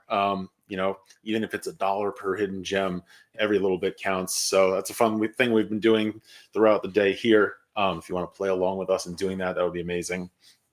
Yeah, Sarah, I'm curious before we hit another box, you know, you mentioned you're like heavily involved in the fantasy community. We've had a couple fantasy people on today. Sort of like what stuck out to you this year so far about the fantasy season? I mean, I guess how are your teams doing? Just kind of that stuff. Well, the teams where I have Pete Crow Armstrong are doing great. Yeah. Very valid. The thing that is standing out to me about that is just I like PCA as much as anyone on the planet. I'm a huge fan. I like the way he plays. I like the energy. The glove is outstanding. I mean, the Cubs have not had a kid who can play center field like that since they traded for Reed Johnson, who was my favorite center fielder in the pre-PCA, pre-Dexter Fowler era. So if you have PCA on your team, that's probably working out. A handful of my teams are doing better than others. I have a lot of Yordan Alvarez, which has been a big miss for me, and that's an early second round pick. So that's hard to make up. Probably, though, my best call out for this season in terms of guys who are just like absolutely slaying for my teams and who I was in on real early is Ivan Herrera for the Cardinals. I believed in the hit tool, but I also knew, and you know, all the love to my favorite Wilson Contreras, who's back there in the hall of, you know, my favorite Cubs. That's my little favorite Cubs corner over there. You got some Javi and some Wilson. You cannot see Christopher Morel there, but he's there. You've got the baseball that Xander Bogaerts threw me once upon a time. Wow.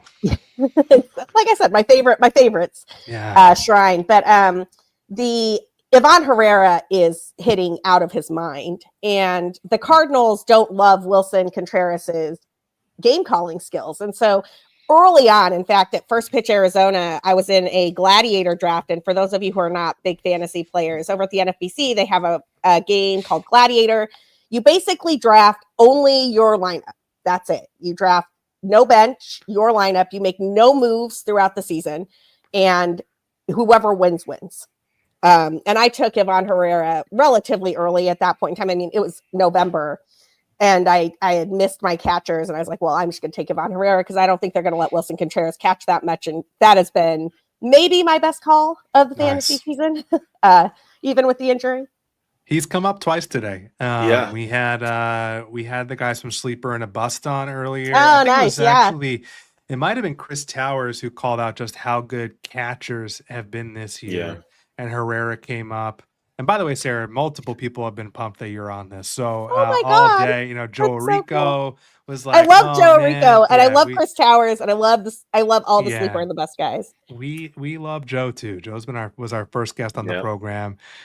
So yeah, they're all awesome Oh. people. But yeah, Ivan Herrera is having an incredible year. He fits on this grid. Not saying we have to use him, but He does. I'm gonna try to keep the Cubs and do it up. some Red Sox things going.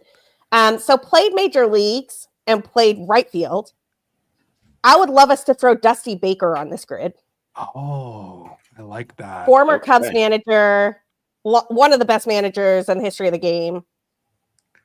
That's great. I am not 100% sure he ever won a Gold Glove, so I don't feel comfortable putting him there, but I do know that he played right field. Yep. Love that. Love getting managers. We talked a little bit about managers before too. 0.02 for Dusty Baker. Nice. Yeah, the Gold Glove. I mean, I don't know if we've been intentionally avoiding it. I got to be honest. Mike and I do not like this category. Just like the awards escape. Yeah, the awards escape us a little bit, and they feel very subjective. So it's hard to remember who sort of put together a great year, kind of thing. I don't know if we should knock out one of those to just not avoid all of them. I can do one right now. I can do one. Okay. Gold Glove in right. We are giving it to Jason Hayward. Oh, nice. World Series champion Jason Hayward, and the guy who turned things around during a rain delay that to this day, a 17-minute rain delay that came out of nowhere, that was sent by God. So love to Jason Hayward on the Gold Glove right field situation. Nice. I'm good with that for sure. Yeah, I'm actually real nervous about the Gold Glove catcher situation, honestly, because true. Same. Yeah. I know some guys who have won Gold Gloves at catcher, and they're not Cubs or Red Sox, which is upsetting me a little bit. And I'm not sure what happens if I put Yadi Molina on this grid. If I can show my face at Wrigley or not. Well, I can tell you what happens if we put Yadi and Molina on this grid. We're gonna get about 70 extra rarity points because I imagine he's by far number one. I'm trying to think of Red Sox. I don't think Veritek would have ever won. I don't think he did either, and I'm not sure Saltalamacchia did. Yeah, and I'm not. I know this is why I'm like I'm a little bit not loving the catcher options that we have here. I wonder if there's just someone who was sort of like an emergency catcher or had a stint at catcher. Yeah. Like I don't think this is the guy, but I know I was surprised that Euclid won a Gold Glove at first. I just don't know that he would have ever got a game at catcher. I don't think so. There's oh, you mean pick a guy who played somewhere else that won a Gold Glove somewhere else. Exactly. Right. Well, I do have a fun fact about emergency catchers, but I know we cannot put him here. So this is not a guy. This is not the answer. But once upon a time when Joe Madden was managing the Cubs, he got asked about who his emergency catcher was, and his answer was Javi Baez. And I do not believe Javi Baez has ever played a game at catcher, so we are not putting that answer here. But I am living for the day that he does, because Javi is like one of the only players that I think could actually play every position on the diamond, and that is just an extremely hard thing to do. Well, now that you've brought up Javi Baez and Pete Crow Armstrong, as a Mets fan, and I apologize if I made any strange faces when you were talking about PCA a few minutes ago. That trade hurt a lot. I mean, it hurts. It probably hurts more now looking at it than it did a few years ago. I'm happy for him, but yes, it does. A little bit of me dies inside every time I see Pete Crow Armstrong stole 2 bases and hit a home run and drove in 4 runs and should have been a Met, but we traded him for a couple months of Javi Baez. So yeah, I understand why you did, and that was Javi. That was Javi. Peak, yeah, peak Javi. Yeah, well, he did, and he did pick it up. He did play very well for us while he was here, but this is hard. Yeah, this is a tough one to swallow now. I've got a suggestion for catcher Gold Glove from the chat, and I think it's fitting a little bit. What is it? What do we got? But Mike suggested Carlton Fisk. And the reason why this is nice is because at the last hour, Dan Evans told a beautiful story about Carlton Fisk and wanted so badly to put him on the grid, and it just did not work. And maybe Let's this do is it. like I'm here our for this. redemption to put Carlton Fisk Yeah. catcher, Gold Glove. He's a Red Sox player. Same box too, top middle. It was exactly the same position. That's kind of fitting. We'll tell Dan later we got him on. I like it. Yeah, and it sticks with the Red Sox Cubs. Carlton Fisk. Carlton Fisk, 2%. Love that. Love that for us. I have to say, and I love all the symmetry that's come out of these conversations we've had today. Like, I mean, we're not even trying to like stretch and make connections between things. Like the way things are coming together with Fisk on with Dan and now fitting him in the same box. There's been so many instances where that's kind of crossed my mind, like, which just makes me appreciate baseball that much more. That much. Yeah, I'm not putting full sentences together. We're an hour at this point, but it makes sense. Yeah. No, that's a great pull. Carlton Fisk, man, such a hero for that Red Sox team. You know, the get over home run, but like the Goodwill Hunting get over home run, right? Like also in an Oscar nominated, right? That did not win Best Picture, but it should have. Movie. Like lots of people won there, but I thought Goodwill Hunting should have won that Oscar, and it did not. Still salty about it. But no, I like that a lot. That's a really strong Red Sox pull, and not a Cubs connection, but does have a White Sox connection. I believe Fisk's number is one of the retired numbers down on the south side. Yeah, that might be right. Yeah. Nice. Sarah, before we do these last two boxes, sort of like, what are you writing these days? What are some recent things you've kind of written about and all that? Wow, I've got a couple of things going on. So over at Baseball HQ, I do the NL Central Playing Time Tomorrow column. And that's a fun endeavor because you're trying to look ahead to what's going on with the lineup and how might things shift in a week or two to give fantasy managers an edge. If you're not subscribed over there, it's an awesome resource. And I'm incredibly impressed with everyone that I work with at Baseball HQ. It's like a challenge to meet that level every single day. Awesome. But so, you know, looking at a handful of things there, last week we were talking about the Cubs bullpen situation, and I was all in on why Daniel Palencia has that job going forward. I was just at Wrigley for his 5th save in a row. He saved 5. He's had 6 opportunities, was 1 strike away in the first one against the Mets, and then has closed out the last 5. But the thing that's really impressive about what Palencia is doing right now, he throws 102 miles an hour. The fastball is wildly nasty, but he's been he's had some control issues. He has not walked a single batter in those 5 saves. He really just seems to have embraced the role, and that is wild. Comes out to Daddy Yankee Gasolina, and then he throws gas and he's saving games. And it's a lot of fun to have a guy with that kind of stuff in that role at Wrigley. So writing about that a little bit. That's awesome. Right. So if you're not watching Daniel Palencia yet, you should, because he's fun. Over at BCB, I do a couple of different series, and every now and again, I just write a feature because something happened. For example, I was looking at Matt Shaw, who just came back up after getting sent down to the minors. And we have a series over there called The Short Porch. So, you know, just like kind of short, quick, concise takes about what's going on. But the thing about Matt Shaw is over at Baseball Savant, they have new where are you at in the box data. So you can see if somebody changed how they're setting up, or if they're closer to the plate, they're farther away. And when Shaw came up, he just started mashing extra base hits and he wasn't doing that the first time through.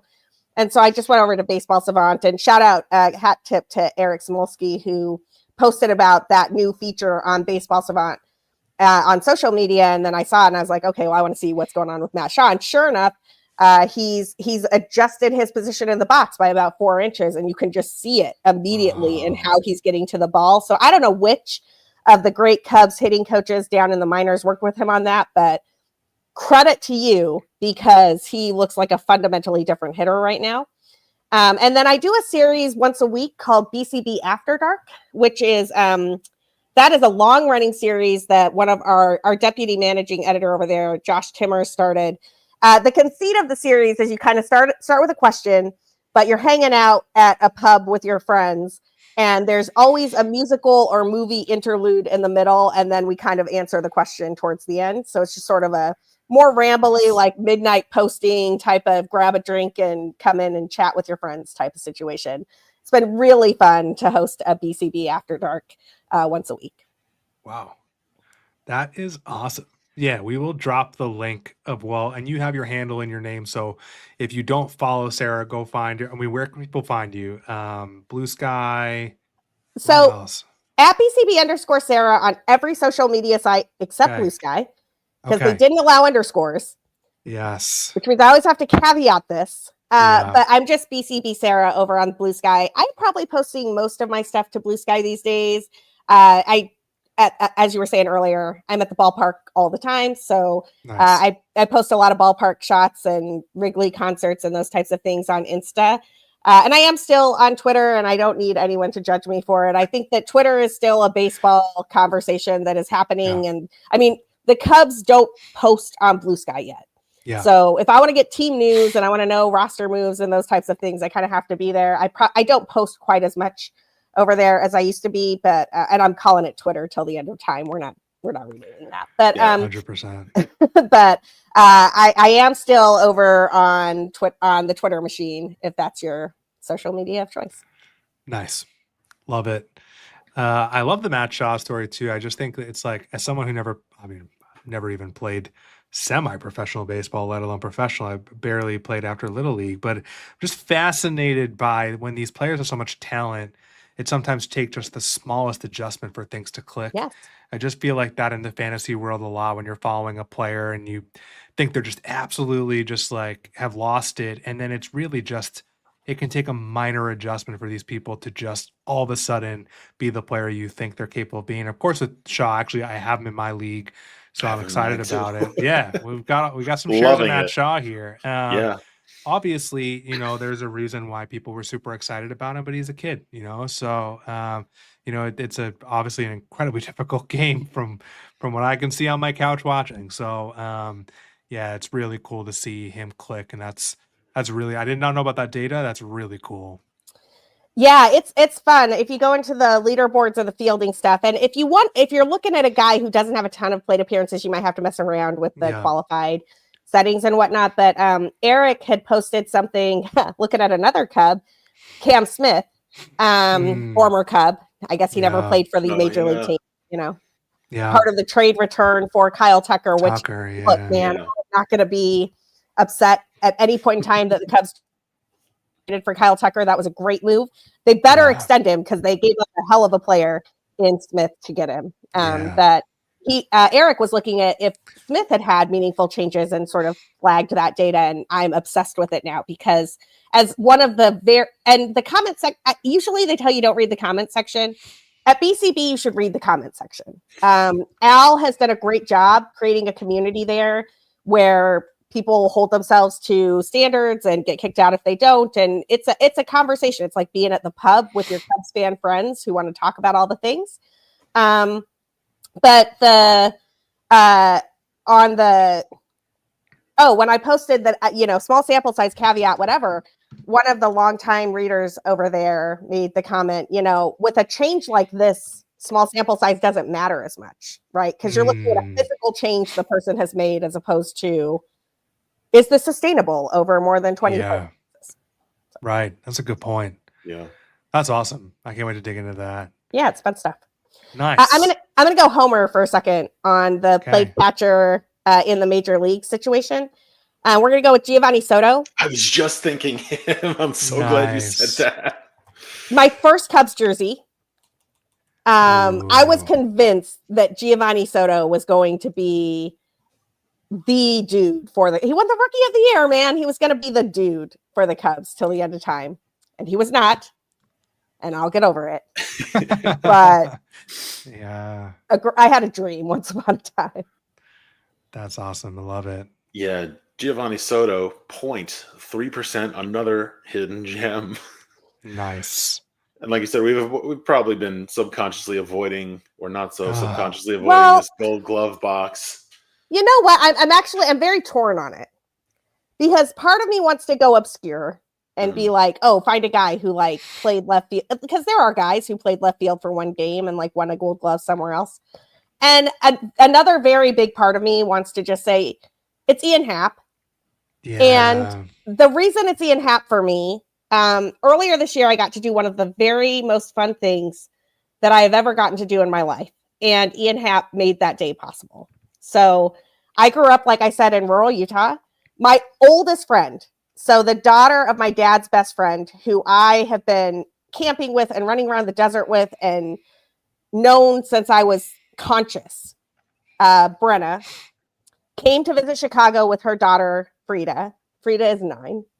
And they had never been to a game at Wrigley Field.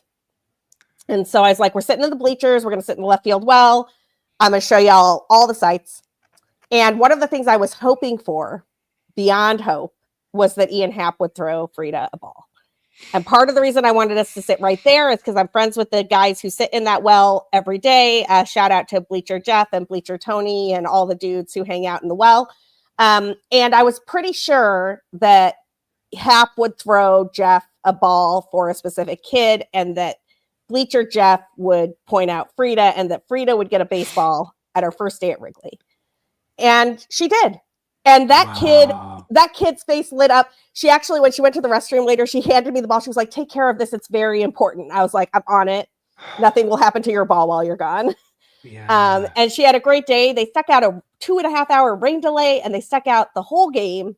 And I think we're giving that to Ian Happ, even though it's going to destroy my rarity score here, and I'm okay with it. I love it. Love that. We are a very story forward grid. Yeah, nice. 7% for Ian Happ. Finishing out the grid, still below 15, which is our threshold for a rarefied air grid. 5 hidden gems on this grid. I think we did and I will, I know y'all are doing a charity thing here. I will absolutely kick in $10 for each of those hidden gems. Nice. I really appreciate it. I'll add my donation as soon as we're wrapped here. But that's awesome. Sarah. That's a great grid. Yeah, you were nervous, and yet you added like another dimension to give yourself Cubs or Red Sox. And besides Gehrig, I mean, you had a connection to these. So this is a really good grid. I mean, I love that we got Dusty on there. Yeah. That was a really good shot. I did not know that Contreras played right field. That I'm gonna like for sure. Go watch the game. Go watch the game. So here are the positions that Wilson Contreras played when he came up with the Cubs in 2016 and 2017, because Joe Madden wanted the bat in the lineup. He played catcher. He played first base. He played third base. He played left field. He played right field. Wow. And he played all of them very well. There is a game where he caught for 8 innings, and the Cubs were blowing out the Mets. So like only the young kids stayed in and everybody else came out. He is at first base, and he makes a leaping grab, like air time. Like we're talking like 2 feet in the air, saves a double. But also, who does that after they've been squatting for 8 innings? Yeah. What are you doing? Yeah. But so Wilson Contreras is a kind of a rock star on the minimum 1 game. Yeah, especially because of those outfield boxes, he would fit as well. That's awesome. I did not know that. Well, and I believe the Travis Wood catch was also in the game where John Lester walked off the Mariners with a suicide squeeze. That's Brian Mattis game, which Brian Mattis is a heck of a Cubs pitching pool if you ever need it in Immaculate Grid too.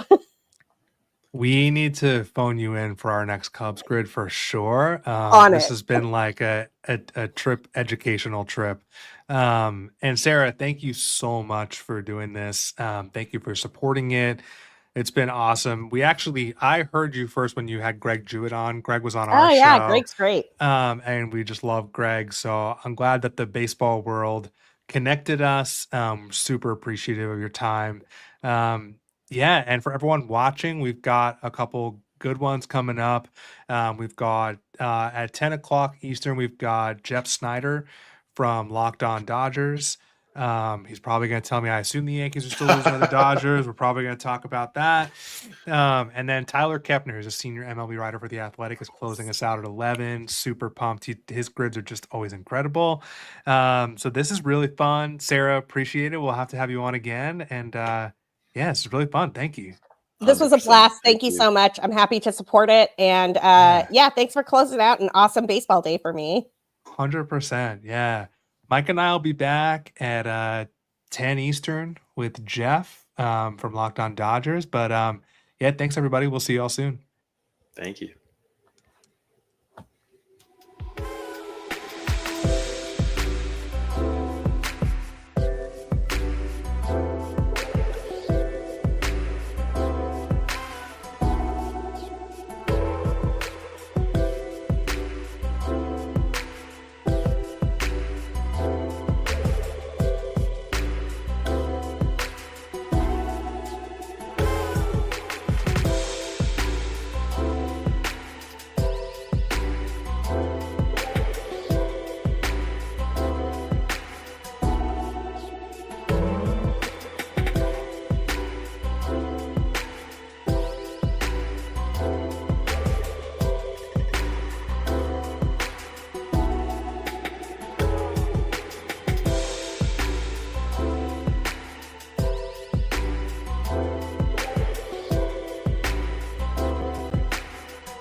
We are back.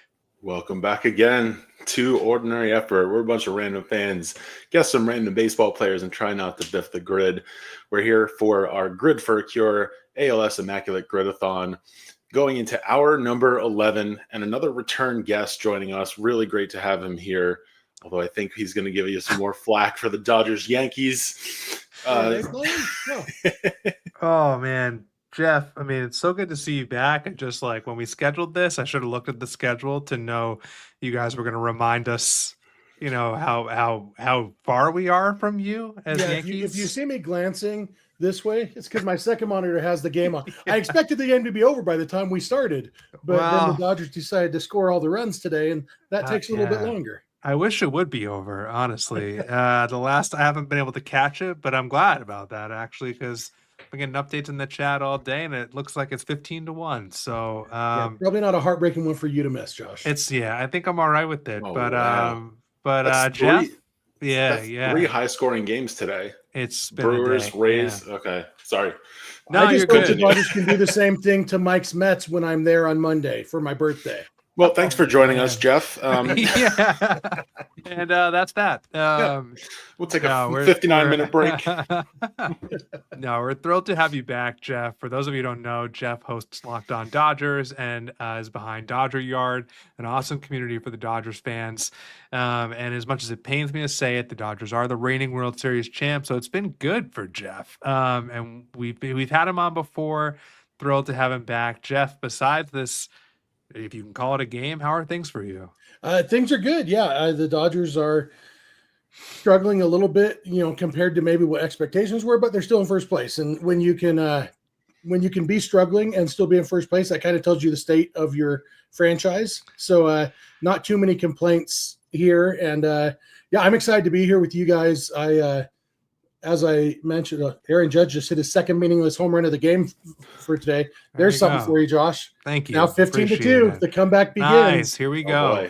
Here we go. We'll see how it goes by the time you're done, man. We'll see. But yeah, I mentioned that I'll be at the Dodger game on Monday, celebrating my birthday with my 2 sons, and that is also Lou Gehrig Day. I was born exactly 36 years after Lou Gehrig died. Between that and the fact that my favorite player growing up was Cal Ripken Jr., I've always kind of felt connected to Lou Gehrig, and so this is a good cause that I'm happy to support, and always never a bad excuse to do the grid with buddies. Nice. Absolutely. And we were just talking about like the symmetries that have come up throughout the day as we've had different guests coming through and sharing different stories. Jessica Brand also has a birthday on the 2nd on Lou Gehrig Day. And now you as well. So that's, just another added to the list of we actually my oldest son's middle name is Ripken, and my second son, his middle name was going to be Gehrig. And then while my wife was pregnant, a good friend's mom died of ALS. And we're like, probably it just didn't feel right to give him that. So we went with Koufax instead for his middle name. But Lou Gehrig is, obviously a great baseball player and huge influence in baseball, even without the fact that now there's a terrible disease that affects way too many people. Yeah, definitely. And kind of on that note, if you're just tuning in, obviously, as Mike said, we normally hop on, we play the grid, and we're going to do that today. But May is ALS Awareness Month, and so we thought to gather whatever connections we've made in the baseball community to try to support the ALS Association. ALS, as we've alluded to already, is a really debilitating disease that affects too many people, and there is no cure for ALS yet. The ALS Association is the leading nonprofit supporting research and support for families who struggle with ALS. We have just had like a tremendous amount of generous people today who have been chipping in. Mike's got it up on screen, but we're really close to hitting our goal, which we've adjusted a couple times because people have been so generous. We've got to call out the folks at Sports Reference who we've been calling out all day, who chipped in $1,000 to start this off, and just could not thank them enough. But we've also had another, a large amount of donations on top of that, everything from $5 to whatever people are comfortable giving. So if you are tuning in, we're going to talk baseball, we're going to talk Dodgers, we're going to talk the grid. But if you feel you're able to make a donation of whatever amount makes sense for you, we'll drop the link in the chat. every dollar raised goes to the ALS Association, and we super appreciate it. Jeff, we picked out a good grid, I think. We've got Dodgers on there, of course. We tried to get a grid where Lou Gehrig would fit, at least one box. So we want to place him first. But yeah, it's a good looking grid. So we'll jump there. Nice. I'm just gonna pull it up so I have it on my screen too. Nice. Perfect. And, let's see. It's number 100. Is that what I see there? Number 100. And I apologize. Yeah. I think I've got a little bit of a delay here on my end. The longer we go with the stream, it's just so much like memory save that I think the tech is getting mad at us. But there we go. We're here. All right. So this is the only box that Gehrig fits in on this grid. So we'll throw Lou Gehrig for 200 hit season Yankees, 6%. Nice. Excellent. All right. Jeff, you're the guest, so where do you want to go first? Oh, let's go. I want to save the Dodgers for last, just because that's the most fun. So yeah, I guess let's start down at the bottom. 200 hit seasons is a rough one for me. It's rough. Yeah. You guys know my favorite grids are just the teams, but 200 hits we'll make that work. So Phillies 200 hits. Might as well start there with there's been a lot of good hitters with the Phillies, but it's like how good were they? Because obviously, Chase Utley was a great hitter. Jimmy Rollins was a great hitter. Yeah. I could see either of them having a 200 hit season, but also 200 hit seasons aren't super common. Yeah. And say too, just to point out, forgot when we asked this, we love all team grids. That's our preference. And then as soon as we put the Gehrig thing in there, it doesn't work, obviously, because he played for only the Yankees. Yeah. There is a guy, Mike, I think we're thinking about the same guy. Yes, definitely. And I see it in the chat too. We lost the grid for a sec, but it might make its way back. There we go. There we go. Yeah. So, and I see it in the chat. Doug Glanville, who just wrote a few weeks ago that amazing article about really good article as a former player, what it means to be rare on the grid, and talked about legacy and how people are remembered after they've left the game, at least left the field. Glanville's obviously in broadcasting now, I think with ESPN. But Glanville. I wouldn't know for sure if he did get 200 hits. I'm sure that Richie Ashburn had a 200 hit season for the Phillies back in the 50s or 60s or probably 50s. I'm sure that Ashburn did, but if we're sure about Glanville, like a couple people in the chat are. Yeah. He mentioned it in his article, actually, that basically, so I think I definitely know Glanville did it. And Ashburn, it's not like he's an obscure one who'd get a great score because he's a Hall of Famer. So if I knew that Johnny Walkenfuss did it, we'd go with him. But I suspect Johnny Walkenfuss never had 200 hits in a season. It's an accomplishment. It's probably one of the hardest boxes for me personally. Yeah. I'm good with throwing Glanville. I'm good with it was the only year he did it. And when I did the deep dive after reading that article, he had 204 hits that one season. He hit over 300 for the Phillies. He had 30 stolen bases one year for the Phillies. So he's actually a really good guy to put on the grid. Doug Glanville, and I'm going to a little bit of a delay. We're fine. I know what the score is. Don't spoil me, Mike. I'm not. Nope. Waiting. I'm going to adjust my camera because there we go. The angle that I have, I'm looking right at.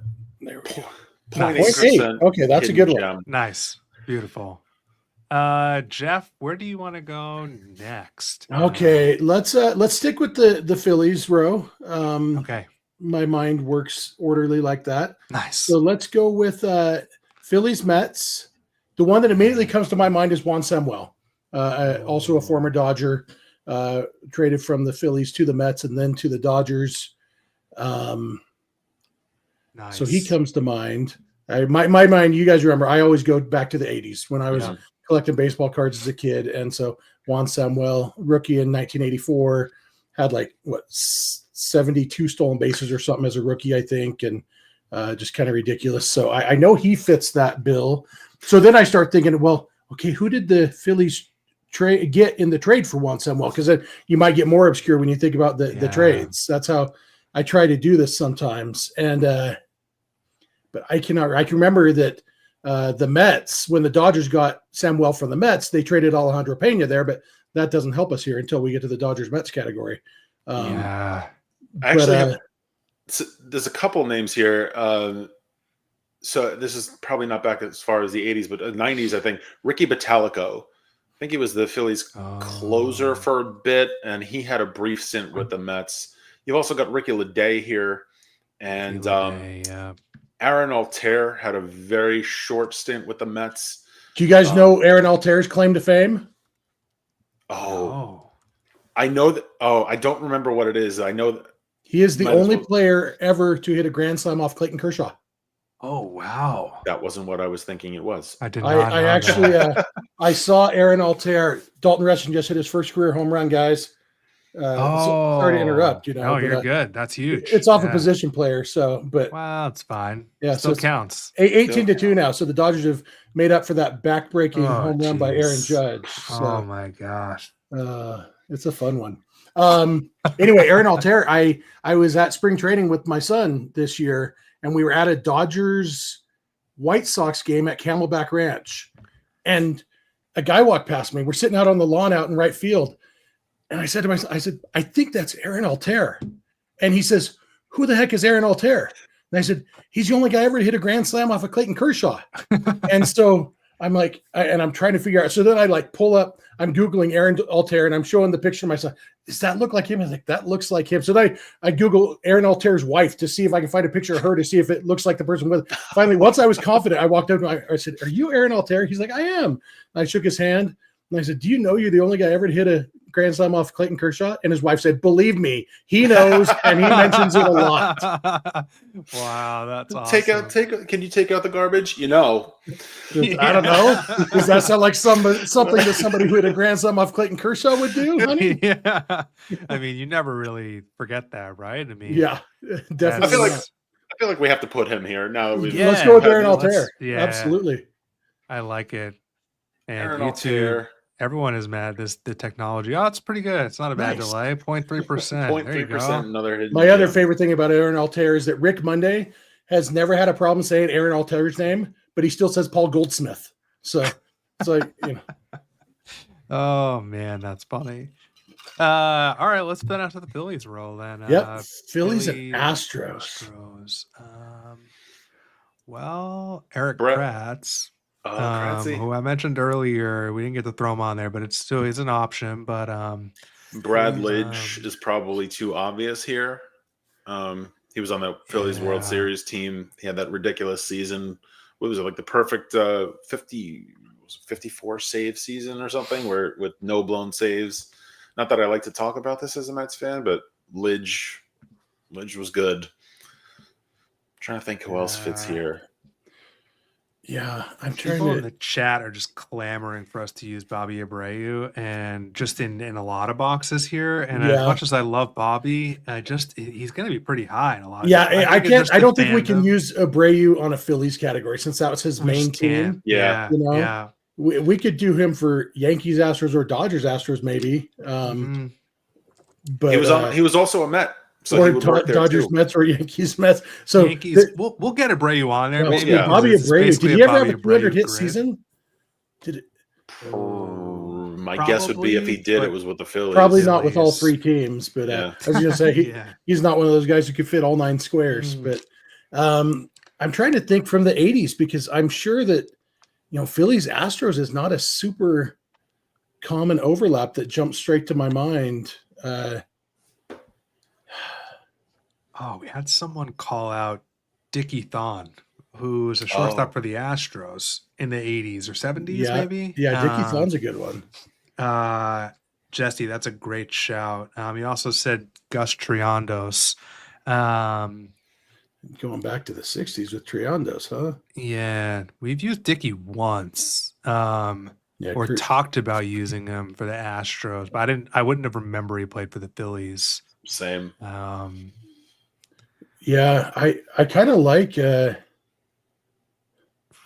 Dickie Thon. Dickie Thon was a heck of a ball player until he got hit in the face with a pitch, and then he was I didn't know that. not nearly as good after that. Yeah, he was like, a lot of people thought, I think it was Bill James said that like Dickie Thon was on a Hall of Fame course before he got hit in the face, and then just didn't work out. But, yeah, I'm good with Dickie Thon. Let's do it. Have you clicked it yet, Mike? I have. Dickie Thon 1%. Nice. Oh man, Mike, if you want to just for a sec pull up the fundraiser, we've people have made some good progress while we have been here. If you want to refresh, actually, really appreciate people chipping in. We're close. We're up to 3276 while we're here, and so we're really close to that goal. Super appreciate everyone chipping in. We've been talking all day what this money supports, and I think it's important to call out there's just so much work that the ALS Association does in addition to researching for a cure. It's important to them, and I think to all of us, that people who are suffering with ALS have the best quality of life possible. They are doing their best to connect people to ALS clinics, educate caregivers, help folks navigate the insurance system with a disease like this is not an easy feat, and connecting folks within the community who are suffering from ALS. So, if you feel like you can make a donation, we're really close to that goal and appreciate anything you can do. We've got one more hour after this too, so you can share the stream, join us at 11 o'clock too after, Jeff. But I'll drop the link in the chat and appreciate everybody who's chipping in. It's really, we're really close. So yeah, and we've said this before. Obviously, if you've been watching for a while, you've heard this, but any little bit counts. We've been doing a little fun extra thing on top where a hidden gem, if you haven't watched this before, hidden gem is any box that scores under 1%. So you're 0.3% on Aaron Altair is a hidden gem, and we're putting in a little extra for, even if it's just $1 for every hidden gem, every little bit counts. Yeah, nice. All right, let's go back to the grid before the Dodgers score 20 runs. They had second and third and one out, but got the position player got 2 pop-ups, so got out of that inning, so it's only 18-2. Nice. I promise you, I have switched this over on my screen. There we go. There we go. So let's go Yankees Mets. And obviously Bobby Abreu fits there.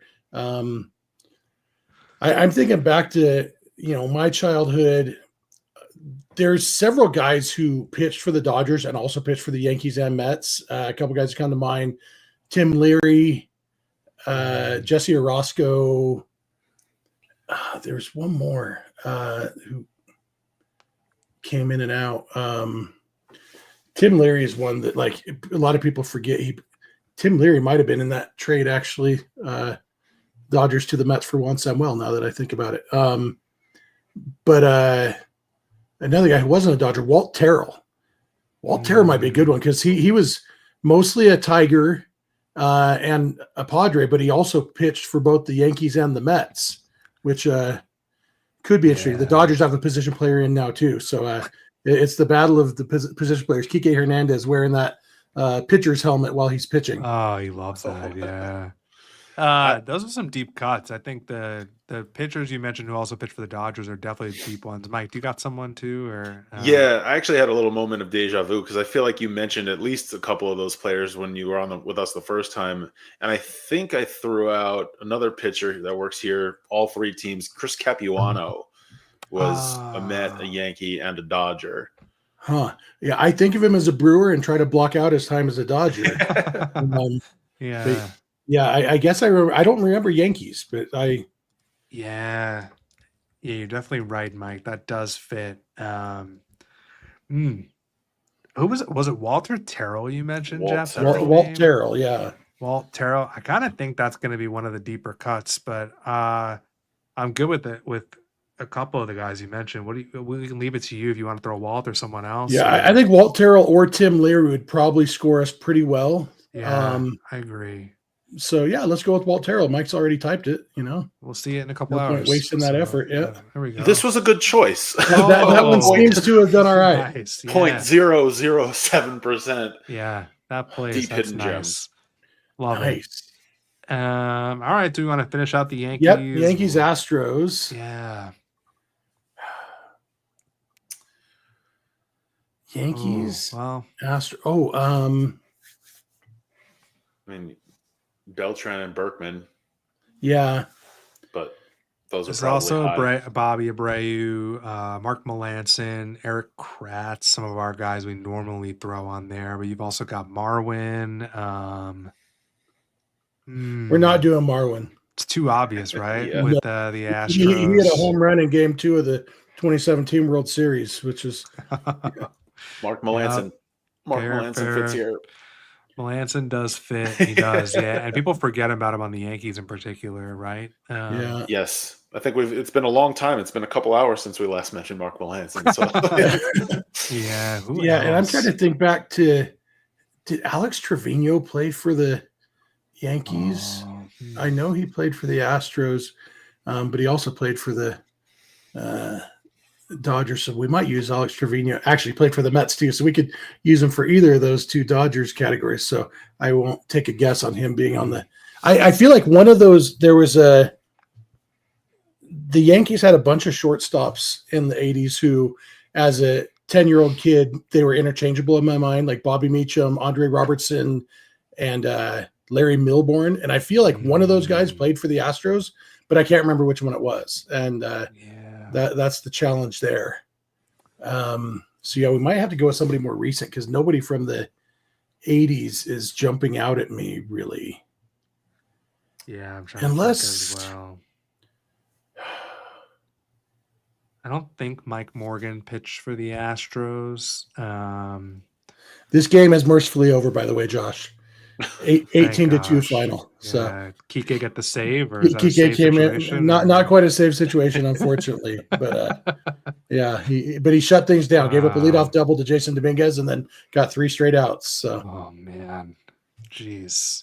Yeah. Well, sub-3 ERA for Kike, although I think he's achieved that before actually. But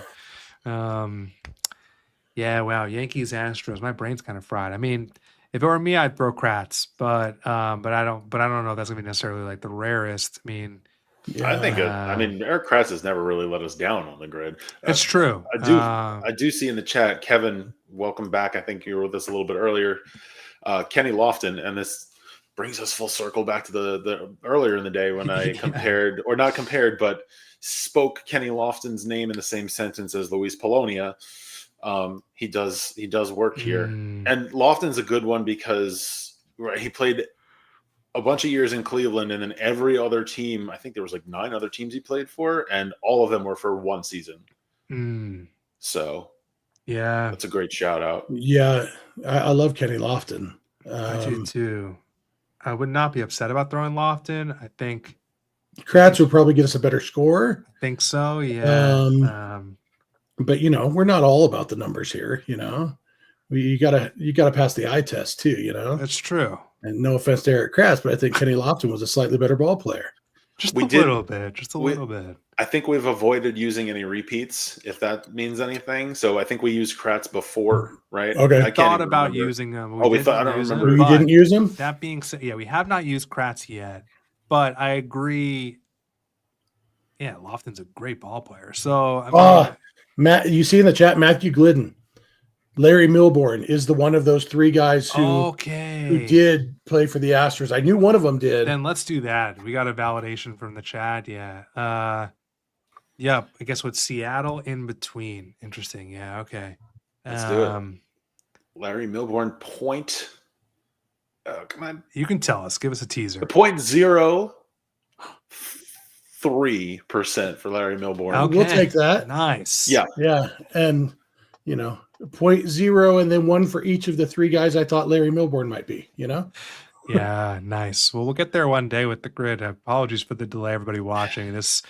We've been on for now almost 11 hours, and the RAM running to do this is the things you learn, huh? Yeah. Listen, the way we started in that first 15 minutes, I thought we weren't going to make it past that first hour. So the fact that we're here, we've had our tech challenges today. I mean, I woke up, my phone wasn't charging, Mike's computer wasn't turning on, so it just wouldn't turn on. The fact that we're here is a blessing. What's our best rarity score of the day so far? Obviously, Lou Gehrig is going to be bumping everybody up a little bit. But We had a 1. Oh, wow. Someone put Gehrig in a box. I think Adam did.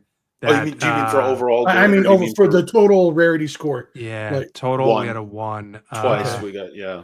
Yeah, so Jessica Brand, I believe, got a 1, or did she? Am I right? I think Am I so. right about that? Yeah. And Adam that was got a maybe one of 1. those more generic non-Yankee categories, just like played in MLB and also had 2 ears. Yeah.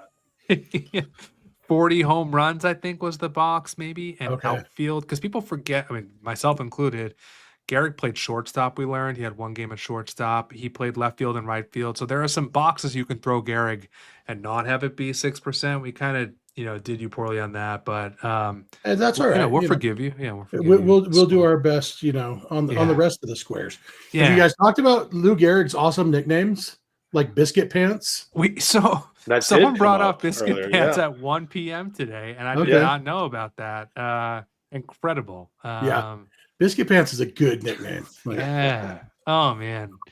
All right, we've hit it to the Dodgers, bro. But, Jeff, I'm curious, maybe I'm sure you've talked about this on the pod, but what your thoughts are about Alexis Diaz and what you're thinking about that. And, just curious your thoughts. Yeah, Alexis Diaz is one of those trades that when I heard about it, it felt like a bigger deal than I think it probably is because after I was actually in my car and at a stoplight and got a text from my co-host just with the link to the tweet about the trade. And I was like, oh, wow, that's a big deal. And then I was like, wait, I watch recaps most nights. I don't remember seeing him much this year. And when I have, I don't remember it going super well for him. Yeah. And so I looked, oh yeah, he's in the minor leagues right now. So it's, it's like, oh, former all-star closer who's still only 27 years old feels like a big deal. I'm hoping that the Dodgers, they probably see something about him that they think that they can fix. And his problem is he can't throw strikes anymore. Yeah. And so the Dodgers sent him directly to Arizona to work with their staff there at Camelback Ranch. And so I think they have something that can maybe help fix him. But I have no idea whether to be excited about it or not, because I don't know if they are confident they have something or they think, hey, we'll give up a guy who's played a total of 2 games at rookie ball, that take a shot on this guy. So until we see what they can fix, I'm not really sure how to feel about it, other than he's a warm body and the Dodgers bullpen needs those sometimes. Yeah. Yeah, very fair. Yeah. I mean, the upside, to your point, I mean, if they can tap into what he was at his best, it's great. And I think, I forget who it was earlier today, was just talking about the Dodgers' ability to do that. Obviously, if anybody can do that, it's probably the Dodgers. So yeah, it's a good point. I honestly had forgotten that he had been in the minors. Kind of missed that. But Mike, you were talking about it earlier, just the control issues as well. Yeah. I think we just talked about it with Sarah a little bit. She was talking about Palencia having, maybe I'm blending 2 of our guests together, but we definitely talked about Alexis Diaz earlier, and his control, if I remember correctly, and this is just from fantasy, but I remember his walk rate was usually pretty high, and that was like the biggest issue he had. Yeah. Do you feel like, Jeff, I mean, we're at that point in the year, it's a little early, I guess, but obviously everyone views the Dodgers as like this embarrassment of riches, but they're still like, they might tinker at the deadline. Do you feel like what do they need most to, because their expectation is win the World Series again. I mean, that's the bottom line when you assemble a team like that. What do you feel like you want to see them do? A lot of it depends on the health, because right now they have 14 pitchers on the injured list, 7 starters, 7 relievers. And I mean, you could make a good rotation and a good bullpen out of the guys that the Dodgers have on the injured list right now. Yeah. And right now we don't really know, when will Tyler Glasnow be back? When will Blake Snell be back? When will Shohei Ohtani start pitching? Ohtani doesn't even count as one of those pitchers on the injured list. Yeah. But he's, not back pitching yet. And then, so they may be in the market for a starting pitcher if Glasnow and Snell don't come back soon and well. Roki Sasaki too. I mean, they've got 4 guys: Glasnow, Snell, Ohtani, and Sasaki on the injured list right now, or not pitching right now. I mean, that right there is a start of a really good rotation. And so you're hoping that they won't have to be in the market for a starting pitcher, because 2 or 3 or 4 of those guys will come back healthy. But right now we're kind of getting to that point where we're 2 months away from the trade deadline, where they're going to start to have to start seeing progress and figuring that out. And same thing on the bullpen side. That's like Evan Phillips, who just found out yesterday he's out for the season with Tommy John surgery. That's a big hit. Blake Trinan has been out for a while. Kirby Yates is out right now. Michael Kopech, Edgardo Henriquez, Brusdar Graterol hasn't pitched at all this year yet. There's a lot of relievers on the IL. And Andrew Friedman said this last offseason. He said his goal was to not have to buy at the trade deadline because it's when the prices are highest. And honestly, I think he was mostly referring to relievers because that's the thing you least want to have to get at the trade deadline, because prices are sky high for relievers at that point.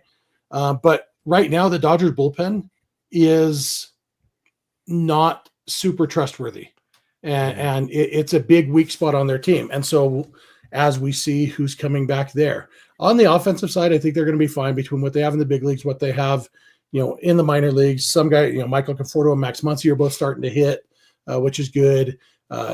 Hae-Sung Kim had a great game today, which hopefully means that Miguel Rojas never starts a game again. So they just have major league hitters in their lineup. And on the offense side, I don't think, unless there's a major injury, I don't think they're going to be doing much there. But the pitching side, they may be in the market for starters and or relievers, depending on how all these injuries go. Yeah, it's going to be an interesting couple months. I mean, I knew that they had a ton of pitchers on there, but when you put it like that, I mean, it's like, it's a lot of pitchers, and you see how they like kind of heal in the next couple months. But you're right, you have to kind of assess what you have before the deadline gets too close. I think that comment about like you want to pay the price of the deadline, I think was, if I remember right, you probably remember, it was like right after the Tanner Scott signing. Maybe it was kind of exactly that. It was like it was smart. I mean, to try to get as much as you can now, because the prices do get ridiculous at the deadline, particularly for relievers. So I will say this. I remember, first of all, about the Dodgers rotation. I remember at some point in the offseason, I don't remember if it was after they signed Blake Snell, I was looking, I was like, all of these guys are number one starters if they stay healthy. Like their 1 through 5 is better than, it's ridiculous. Though, can you please put in a word, Mookie Betts, please don't go on the IL with a stubbed toe. That seems like a Mets kind of situation. Like back in the day, Mets. He's on my fantasy team, and I was like, "Oh yeah, Betts is day to day." And I was open up the notifications, like he stubbed his toe at home. I was like, "What?" Yeah, he fractured it, so he stubbed it pretty darn good. But also, like, I bet I've fractured a toe kicking a wall in my life, and I just didn't know it because I didn't go to the doctor. Because what are they going to do for a fractured toe? They're going to say, deal with it until it feels better. And usually that, but I also have never been a professional baseball player at the same time. And so obviously the things that Mookie has to do on a daily basis are different than what I have to do on a daily basis. So it probably is harder for him to do his job than for me to do mine with a fractured toe. But yeah, hopefully he'll be back in a few days. I hope so. Yeah, man. Wow. I mean, joking aside, Mookie Betts is just one of those players you always want to see him on the field. And he's, oh yeah, 100%. Except against the Yankees, right? I mean, I'm just kidding. Dodgers are doing okay without him this weekend. That is true. All right, let's jump in. Dodgers. Right. Where do you want to go, Joe? Let's go 200 hits. Let's get that out of the way. Yeah. I saw Wee Willie Keeler in the chat. Obviously, he's a good one, but he's a Hall of Famer, and so he might be, but 200 hits, you're going to have good players a lot of the time. Steve Garvey, Maury Wills, Tommy Davis, Steve Sachs, Freddie Freeman more recently. Those are the guys who jump to my mind. Yeah. I would be inclined to go with Tommy Davis just in case enough people are like me and get Tommy Davis and Willie Davis mixed up. It's Tommy with the Y, Mike. Yeah. And there's 2 of them. I'm guessing it's the first one. Yeah, that first one, just because some people might not be confident enough to go with Tommy Davis because they can't remember if it was him or Willie Davis who had the 200 hit season because they were, teammates in the outfield. And so, yeah. Nobody I like else. that shout. I mean, I think the other ones you named are sort of like more household Dodger names. So I feel like I think this is a really good one. And yeah, we got to get this 200 plus hit season out of there. I mean, like, Yeah. Let's go. It's a for real it. tough category. Let's do Tommy Davis. Yeah. Tommy Davis. Mike, tell us how it looks on your I got to end. get a drum roll going here because it looks good. It's fine. Okay, 1%. nice. Yeah. Good That's call. not bad. That's not bad at all. Yeah, especially in that category. So, all right, Dodgers, Mets. All right. So we could use Alex Trevino for either of these categories, the last two. He played for both, but so I guess we'll bounce around some other names and see if we come up with anybody better than Alex Trevino for Dodgers, Mets. You know, I mentioned Juan Samuel before, Alejandro Pena, Tim Leary, Jesse Orozco. Bobby Bonilla works here, I think. Bobby Bonilla definitely works there. My childhood favorite Dodger, Mike Marshall, not the good one who won a Cy Young Award, the bad one. He fits there. Did Jeremy Burnitz play for Jeremy the Dodgers? Burnitz? Yep, he did. Yep. Yeah, Burnitz is a good one. Somebody in the chat. We got Phil Bickford in the chat. That's Bickford. A good one. Pat Zachary. Pat Zachary might be a good one. Oh, that's the Seaver trade. The Seaver, right? Yeah. That could be a really good one. And again, the symmetry, the connection. We just talked about Tom Seaver earlier with Dan Evans a couple hours ago. So yeah, I didn't realize Zachary played for the Dodgers. Yeah, he did. I know his 84 Topps card. He was on the Dodgers the first year I collected cards. And so Pat Zachary. That's a good one. Is a good one. And I'm not. Well, all right. Let's leave Dodgers Mets because Alex Trevino I know fits, and he and Pat Zachary kind of level. So let's go to Dodgers Astros and see if we can find somebody better than Alex Trevino there. We've got Enos Cabell. I use Enos Cabell a lot, actually. Oh. That is the first time I've ever heard his name. I'll be honest with you. Yeah. I think Enos Cabell is cousins with somebody more famous than Enos Cabell. Very short list of people. Yeah. All right. Are we making notes of what to look up when we're done here? Yeah. Who is Enos Cabell's cousin? Yep. So, yeah, Enos Cabell is a good one. How do you even spell that? Okay, you got it. I have it. Yes. Yeah, I don't know if you know. I mean, nobody I'm going to come up with here is anywhere close to Enos Cabell. Yeah. I can tell you who his cousin is if you want to know. Yeah, tell me who his cousin is. He's a cousin of former major leaguers Dick Davis and Ken Landreau. Kenny Landreau. Landreau, Another former Dodger. So Okay. caught the final out of the 1981 World Series in center field. Kenny Landreau. Okay. So another one I just remembered played for the Astros is one of my favorite grid names, which is Darryl Thomas. Darryl Thomas, Derrel. I think I used Darryl Thomas last time I was on with you guys. Last time you were here, yeah. I was looking at my stats recently, and I think Darryl Thomas might be my most used grid name. Yeah, that's I just awesome. love Darryl Thomas, and I'm 99% sure that he came up with the Astros before he went to the Dodgers and Padres and Expos and Angels and Phillies, all the other teams that he played for. So we could have used him for Astros Phillies down there.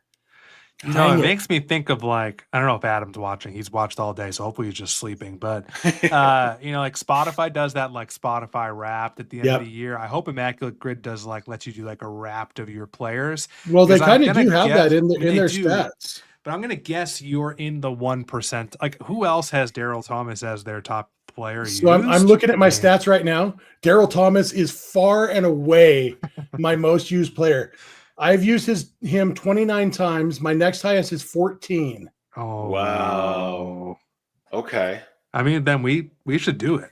We got to use Darryl Thomas. Yeah, let's use Darryl Thomas. 1L. I need to 1L. I did this last time too.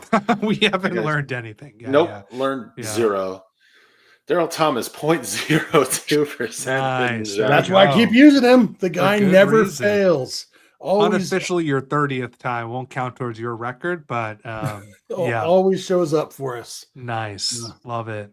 Hey, before we close out this last box, maybe Mike, if you want to just refresh the fundraiser, already on it. There we go. 95% there. We're so close. We're just appreciate everyone doing this. We've got one more grid after this. If you're still watching, we've seen some names here who have been here for multiple hours, and I really appreciate that. I mean, just the fact that you would spend a Saturday watching the grid, supporting ALS just means the world.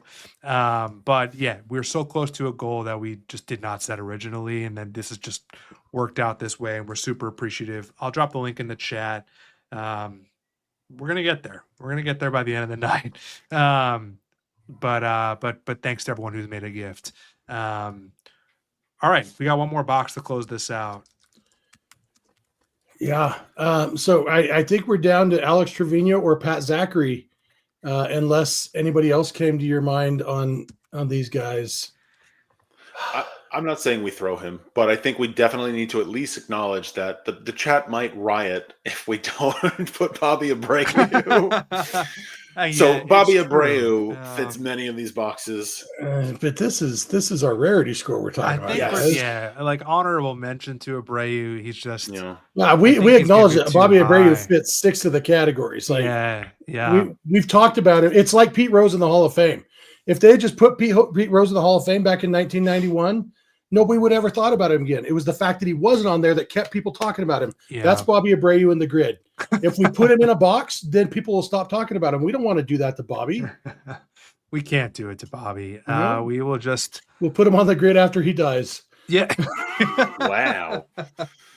I would say Pat Zachary, perfectly honest. I'm just looking. I'm looking at my grid stats to see if either Pat Zachary or Alex Trevino show up in my list. Oh, Enos Cabela is actually my tied for 5th most used. So, but yeah, neither of those guys show up in my top 20. So I'm torn. I am torn here. I have a thought about Zachary, and the reason I know Zachary is because of that connection to Tom Seaver. So I'm wondering if there might be a little bit of a higher score on him because he's more, there's a reason people would know, associate him with the Mets. Yeah, very well could be. Yeah, because Alex Trevino, I think, is mostly thought of as a Red when he's thought of at all, which is mostly by his parents. So yeah, I say Alex Trevino. Yeah, I'm good with that. Yeah. See where we land here. It's a good looking grid. TRE. Yeah, got it. Alex Trevino to close us out. 0.03% hidden gems. Final grid score of 10. Another rarefied air, again by our standards, our made up designations. Made up standards are the best kind of standards. 100%. We've got 1, 2, 3, 4, 5, 6 hidden gems on this grid. I think we most definitely made the right call not using Pat Zachary, but I just want to check for the fun of it what he would have been. I'm going to pull it up over here just on my own. I'll tell you guys. Pat Zachary. You know what? 0.03% as well. Okay. So basically... Wow. No, Daryl Thomas would have gotten us 0.01 in Astros Phillies down the bottom left if we had done that. So we could have done that there. Alex Trevino in Dodgers Astros, and then Pat Zachary in Dodgers Mets. I'm seeing what Trevino would have got us in Dodgers Astros, 0.08. So we still would have come out ahead better going that route. Yeah, I'm curious and for those clamoring, Bobby Abreu is 0.3% in that box. So.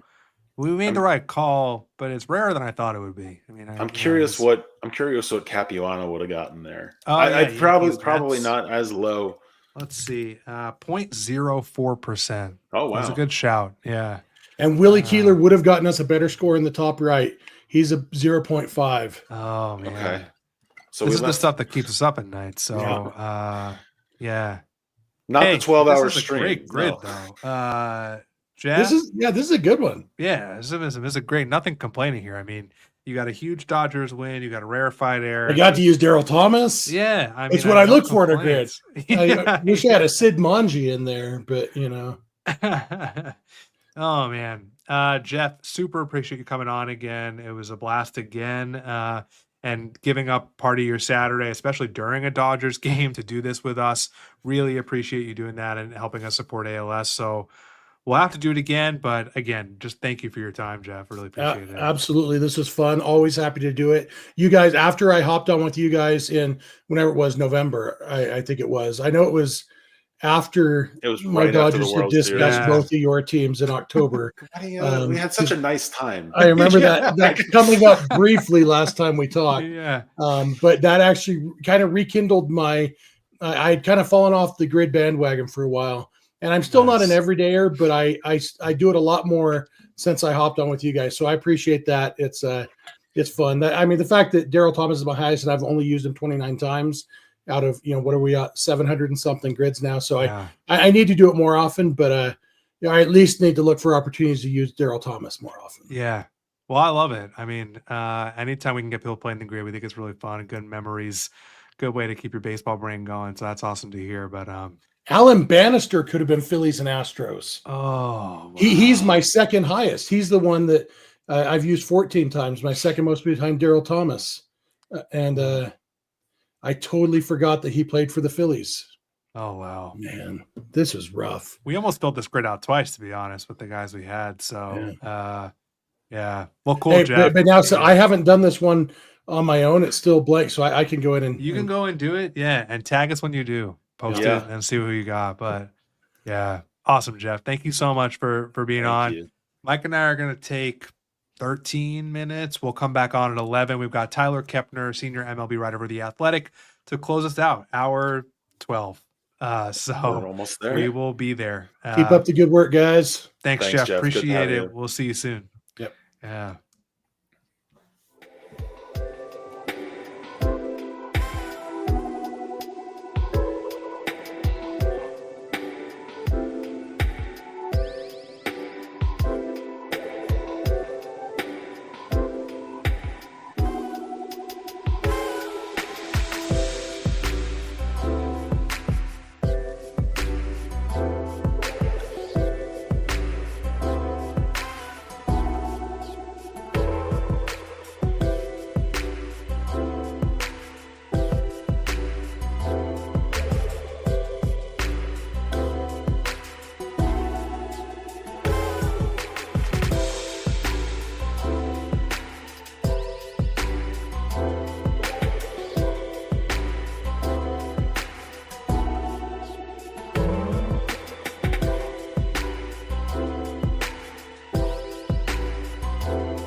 We are back.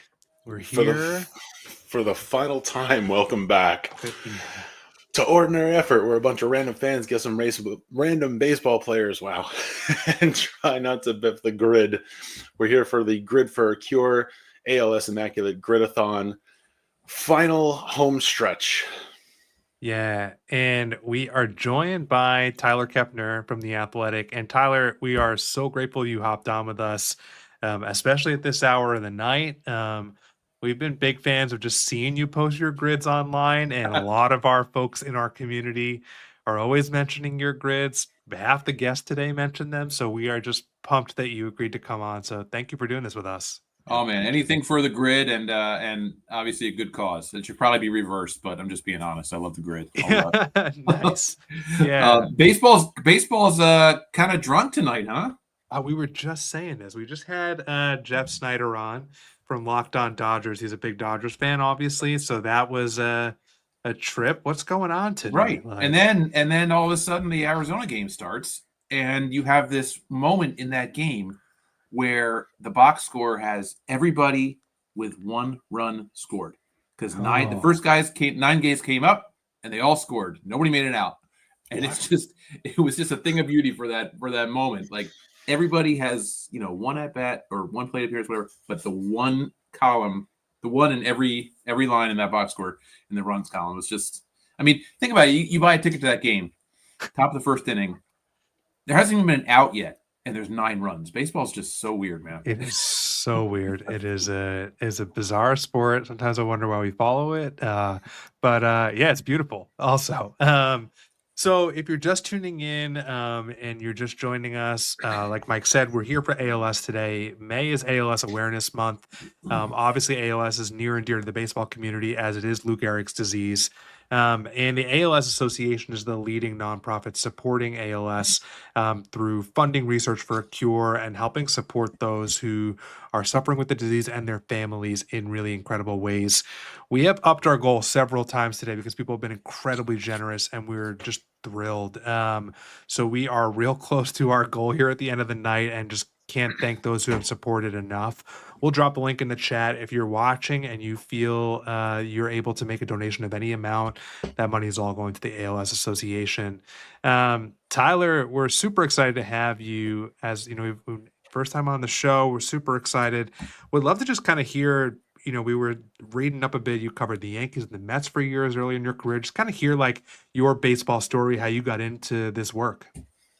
Yeah, well, I grew up I'm from Philadelphia. I grew up in the Philadelphia suburbs in the 80s and just loving baseball, loving everything about it. And I didn't want to wait, to start writing. I mean, when I was 13 or 14, a buddy of mine and I started writing a baseball magazine. And then I realized, oh my gosh, I really love this. This is really fun.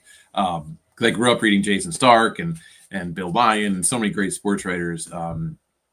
And just reading everything I could. And I'm like, you know what? How can I have a life in baseball, right? Like, I played, I was okay, but like, I could be a major league player. Like, how could I have a career in baseball? And I just realized that like writing really clicked for me. I love telling people stories and, getting to get press credentials when I was 15 really got the bug, so I was like a regular at the vet in the press box in high school. So it was kind of it was fun. It was a great way to get into the game. I mean, you see things, you hear things, but it's like that kid in Almost Famous, like he's backstage at all the rock concerts and he sees everything, but he's just like, you know what, this is for me. This is I can still be myself and have a place in this crazy universe. And that's what it's always been like. So, I mean, I went to Vanderbilt. I had some internships that were great experiences in Boston and Washington. And then I got a job covering the Angels out in Riverside, California. And then covering the Mariners up in Seattle at the old Post-Intelligencer. And then I got to New York. This is my 26th year here. I live in Connecticut, but it's always been with the New York Times company. I did 2 years on the Mets beat, 2 pretty interesting years in 2000, 2001. And then I did the Yankees for 8 years, 02 to 09. So you could say it's either Giambi +1 or 1 plus Matsui. It's like that whole era. Yeah. And then I've been the national guy, for 16 years. I switched over to the Athletic when the Times dissolved the sports section in 2023, and the Athletic is just amazing. It is so fun to be a part of such a big team of pros. I mean, everybody cares so much about doing a good job and being collegial about it. Like just having so many talented teammates who cover baseball the way we do. It's a dream. So it's it's great. I gotten to write a couple of books along the way about pitching and the World Series, and those were very gratifying and well received. So it's just all of it goes into the grid. Like I just, I use a lot of guys from that Angels team I covered, which was just loaded with like salty vets who'd been around the game forever and, played for 8 teams. It seems like all of those guys I covered played for a million teams. So, and the Mariners had a lot of like stars with Griffey and A-Rod and Edgar and Jamie Moyer and Buhner, but like they also had a lot of super obscure guys who never did anything else. So like I I remember those. And then the Mets and Yankees from those years on the beat and from being in New York. And then knowing Philly's history going all the way back. So it's gives me a lot of like little edges, I guess, on the on the grid. Yeah, that's incredible. I'm not surprised to hear that now because, like I said, a lot of us have been like seeing the grids you post and you're always scoring like incredibly well on the grid. So, we are not those guys. We're usually the like, well, we're happy when we're in single digits for sure. And we've gotten much better at it, but we really started this just as a couple baseball fans who wanted to kind of, remember players who were meaningful to us kind of thing. And along the way have just learned a ton of players. We tried to pick out a grid we thought would cover part of, your life in baseball, but a little bit because of the Yankees and the Mets. All right. And because of the World Series book, we thought it was sort of appropriate to get the World Series champ on there as well. So what's funny about this is that they don't do the World Series champ category anymore. And I've told them they got to do it. I love it. But I think they get it. People bitch about it like, oh, this guy played for them, but he wasn't on the roster. Or how do you know he wasn't on the roster and stuff? Yes. So I love seeing this because it's they don't use it anymore. And it's a great one. I mean, this is literally Grid 2. This is Grid 2, yeah. Go for it, Mike. Go for it. I was gonna say, so this is actually our second pass at this grid. This is the second episode we ever did was Grid 2. I'm gonna try to come up with names, although I'm not gonna come up with the best names here anyway. But I mean, and the theme of the night, obviously, ALS, Lou Gehrig's disease. We've been throwing Lou Gehrig as the first box on every grid. So we can put him in, we can put him in Yankees All-Star or Yankees World Series champ. I mean, it's obviously, going to skew our rarity a little bit, but we put Gehrig on every grid. So Tyler, I guess it's a matter of like, if you want to save the World Series champ for someone more obscure, we might want to throw Gehrig in the All-Star box. That's oh man. So you got to have Gehrig on the grid. I guess it's his day. So there's been a lot. I mean, I don't know which he'd be more obscure on. It's hard to say, right? I mean, how many world champs have there been? How many All-Stars have there been? Right. Yeah. 27 world championship teams. A lot of guys won a lot of different rings. I feel like we could put him have in the a lot of All-Star. fun. Yeah, I was going to say. Put him in All-Star. Yeah, let's do that. And then that leaves us up for like a pretty deep cut in the World Series champ. I do remember when Adam came on. Was that 1%? 1%? Yeah, 1%. All right, yeah. And apologies, Tyler. We got a delay because we've been on the stream for so long that the internet is just like, bogged down. But all right. Where do you want to go first, Tyler? Well, it depends on how quickly you want to do it. I mean, there's a guy on the Astros All-Star ledger a pitcher named Bill Dawley. And if you go back in the 1983 All-Star game, it was this huge celebration of, the 50th All-Star game. It's in Comiskey where the first one was. And if you look at that box score, it has the weirdest names in it. Like Bill Dawley pitched 2 innings. Dave Dravecki pitched in that game. Pascual Perez, Bob Stanley, Matt Young pitched in that game. Rick Honeycutt pitched in that game. Like, it's like all these guys, Jesse Orozco. I think there's one Hall of Fame pitcher, which was Lee Smith, who pitched in that game.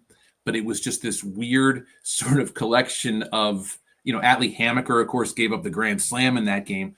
So it's just all these guys who like made an all-star team once, and it happened to be at Comiskey, and they all got in. Look that up sometime. It's a funny box score to see. But I'll go with Bill Dawley there, Dawley. Yeah, you have it. Yeah. Yep, got it. And Bill Dawley, 0.03%, a hidden gem. Beautiful start here. There we go. All right. Yeah, very nice. All-Star is a fun category. The funny thing about it, though, is that the way I think of it, I visualize the guy at the All-Star game in his uniform, right?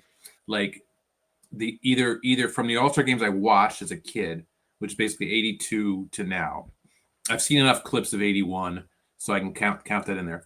And then from before then, it's like team photos, where they all wear the uniforms. Yeah. But in the last 5 years, when they started wearing these awful yes. league uniforms, which I complained about to Manfred every year at the press conference, and he would joke about it. And then finally this year it's changing because Aaron Judge complained about it, and he's got a little more pull than I do. But they're finally switching it back. But so I can't really remember the last 4 or 5 years of All-Stars, even though I was there, and doing the media stuff, because they're all wearing the same jerseys. Yeah. So anyway, that's a just good point. That's just how my brain operates with this category. Well, and to that point, I feel like there's been a couple guys in the home run derby who were not on the All-Star team. They just who's that? Heesop Choi, I think, comes to mind. I believe he was in one of the home run derbies as a Dodger, but I don't think he was on that All-Star team. I think you're right. Yeah, and there's been a couple. I remember Justin Bohr was that way when they had the All-Star game in Miami. Big left-handed slugger, and he was for the Marlins, so he went, but he wasn't an All-Star. So that makes it a little even more confusing if you're trying to picture these guys, because we remember the Derby too. I have someone I play with a lot or exchange careers with.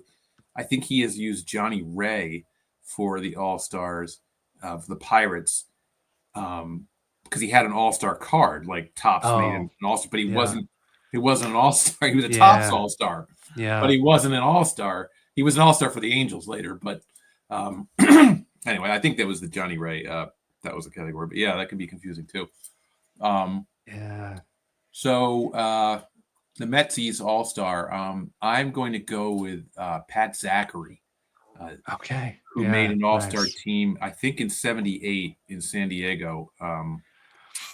He was in that Seaver trade, of course. Yep, and we just talked about Pat Zachary. We almost put Pat on the last grid. So it's kind of serendipitous that we've got him on this one. So love it. He's a good Philly to use. He's a good obscure Philly to use because he played for the Dodgers also, and that's a good Philly Dodger. But nice Pat Zachary. Yep, let's do it. 0.1%, another hidden gem. Nice. Right. Yeah. That era's got a lot of good Met All-Stars like Joel Youngblood and Craig Swan and John Stearns. They were all kind of in the mix back then.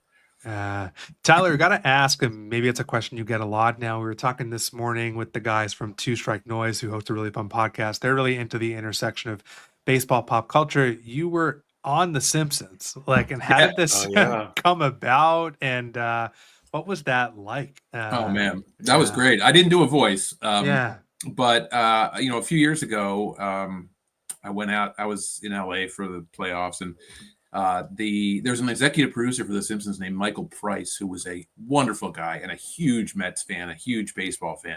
He's really plugged into the media scene because his brother used to be the sports editor of the Daily News. So he gets in touch with us about our work and our writing, and he's just such a gracious guy. He invited me and a bunch of other writers to a table read. So that was cool to get to be on the Simpsons lot and see the writer's room and everything. And then we stayed in touch over the years, and he calls me last summer and says, "Hey, we're doing a baseball themed episode, kind of loosely based off the Ohtani gambling scandal with the interpreter and everything. And we have a press conference scene, and we'd love to animate you into the scene." And I'm like, wow. He's like, send us some pictures of what you look like at the ballpark or what you typically wear. So I just sent him a picture of myself and a quarter zip and a press pass, and holding a notebook, and that's what they animated. And so I'm in this scene, really just mainly just like gasping or making faces or just my expressions. Steve Gelbs of SNY got a couple lines, but Anthony DiComo of MLB.com and I were animated into it in non-speaking roles. So it's cool just to think that I've been in Springfield. I guess now I've been in the presence of Mo, and Bard and Grandpa. So it's a real thrill, and it's like. I just sort of say they got the 787 episodes. There's no other famous people to animate, so to go to the D list. But it's pretty cool. That is great. Yeah, awesome. Yeah. I saw the profile picture of you, and I just thought oh, cool. He animated himself as a Simpson, and no, then, that's real. I was like, whoa, no, this is a real life. He was animated on The Simpsons. That is really cool. That's awesome. It was. It's funny some of the crazy stuff. But that comes your way. You stick around in this business long enough, and you get weird stuff happens. So yeah. Let's hit another box. Where do you want to go next, Tyler? You can drive. All right. Well, the Yankees World Series champ. I mean, it really just depends on what era you want to go. Right.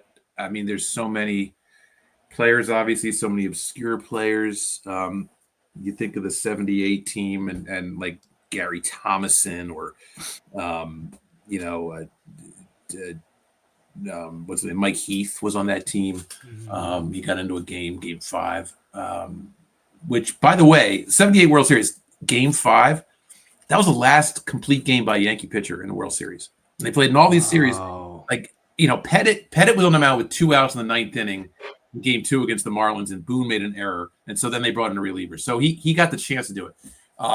But yeah, Jim Beattie. But I won't go with them. I'll go with a guy I was really tight with because I covered the '09 Yankees, and this guy was a reliever. He got into game 1, gave up a couple runs, but ended up being the last game he played as a Yankee. Just a terrific guy. Nobody really remembers him, unfortunately, but he was really good for a couple of years. That's Brian Bruni. I'll go with Brian Bruni. Oh, remember the name? Yeah, nice. Bruni, yeah. Yeah, he wore 99 that year, and he's like Aaron Judge took his number. Yeah, nice. Yeah, Bruni's a good dude. Oh, that's I love awesome. That. Yeah. I know we've talked about using Denny Nagel here because I think in one of his bios he's World Series champ. Denny Nagel. World Series always champ. Love to give him a shout out. Yeah, that clip of Denny Nagel's sour face when Torrey comes out at 4 2/3 innings to take him out. And now it's like it just happens all the time. Like I remember the '16 World Series when both pitchers it was 0-0 game and both starters were out of there in the 5th. Yeah, and baseball's changed since Denny Nagel was all pissy about not getting a win. Yeah, nice, Brian Bruni. I love it. Let's do it. Brian Bruni. 0.06% hitting. There he goes. Mike, do you want to quick before we hit another box? We are real close. We got another donation come in. I just want to call it out because we're so close to this goal at the end of the stream. Really so really appreciate everybody contributing. We're 98% there. So we have it up on the screen, but this money helps in so many different ways. The ALS Association is duly committed to researching for a cure as well as making quality of life for those with the disease as best as possible. That looks like access to ALS clinics, educating caregivers, helping folks navigate the insurance system, which is not easy with a disease like this, and connecting folks in the community for resources. So if you are watching and you feel like you can contribute, super appreciate it. We'll drop the link and just, really appreciate everybody who's donated today. I haven't done the full tabulation, but it's in the dozens of individual donors, and we just are super grateful for that. Really appreciate it. Awesome. Let's go back to the grid. We've got other World Series boxes. Tyler, I'm also kind of curious about the World Series book you wrote, and if for those who haven't checked it out yet, and if you could share a little bit more how that came about. Yeah, it's I did the first book on the history of pitching, where I did a chapter on each pitch, history of the fastball, knuckleball, changeup, all of them. And then I thought about what is my other area of real emphasis, real passion for me. And that's World Series history. And I've just always been interested in it. Really, really interested to the point where it's I remember I was 10 years old and Kansas City was winning the World Series game 7. It was 11-0. It was obvious they were going to win. And it was a school night because it was Sunday night. My mom was like, "Oh, you got to go to bed. You know who's going to win anyway. The Royals, it's 11-0. I'm like, I'm going to stay up until the last out. And there's nothing you can do to stop me. I got to see who makes the last out, how they celebrate, how they jump around, what it all at the end of the season. So she's like, okay, fine. Whatever. And that I sort of I wanted then, I remember the next year, 86, these games were always on so late, I would leave a note for my dad, in the morning, this is what happened, Bruce Hurst pitched a complete game and the Sox only need 1 win to go, kind of thing. So, I've just always been innately interested in, World Series stories and facts and figures and minutia, and it worked out great because it's the two books that I've done. It's just things that once I got the idea to do them, I couldn't not do it because it's such a part of the way I think, and the desire to know more about something was a lot of fun, and to track down old guys like or recent guys, but like talking to Eddie Robinson because he was in the 48 World Series, and I was in Boston, and actually my hotel looked out over the site of Braves Field where he won the series with the 48 Indians, and it's just crazy stuff like that. Carl Erskine, talking to him for both books, and all the history he saw and could articulate. That was a thrill. Talking to Roger Angel, who I've knew forever, but like about being a fan at the Mickey Owen game in 1941, when he was talking about how he was at Harvard at the time, and he had gone down for the Penn football game, and on the train back, they stopped in Brooklyn and went to the World Series, the Bronx, wherever, and went to the World Series game. And it's like, wow, Roger Angel saw that, and now I'm talking to someone who saw Mickey Owen let the third strike go by. It's just some stuff kind of gives you chills. That's awesome. I'm gonna definitely check out the book. What's the best way for people to get your book? Like, what do I know there's a lot of places to buy books, but if people want to do it, where do you send people? I mean, at this point, you can probably Google it and just, it doesn't, I guess Amazon. Sure. The publisher would always say, "Oh, don't go to Amazon," but the publisher would want it to be at the Doubleday website. But people can go to the Doubleday website. They can go to the Amazon, wherever they want. Nice. But Cool. I think particularly people who are tuning in now would love it. Nice. That's awesome. I'm realizing as you're sharing all these stories about these old 1940s World Series, we didn't pick the best group here because we've got teams that have won two World Series, most of them modern day. That's all right though. I'm trying to think the Astros. In 22 they had a guy who I think his name was like Hendley or something, or David, but I'm not going to go with him because I'm not 100% sure of his name, but it started with an H, and he was like randomly played a game at DH. They had Trey Mancini, who played first base briefly and made a really nice play in game 5 down the line. So I might go with him. I could go in the 17th series. They had some like trade acquisitions late in the year. Cameron Maben was on that team. Francisco Liriano was on that team. Oh, wow. Derek Fisher scored the winning run in game 5, that crazy game. That's about as obscure. I don't know how obscure people would think like some of the relievers were, like Chris Davinsky, who I actually saw pitch today for the Mets against the Rockies this afternoon. A Davinsky kind of guy, or like it can be a little tricky because, they also played in the series in 19 and 21, and they lost. So you don't want to go to those rosters. You're talking about relievers. I remember when we first did this grid, Joshua, I think we used Rafael Montero for this box. We did. That's a good one. Was Ryan Stanek on that team also? I think Stanek was on the years that they lost. Okay. I know he was on the 21 team, but I'm not totally sure. But I think he was on the teams they lost. If I were sure that they would go with just who was on the roster, I would go with a backup catcher from the first one, which was Juan Centeno, and he didn't get into any games. But I don't know if this is the rub with this category. Adam from Baseball Reference has mentioned it before, where people just flood the inbox because they're upset about were they on the roster, whatnot, right? So I think this is why they stopped using it. But I've told Adam all he needs to do is say played in the World Series, played in the World Series, because then. Unless it's a Mike Fontenot situation where like he was called into pinch hit and so then gets credit for a game, but didn't actually play. If you get credit for a game, he played. We talked to him today and he was talking about category expansion, and we kind of pitched playoff appearance as one. So we'll see if it comes to fruition, but they're looking for categories that'll be wide open like that kind of thing.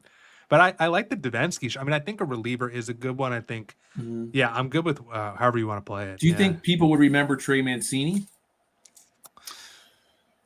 Good question. Yeah. I mean, he was best known as an Oriole. Yeah. And, he was on the Cubs. Been out of it for a little bit. Or Yeah. Cameron Maben, maybe. Maben. I feel the like only thing I think is that Maben's been hanging around the game in different capacities, and I feel like he's sort of like got a good fan base when he was commentating a little bit. That I feel like he gets a little bit of a bump, but I don't know. What were you gonna say, Mike? Or I was gonna say, yeah. I mean, relievers are always good, and I feel like Juan Santana, the call on the backup catcher. I feel like backup catchers are always a good grid pull. Yeah, but if he didn't get into a game, I don't know. So it says he had to have been on the roster. Yeah, if I'm reading this correctly. So no, I know. I don't know if I trust that. Let's just put it because I need to have a memory of the guy played. Let's put in Trey Mancini. Yeah, do Mancini. Yeah, nice. Trey Mancini, 0.9% hidden gem. There you go. Okay, nice. Barely. Just yeah. And the Mets again, like if I knew that they, like Randy Neiman, I would put Randy Neiman in there, but he didn't pitch in that World Series in '86. It's hard to think of an obscure '86 guy like Doug Sisk. Doug Sisk. Elster played an inning or two in that series in Game 6. Danny Heap got a couple at bats. Actually, he started one game at DH. All those guys are fairly well known. So then you go back to '69, and that's tricky because like Tug didn't even get into a game, because they had several complete games. I think though, and a lot of those guys are real famous. Al Weiss and guys like that who had obscure careers but big series. McAndrew didn't get into that series, but I think Don Cardwell did. I think Don Cardwell pitched an inning in one of those games. So let's go with Don Cardwell. Yeah, let's do it. Yeah. Don Cardwell, 0.2%, another hidden gem. And I don't think we called this out, but for those who are new to the stream at this point, we've been every box we get a hidden gem as an added donation. We're throwing in a little bit extra per box. So all right. I'm sorry for not being able to formulate a full sentence, a coherent sentence at this point. But so we're doing well in that regard. We got 1, 2, 3, 4, 5 hidden gems so far. Yeah, nice. Love it. All right, Tyler. You mentioned having a press pass to Veteran Stadium, and I remember. I mean, I started my first ever game was in 1993, and I believe the year after that we were on a trip down to Philly, and I saw a game at the Vet. Can you tell? But my memories of it are very vague. I think I was maybe 7 or 8 years old. Can you share a little bit about what Veteran Stadium, what that was like? Veteran Stadium was like my second home, and I'm clear-eyed about it. Like I know it was a utilitarian, multi-purpose city building, but it was when you're a kid, and that's where Major League Baseball is played. That's your field of dreams. I mean, that I have so much nostalgia for that. I have it right here. I have the Franklin Mint Vet Stadium, creation right there. So, I have a seat. I don't know if I can. I have a seat from the original Vet right. I don't know if you can see it, but that brown seat there. Yeah. Whatever. Like I. You still there? Yeah. So when I worked for the Phillies in one summer after I stopped doing my magazine, that was the year they changed out the seats, and so I asked my boss, I'm like, what are they doing with those seats? He's like, I think they're just sending them to the junkyard, man. Just if you want them, just put them in your car. So I'm like, wow, first of all, the Phillies could have made so much money if they had sold those seats, but they threw them away, and I got a couple of the original Vet seats. So I could talk to you for hours about Veteran Stadium. No one ever asked about it, but I mean, it's it was a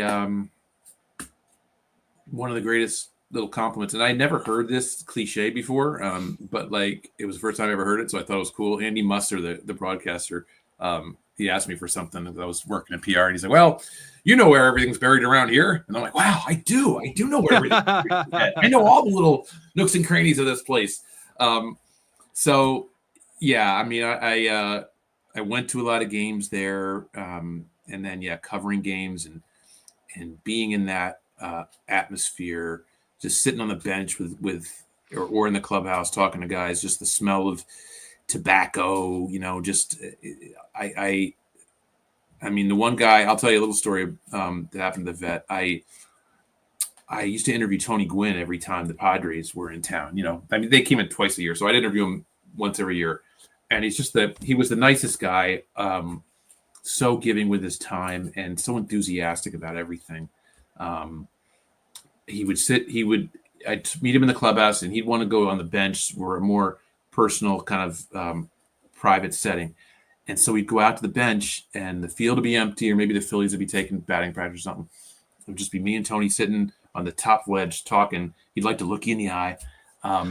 So we did this for, once a year for like 5 years. And the last year of doing it, 4 years, I guess, I was in college by then. I was a freshman, and I was wearing a Vanderbilt shirt. And he said, "Do you go to Vanderbilt now?" And I said, "Yeah."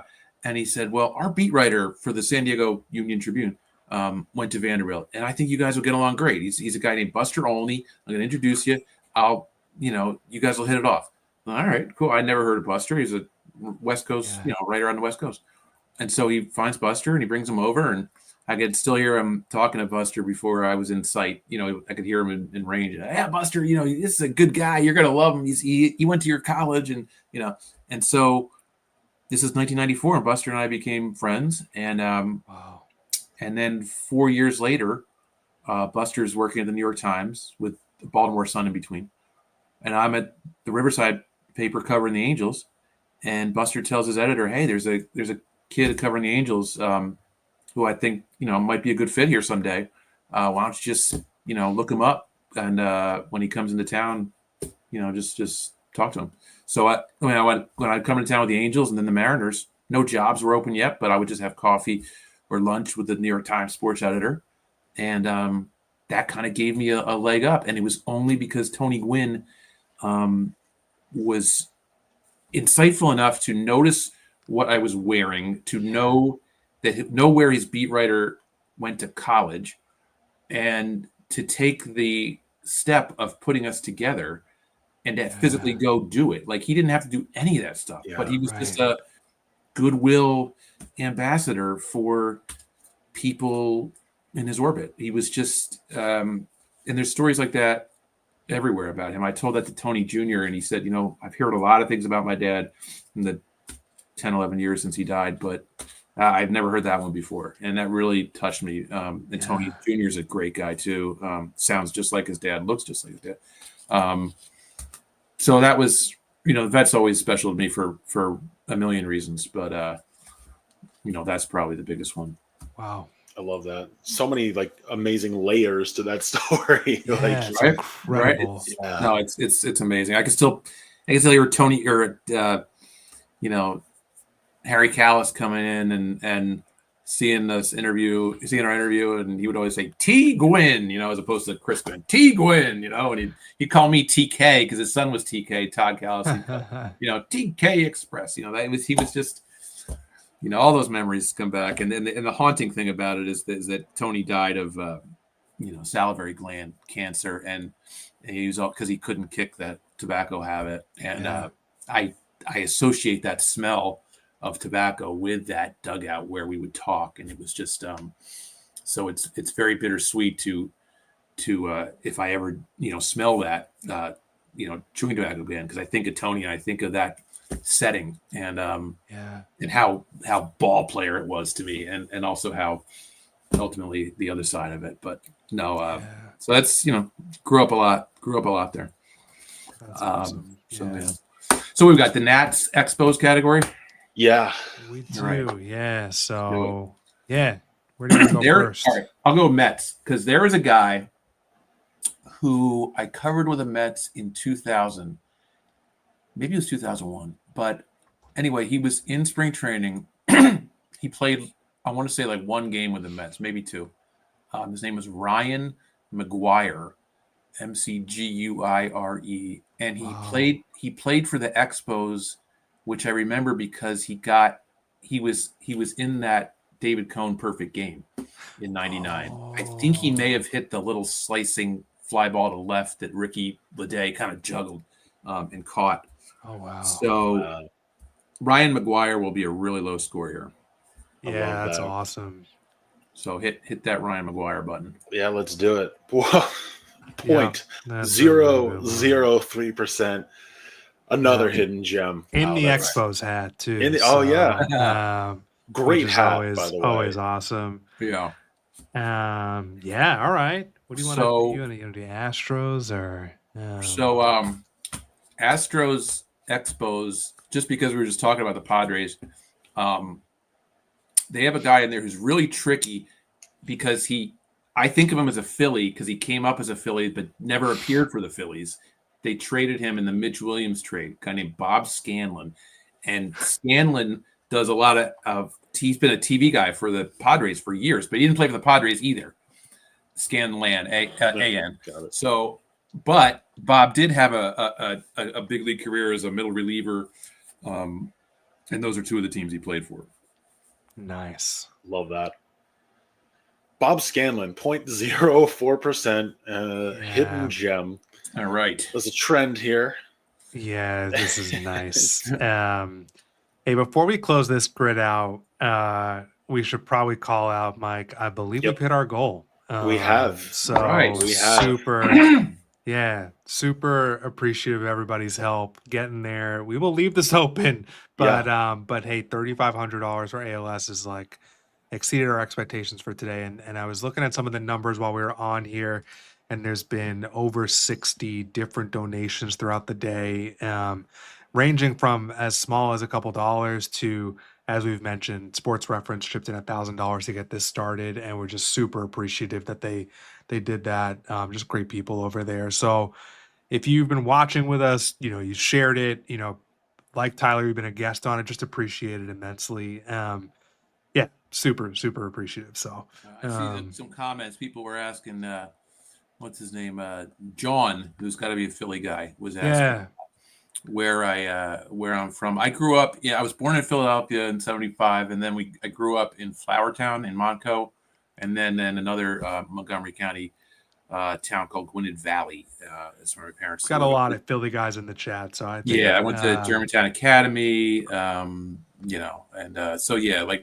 Ambler, Fort Washington, Flourtown era. I played in Flourtown Ernheim Little League. All that stuff. So.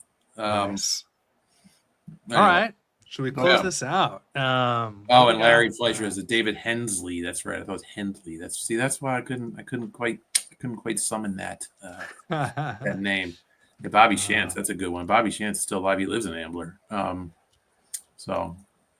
missed all these comments. Anyway. Yeah, there's a ton going on. So, all right. So we got Yanks, Expos, Nats. I could have used Bruni over there too. Yanks and the Expos. So many. I think we used Nick Johnson for this box, but I think he was not that rare. And then there's also Spike Owen. Spike Owen. I got a broken bat of his. They used to sell broken bats. This is like before all the, everything was marketed. Like 1996 spring training. I'm out there with my dad. I'm like 21. And Angel spring training in Tempe. And they were just selling this in the souvenir store, like broken bats, like hairline fracture bats. Like you couldn't use them in a game, but you could swing them. And there was a Spike Owen bat, and I bought it for $10, and still had all the pine tar and everything.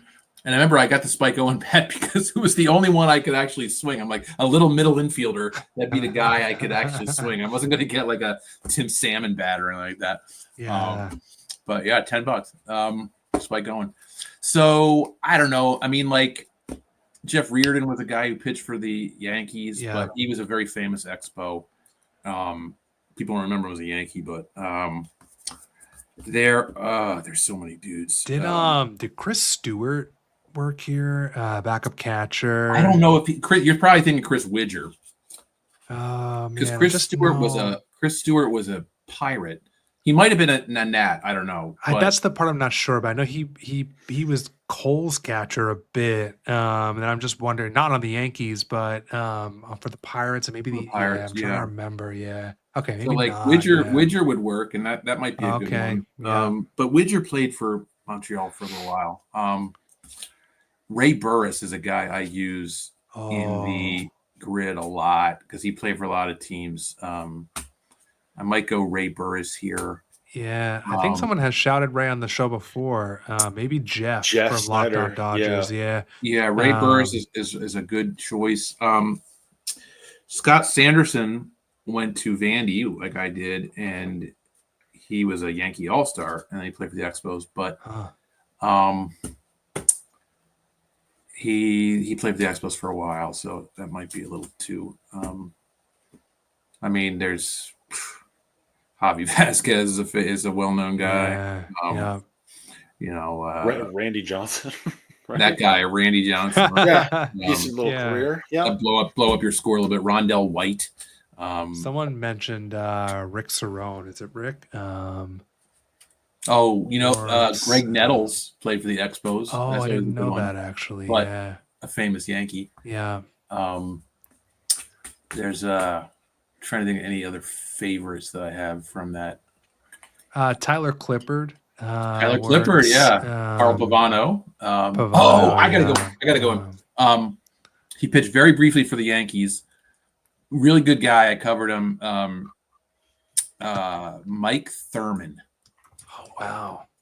He gave up one of McGuire's last home runs on that final weekend. Oh wow. Good dude. This is going to be a good score. Yeah. I'm excited. Let's close it out. Last box of the night, Mike Thurman, 0.02%.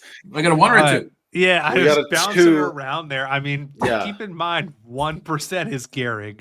Right. And I'm positive right. You would have come up with someone better than, rarity-wise for Gehrig. But Mike, if you go back, I feel like it's bouncing around there for a sec. Yeah, it'd be tough to get a 1 when you start with a 1. Yeah, and Mancini's 8%, right? Mancini, yeah, it's true. Yeah, but everything else is okay. I'll take the 2 when we start with the 1 and get the 8 for Mancini. Yeah, I mean that's a really good grid. 8 hidden gems. Love it. Tyler, you post your grids often on Blue Sky. Is that the best place for people to find you? Like, where can people find your work, your grid, that kind of stuff? Yeah, I used to do the grid every single day.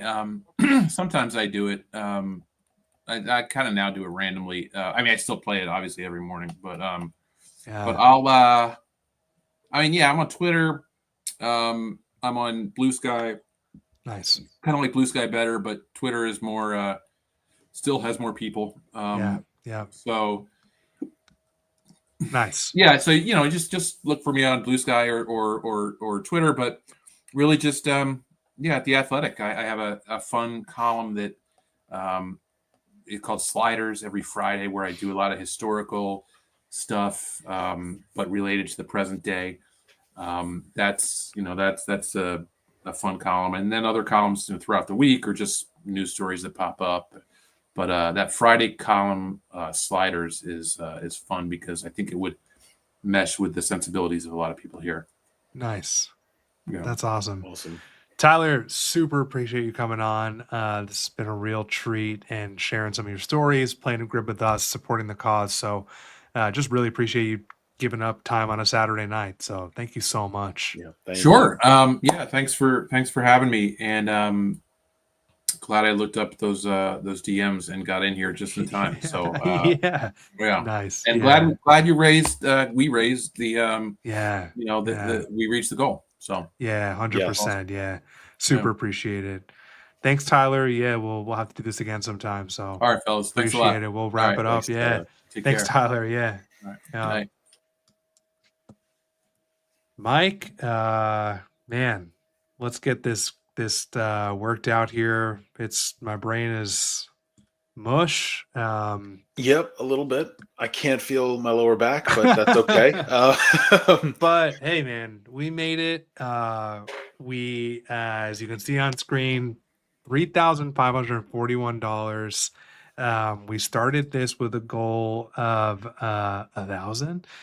We quickly raised that after Sports Reference chipped in 1,000, and it's just so great that everyone has come together to put that into a huge amount post Sports Reference donation. Yeah. And I know we've talked a lot about community, and I'm not going to go on too long about it, but I mean, just the community of people that we've connected with really showed up today. Like this is, I think, a great display, like the best display I can imagine of everybody that we've, come across since we started this channel. I mean, we have, and in so many different corners of the baseball world, we had podcasters, we had writers, we had former GMs, we have statisticians and ambassadors for Baseball Reference. And I mean, incredible stories, which was one of our favorite things when we started getting into the grid, was just sharing stories about the players we remember. I mean, amazing day this has been. Yeah, just like exceeded expectations 100%. I think you hit it. Like, I just feel really grateful of the people we've been able to connect with by doing this, weird trivia game that we've done as a hobby. It just exposed us to so many great people, and just love that there are just so many good people out there who love such a great game. Be it baseball or Immaculate Grid. And so, guys, if you've watched the chat, if I see a lot of you who've been here a lot of the day. Time. Yeah, really appreciate and I you really guys as well. appreciate, 100%. I mean, we've got so many notifications to catch up on. We've got people supporting it on Blue Sky and Instagram, making donations. So, I mean, we'll have a lot of thank yous to give out. Mike O'Brien probably gonna get some sleep, but just incredibly appreciative. And you know what? I just want to say, let this be the beginning of supporting ALS. There are ways you can support ALS besides monetarily. You can share information about the disease. You can go to the ALS Association's website. There are events in probably your area where you live. There are ways to get on their newsletter and find out different ways to support. So, when June 2nd rolls around, it's Lou Gehrig Day. It's a continuation of this, but, just to really appreciate you all. Mike, man, what a day, What a day. Again, super grateful for all of you who have not just been here and kept the chat live, but been here pretty much the whole time. Far exceed in every way. This far exceeded, I think, our expectations, and this has been amazing. Yeah. All right. On that note, I think we can call it a success for ALS, and just a great day on the grid. So thanks everyone for watching. We'll get some sleep and regroup, but thanks everyone. Thank you. Stay ordinary. Stay ordinary. Play